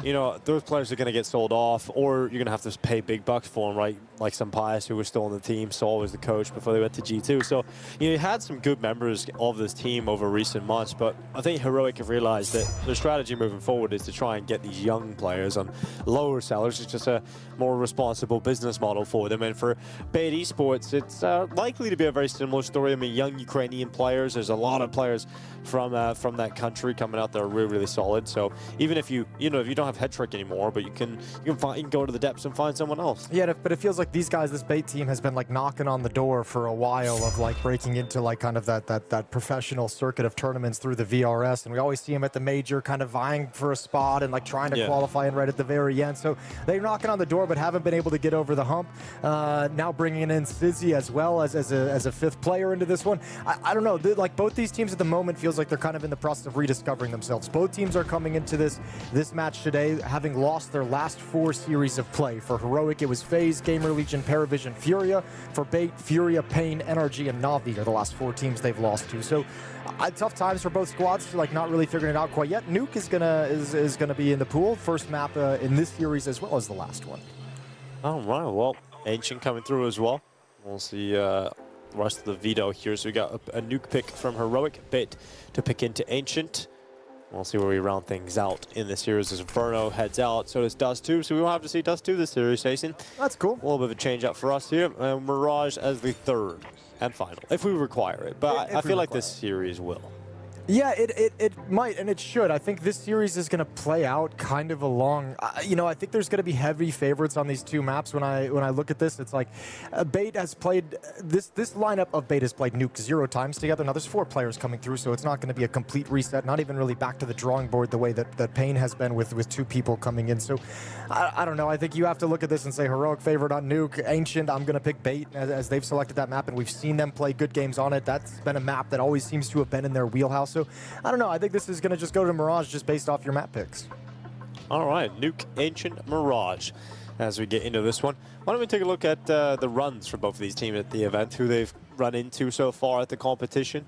I mean, for Heroic, it was a FaZe, and it was a 2-0 loss over there, and for Bait, it was FURIA. So 2 of the better teams here at the event to kick off your campaign. Yeah, and with the implications here, as we mentioned, Bait kind of for VRS, Bait kind of always knocking on that door. Obviously, a little bit of an increase if they're able to get there from 17 to 14 for Heroic, 30th to 23rd. So yeah, you had Bait as favorites, and everything's lining up in that direction as well. Yeah, but I would have to obviously understand where you're coming from too, as in, they're favorites, but not massive. They're favorites, but it doesn't feel like either of these teams have it to the point where you can count on the performance you're going to get. Our favorites, not according to those. So the direction, the direction changes quite a bit when you look at that. But yeah, I think coming into this year, I'd like to see Bait actually start performing and stepping up a little bit more. I think we got to see glimpses and moments of real success from them over the last few months, but over the last year or so. But they haven't really broken through and stayed there. That's the problem. They keep dropping off or disappearing and fizzling out and inconsistencies. And I can't come to every event and being like, oh yeah, no, Bait, this is the event where they're going to really start to show. Oh yeah, Bait, this is the one. Yeah. And once again. Exactly. So I don't want to have that. So here we go. Let's get into it. Bait versus Heroic. CT side start for Bait here on Nuke. Heroic going to be starting on the T side. And a good amount of utility available. A Molotov for Xfloud and an HE grenade that's being already used towards that door. And it's quick from Heroic into the ramp room. Alex666 waiting. And he's got himself the first couple of headshots. In fact, he's found 3. So that is one quick shutdown. And the round is done. Yeah, right out of the gate. You don't recover from that one. It hurts. Lovely sequence from Alex. Give us a chance also to talk about Sizzy, because he's a player signed on loan from Spirit's Academy as well. They sent their own Academy player back to the Academy team, and they brought in Sizzy from the Spirit Academy. So just swapping around Academy players. Yeah, I mean, that's what you got. You got a little pool of players you can pick from, and you don't have to sign new deals and have any real risk. And I guess that's a way to do it. Not a massive fan. All right, Xfloud. What you got for us? You got this 1v5 in the bag? No. I like that he's locked in. As if this is the most important round he'll play. Could be. Steps out. There's the first headshot. Get it. Get it. Oh dear. He had chances. He definitely had chances there. Yeah. Many, if you could many say chances. one thing, it's that he had some chances. Yeah, he did. All right, Bait win the pistol round as expected after the way that started. Alex with 3 kills. Good to see it again here from the replay. First headshot, so good. And he just composed himself. He resets his aim very quickly. Yeah, we get an extra slow replay of that one. Beautiful shot there from Alex. 666. Each of those headshot 6s. And we now have Tech 9s out for Heroic. Ooh, deep nade outside, chunks down Grizzin. He's going to pass through the smoke, try and cross along this secret wall, going with some pace to it. That's well known by Beta as well as Sizzy. The Spirit Academy player, what you got? Oh, that sucks. That's a bummer. Well, they've wrecked him pretty badly, but let's see the next step up here of Alex, who goes out another 3K. Sure. All right. Why did his MSMG work like that? Yeah. He just literally melts him. Why did not do this? He didn't. I'm pretty sure it gave him a sideways headshot as well. It didn't service his MP9. All right. Well, that's 6 kills for Alex666. Essential with a kill on Xfloud. And Susp now heading outside with the Tech 9. So this round goes nowhere for Heroic. They've only conceded 2 deaths so far, Bait, in the first 2 rounds of play. Cool little run and gun from Alex. One hell of a way to open a game with these back-to-back rounds. I would love to see Holzerk join Heroic. I would love to see that, Jason. Why would you do that to him? Because he doesn't have a, You mean because they haven't had an opera in a year? Yeah. That'd be, well, they had some pies, but, it's been a little bit, Grix didn't work. Sure. Alcarin. Yeah, they had, last year was hell for opping with Heroic, wasn't it? And Gamer Legion. And Gamer Legion. So Holzerk being on the market, man, I think he's got a little bit, for the future, it makes sense for me. I can't imagine that Holzerk is going to stay on the market for too long. No. Everyone's looking for an offer. And even if you don't think it's necessarily an upgrade, it's the experience. If you have an offer that isn't it, you might as well try a new one, Yeah. And Vash just held out a little bit longer as well. Could have had Holzerk. He could have had Holzerk. Wait, he's still there, isn't he, technically? Yes. Yes, he is. But for the future, when we look at I just would like that. I think that move makes a lot of sense. Okay. Well, that round, the reason we were talking about that is because there's nothing really worth talking about in that round. The worst part about the whole Holzerk situation. Yeah. Let me see if I can find it. Because the visa issue has been killing him for years. Yeah. I heard that he had just gotten that sorted. Oh my gosh. It's not. Oh guys, I got my visa. Great, you're fired. Oh man, that's a bummer. Now that's timing. That's what we call timing. This is the world kicking him in the face. All right, back into the game though. Bait Heroic, 4th round on the board, off in the hands of Sizzy. Kind of wild he gets the visa issue sorted after he starts playing for an organization that was part of the Cowboys entertainment out in Dallas. That's crazy. Well, slowing out, and it's X-Flood over towards red. Decent position to have already, but not really looking to be disruptive here, our bait. So Heroic do have all the space in the world to play with outside.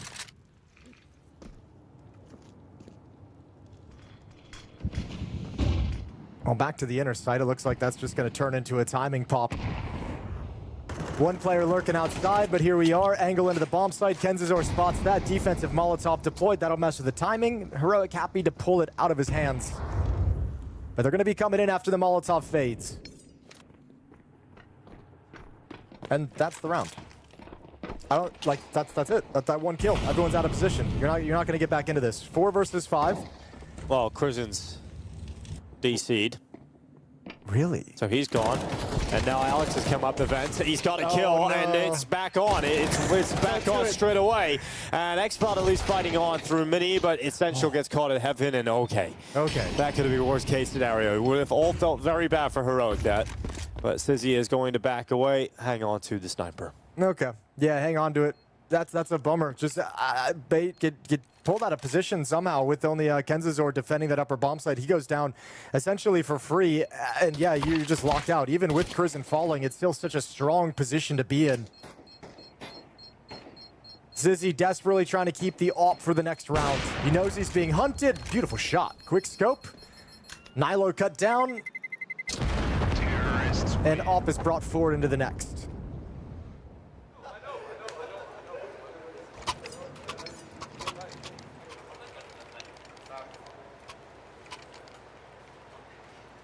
I think Tobiz should join FUT. You're just full of roster changes. As the coach. Because he's familiar with the Tobiz, you know. You could join the FUT team. You were so scared of even pulling that out. I feel like you hesitated. No, I didn't. I had to say Tobiz. You had to say. I had to stutter really so I get his name. Okay, you know, because if I say if he's familiar with the Tobizness, you know. Yeah, you know it's fun. I think it's a good move. Solid move. Everyone can be happy about it. For a lot of different reasons, really. Branding potential is there. Yeah. If you're really willing to commit to the feat, then you're kind of locking in a lot of money. I'm just gonna say that. You can be the highest earning team. You can take on Falcons. You can take some crazy partnerships places, can't you? There's a lot of opportunity with that team. Think of the shoe brands. Ooh, now we're talking. Yeah. You could get the socks as Nike Air Jordan of Counter-Strike. Not Crocs, though, because apparently they're banned. Toe business. Yeah. Staring contest. Shit. Oh, that was lost. hardcore. Well, we know what that sound means. Restarts. Yeah, there was a little bit of match medic inside the server.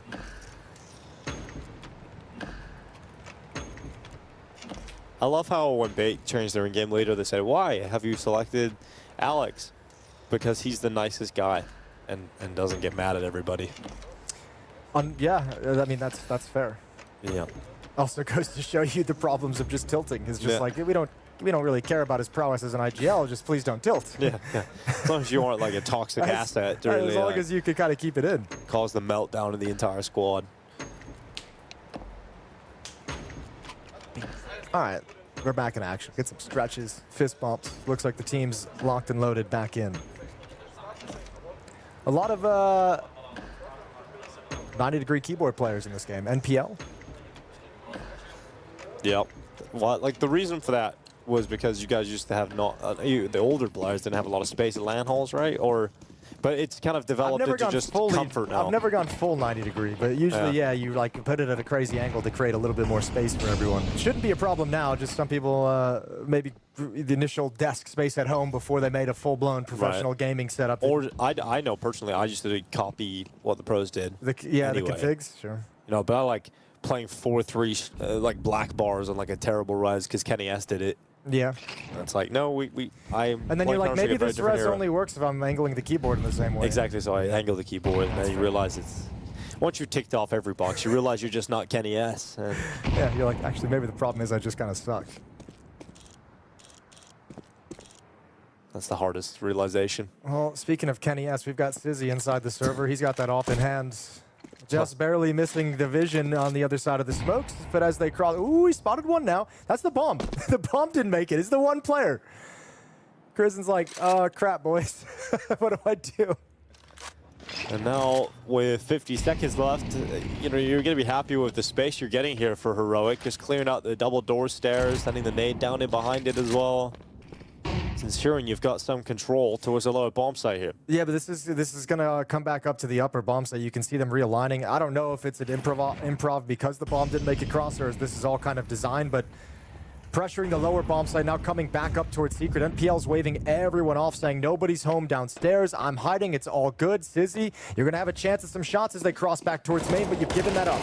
Yeah, just racing in towards KenZor, who gets himself a great double kill on Quizen and Nilo. So we now have Sizzy waiting at Heaven, utility flying towards his face. So he realizes he can't stand there for much longer. So decides to change up his position as Heroic break through.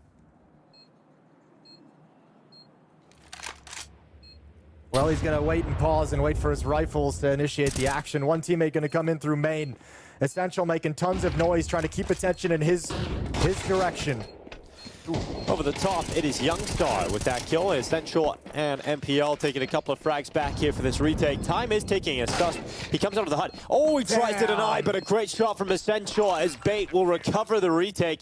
4-1 off the back of that, and that's a big recovery of the site. It looked like Heroic had dug their teeth deep into that one. Yeah, great round from Essential. That's a huge save at the end. I think NPL is going to be buying him an ice cream sundae at the end of this match for saving his bacon there. Nice shooting, and 4-1, you're right. It did feel like Heroic was just going to overrun that bomb site. I mean, the back and forth between Secret, but once they got in, it was very strong. Just an even better retake. And now the soothing sounds of the Deep Earth mines. Someone said it was people mining Bitcoin in Minecraft. That's not bad. I like that.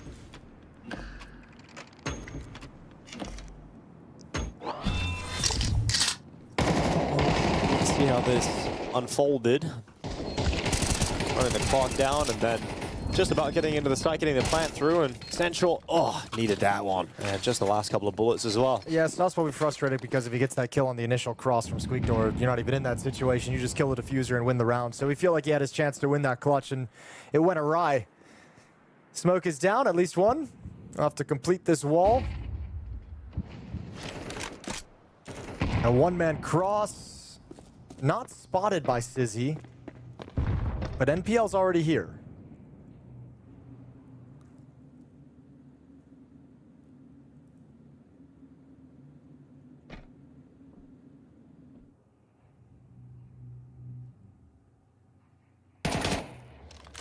Oh, a couple of shots whizzing towards KenZor.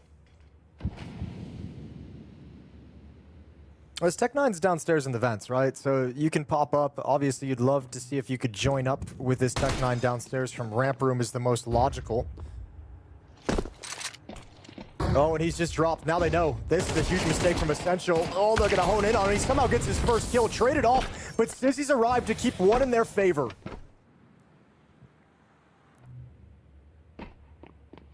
NPL just hearing those steps. Keeps himself hidden and reveals himself to deny the bomb plant from Youngstar. So 5-1 now, coming up here for Bait.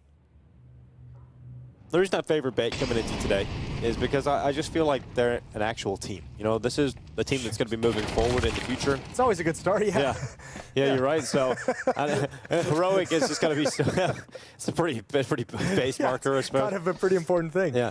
But Heroic moving forward, you know, the conversation can be there about, you know, if you're playing with a stand-in, it's kind of have less pressure or whatever. But that, I think it gets to a certain point where Heroic are playing with a stand-in so often that it's just like, you just get frustrated and demotivated. I mean, the best thing to point out with that one is Astralis towards the end of the year in the interviews that Hooxi was given down the stretch of just being like I feel like, what's the point? You know, they have a new play, like, you know, Stound's in, Stound's out. Now Device is out, now he's back in, and he's like, now that we just don't ever have the consistent roster, and you can't ever like work towards a goal if someone is changing each and every month. So yeah, we see players constantly just get to that point where it's like, I can't do this anymore. I can't keep training up a new player.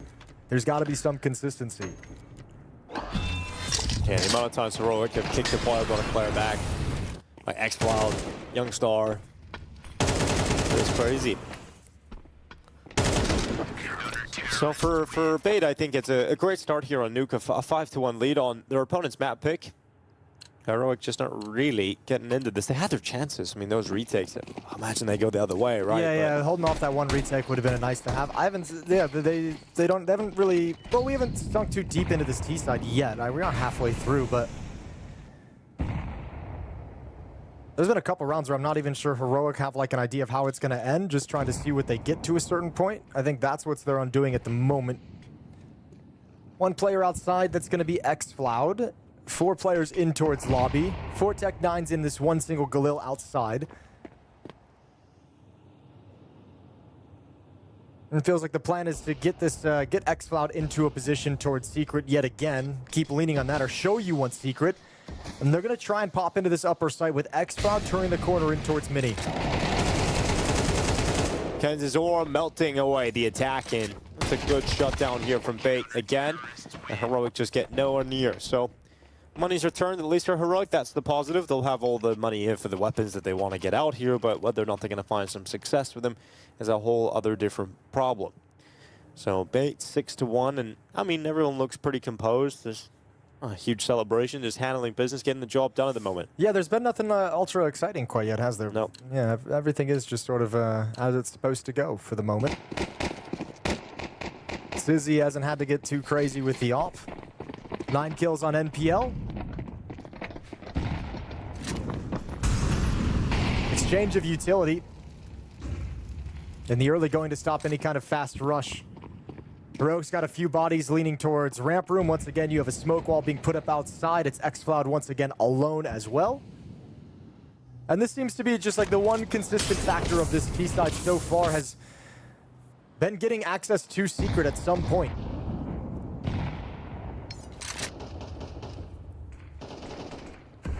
Even if it's just one player. Secondary smoke wall being put up.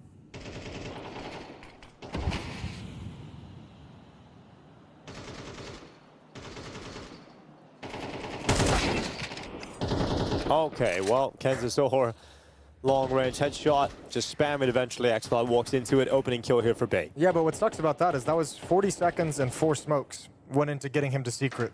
And with one shot from KenZor's AK-47, all that resource just So went to gets you nothing. Yeah.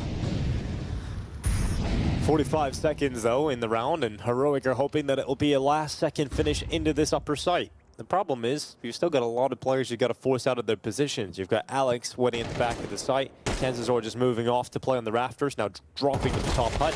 The bomb has made it down, though.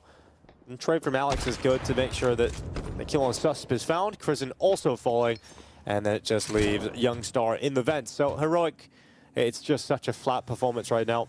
There's no plan of what the winning move is, so everything, the plan is happening in the first few steps, and then once action happens, it's kind of like, what do I think is the best way to win from my POV without any kind of cohesive, this is where we're going to try and end things, or this is where we're going to try and move into, or this is the protocol of what we move into next. Yeah, this Heroic at the moment playing very individual, it feels, and not on the same page whatsoever. So getting obliterated, really. Lovely shot from Sizzy at the end. I mean, Youngster's not looking, so nothing crazy, but, you know, there's a tiny target. I just want something to talk about, really. Oh, you found it, Jason. Thank you. Well, hopefully Heroic give us a little bit more something. Tech-9s. That's generally fun. And Mac-10 as well. xFloud diving off of main, and there we go. AK-47 picked up. xFloud now on the hunt for a follow-up kill, but denied. It's not an upper bust, it's a ramp room rush. You found it a little bit late. Missed shot from Sizzy. Follow-up not there either. Oh. The third one, though, lands. Yeah, he manages to make something of it. Now Alex has turned out from decon. Sees 2 players above him. Can't get the second, but Prison will be hunted down by the rest of the squad of Bait. And a little bit of action, at least for Heroic, but again, same result. 8-1 now for Bait. I can't believe Sizzy missed those first 2 shots and kept pushing forward for that third one. I didn't think he would turn that corner over in ramp room. Maybe he had a teammate with him. I didn't catch it, but nice shot either way. 7-round lead and a second timeout from Heroic. We got it back.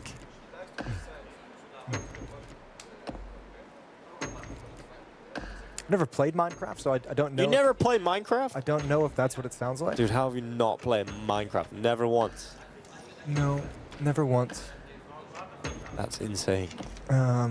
You're old, Jason. That's crazy. If you've been playing Minecraft, like that's been here for a long time now. I've played other games.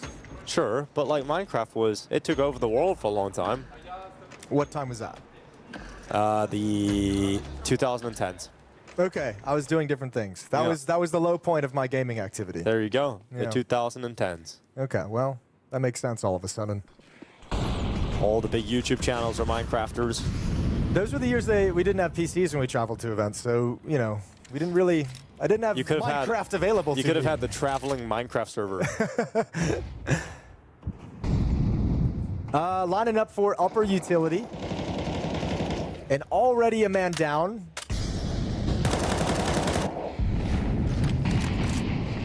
And now with some counter nades raining in, a missed Molotov towards top hut, or maybe they positioned it there for the Rafters player.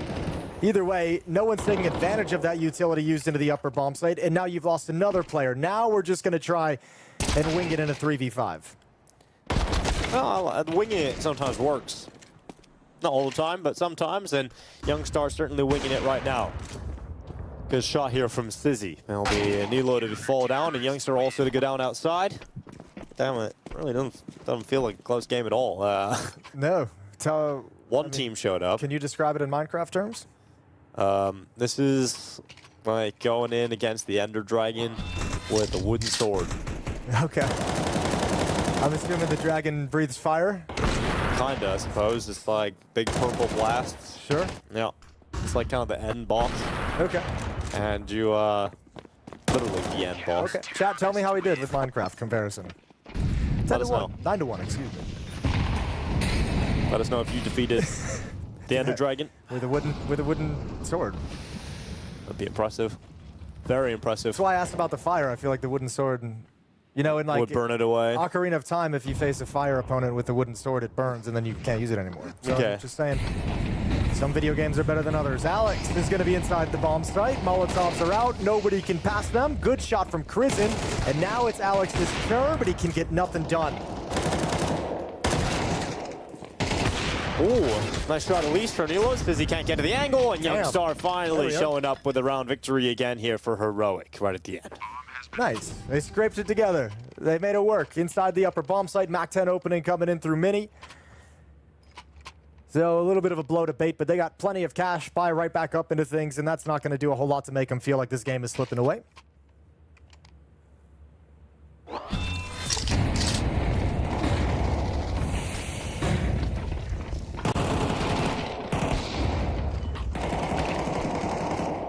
I think there's some overconfidence in this round from the bait side of things, like NPL, like stepping through that smoke and just kind of standing there fighting and trying to spray down that second kill.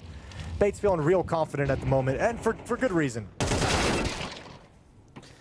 Essential moving in, and Youngstar is going to be taken away. Sizzy to also follow up. So you have this heroic success in the previous round, and now they've lost the entire map, and you're literally running away from the CTs. It's a minute and 25 seconds into the round, and the CTs control lobby in a 4-on-2. This, yeah, Bait's just kind of like, we're better than you, so we're going to push and be aggressive.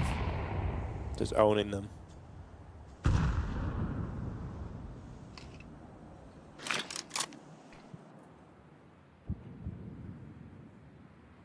14 kills for Sizzy. That's great. He's been looking good. 14-3. He's on loan, would love a full-time contract. You know, it's a great time to show up and deliver for your squad. And I like what I'm seeing from him right now. Not exactly like what I'm seeing from Heroic, and it just gets a little bit worse for him as Crizin comes back down the ladder and dead inside of the lobby. We've now got Nilo left alone. Could have used that Molotov 5 seconds ago. Yeah, I definitely could have. But it's already over at that point. True. This is, you know what? To be fair, as kind of a dick move from Bait playing it so smart at the end, too, so disciplined. It's like he's like, come on, someone keep me. He's just going in. He's like really trying. 1 versus 4. Give me something. Yeah, but Bait coming in locked in. Yeah, they do. Cool to see. 8-round lead and just complete dominance. This is Heroic's map pick as well. They took it to Nuke, and unfortunately, when you do that, Bait gets to start on the CT side, and this is what you've got.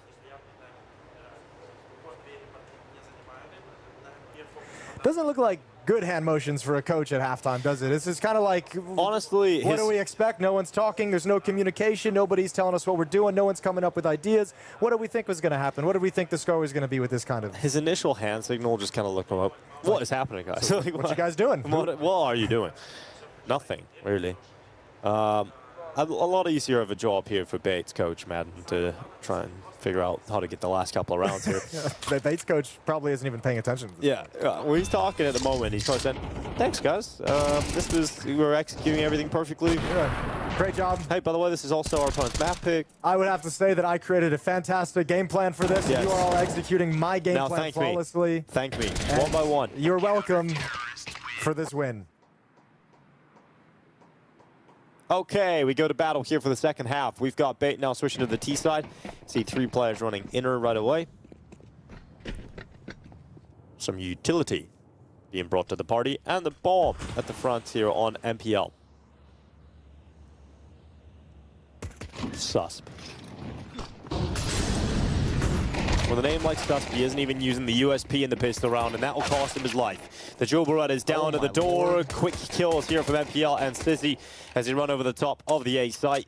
You've now got Youngstar, Quizen, and Nilo all coming in from the same position at Heaven, and they all dive to their death as, yeah, that's really all you can expect once Bait come into the site so cleanly. Yeah, I mean, there's everything in that round. There's great utility usage. There's great shooting as well from the Bait side. Poor Susp looks like that dualies is like the first obstacle. He gets completely blinded. There's the utility, a lovely flashbang to take him out of the fight. Turning this corner up towards Heaven is an instant goosh onto the rotating defenders who are just arriving to party, and they get shot in the face immediately. Great round from Bait, and they're going to close this map out very, very quickly. Heroic now stuck in that force buy cycle where every round has to be investment regardless of how it goes.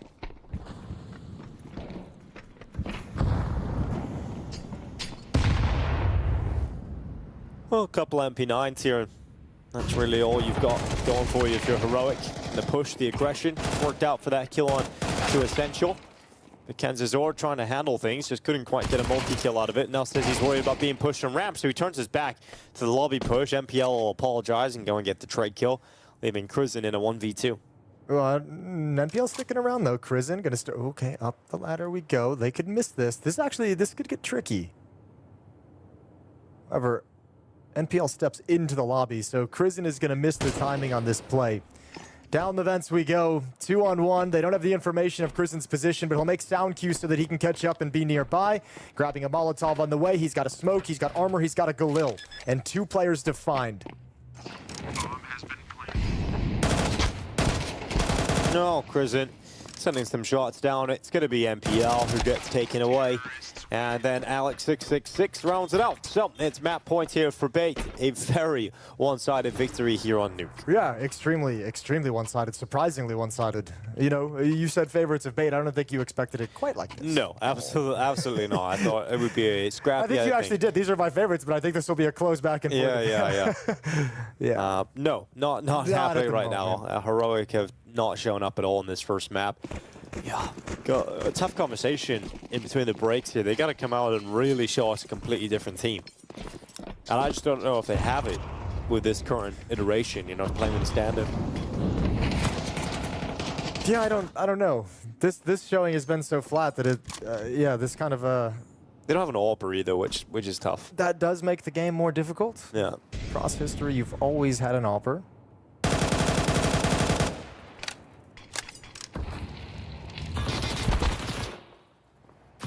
Well, Alex is taking damage.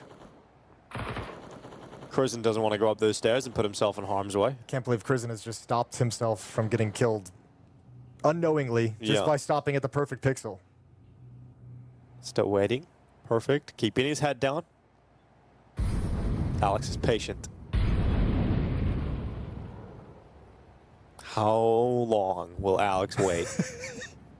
I don't even want to change the POV. I want to be here the entire round. Yeah.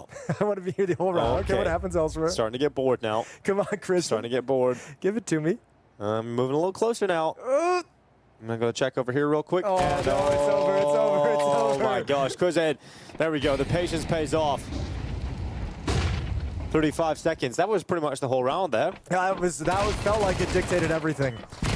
Nilo, double kill. obviously, because that kill from Crizin went Heroic's way, Heroic are going to win this round. Yes. It was the most impactful kill of the round. Yeah, absolutely was. Just for team morale, really. That's the in-game leader. Alex666 thought his patience was going to be enough there. Great, we've cut the head off the snake. Yeah.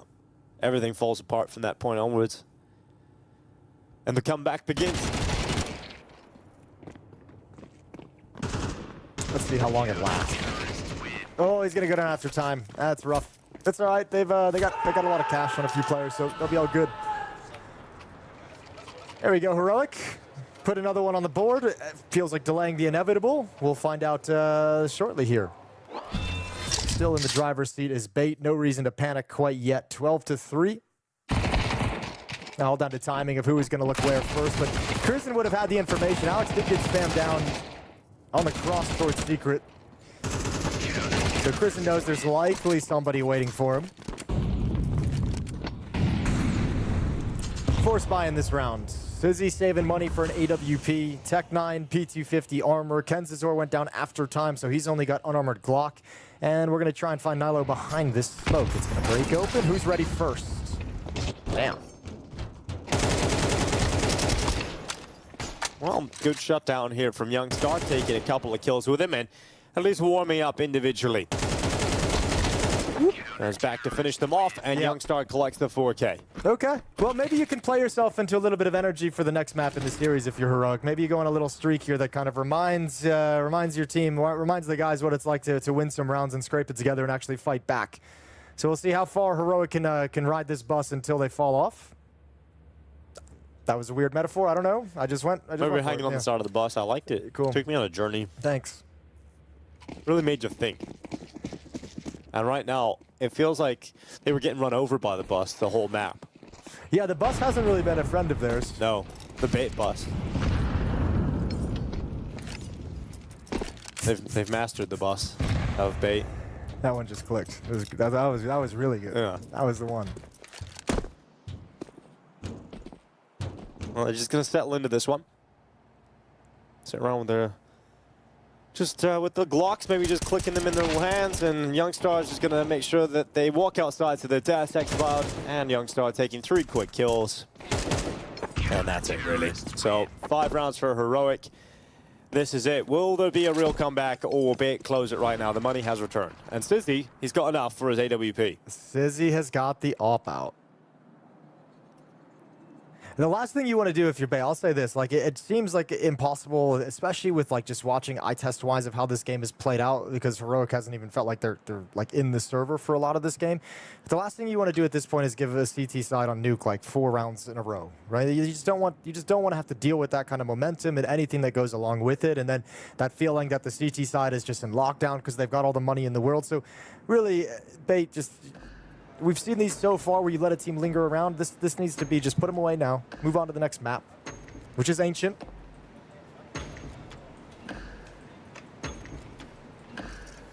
Keep in mind coming into this, not only is it just a dominant performance so far on Nuke for Bait, but this lineup has played it 0 times together. I mean, this is the first time they've played it with Sizzy in the lineup.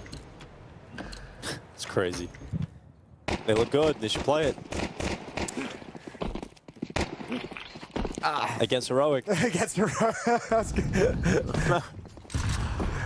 I don't want to spend the whole time destroying and tearing Heroic down. But yeah, do they look good? Or does Heroic look rough around the edges, let's say? I love when a team on CT side is in lobby within at a minute and 20 seconds. seconds, yeah. You know. Playing with their plums. First smoke of the wall put down. A little bit extra utility coming out across towards Secret. They want to cross with everyone. They're going to give the op. Ooh, Sizzy. This play's called for you, baby. There you go. Find the opening. xFAD down. And now you have access to the lower site. Yeah, heading on in. Of course, they're going to block them, and they have so much time they don't need to go through that smoke. So they respect it. They back away. Yeah, nice pressure applied, though. It's also pulled Nilo down from ramp room to join up with Crizin. Smoke is forced out very early on, so they can actually go right back down if they choose to, but gonna just kind of contact walk outside for the moment, in towards Big Garage. Nobody's home. 43 seconds left on the clock. and Lobby being overtaken by Heroic's defense.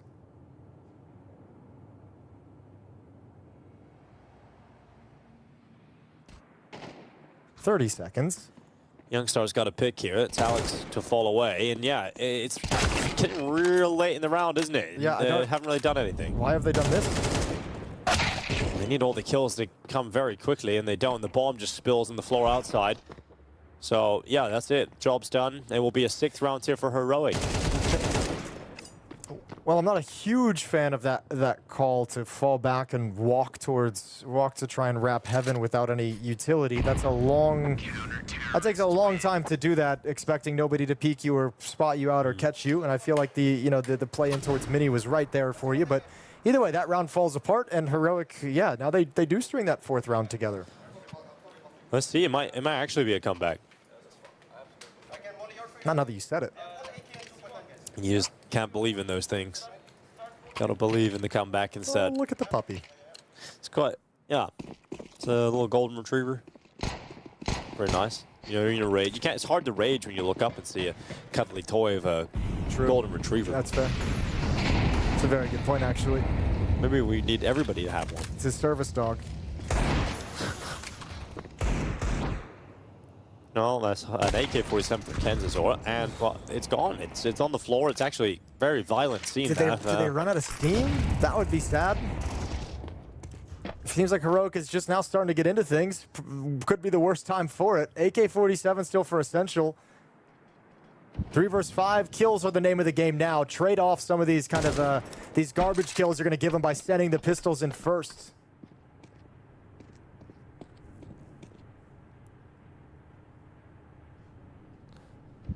Even if Heroic do come back and Bay just win this round to get it over the line, they're still going to be happy. Like, obviously, you'll be disappointed that you didn't close it immediately, but you'll still have the conversation, okay, this is a map we haven't played. This is our opponent's map selection in the series. It just gives you, honestly, the biggest thing is it just gives you an excuse to move on from the loss, like, really quickly. Like, you can have something that's actually positive that's just going to help you get past it. Like, yeah, we got our ass kicked, but at least we won those 5 rounds in a row right at the end because, you know, we played like crap for the first half, but that shows us, you know, we can, get ready for the second. Get some fist bumps flowing. Any mental excuse. Positive vibes here for Heroic. Any lie you can tell yourself, really, in these situations. That's all life is. That's very dark for a young lie. man such as yourself. Just lie to yourself. Shouldn't be this jaded. Yeah. Well, that's the world, Jason. Okay. Is that what's on the mouse pad? Very artistic. There was actually a lot happening. It's a very busy mouse pad.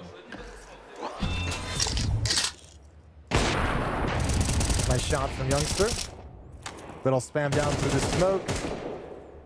And this is Bait just not having any options, eventually just finding their doom all across the map.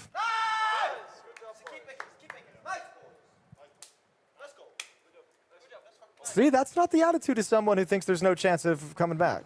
You know what I mean? No, that's a happy guy. There's still a little bit of belief there. Plenty of belief. Let the world jade him, Jason. He's got a few more years. He is just a young star after all. Just naive, happy. Youngster's always a good vibe, though. He is. He's a great vibe. Fun to do content with as well. Sissy's looking up on top of the silo for the appearance of Youngster. Didn't spot anything. All right, I actually want to see an idea from Bait. Like, move towards something. This is an upper bus. They're setting up utility on the roof right now for top hut, back of the bomb site, flashbangs in. They're going to go with this. Counter utility is in. They run through the Molotovs. Well, one player runs through the Molotovs. Nobody else has moved forward, but at least they go 1 for 1 on this odd upper hit. It's more of like an upper poke. And now they're going to go back in towards ramp instead. You got Susp. No, not Susp. My bad. You got Nilo over here. He's going to be playing behind the big box. And we'll see if he's able to do anything with this AK-47 as they move into the ramp room. Nilo is very secretly hiding and then catches a perfect timing. He does get traded though. He's really hoping his trigger discipline would allow another kill, but they're going to drop down into B. They don't have any smokes to block off any of the choke points though, so Subs can harass. Oh, he's just going to swing open, go for it, but then Sizzy hits the shot. Youngstar standing one shot back with his AWP instead, and Sizzy gets around the corner, but the kills are all in, and Youngstar's showing that the AWP is getting the job done now. He's up to 21 frags. All right, well, this is no longer fun. This is no longer comfortable whatsoever for Bait. All of a sudden, this has turned into a game, and you're at 12. You still have time. You still have the safety net. You still don't have the pressure of losing the map in regulation. But this has got to be worrying that at 12-2, and you haven't been able to get anything done. These rounds haven't even been close.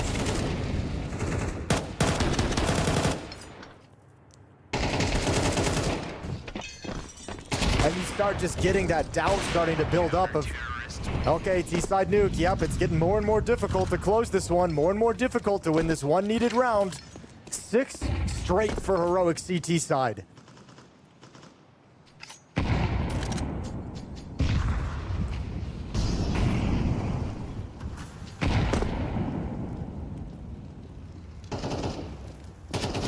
It's not even like Bait are getting close to these rounds. It's the fashion in which Heroic are winning the rounds too, and you've called a timeout. I think the hard thing too is you're also now starting to have a star performance out of Youngster as well, right? So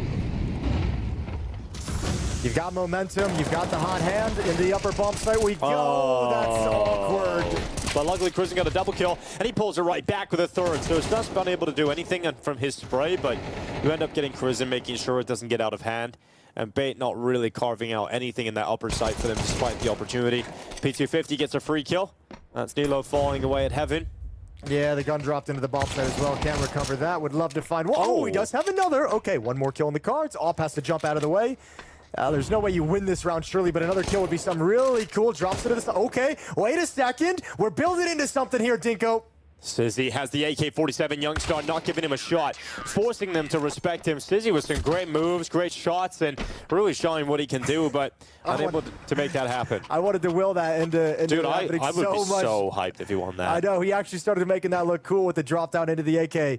Nice try from Sizzy. 12-9, 3-round lead. It's disappeared so quickly.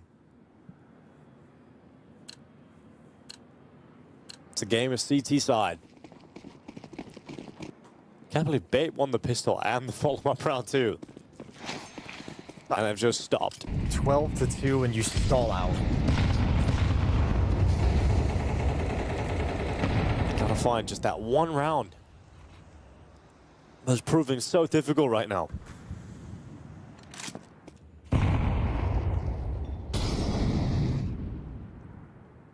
And you never know. Sometimes this is where you get like tentative and you kind of get locked down within yourself. Like, oh, we've lost 7 rounds straight. Got to make sure we make smart moves everywhere now, and all of a sudden you're not making plays, you're not going for fights, not finding kills that were coming to you earlier. Tough half for Bait to work with.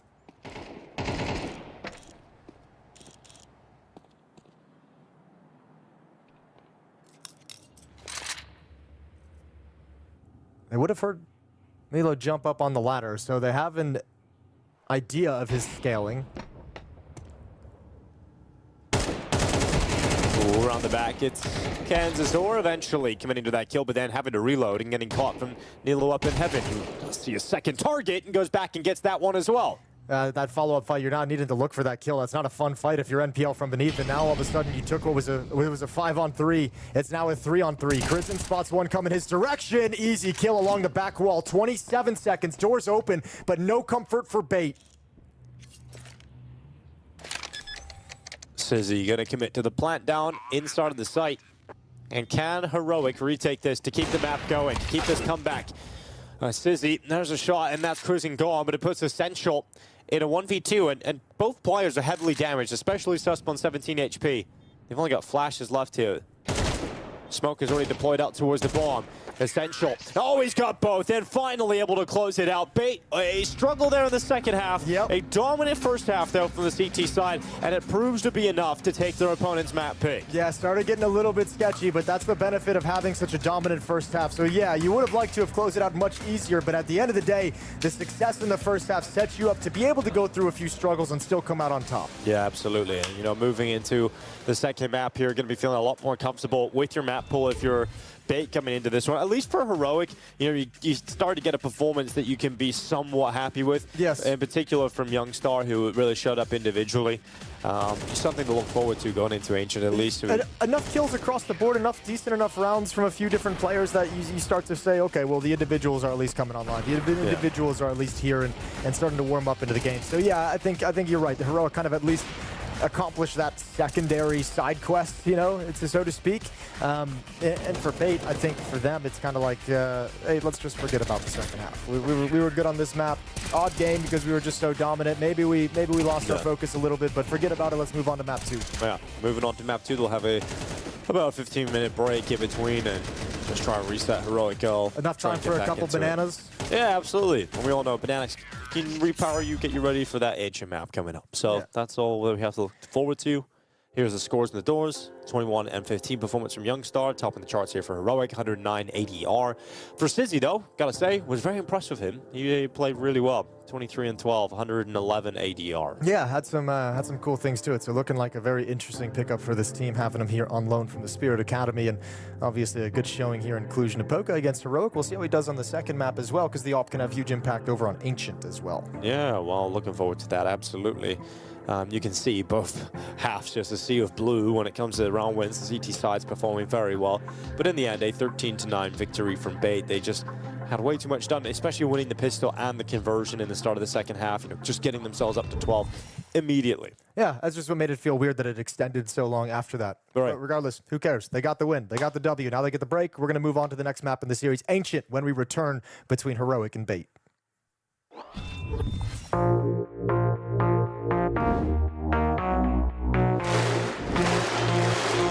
Astana, are you ready?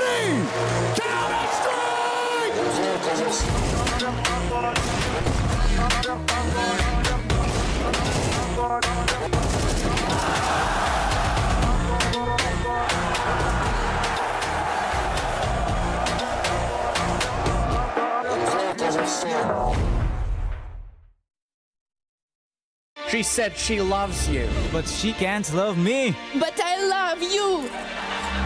Yeah. Look, all of my friends going crazy. I gotta break on myself, I amaze me.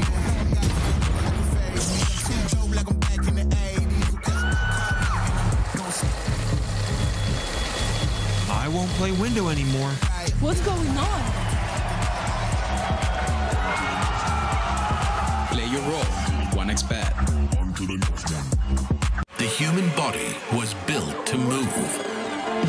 Not trapped at a desk in one singular posture for 12 hours a day. It's time your chair evolved. This is Secret Lab Titan Evo. Ergonomically engineered for you. Gamers, hybrid workers, artists. Backing your every move.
Welcome back to the PGL Cluj-Napoca. Jason just finished the break with toe business, so we're back. We're back, ready to go. There we go.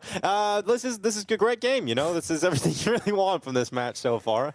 Yeah, I could have played the drum snare on the end of that map. Yeah. I don't know, man. The heroic. I was up there talking to my wife, and she was like, "I thought you said this series was probably gonna go 3 maps," and I was like, "Yeah, but heroic was playing a lot worse than I expected them to." So hey, you should never promise your wife, Jason, that it's gonna be a 2-mapper, because you know we go into Mirage somehow. I know. I'm just using that as an example. I was so shocked to see heroic look like I don't recall like heroic looking that lost together when I last saw them. So it was just a little bit surprising seeing that to start Nuke, and obviously during that little fake comeback, we saw them starting to pull it together, but too little, too late.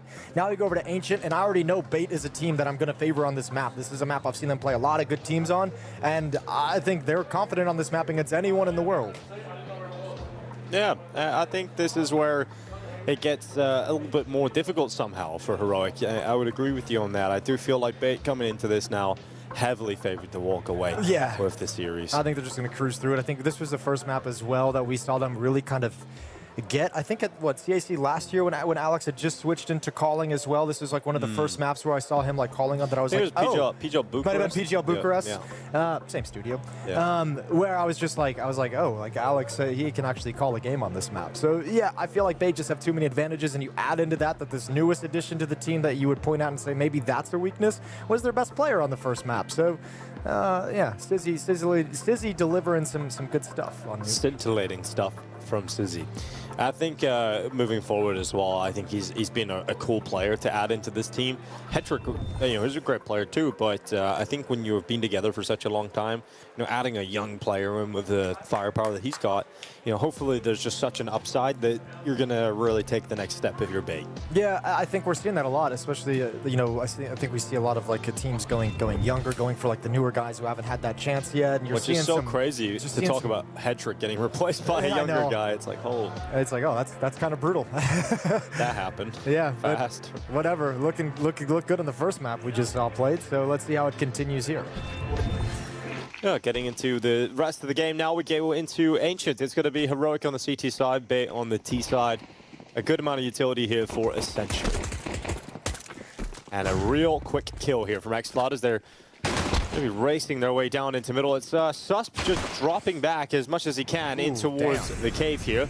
And he's come away with Alex 666. So first kill for the CT side followed up, and Crimson was timed out looking into the wall, it looked like. So yeah, I think he might have crashed again like he did in the last map is what I would assume. But we'll find out how that goes along. We had one of these dramas yesterday as well with G2. Scott's going to try and make this work with the dualies. First kill. Oh, Essential gets his teammate and wins it out at the end. Bait take the pistol, and that's, I don't know, kind of sad. Sad, absolutely. Because it started well. You had X-Flood in the opening pick, and Crimson's out of there. Yeah, you never like to see that impact the round in the game itself and the outcome, but, that's the situation we find ourselves in here after the pistol. So I'm sure that will be reviewed by admins. Gonna let them make the decision and not say anything about what's gonna happen either way. Just check it out. Looking at the mouse pad still. Yeah, what do you think that is? Not quite able to tell. No, not enough detail on that. Well, not zoomed in close enough. It does seem anime-esque, It's in that direction. It's in that realm. All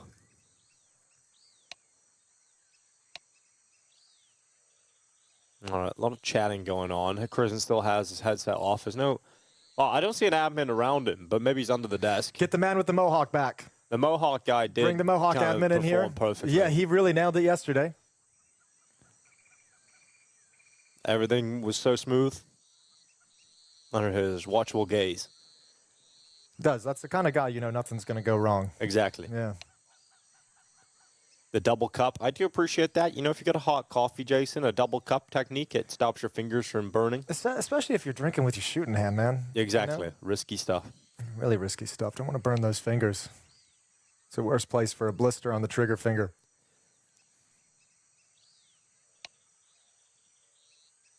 Well, Susp knows he's on camera, and he's give us a little look. But well, I think for Susp, his career's been interesting. It's quite the journey that he's been on. Just a bunch of different organizations for Susp, and now finding himself here in Heroic. I think for a player of his skill level. I think he's had ups and downs, but he's still so young. You know, the wildcard run, the Metasport run, those were the two kind of breakout teams, and I really liked what he was doing with wildcard on the Stanislaw. Yeah, the Metasport team is where I kind of first time, I think we casted them in one of the some online games, and they were playing with Metasport, playing with this one, Susp and FUZI were playing together as well. That was like a team that kind of popped off, made a really cool run there. I think that's when Heavy God was playing on, was it Heroic? Heavy God was on OG.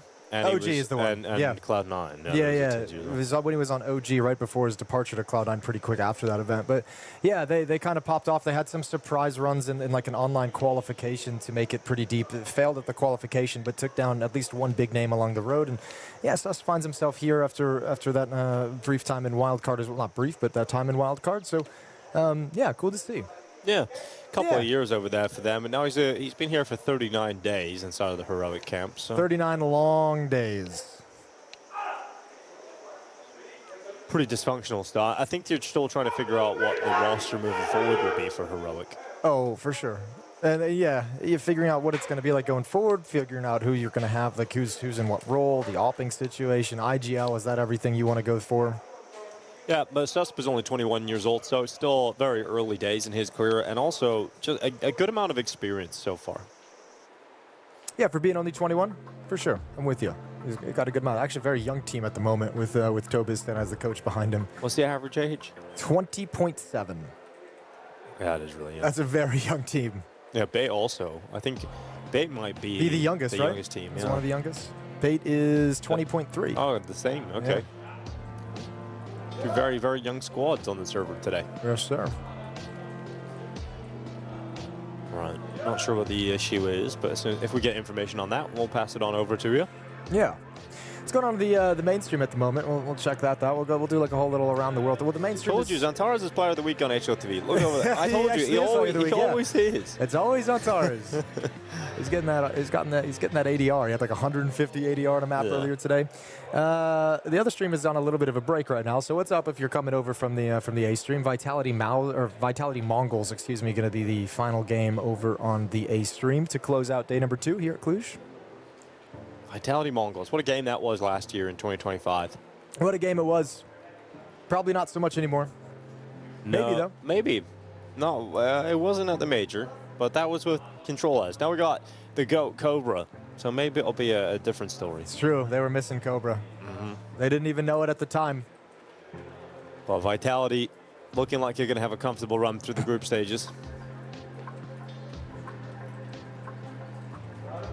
The last time Vitality lost us to Falcons. It's a 14-1 best of 3 streak. That's yeah, going very well for Vitality. That's pretty good for Vitality. They're a good Counter-Strike team. Yeah, they're a very strong Counter-Strike team. We like watching them play.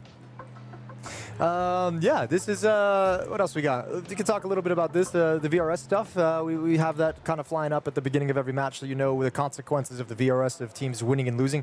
There's only 3 more events that contribute to your VRS standing. We touched on this yesterday. It came around super quickly, so if you're out there and you haven't really been paying attention, we got PGL Cluj-Napoca. Next up, we have ESL Pro League Season 23, and then Blast Open Rotterdam. And then after Rotterdam is when the VRS cutoff for the major ends, and that's how we have decided which teams are going to be at the major or not. So if you're like me, you kind of just like waking up out of a coma on Sunday, February 15th, and you're like, wow, Valentine's Day was yesterday. Also, I didn't realize the season was already almost over.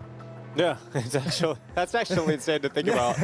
It's like, whoa, how has this happened? It felt like New Year's was yesterday. Oh, well, it's like when you go take, like when the Counter-Strike scene like shuts down after the major for like Christmas and for New Year's, and then you come back, except you're already like 4 months into the VRS cycle for the major. Yeah. The year begins and you're like, oh, the season's kind of over already. Yeah. So that's a crazy feeling. Well, the major will roll around in the summer in Cologne. It was crazy. I remember the last Cologne major was so good, the 2016 one. So that'll be, I mean, coming up into that period of time, it's crazy that that was the last time Cologne was a major, wasn't it? Yeah, 2016, so 10 years ago. Yeah, it's always been the unofficial major, but yeah, okay, 10-year anniversary. Cool. Yeah, over 10 years ago since the PGL Cluj-Napoca major. It was in 2015. And now we're back. 2 years in a row, Cluj-Napoca. It's cool, man. I like it. I want to go back to Cluj. It's a fun city. Food's good. Young crowd, young city. It's like a school city, university town. Well, I've heard from people that were there that it's even developed since, obviously, you would imagine, since 2015. So it's only gotten better. It's a lot cooler now, too. All right, well, I'll tell you what. I'm excited to get back into this. We've got the tech issues sorted, and Bait, they're 1 round up. Heroic trying to bounce back. They've got a force buy here, Jason. They've got a force buy. What can they do with it? 4 players at the B bomb site with this force. Bait has taken mid control. Early push towards the end of A main, so on a timing you can try and get a fast flank. We'll just keep your eyes on the dots of on the mini map over there. Alex on one side, Nalo on the other. But Bait is going to start moving in towards this stack. Crizzen down already, holding nade in hand. He's had a rough time with these 2 drops across maps, probably a little bit frustrated. One more player to find, and with the Glock, NPL has an admirable fight, does tons of damage. Youngster, you go down through the smoke. It's 2-0 for Bait. You know, conceding 2 deaths, but getting the second round on the board, no problem. No real options here for grip buy for Heroic, so pistols will come out as well as best case scenario. A very likely 3-0 lead coming in here for Bait. Most likely, yeah. It's a bummer. I hope Crizzen can get settled back into this game. I've played those games where you drop out in a series a couple of times, and like there is just this weird factor where you just feel like mentally like everything's going to be going against you. So Crizzen there, maybe holding on to the nade, missing a timing on a jiggle, but going down for free, making it easy for Bait to burn through that stack. Now we stack up the defense at the A bomb site. Try the other side of the map.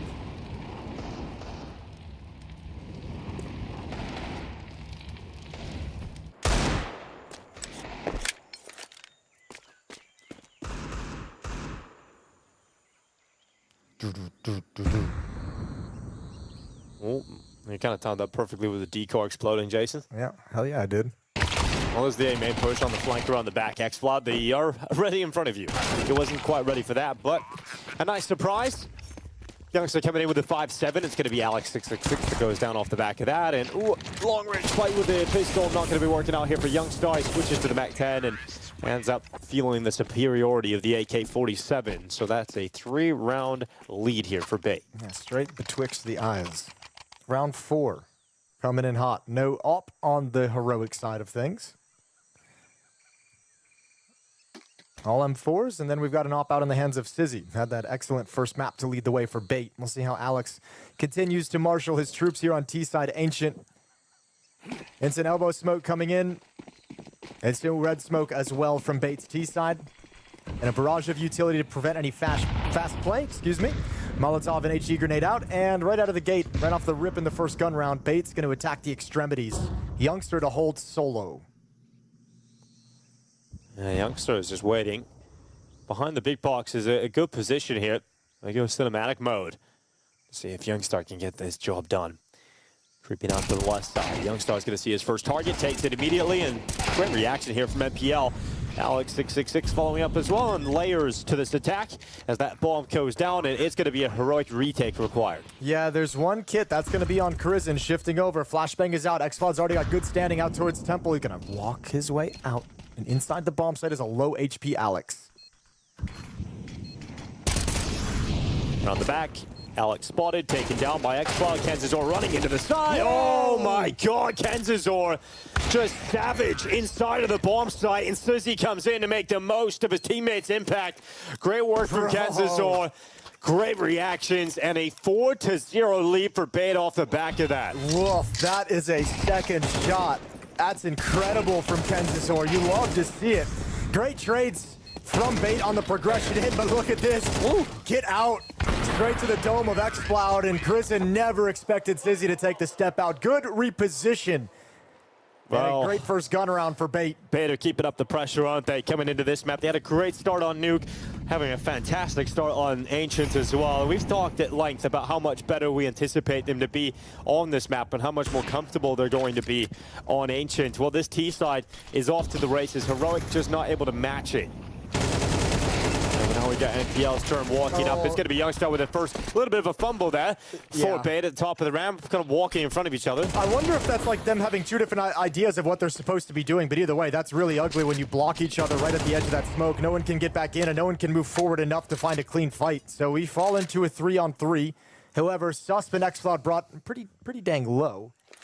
even though they've recovered some AK-47s. Nilo boxing them in from behind, pushing down mid.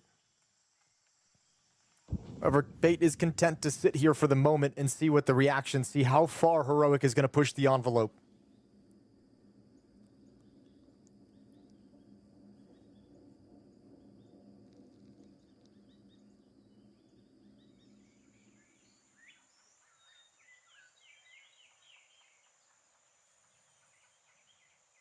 Just patience for Heroic. Will it pay off? Low HP, they just move off at the wrong time. And that's going to be so frustrating, the timing going against them. At least xFloud able to get a kill here on Essential, but to see this round going in favor of Heroic is just so hard. The flank is coming around the back, so you need to find success on this, and they're not considering it. No, but if he doesn't hold his trigger, if he takes that first shot, the op is going to react in time. Good shot. Okay, Sizzy, a chance to save the day for the team. Good reposition as well, and Sizzy looks so comfortable in the clutch. Good reaction to clear out the ramp player, and then also just reposition, just change up the angle ever so slightly, make it unpredictable, and capitalize on your chance. So the flawless run continues here for Bait, and they kind of mess up at the start of that round, a little bit of a fumble towards the top of the ramp, but they stabilize, they get the job done. Felt like they almost ruined all their chances. That was a huge setback, but a great job working their way through cave. That's a couple of times I've seen them work their way through cave to that B bomb site without really being slowed down or deterred by the defense or taking a loss at all. So really good job in that part of the map that Bait's been executing these past few rounds. Early utility exchange. Both teams want to be aggressive in mid. Both teams blinded. It's Sizzy to come out on top. That op looks like a shotgun to Nyla's chest. Yeah, Sizzy is just continuing another good map performance coming into the second here. Ancient is delivering once again. And we've got Bait now backing off. So they've got that opening kill. They've got the space towards middle. Everything going well for Bait at the moment. And now you hit the pause button as well. You know Heroic wanted to be aggressive here. You know they had forces here, so you're looking for the reaction. Sizzy can guard up above NPL, see if anyone's going to push out Jaguar. That's Youngster and xFloud over in Donut. Both of them going to be smoked off, which puts a little bit of pressure over onto Sus playing Red Room. The entire Heroic defense has been lured into this mid-fight. 4 players here. Kenza's another frag, but realizes he made a mistake by stepping up and revealing himself to the Red Room. He got all the information, though. He just called it out. He was like, okay, they were boosted over a Donut, and one killed me in Red Room. So that's 2 of the 3, and now you're in position. Pick up the pace, and Sizzy's got the angle. He's looking good for just a stand-in. You might want to consider that full-time thing. Yeah, he's looking very good right now. 7-1 for Sizzy. Really handling at least this level of competition. And Heroic, you're going to back away. This is unbelievable how much better Bait are. That's what I was trying to say. Like I'm trying to like put into words. I'm just surprised at Heroic looking this rough here in these 2 maps that we've seen play. I mean, there's the weird thing with Alcaran and Youngster, but I didn't think it would set them back like this. Yeah. It really has, and I wonder how much of it is just that attitude of, we have always got a situation to deal with, whether a visa bomb or a stand-in or just always having some sort of problem. I felt like OG were in this position for a while when I know Heroic have been in this situation for a long time, actually, because when they signed Dexter and they brought him over, Dexter also just had those visa problems. He just couldn't attend events. So how many times have Heroic been in this situation? Yeah, it's a bit rough, isn't it? At least one more. Yeah. This is the one. At least one more. And then they're going to sign. But then if they sign Holzrick, like I said, would be a good idea. A man known for visa problems. He just got his soul. He just got himself. So, there you go. We hope. We hope. Or maybe if he joins Heroic, he'll get a whole new batch. There it is. The shotgun. Yeah, opening it up. There's the spot of the boost from Kenzazor, and then, there's one more to find. And even when you go down, you have the information, and Sizzy takes that and grabs one more frag on top of it. Just a great round.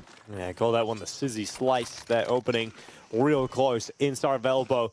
6-0 start for Bait. Not slowing down, and really shouldn't have too much of a challenge ahead of him in this round either, because Heroic just don't have a full buy. Yeah, another stack towards the B bomb site, though, so maybe you can catch him off guard. Kenzie's coming through this right out of the gate around the edge, and Crizzen not prepared. Nade in hand. Shut down yet again. He hasn't found a way to snap back in quite yet. He did have those 2 drops, so there's a level of mental frustration there that I can understand. But been ineffective so far here in Ancient.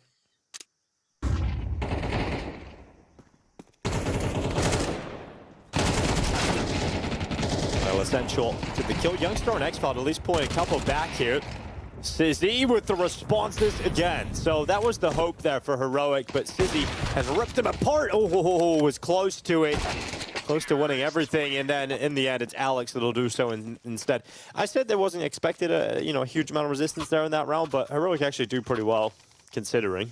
Yeah, I think actually Sizzy saved the day to a certain extent with the double kill in towards Cave, because his teammate had spammed the wall with the entire magazine. So 2 players from Heroic were swinging in after the fact, and if Sizzy isn't there, that's just a free dead player, free control, and 2 Heroic players alive at the end of the day. So that's a lot of ifs and a lot of things turning around, but really nice kills and impact for Sizzy right here. Grabbing this and the follow-up, and turning it into a 1v1 for Alex down middle. Bates getting all the answers. Just a little cheeky smile. I was like, yeah, I'm good. With a quick kill from Crizin, he'll hold down the spray of the FAMAS. Susp will get the kill, though. It's good, though. I like that he called Susp over and just said, look, bro, I'm getting my butt kicked. Can you come be a second player here? Trade this off. Let's go 2 for 1 at the very least. Help me at least kind of put some respect into this part of the map. I don't think it's going to matter now at 7-0, but I like that it happened. Yeah. And Nilo straight away dropping Alex. Sizzy to respond. And then the shadow spotted. X-Cloud drops Sizzy, and finally Heroic are going to get around on the board. Unless Kenzo has a 1v3 up his sleeve. He's hit some crazy shots in this game, and timing on when he can find it, if he can find X-Cloud inside of A main, I think I'll have to risk the smoke to a certain extent.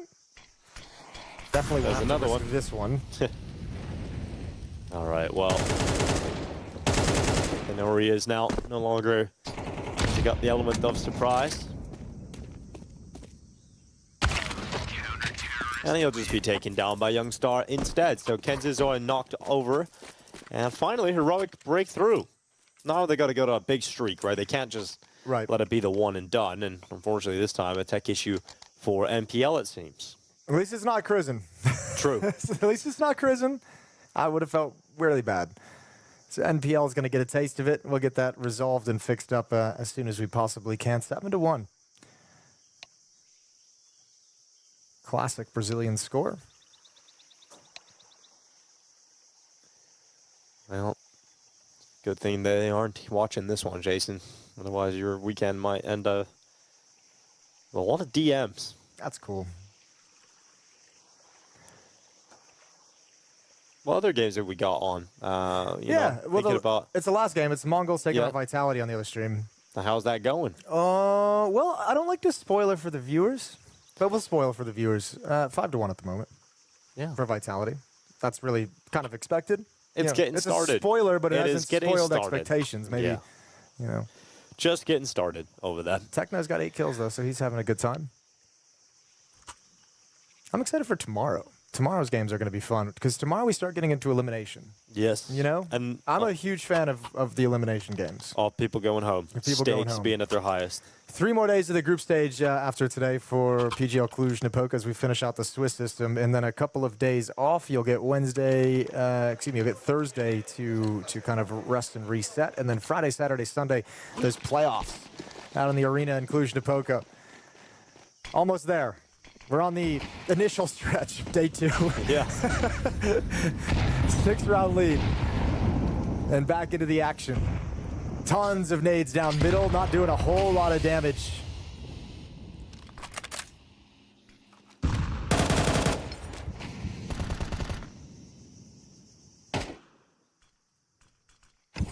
Walking a little bit slower towards the bottom of the B ramp here.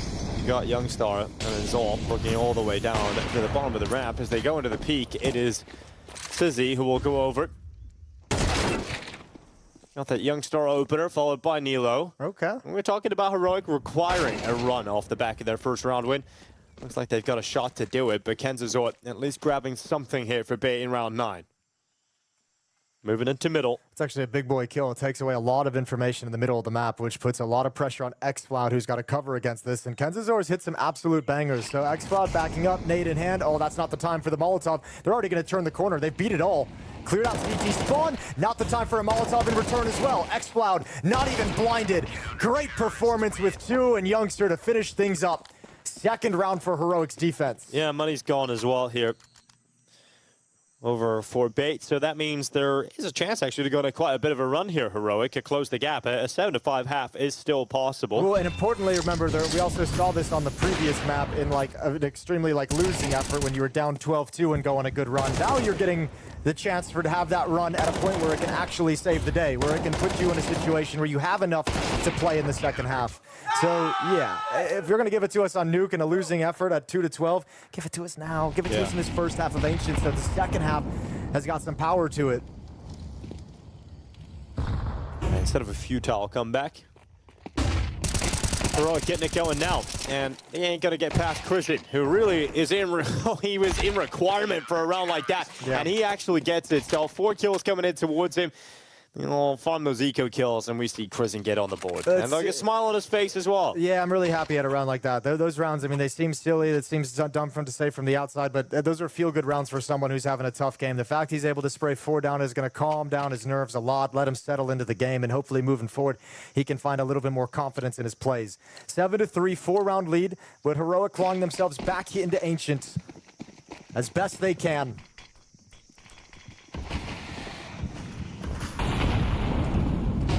Not a huge amount of utility here for Bait in the round starting. You know, could be a tough scenario if it comes to a late round. You want to go for a complex execution. Really searching for that opening kill. MPL getting into the danger zone. Christian also close by and started these smokes, but it's Nilo that's come out on top of the first duel. But MPL slipped into the smoke, and Christian backtracks it towards him, loses his life, and MPL gets such an important fight. He nearly gets one up towards window, but that's going to be Nilo instead. Yeah, actually really like the protocols on that. He clears out Cave, and they're already ready for the flash to activate him through mid to catch the aggression from the CT side, but they missed that timing by maybe a second. Cool idea. And now they got to recover a 2v4, make it a 1v4. Susp adds another frag, and Alex left alone. High-octane Counter-Strike here in round 11. It was all just stalled out completely for Bait. Like, it's crazy. You get nothing from Heroic, then suddenly you get nothing from Bait. It's just a very hot and cold game so far. I think maybe Bait shocked a little bit by the motivation of Heroic to be aggressive and in your face after maybe you feel like through most of this half you've kind of put him in their place a little bit. Well, Alex is going to walk out from the double door back to the bottom of the ramp, and Susp is waiting for him. Last round of the half coming right up here, and Bait, well, they don't really have the weapons for the job, so it's very likely to be a 5th round for Heroic. Yeah, looking like it. Good little rebound here. 0 to hero, I guess. I mean, something to work with.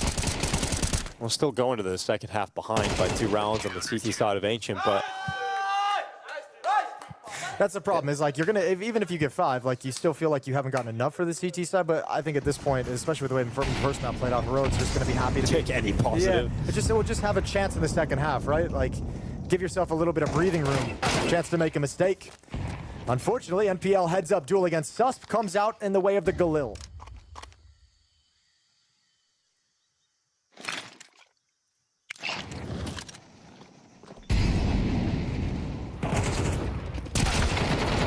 There's xFloud getting his pick. Essential just racing forward with the MAC-10 though.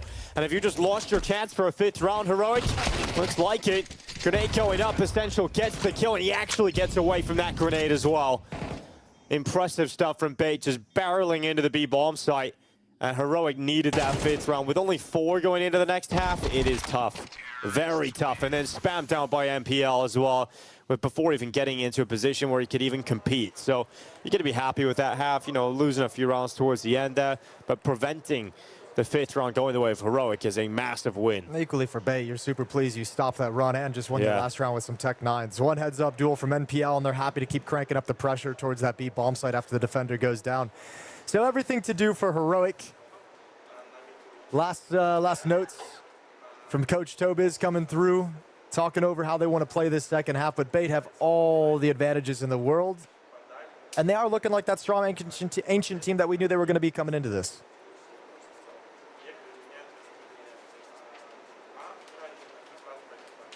Yeah, T-side looked good. T-side looked great. If you lose the pistol round, if you're heroic, I mean, you're starting to get to that territory where already the task seems too much. Let's see what they got. Offensive half for heroic here on Ancient. Bait going to be defending. There's that opening duel. NPL able to kind of crack things open. Crizin again just stepping into bullets. Immediate dink with the MAC-10 and cleaned up. Great round from Essential. And nice timing on the spam from MPL using his sound. A goddamn professional.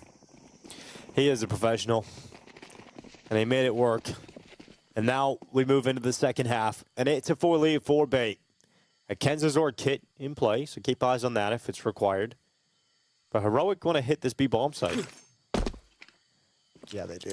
Storm in, utility flying through the sky. They don't want to anymore. Joe Beretta is cleared out, might invite them.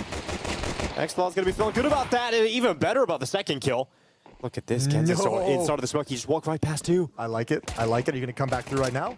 Oh, he's got to come and help his teammate. That plant is in. Alex with a great shot. That's going to be Nilo going down. KenZor now out as well. Oh, he pushes forward. Oh, my God. Clean shots from KenZor. Getting away with another one. Defuse going to be stuck. I love the play. And Bait getting away with one. He sticks it inside of the fire as well. And then walks out of the flames alive. What a round. What a great show from KenZor. I love everything about it. Even the double tap at the end is just perfect. All the plays being made by the Bait guys. This is the only play he's got when things are getting chaotic. He's literally just going to die and they'll lose the round. Now, important to note, as he disappears into the smoke, his teammates gave him everything he needed during that like 5-second period where he's out of the fight. Just perfect. And that is how you celebrate a round like that.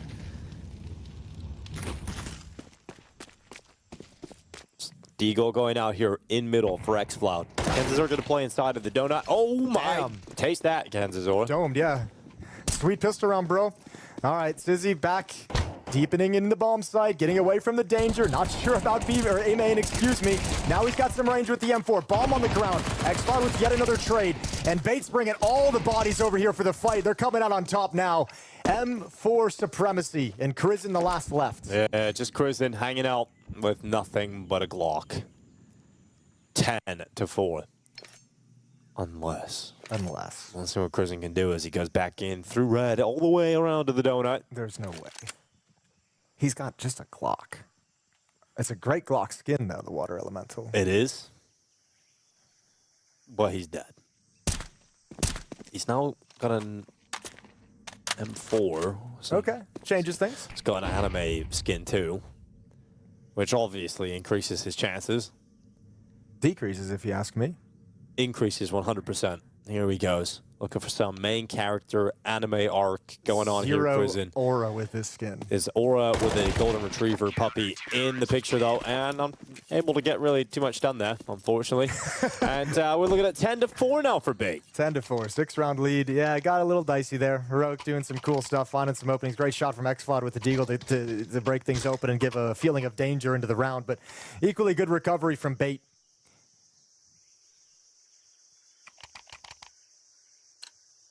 No ops in the field quite yet for either side of it. So what is that? MP7 still on Sizzy. It's a fun name to say. Sizzy. Sizzy.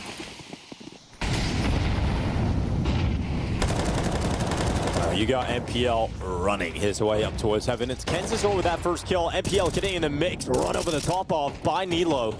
MPL going to be cast aside without too much issue here. And a replenishment of the smoke in the elbow. Crizin running forward. USP out. Essential switching out to the AK-47. Nilo eventually hunting that kill down. And the rifle at the top of the round from Alex, securing the life of Youngstar. And again, the player advantage here for Bait. Ooh, and Alex is just going to play a little bit of an off angle. Now he tucks himself in. There's the swing. Just turned his attention, but it's all good. KenZor is still here, and he's hit out a lot of headshots. No problems at all. I know. He's a fun player when he's hitting the zone, when he's on point. Like he's a fun guy to watch. Yeah, he's looking good. Running forward. He's got that new haircut too, man. He's got that new wavy look. He's killing it inside of the server as well. Good for KenZor. Fragging out. You know, This is, if he's able to find this level consistently as well for Bait, that will just unleash them to a great level. What resolutions he playing? I might change it. I might do the KenZor. KenZor? Yeah. Let's check it out. Maybe Heroic will do it too.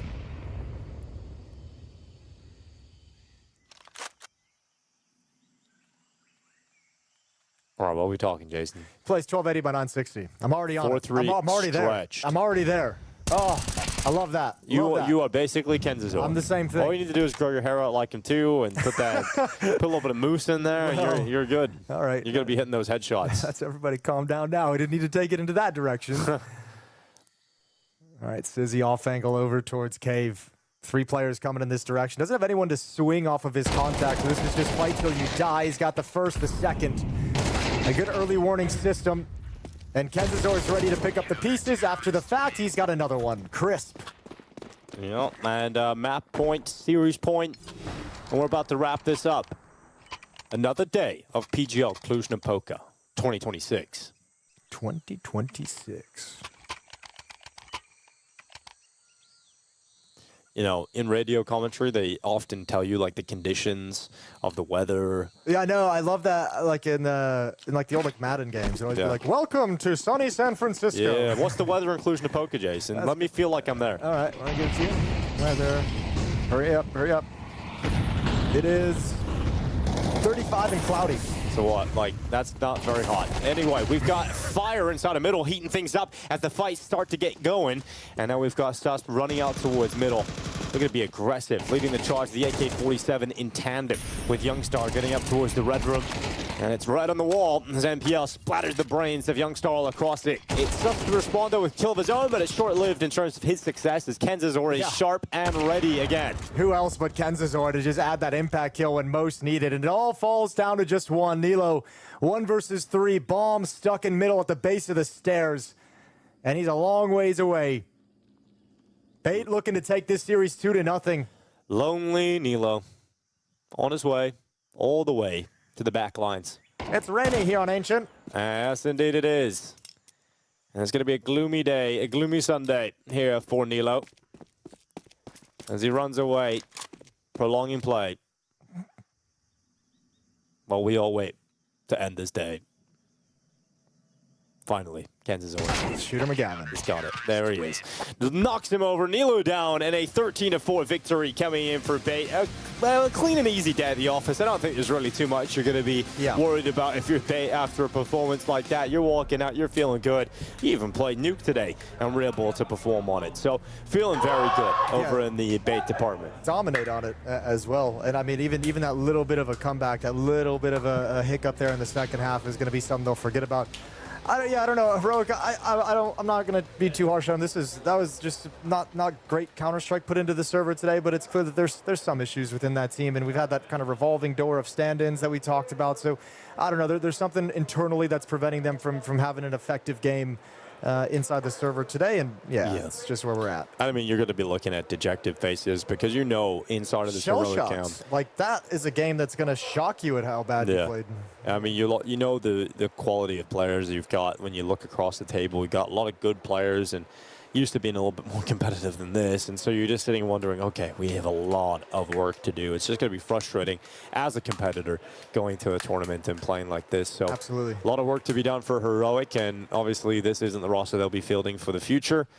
But hopefully some positive steps will be taken to get Heroic back to a competitive way, because for a long time in the world of Counter-Strike, Heroic were firing near the top. Yeah, well, I mean, that they got to the top, right? I mean, the Cadian lineup that brought them to the top with Yavi, with Found, so much talent, put them on the map, and yeah, they haven't really been able to find that success and get back to that quite yet. They put some cool rosters into play, and yeah, figuring things out. So a bit of a downturn for the organization, but they're going to try and right the ship. We'll see who they play tomorrow. Maybe they get a chance to have a little bit of positivity before their campaign here in Cluj fully ends. Regardless, for Bait, you mentioned it's another team that's been, knocking on the door, that's been right on the cusp of breaking into like the next level of competition, the next level of where we can say we know these guys are going to deliver. And they still have maintained this really scary sense where this is a strong team. Yeah, it's true, and maybe they can do something in an event here in PGL Cluj-Napoca. I mean, it would be cool to see them do some damage and maybe even get into the playoffs. I think do some damage to like one of the best teams in the world, right? Like those are still sort of the teams where we haven't quite seen them as much as we've liked what they've played. Those are the teams we haven't seen them kind of beat or upset. You know, they beat Falcons in a single map of Ancient, in a best of one. Beat 3D Max in a best of three, but you're losing to MOUZ, you're losing to Vitality, hey, losing to Navi in those series plays, losing to FURIA as well. So that's the next step of where we're like, we know this team can beat like the tier 2 squads and kind of like the bottom of tier 1. When do we get to see them like make that progress to where they start upsetting the best teams in the world? Yeah, well, Kenzie Azora is going to be the standout player for good reason. He was popping off today. Really important rounds being won by him. Just stellar shots, making it look really stylish too. Looking good, feeling good. Yeah, just everything in general. Great work from Obviously, we should give a shout out as a not necessarily a standout player, but a fun player to watch within this lineup was Sizzy as a guy coming in from the Spirit Academy on loan into this team. Great glimpse, top fragged on the first map of Nuke with the AWP, and then Ancient, you know, wasn't really called upon, but still delivered. Yeah, great work from Sizzy. I think won a lot of fans as well. There's the stat line for him there. 15 and 10. Yeah, not too shabby. No, young player. Good day in the office. Yeah, looking forward to seeing more of Bait, honestly. That was a fun team to watch. Obviously, it'll be coupled with the fact that Heroic really underperformed, but you know, for the most part, a great day here for Bait. Here's the results of how things went down here on the B stream. We started with Astralis versus 3D Max. Astralis getting the win 2-0 over 3D Max. 3D Max's woes continue as they fall out of the top level of Counter-Strike. We've got Paravision and G2. Paravision able to reverse sweep that series. 2 very convincing map victories back-to-back on the way out of that. And then we have Pain Aurora. That's when we started casting, Jason. Yep. Aurora getting the win. They had to come back and win the final 2 maps as well. Yeah, they really did. Bait didn't have those issues whatsoever. They just kind of got to breeze through theirs. Interesting to note is that G2 lost in the 3D Max Astralis. If you haven't been keeping track of how this tournament's progressed, those were 0-1 games. So G2 and 3D Max are both in the 0-2 pool facing elimination tomorrow. However, thankfully for them, it's going to be Pain, it's going to be Heroic also in that 0-2 pool. So it seems like there's some really heavy favorites in the 0-2 pool, and some I mean favorites to go out and favorites to move on into the 1 and 2. But yeah, just a dangerous place to be right now. Yeah, you don't want to be in that situation. Absolutely not. But don't want to be in the situation. You don't want to be in the situation with those teams in particular. Yeah, exactly. Well, the games that are still going on are still Vitality Mongols. Vitality versus Mongols still happening over on the A stream. So you guys can go catch that action. Hopefully, it's like a good game. I mean, the worrying close thing. game still in the first map. Okay, that's good. Yeah. That's good. So I'm looking forward to going watching that. You guys should too. Thanks for joining us for another day here at PGL Cluj-Napoca 2026 B stream. We'll be back tomorrow with some more action.